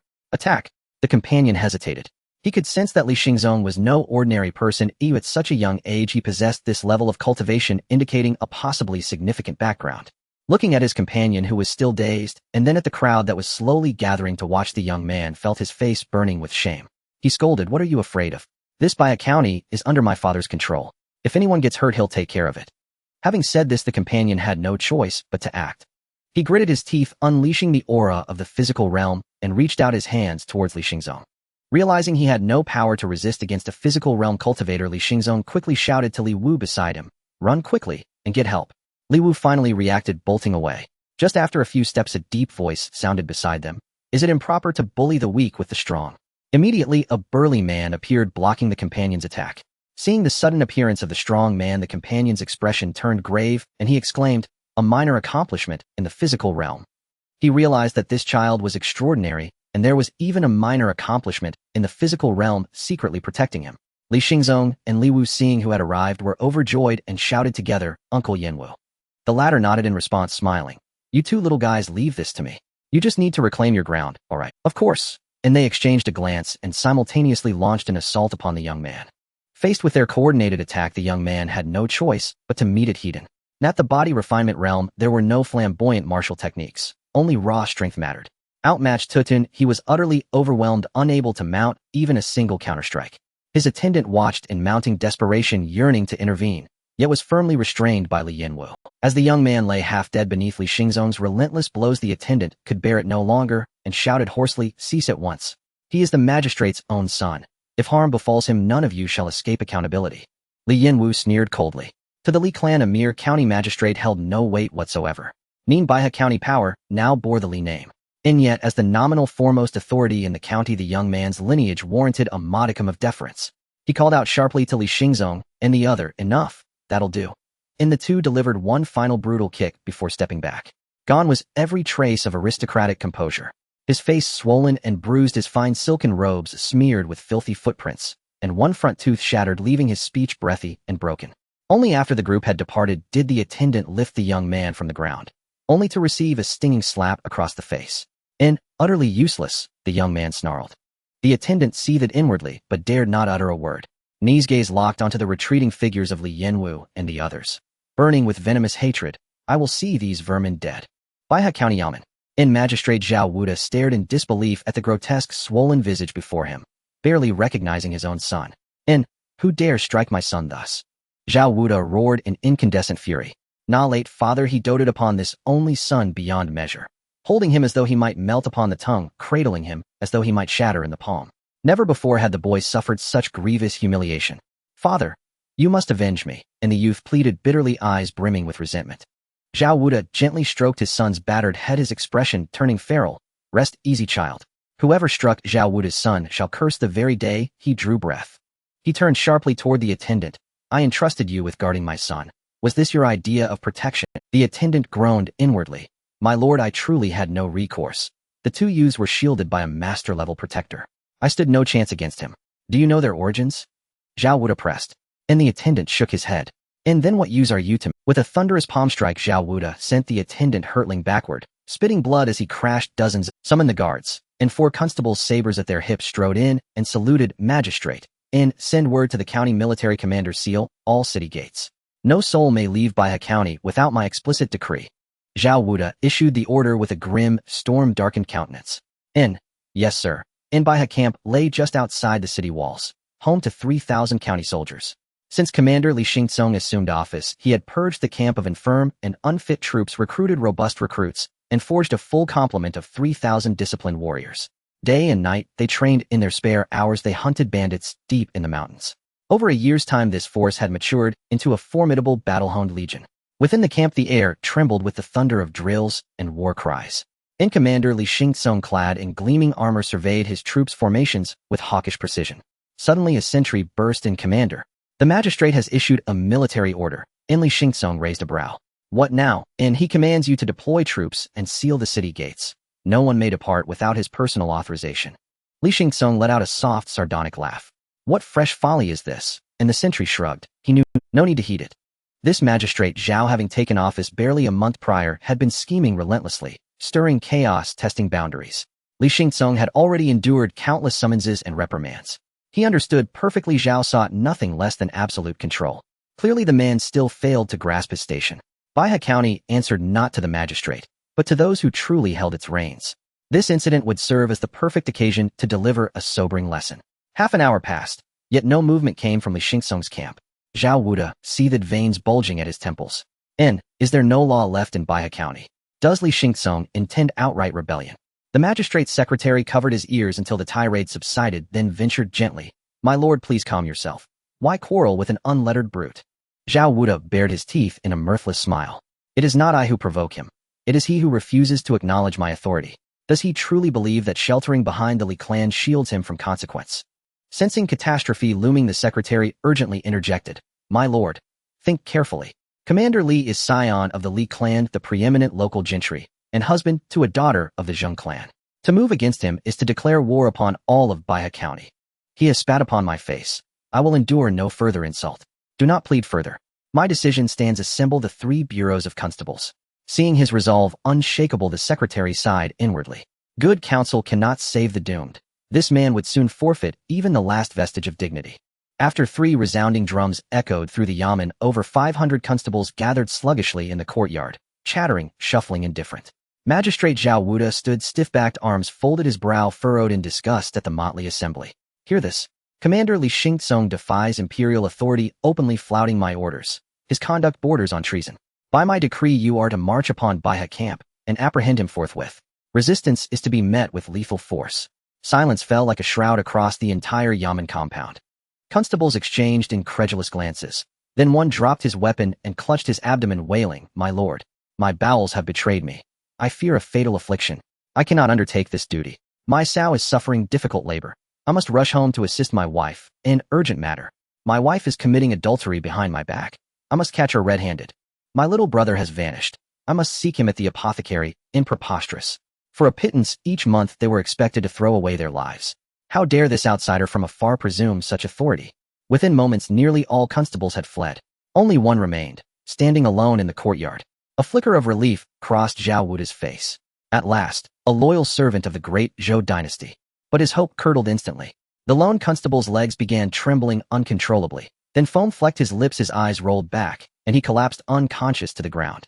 Zhao Wuda stood alone in the hollow expanse of the yamen courtyard, a solitary leaf swirling past his face in mournful silence. His rage transcended fury. It was pure, unadulterated shame. He glanced at the steward beside him, who chuckled awkwardly and said, The county lord is going out, and the county office cannot be left unattended. I will guard the county office in his stead. Zhao Wuda shot him a cold glance, snorted disdainfully, and with a flick of his sleeve he left. Fortunately, having served as an official in another county for many years, he had some family assets and had nurtured a group of loyal subordinates who otherwise he would have ended up alone today. Watching Zhao County Lord leave in a huff, the steward's smile gradually faded, and he sneered, Fool, I am also. He then turned back to the county office, wrote a secret letter, and soon after a hawk soared swiftly towards Qingfeng. At the Ba camp, Zhao Wuda arrived with dozens of loyal subordinates, but they were blocked at the gates by the soldiers on guard. Halt! This is a military camp. Unauthorized personnel are not allowed to enter. Violators will be executed without mercy. Immediately, dozens of crossbows were aimed at them. One of Zhao Wuda's confidants stepped forward and shouted, Have you lost your minds? This is our county lord from Ba County. If you know what's good for you, step aside. The soldiers exchanged glances and coldly replied, Without the military order from the county lieutenant, no one is allowed to enter. Seeing this, the confidant grew furious and prepared to act, but Zhao Wuda called out to stop him, coldly declaring, Let your county lieutenant come out to meet me. This time the soldiers did not refuse. They exchanged glances, and one of them dashed into the camp to report. As he surveyed the Ba camp, Zhao Wuda felt an overwhelming gravity in his heart.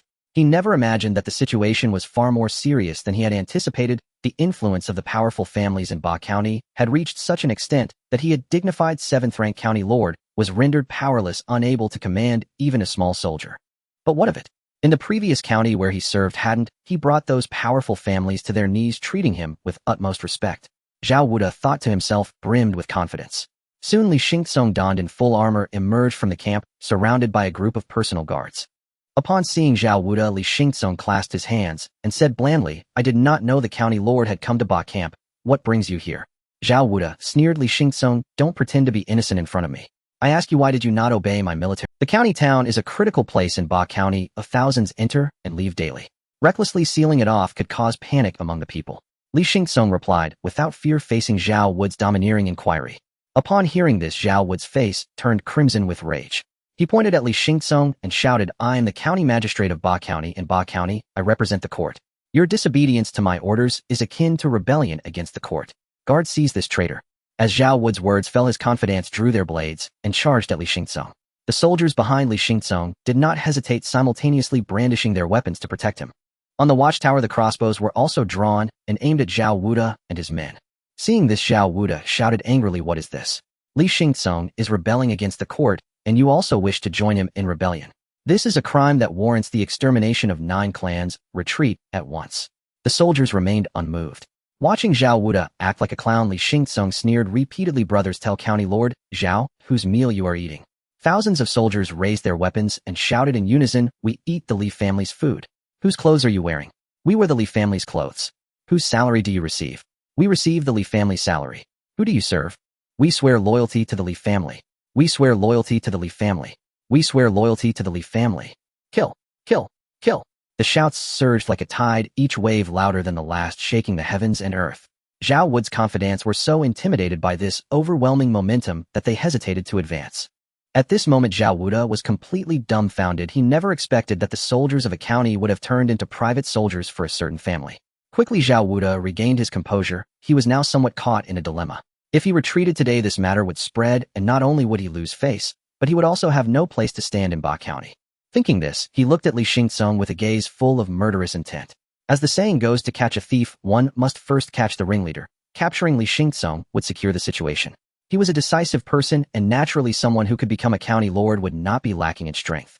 In an instant, Zhao Wu's vitality surged. He clenched his fists, and the thick power of his qi and blood enveloped him as he swiftly approached Li Xingtsong.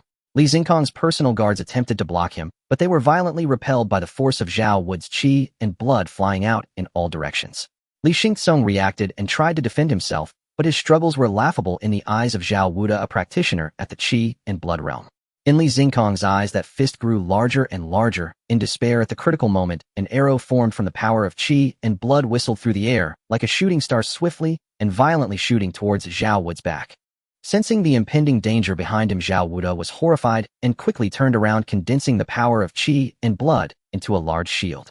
The two forces clashed, and the arrow pierced through the shield, as if it were a thin layer of paper, striking. A loud rumble echoed through the heavens and earth as the arrow exploded, sending Zhao Wu's figure flying hundreds of feet away until he crashed against the mountain wall, creating a spiderweb-like crack in the stone before finally coming to a stop.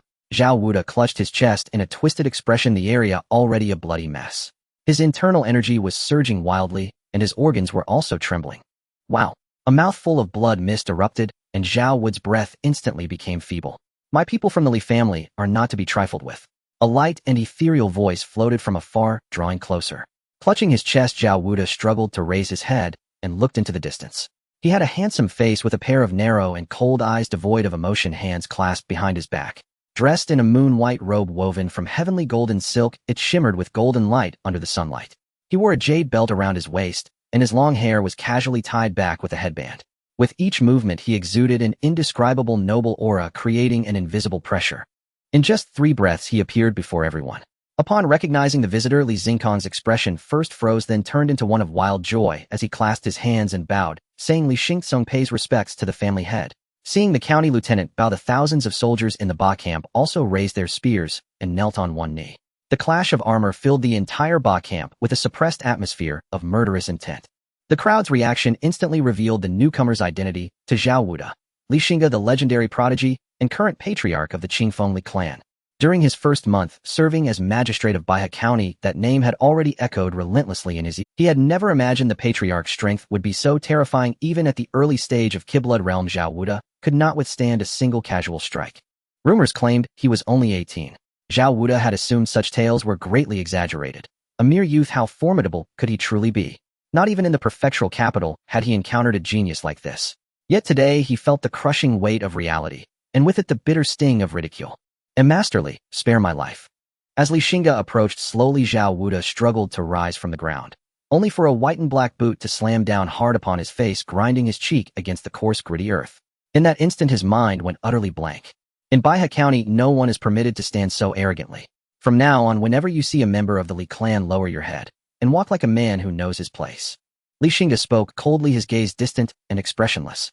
An overwhelming, indescribable wave of humiliation surged through him, so fierce it nearly choked the breath from his lungs. His eyes bulged wide, blood vessels bursting across their surface as if his eyeballs might rupture at any moment. Li Xing, go. Each syllable emerged like a shattered stone. Li Xingge paid no heed to that seething hatred, as though he had merely stepped on an insignificant ant. He lifted his foot and addressed Li Xingzong with quiet indifference, escort His Excellency, the magistrate, back to his residence. Yes, sir. Under the strange, barely concealed glances of the surrounding soldiers, their lips twitching with suppressed mirth, Zhao Wuda felt his blood rush violently to his head. Then darkness swallowed him whole. Thank you, Patriarch, for your timely intervention, Li Xingzong said, bowing deeply in gratitude. Li Xingge waved dismissively. His eyes lingered upon the unconscious Zhao Wuda, fleeting, chilling traces of killing intent flashing within them before vanishing entirely. I hope you do not seek your own demise, Li Xingge murmured softly. By evening, Magistrate Zhao Wuda stirred faintly awake upon his sickbed. A sharp, unbearable pain flared across his chest, jolting him back into the memory of that humiliating day. He burned with hatred, pure, unrelenting fury. Father, you're finally awake. Beside him, Zhao Minjing burst forth with visible relief at seeing his father regain consciousness. At the sight of his son, Zhao Wuda's rage flared anew. Had it not been for this reckless boy's provocations beyond the county walls, would he have suffered such open contempt from Li Xingge? Yet this was his only son. With a heavy sigh, he said, Minjing, bring me ink and brush. That indignity would not go unanswered. The sky over Baihe County had grown far too dark. With swift, furious strokes, Zhao Wuda transcribed his grievance against the Li clan onto paper.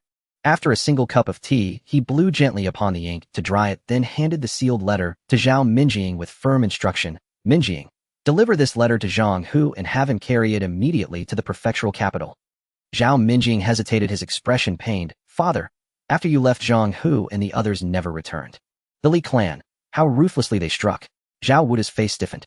After a long silence, his voice came out hoarse. Then you must go yourself. Once you deliver the letter to the prefectural capital, do not return. Not ever. Father, I'll go nowhere. I'll stay right here beside you. Zhao Minjing blurted, his face suddenly pale as realization dawned. Zhao Wuda gently stroked his son's head. Minjing, listen to me. I am an imperial magistrate, an official appointed by the throne. They dare not act openly against me. But you are vulnerable. If they cannot touch me, they will find countless ways to destroy you. Leave tonight, stealthily, unseen. The Yamen is now riddled with their spies. Tears glistened in Zhao Minjing's eyes as he nodded silently. Under a sky choked with roiling black clouds, pitch dark and starless, a figure clad in midnight black stealth attire slipped quietly from the Yamen's rear gate. Unseen behind him, a pair of icy, predatory eyes watched, cold, calculating, and a faint, sinister smile curled at the corners of its lips. Patriarch, how did matters unfold? Asked the senior elder, his tone laced with concern. Li Xingge shook his head. A foolish, arrogant clown, nothing more. Were it not for the imperial court's dignity, he would already be a corpse. He is no ordinary threat, Patriarch. We must remain vigilant, the senior elder cautioned. I know. At the right moment, I shall send him on his final journey. Li Xingge's eyes narrowed, his voice dropping to a venomous hush. By the way, senior elder, word has reached us. Something is amiss in the Xingge Mountains. Li Xingge furrowed his brow. What is it? 2 medicinal herb gathering teams dispatched this month to the Valley of Herbs have failed to return. Could the serpent demon have broken its oath? Li Xingge speculated. Unclear. The clan has already sent investigators. The Valley of Herbs is vital to our clan. Its loss is unacceptable. Should the serpent demon truly betray us, exterminate it without hesitation. We shall simply station more cultivators there to secure the valley. That very valley now supplied 1/3 of the Li clan's medicinal herbs, dramatically reducing their reliance on imported remedies. To Li Xingge, its safety was non-negotiable. Understood, Patriarch. Deep within the Xinghe Mountains, night reigned absolute, pitch black, impenetrable. Yet the mountains were far from silent. From the mountain's heart erupted a monstrous beast's roar, its terrifying sonic wave surging outward in all directions.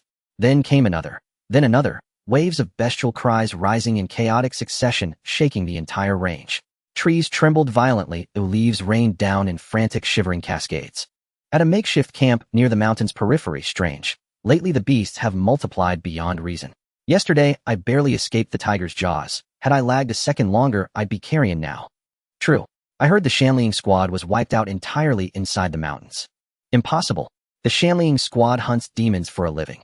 Their captain is a peerless master of the flesh-refining cultivation perfected in body and spirit. Even he failed to emerge. The herb gatherer stared incredulous. Why lie? I won't enter those mountains again. Not until we know what ancient demon stirs within, commanding the beasts themselves. Disaster indeed. If I'm right, herb prices will skyrocket. Fortunately, I've stockpiled a reserve, ready to sell at a princely profit. You're nothing but a merchant shark. Another herb gatherer teased. But what if we truly can't enter the mountains? This trade is my only livelihood. Fear not, the heavens won't collapse. If access is truly barred, the great lords will grow restless long before we do. Well said, ha ha ha. Aeslo, a piercing, agonized beast cry tore through the air. Did you hear that? The herb gatherer's teeth chattered uncontrollably. Why, wise? I think I did. Before the words fully left his mouth, the entire camp vanished beneath a colossal, suffocating shadow. Heads snapped upward, and every soul froze rigid with primal dread. No. Meanwhile, on the outskirts of the Xingge Mountains, a camp of humans was uprooted by demonic beasts. Many ferocious demons rushed into human villages and towns to carry out massacres, causing widespread fear throughout the entire Shenglong prefecture. The family head said, "This demonic disaster came too suddenly. We were caught off guard, and the family's assets on the outskirts of the mountains suffered severe losses due to the attacks of the demonic beasts." The third elder furrowed his brows tightly, looking worried. The elder stroked his beard, his eyes flashing with insight. Generally speaking, demonic disasters occur once every 300 years. It has only been 100 years since the last one, and now the demon clan is causing chaos again. There must be something unusual about this. Xingge nodded in agreement and slowly spoke. Regardless, the urgent matter at hand is to evacuate our Leaf family members from Xingge Mountains to minimize casualties. Elder, you are in charge of this. The elder cupped his hands in respect. Additionally, second elder, you will lead a team of law enforcement disciples to personally oversee Leaf Family Town, protecting our Leaf family's branches. Understood. The rest of the elders will carry out their duties and prepare for the long-term chaos of the demonic disaster. We will follow your orders. The demonic chaos was no trivial matter that the small Leaf family could handle. Xingge could only prioritize the safety of his own family. As for others, in times of crisis, there are always those who can bear the burden. He need not worry. In Shenglong Prefecture, within the county office, dozens of figures dressed in green official robes took their seats, in order, their expressions stern and their auras profound and restrained. No one spoke, and the air felt as if it were solidifying. The atmosphere was extremely oppressive. The prefect is here. With a loud announcement, a middle-aged man in a bright red official robe arrived late. He had a refined appearance, wore a black cap, had a square face with a beautiful beard, and his gaze was piercing. He took his seat at the head, and all the officials in green robes stood up in unison, cupping their hands in respect. We greet the prefect. The Xingge Mountains are in chaos due to the demons affecting the 8 counties of Shenglong Prefecture. Over 1 million lives have been lost to the demons, and tens of millions are displaced. If we do not handle this promptly, when the news reaches the Lord of the Pastures, we will all be in serious trouble. I propose to gather the troops and pacify the Xingge Mountains. The prefect suppressed his anger and spoke. Please calm your anger, prefect. According to the agreement between our Shenglong Prefecture and the one in the Xingge Mountains, the next demonic chaos should not occur for another 200 years. Now that it has erupted early, there must be a reason. If we rashly mobilize troops, it could lead to widespread devastation. Please consider this, prefect. The deputy prefect hurriedly stepped forward to dissuade him. Just then a rough voice mocked. The deputy prefect is as slow as the turtle my family raises. The officials could not help but burst into laughter. The deputy prefect's plump fair face instantly turned red as he glared at the speaker. Xingge, you have insulted me time and again. Do you really think I am easy to bully? The person referred to as Xingge stood up, towering at 8 feet tall, with a full beard on his face, a muscular build, and bronze-colored skin. He looked down at the deputy prefect with disdain, then turned to the prefect and cupped his fist, saying, Prefect, the demon clan's chaos is a fact. If we do not quickly send troops, more lives will be lost. Xingge is not talented, but I am willing to personally lead the troops to fight against the demon clan. As soon as he finished speaking, several voices chimed in. What the commander says is reasonable. Please issue the order, prefect. Please be cautious, prefect. The reason for the demon clan's chaos is unclear. We cannot rashly resort to arms. More voices of opposition arose. Seeing this scene, the prefect rubbed his forehead, feeling a headache coming on. After a long while, the prefect spoke decisively. I hereby order the military commander of Shenglong Prefecture, Xingge, to lead all forces of Shenglong Prefecture to suppress the demonic chaos in the Xingge Mountains. With that, he stood up and left. Hearing the prefect's command, Xingge and his entourage were overjoyed, leaving triumphantly, like victorious roosters. Meanwhile, the deputy prefect's faction was downcast. Deputy Prefect Xingge's influence is already considerable. Now that the prefect has granted him such great power, his influence will likely expand further. When the time comes, it will be difficult for you to compete with him for the position of prefect. The deputy prefect's confidant spoke with a worried expression. The deputy prefect, hands behind his back, sneered. Rest assured, the position of prefect can only be mine. Xingge is merely a martial artist. He is not worthy. Just wait and see. Hongfeng City, located at the junction of Baihe County, Dong County, and Shixian County, is situated in a strategically important location. It is a military stronghold of Shanglong Prefecture, housing 30,000 elite soldiers. However, at this moment outside Hongfeng City, a wave of demonic energy surged, extending infinitely. The roars and howls of various demonic beasts echoed, causing the weather to change and the mountains to tremble. Inside Hongfeng City, the defending soldiers stood atop the Tianzhong high walls, overlooking the demonic tide, their bodies trembling. Roar! A terrifying roar reverberated throughout the sky above Hongfeng City. The demonic beasts seemed to have received an order and launched an attack on the city, causing the ground to tremble. Dozens of reedy demon bears towering 7 to 8 zhang tall with fur as hard as iron armor and immense strength uprooted towering trees and hurled them into the city, killing and injuring countless humans. Following closely was a wave of black mice. These rats were the most common and lowest-level demonic beasts in the Xingge Mountains, but they were prolific and fearlessly charged at the city walls. High above, hundreds of green-feathered eagles circled, their sharp claws as deadly as blades capable of shattering gold and stone. On the high walls, the humans drew their bows and shot arrows like locusts. Swarming spears flew like shooting stars. Countless rat demons were pinned to the ground. However, this could not stop their advance. They surged forward like moths to a flame, with heaps of demonic corpses piling up at the base of the walls. The general defending Hongfeng City frowned at the sight. If these corpses continued to pile up, they would soon flatten the walls, and their only advantage would be lost. As expected, the concern of the general came to pass. Thousands of demonic wolves mixed among the rats jumped onto the walls, using the mountain of corpses, slaughtering the soldiers stationed there. Though the army was not without powerful cultivators, the number of demonic wolves was overwhelming, making it impossible. Moreover, the green-feathered eagles above launched a surprise attack, swooping down at high speed over the walls, their sharp claws reaping the lives of the defending soldiers like the scythe of death. Soon a breach was torn open in the walls, and countless demons poured into the city, engaging the soldiers in. General, we must take action. If we don't act soon, we will lose Hongfeng City. The main general's 2 vice-generals spoke anxiously beside him. The main general sighed and nodded. 3 powerful warriors emerged, their blood energy soaring into the sky. The main general swung his sword, splitting several demonic wolves in two. The 2 vice-generals were equally resolute, their blood energy surging as they slaughtered one demonic beast after another, rampaging through the city. With the 3 warriors joining the fray, the demonic beast's assault slowed, giving the defenders a moment to breathe. Just as the 3 sighed in relief, a horrifying roar echoed, shaking the earth. A massive mountain, lord dozens of zhang in size, with flames swirling around it, appeared in the sky, overlooking the world with a disdainful gaze. Its appearance made the demonic clan prostrate themselves on the ground, uttering sounds of submission. The 3 recognized this mountain lord, and their faces turned pale. It was the top general of the hand, Fire Wing Tiger Lord. Without any hesitation, the 3 began to fervently circulate their powers, even willing to burn their blood energy, and they turned to flee. As for Hongfeng City, it had already fallen as this figure appeared. Trying to escape in front of me is simply too disrespectful. The Fire-Winged Tiger Lord spoke human words, his eyes the size of lanterns filled with disdain. Roar! The Fire-Winged Tiger Lord let out a long howl, and a terrifying sound wave radiated from it, striking at the souls of all humans until they could no longer bear it, exploding into a rain of blood. With the breach in Hongfeng City, numerous demons surged in, attacking the heart of Shanglong Prefecture. A calamity had descended. The family head's expression turned grave as a messenger from the Li family rushed in, panic written all over his face. Master, something terrible has happened. We just received word from our scout Fang Hongfeng City has fallen. We in Baihe County will face the monstrous chaos hidden. What? Hongfeng City has fallen so quickly? What were they doing? That city had 30,000 elite troops and 3 Qi Blood Realm cultivators. They didn't hold out for even half a day, eh? The 3rd elder was visibly shocked upon hearing this news, while the other elders frowned in concern. This monstrous chaos is exceptionally unusual. Not only has the timeline been advanced, but the intensity of the demon race's attacks far exceeds those of previous upheavals. Have they gone mad? The elder took a deep breath, his expression serious. Master, the demon race is coming with great force this time. If we are not careful, we risk extermination. We must prepare early. What the elder says is true.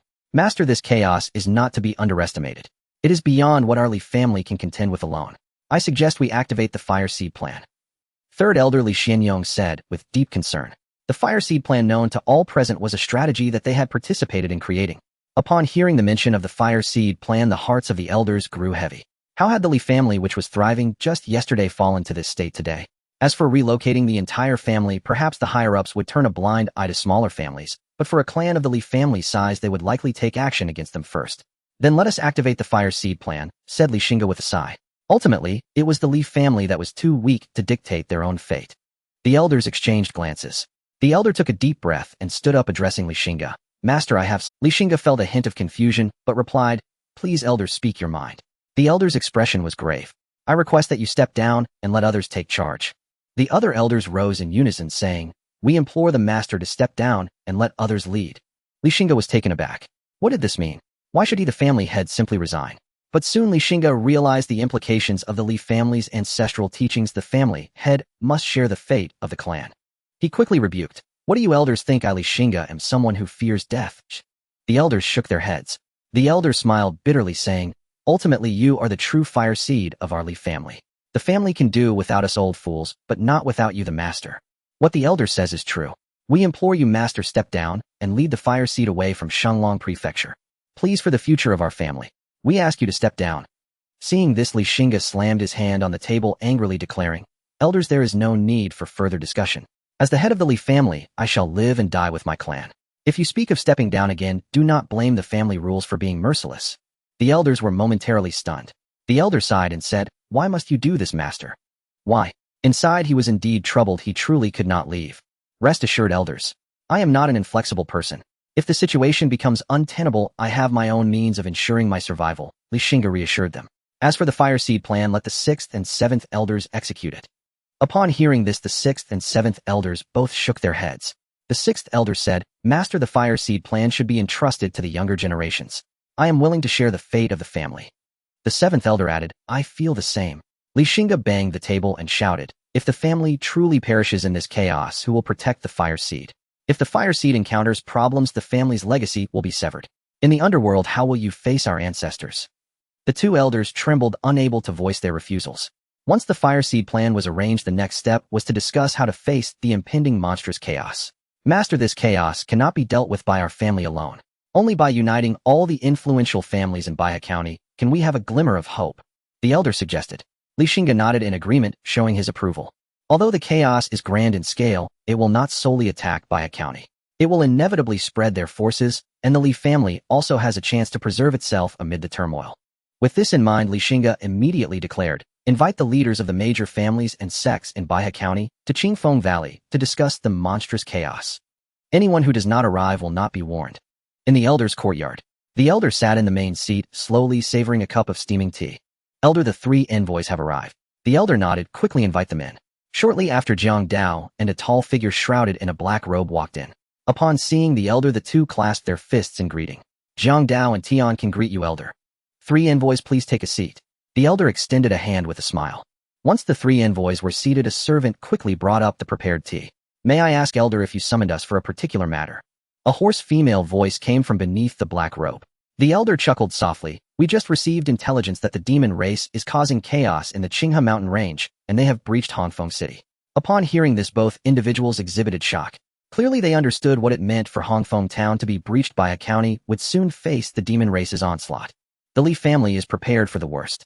We have decided to serve the country with our family, but the demon race is formidable. This act might lead to certain death. As you are not of the Li lineage, there is no need for you to risk your lives for our family. If you wish to leave now, the Li family will not hinder you. A hoarse male voice from beneath the black robe replied, Elder, are you serious? The elder smiled. What I say is without falsehood. Under the black robe, it seemed there was hesitation. After a while, the figure made a decision. Elder, it is not that we forget our gratitude, but this chaos is too perilous. Since you are willing to let us go, we will repay the Li family's kindness in the future. The mountains are high and the road is long. We shall meet again. Farewell. The elder smiled and nodded. Safe travels to you both. They left without looking back. Watching the figures of the 2 disappear, the elder shook his head and turned to Jiang Dao, asking, Jiang Envoy, what about you? Will you not leave? Jiang Dao chuckled lightly and replied, Elder, the Li family has treated me well. I am not the kind of person who forgets kindness. I am willing to live and die with the family. Upon hearing this, the elder laughed heartily. As the ancients say, true feelings are revealed in times of trouble. The ancients do not deceive me. Outside Qingfeng Valley, a peculiar figure hurriedly emerged from the courtyard of the Grand Elder. A voice sighed beneath the black robe. Indeed, the Li family has treated us well, but alas, life is paramount. The male voice beneath the black robe spoke. Since the demon chaos has arrived, Baya County is no longer a place to linger. Senior brother, where shall we go next? Let's head towards the capital city first. The capital city is filled with experts and for now is relatively safe. As for the future, well, reconsider based on the situation. The male voice beneath the black robe decided. I will follow senior brother's lead. As they spoke, the peculiar figure suddenly halted in his tracks. Not far ahead stood a tall figure, arms folded with his back turned to them.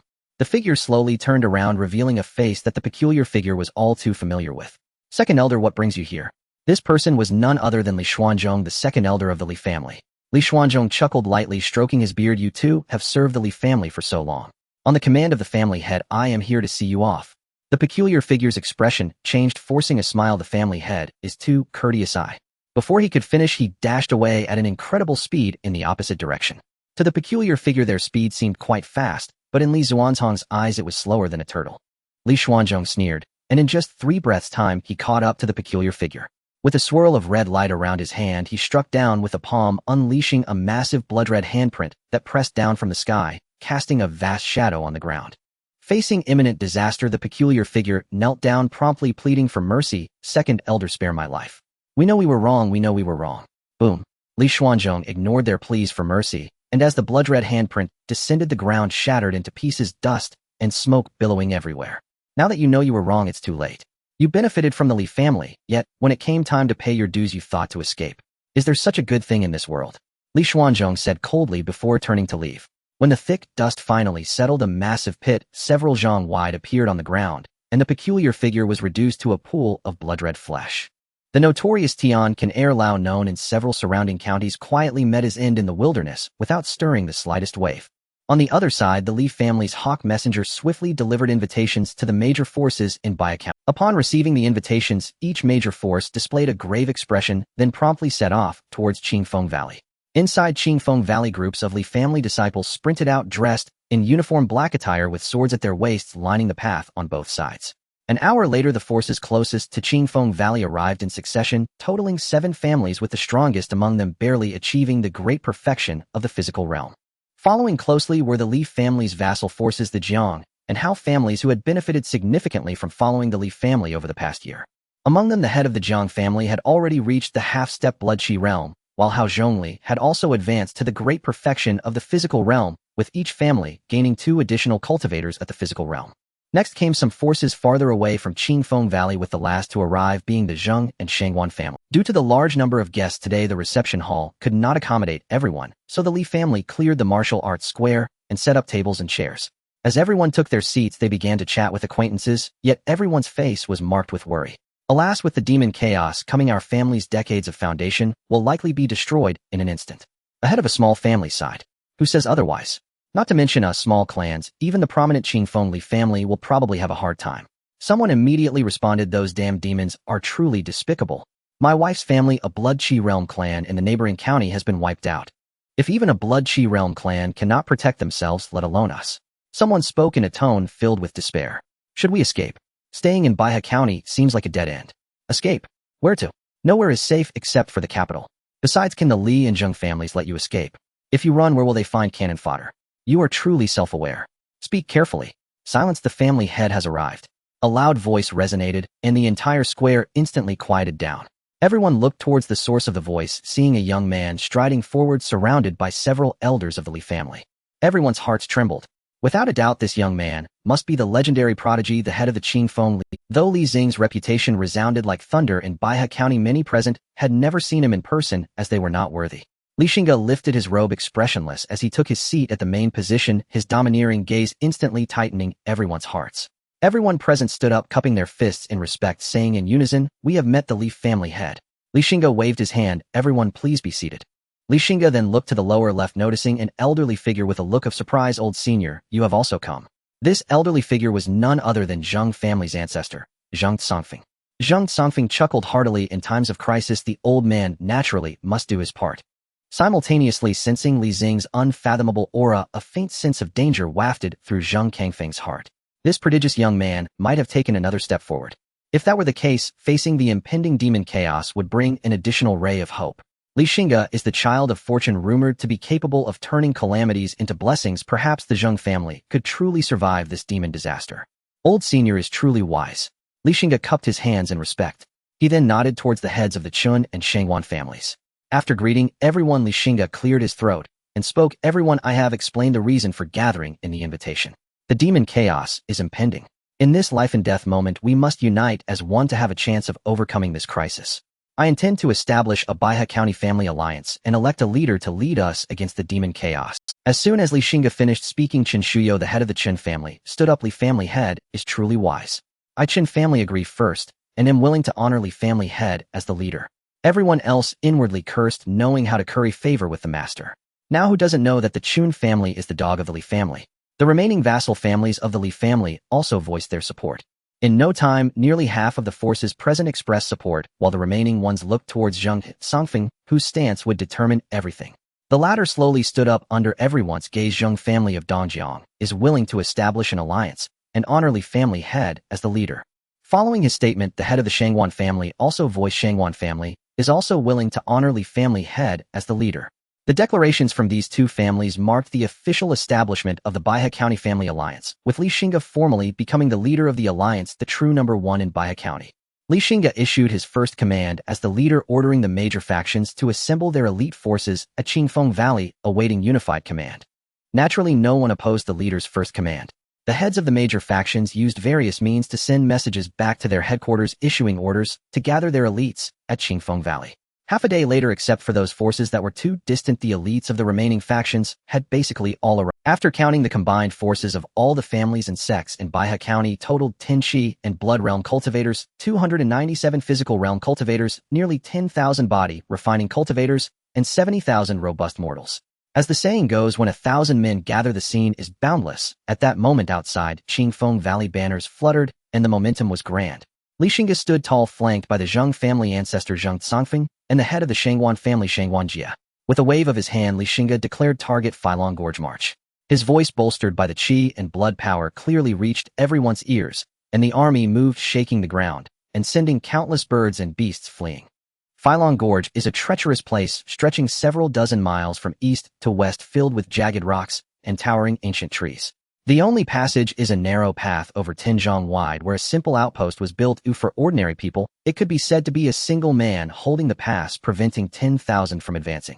Tens of thousands of alliance troops arrived at Filong Gorge, and scouts reported that the vanguard of the Beast Tide was still 2 hours away from Heilong Gorge. Li Xingge immediately ordered to use local materials to construct an outpost. For mortals, building a fort in 2 hours might be difficult, but for cultivators it was quite easy.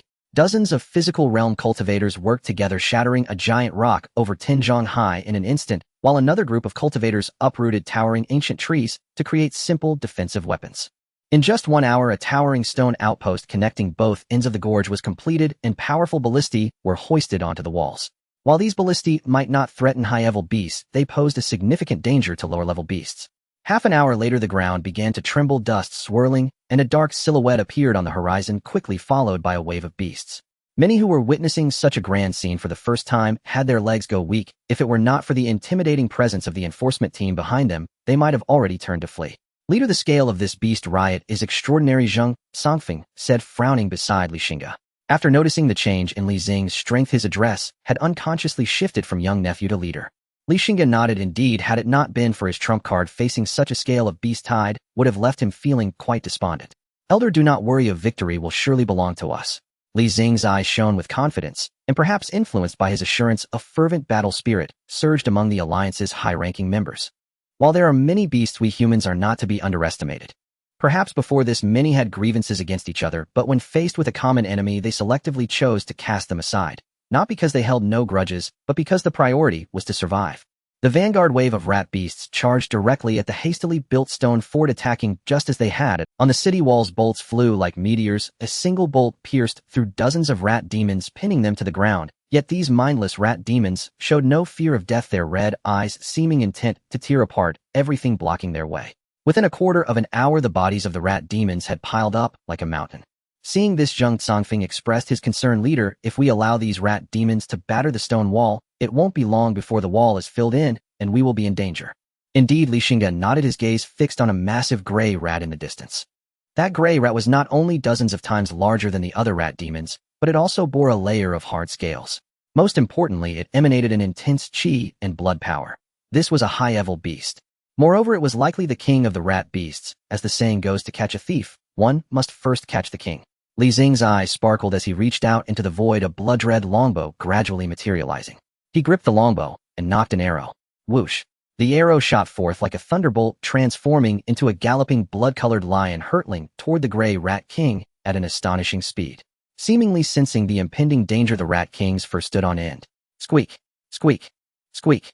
It appeared to emit some sort of signal, and the once fearless rat tied abruptly turned to charge at the blood-colored lion. However, the intense chi and blood power vaporized them into nothingness before they could get close. Squeak. In the Rat King's dark golden eyes, a fear that resembled human emotion emerged. Its sharp claws akin to steel blades frantically clawed at the ground, attempting to burrow into the earth, but the speed of the blood-colored lion was astonishing, nearly instantaneous. Boom.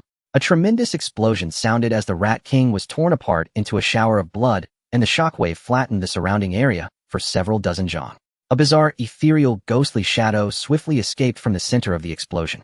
Seeing this, Xingge revealed the 100 Ghosts banner in hand, upon which eerie black mists swirled. As this entity emerged, the surrounding air seemed to plummet in temperature, causing everyone to shudder collectively as they gazed at the strange banner in Li Xing's hand, their faces displaying fear and trepidation. Xingge waved the 100 Ghosts banner, and the soul-calling bell emitted eerie ringing sounds. The invisible banner suddenly unleashed a tremendous pulling force like an endless abyss. On the battlefield, sinister black gases were drawn into the banner, while the fleeing black ghostly shadow felt its body uncontrollably being pulled backward. It struggled desperately, but against the terrifying suction, it remained too insignificant. Amidst the endless terror and despair, the ghostly shadow was directly sucked into the 100 Ghosts banner, which radiated a bright light. Then the mysterious aura dissipated, and it transformed back into an ordinary banner. Xingge revealed a friendly smile at the crowd, causing everyone to feel a chill down their spines, and they instinctively took several steps back. On the battlefield, the moment the Rat King was killed, the endless tide of rats seemed to lose their command, descending into chaos, even trampling each other. The high-ranking members of the Alliance all let out a sigh of relief upon witnessing this scene. Behind the tide of beasts, a giant bear towering like a small mountain looked on at this scene, its bare face displaying a human-like expression of mockery. Old Snake, your subordinates are useless. They were dealt with by the lowly humans in a single move. This was a snake demon several dozen zhang long, with horns on its head, flames swirling around its horns, and its entire body covered in hard golden scales shining with a cold light. The bear demon's mockery ignited fury in the snake demon's lantern-sized eyes. It paid no mind to the mass deaths of ordinary rat demons, as they were merely expendable, but the Rat King was different. It was the only one among the chi and blood minor completion beasts under its command. Without responding to the bear demon's taunt, the snake demon flicked its tongue and began to slither toward the stone fort. As it moved, its scales ground against the mountain stones, sparks flying as if it could push everything aside. The bear demon found the situation dull and followed closely behind, taking large strides after the snake demon. Each step of its mountain-like body caused the earth to tremble. As the two great beasts slowly approached, all the other beasts ceased their attacks and lay prostrate on the ground as if to greet their king. On top of the stone fort, the high-ranking members of the Alliance also witnessed the arrival of the colossal creature, its terrifying size instilling fear, prompting them to question whether humanity could truly defeat this foe. At that moment, however, Xingge remained unusually calm, hands clasped behind his back, gazing at the two great beasts, igniting a fierce battle spirit within.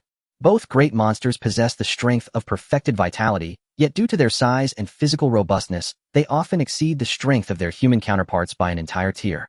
As the demon serpent approached the pass, its lantern-sized eyes immediately locked onto Xingge, whose frail appearance signaled to the demon race's innate vigilance that this seemingly weak human was its greatest foe. Old senior, leave the serpent demon to me, and you take care of the bear demon, how about that? Xingge turned his head to Zhang Tsangfeng, while observing the two great demons, who responded with a hearty smile and a nod. In his hand, a large halberd manifested, stained with blood, seemingly narrating its glorious battle achievements. On the battlefield, the bear demon pounded its chest and stomped its feet, while behind it a host of elite demons launched a ferocious assault. In the skies above, demon birds wreaked havoc, their sharp talons gripping boulders which they hurled into the crowds below.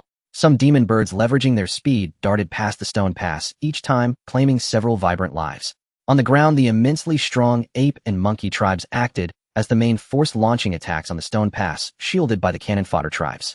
Behind the two men, 8 perfected vitality cultivators simultaneously revealed their auras, seeking out the powerful demons within the demon ranks to engage in fierce combat. There were not many powerful demons among their kind. After Xingge had slain one Rat King, only 6 remained. Although the demons were outnumbered, their formidable physiques rendered them far from disadvantaged. The clashes between both sides were exceptionally intense, with countless lives extinguished every moment. Li Xingge and the demon serpent confronted each other from a distance, their auras reaching their peaks as they locked onto one another's essence. Any slight opening would result in a fatal strike. Hiss! The demon serpent flicked its tongue, its lantern-sized eyes flashing red. It opened its massive maw, a terrifying heat radiating from within. Suddenly, a colossal fire dragon erupted from its mouth, akin to a volcanic eruption, turning everything in its path to ash. Simultaneously, a blood-red halberd transformed into dozens of phantom images, striking down upon the demon bear with the might to cleave mountains and split the earth. Xingge Tsongfeng made his move. As the former strongest in Baihe County, this attack exuded a fearsome power, while the demon bear pounded its chest, bracing itself against Xingge Kangfeng's strike.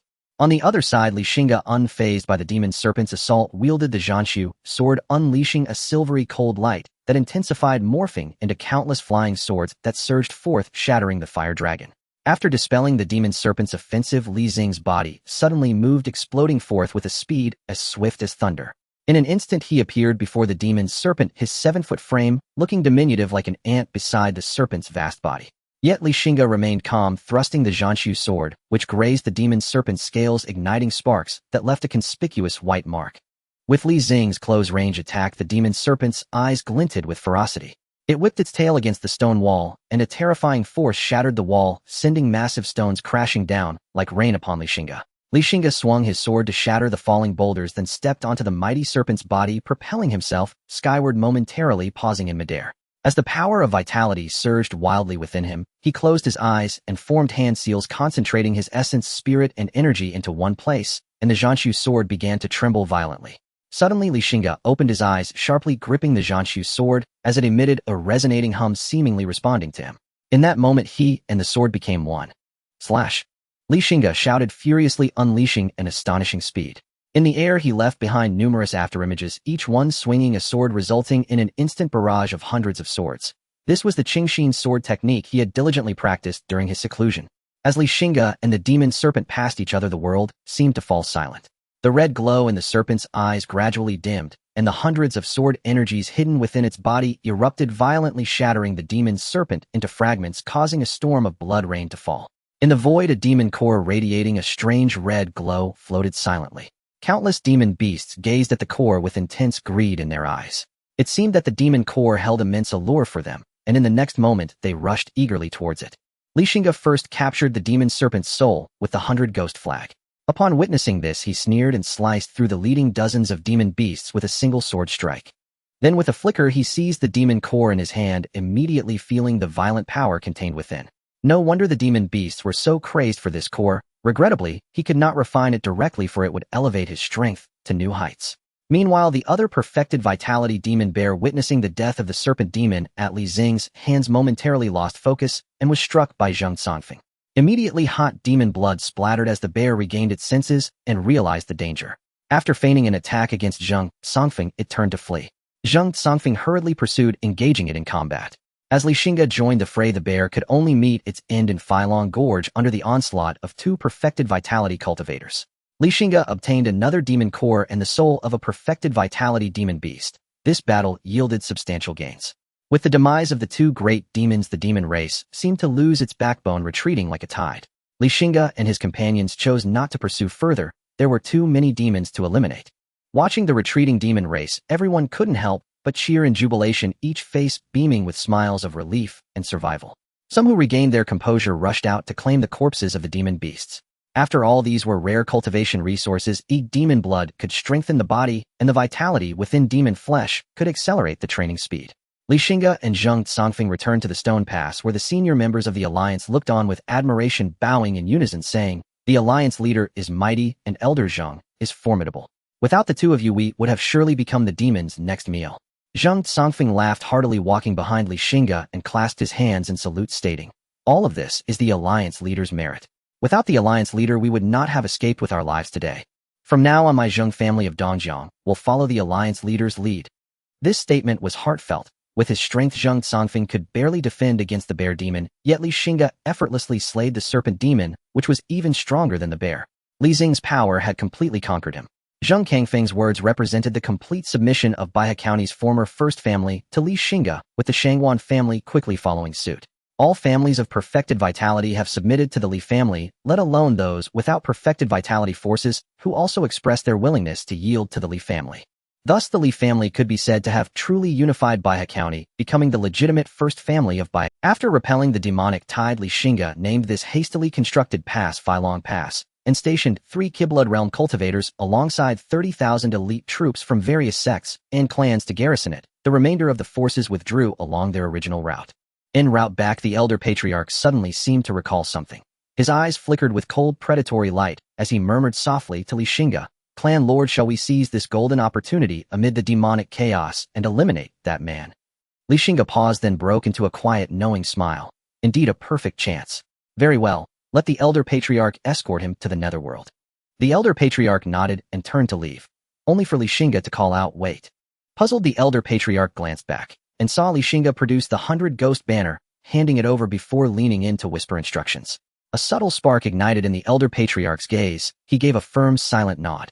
Watching the elder patriarch recede into the distance, Xingge's lips curled into a frost-edged smirk. "To oppose the Li clan, not only shall I slay your body, but bind your soul in servitude." Deep night, pitch-black sky, howling wind, thick clouds swallowed the full moon. Darkness so absolute one could not see even a hand before one's face. The county yamen. Zhao Wuda lay restlessly upon his bed, unable to sleep. Lately, an inexplicable dread had taken root in his heart, yet its source eluded him entirely. Ever since his grievous defeat at Baihe camp at Xingge's hands, his prestige had plummeted. Though the yamen staff still bowed deeply before him, the veiled contempt in their eyes did not escape his notice.